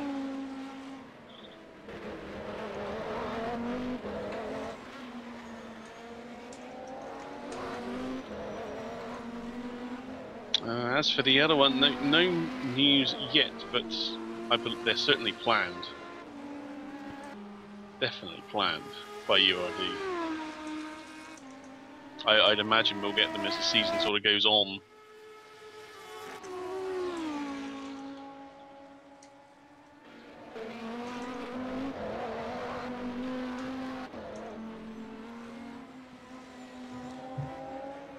Getting down to it here. So you pretty much think we got it locked up here, and also I wanted to see what everyone's favorite paint job was, because our favorite, the Hulk, wasn't here tonight for this race. So I didn't recognize any other paint jobs apart from the Hulk. I really dig that black car. That was awesome. I really like the sim racing PL Ferrari 458. That car was a fantastic looking machine. Yeah, it was. It's not here today though, is it? No, it's not. That's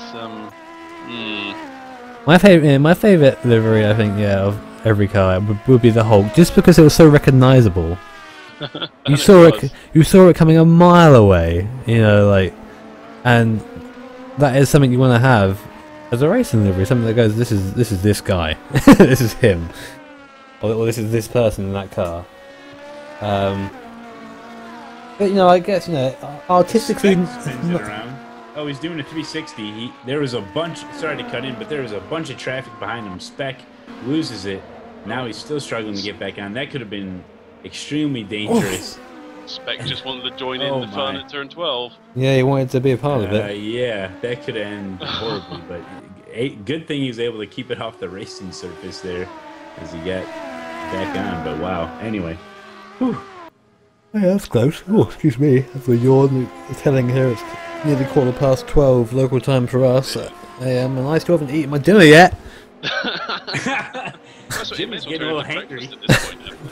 I'm billing you, Jimmy, for my dinner, by the way. I wouldn't be surprised if they found a dead scientist pop up somewhere by the end of this. If Jimmy doesn't get any food in him, but Steven, you got to help him out. Make him something there in your lab. I'll just snack on some interns. Sorry. Something anyone needs. Oh dear, poor interns. They get a real deal, don't they? Really? Yeah. McComas and Walker on the same lap. Yes. McComas come around the last corner, and Walker. Yeah, that's a big. He's not gonna. There's gotta be some sort of Uber crash somewhere. Well, let's see what Brian's pace is.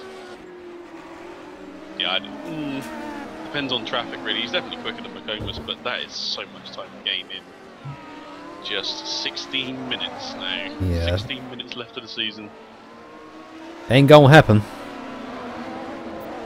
Can't believe it's coming to the end of the 6th season.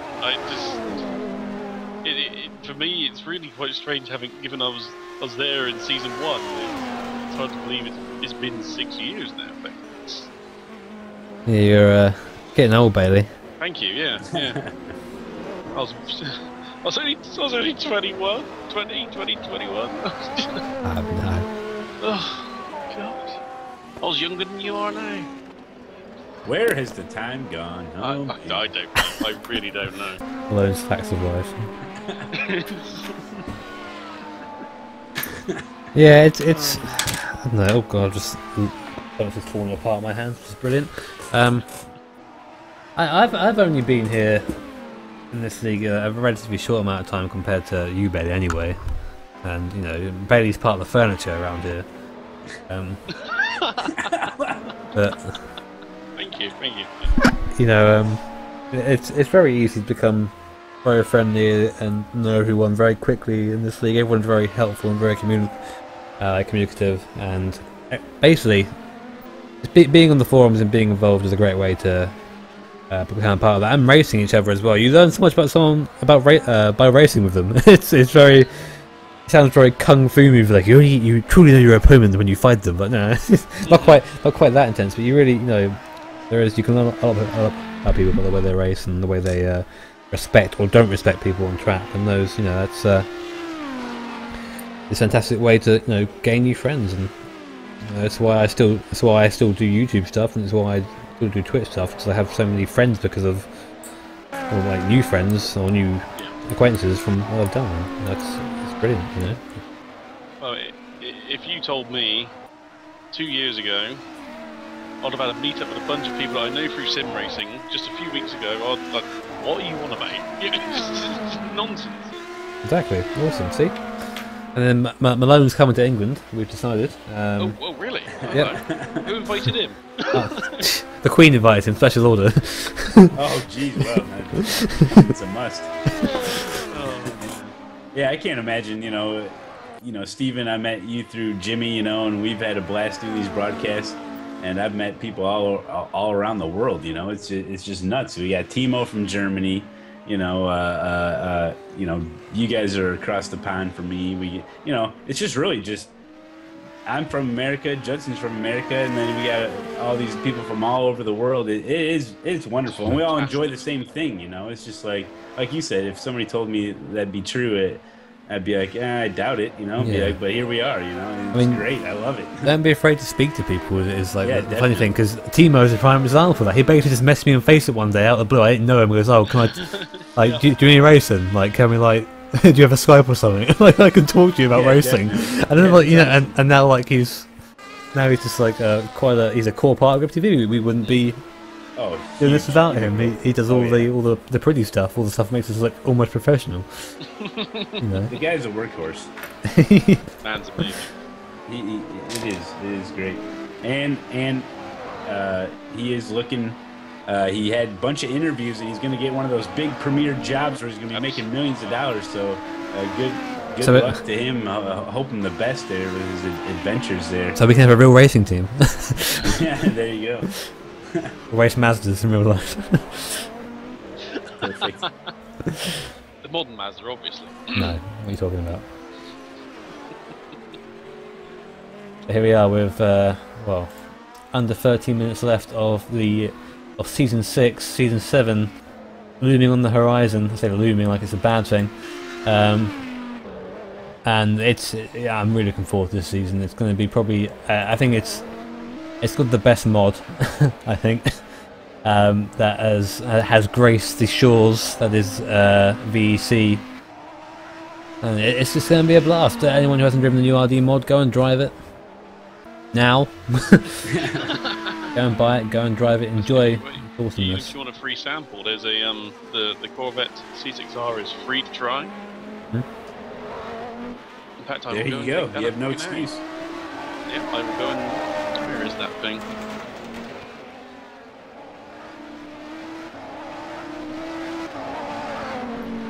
Working on it. Here comes the link into the chat.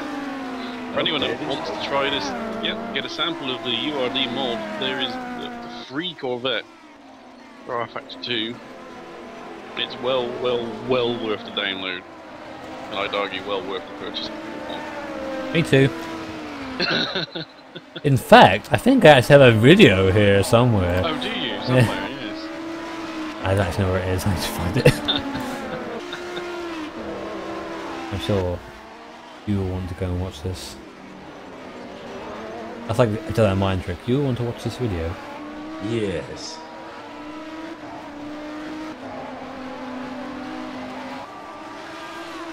In fact, I could even share a race of that mod in action.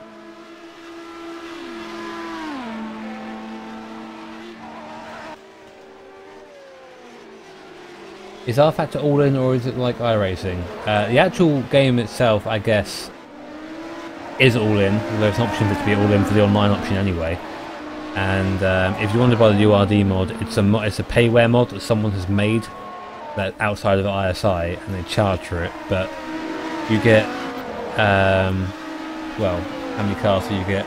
Well, currently you pay, what is it, €6, €7, and you get 5 or 6 cars. Maybe 5 of the best GT cars you've ever drove. So there you go. That compared to iRacing, you're getting however many cars, 4 or 5 cars with that package. Yeah. For the price of about less than 75% of what iRacing charges for one car. I'd argue the So physics there in you go. those cars are better than iRacing GT cars. And imagine all the free downloadable content that they have to offer, and all the mods. There's a lot of free stuff too, so you just get the base game really, and then that's pretty much all you have to pay for. I mean, a lot of stuff is free to get. Am I correct in saying that? Yeah, there's a lot of user-made stuff, and all mods, and it's all free, and there's a lot of stuff you can get. Even though it's nowhere near the original R Factor amount of stuff, there's still a loads of stuff there. So a different way to download with now less than 10 minutes to go of the season and of this race, and it's looking like a sure thing for Mr. Kazmarek at the top of the table. We're still watching Ryan Walker go around, but Kazmarek's actually in the pits, funnily enough. I think maybe he's taking a flashing dash at the end, very small one, a very small pit stop, and he hasn't got to worry about slows behind him at this stage. Yeah, this stage in the game getting pretty close to the end here. And pretty wild stuff, because we've had some disconnects and some errors there and there, but really overall I think we did fairly well here, minus some widget issues, but yeah, the widget issues, widget my widget. Oh my god. They suck basically, so that's fine. But right now, all you need to know is that this man right here is very much likely going to take the win for R4R. Yeah, fantastic effort from these guys, considering that I don't think they've actually won a race, and they're now I think going to take is it 4th in the standings? I need to check my standings page somewhere. Right, we can do that now quickly. Here is the standings for P1 class as they stand at the moment. R4R will take the 4th position in the championship when they win this race, and it's just we haven't seen much of them this race. I think is the reason why we in this league, sorry, which is why they haven't done better. Well, certainly, the pace that they've demonstrated, they would certainly have been in contention for the title at the end of this race. I'd imagine. There it is. No doubt, and this could be this is kind of like a statement race for these guys to really show what they're made of here coming into the next season. So it'd be somebody to look out for, that's for sure. I said we know those guys are going to be quick-headed from our previous experience. Oh, hang on, we've just had Castro into the pits for a splash and dash. That will be his last stop. Well, it should be anyway. If it isn't, then there's something's gone seriously wrong. Indeed. Edie Poos. Over 7 minutes left now. We won't be doing any post-race interviews, so that you guys know. It's a bit of a late finish for us, so we kind of want to get off with it. But we will give you information regarding, obviously, forums and stuff for those who aren't aware of where to go for this league if they want to join up for next season. We've already given some information regarding mods and stuff, so don't worry about that. So we have 1.5 minutes left now. Kazmeric's still leading. At the moment, Campini leads the GT class. He's done finally a good showing for the GT Italia guys. It's been in the making, I think, for a long time. Probably the fastest guys out there in terms of sheer pace, but they can never get it working together. They always seem to have issues at one point or another, and I think this is actually going to be their first win. Am I right in saying that? I'm not sure. They certainly should have had more wins this year, but with connection issues and whatever else.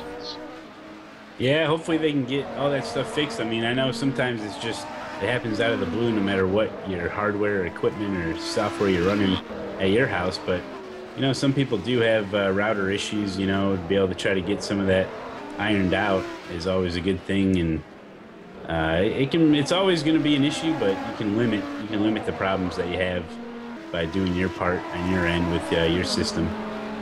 I mean, there are so many problems in real life racing that we don't experience in sim racing, so all those little bits like that actually count as our failures, doesn't it? Yeah. It evens out, right? I was going to say this would actually be the second consecutive victory for the 106 car. Oh, they won the race that we weren't there to see. Yeah, okay, there you go then. Damn you, BT, indeed. Somebody wants to eat. Yeah, that's quite right. Yeah, I'm hungry, damn it. I'm just watching that chicane 5 and 6 there. Those guys are still just flying off those bumpers. We've gone 8 hours into this race here. These guys are still just thrashing it around. It's great. 5 minutes.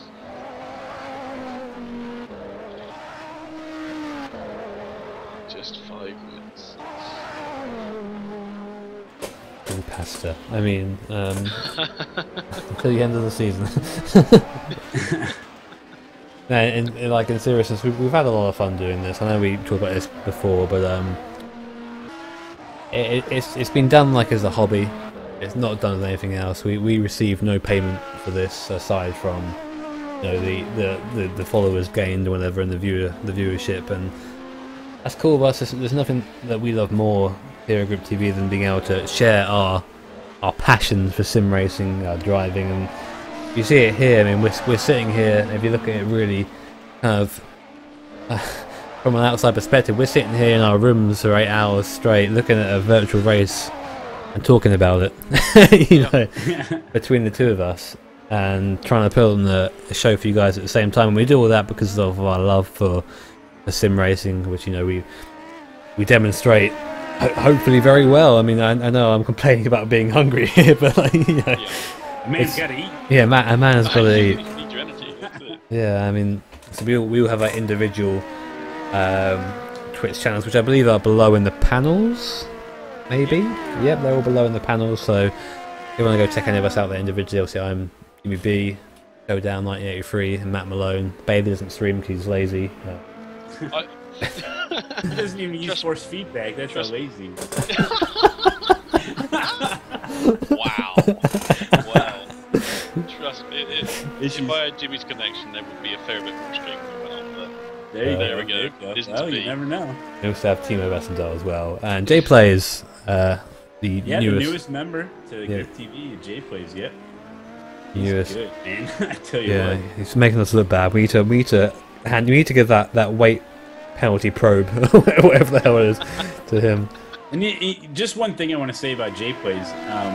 You know how for iRacing, I'm talking when the new track starts out and everyone's looking for setups and everything, and you get a setup off the forum and you drive it and you're like, maybe this isn't the best, and you're like, maybe that's why I'm not as good, because you don't think you have the best setup. Jay Plays does the same thing. He just goes to the forum, picks the setup, slaps it on there, and gets world records pretty much. I mean, it's just like, wait a minute here, wait a minute. So that gives me some confidence that it's not all just set up and, that it's great. So, yeah, Jay Plays is a good addition to Grip TV for sure. I love watching the stream.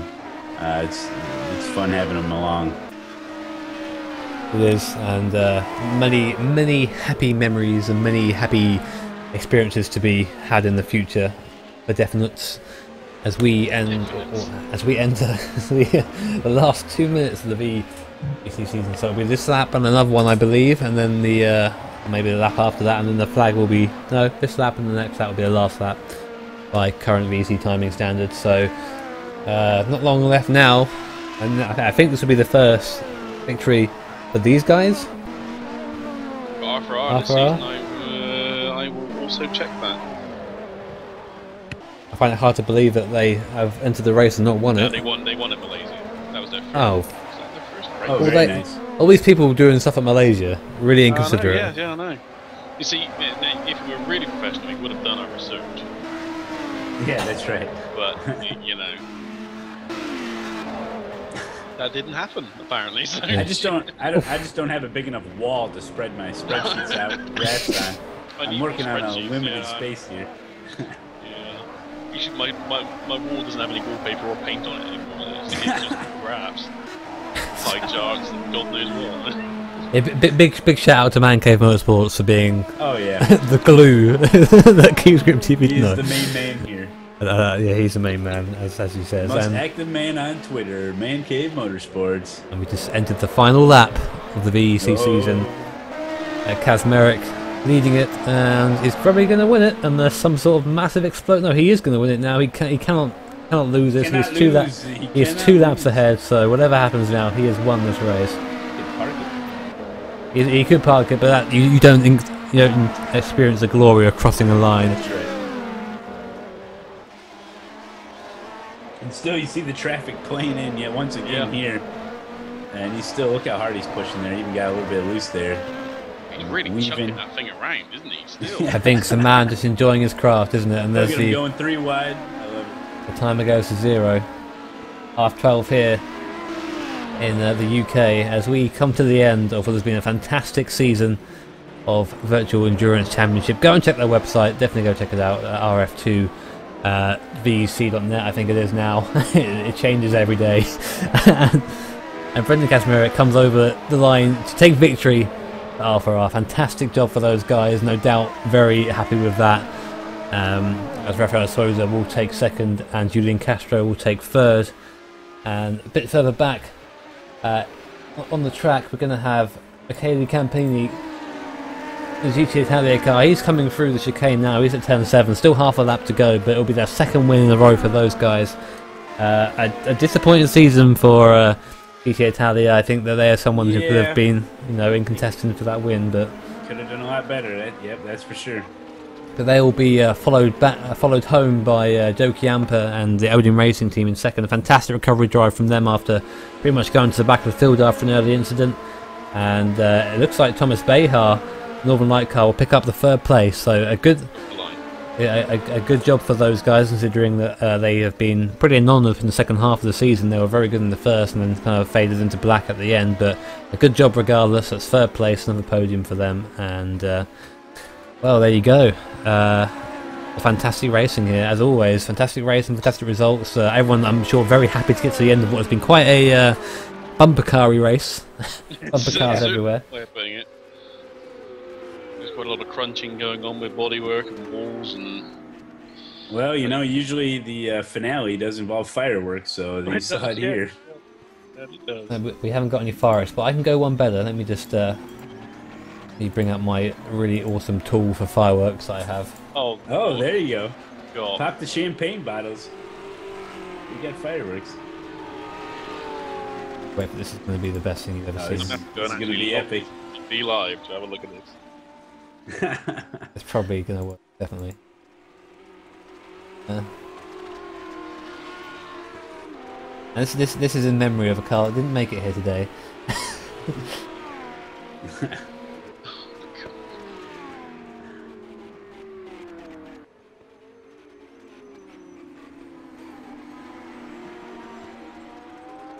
Yeah, there's fireworks at the end of the of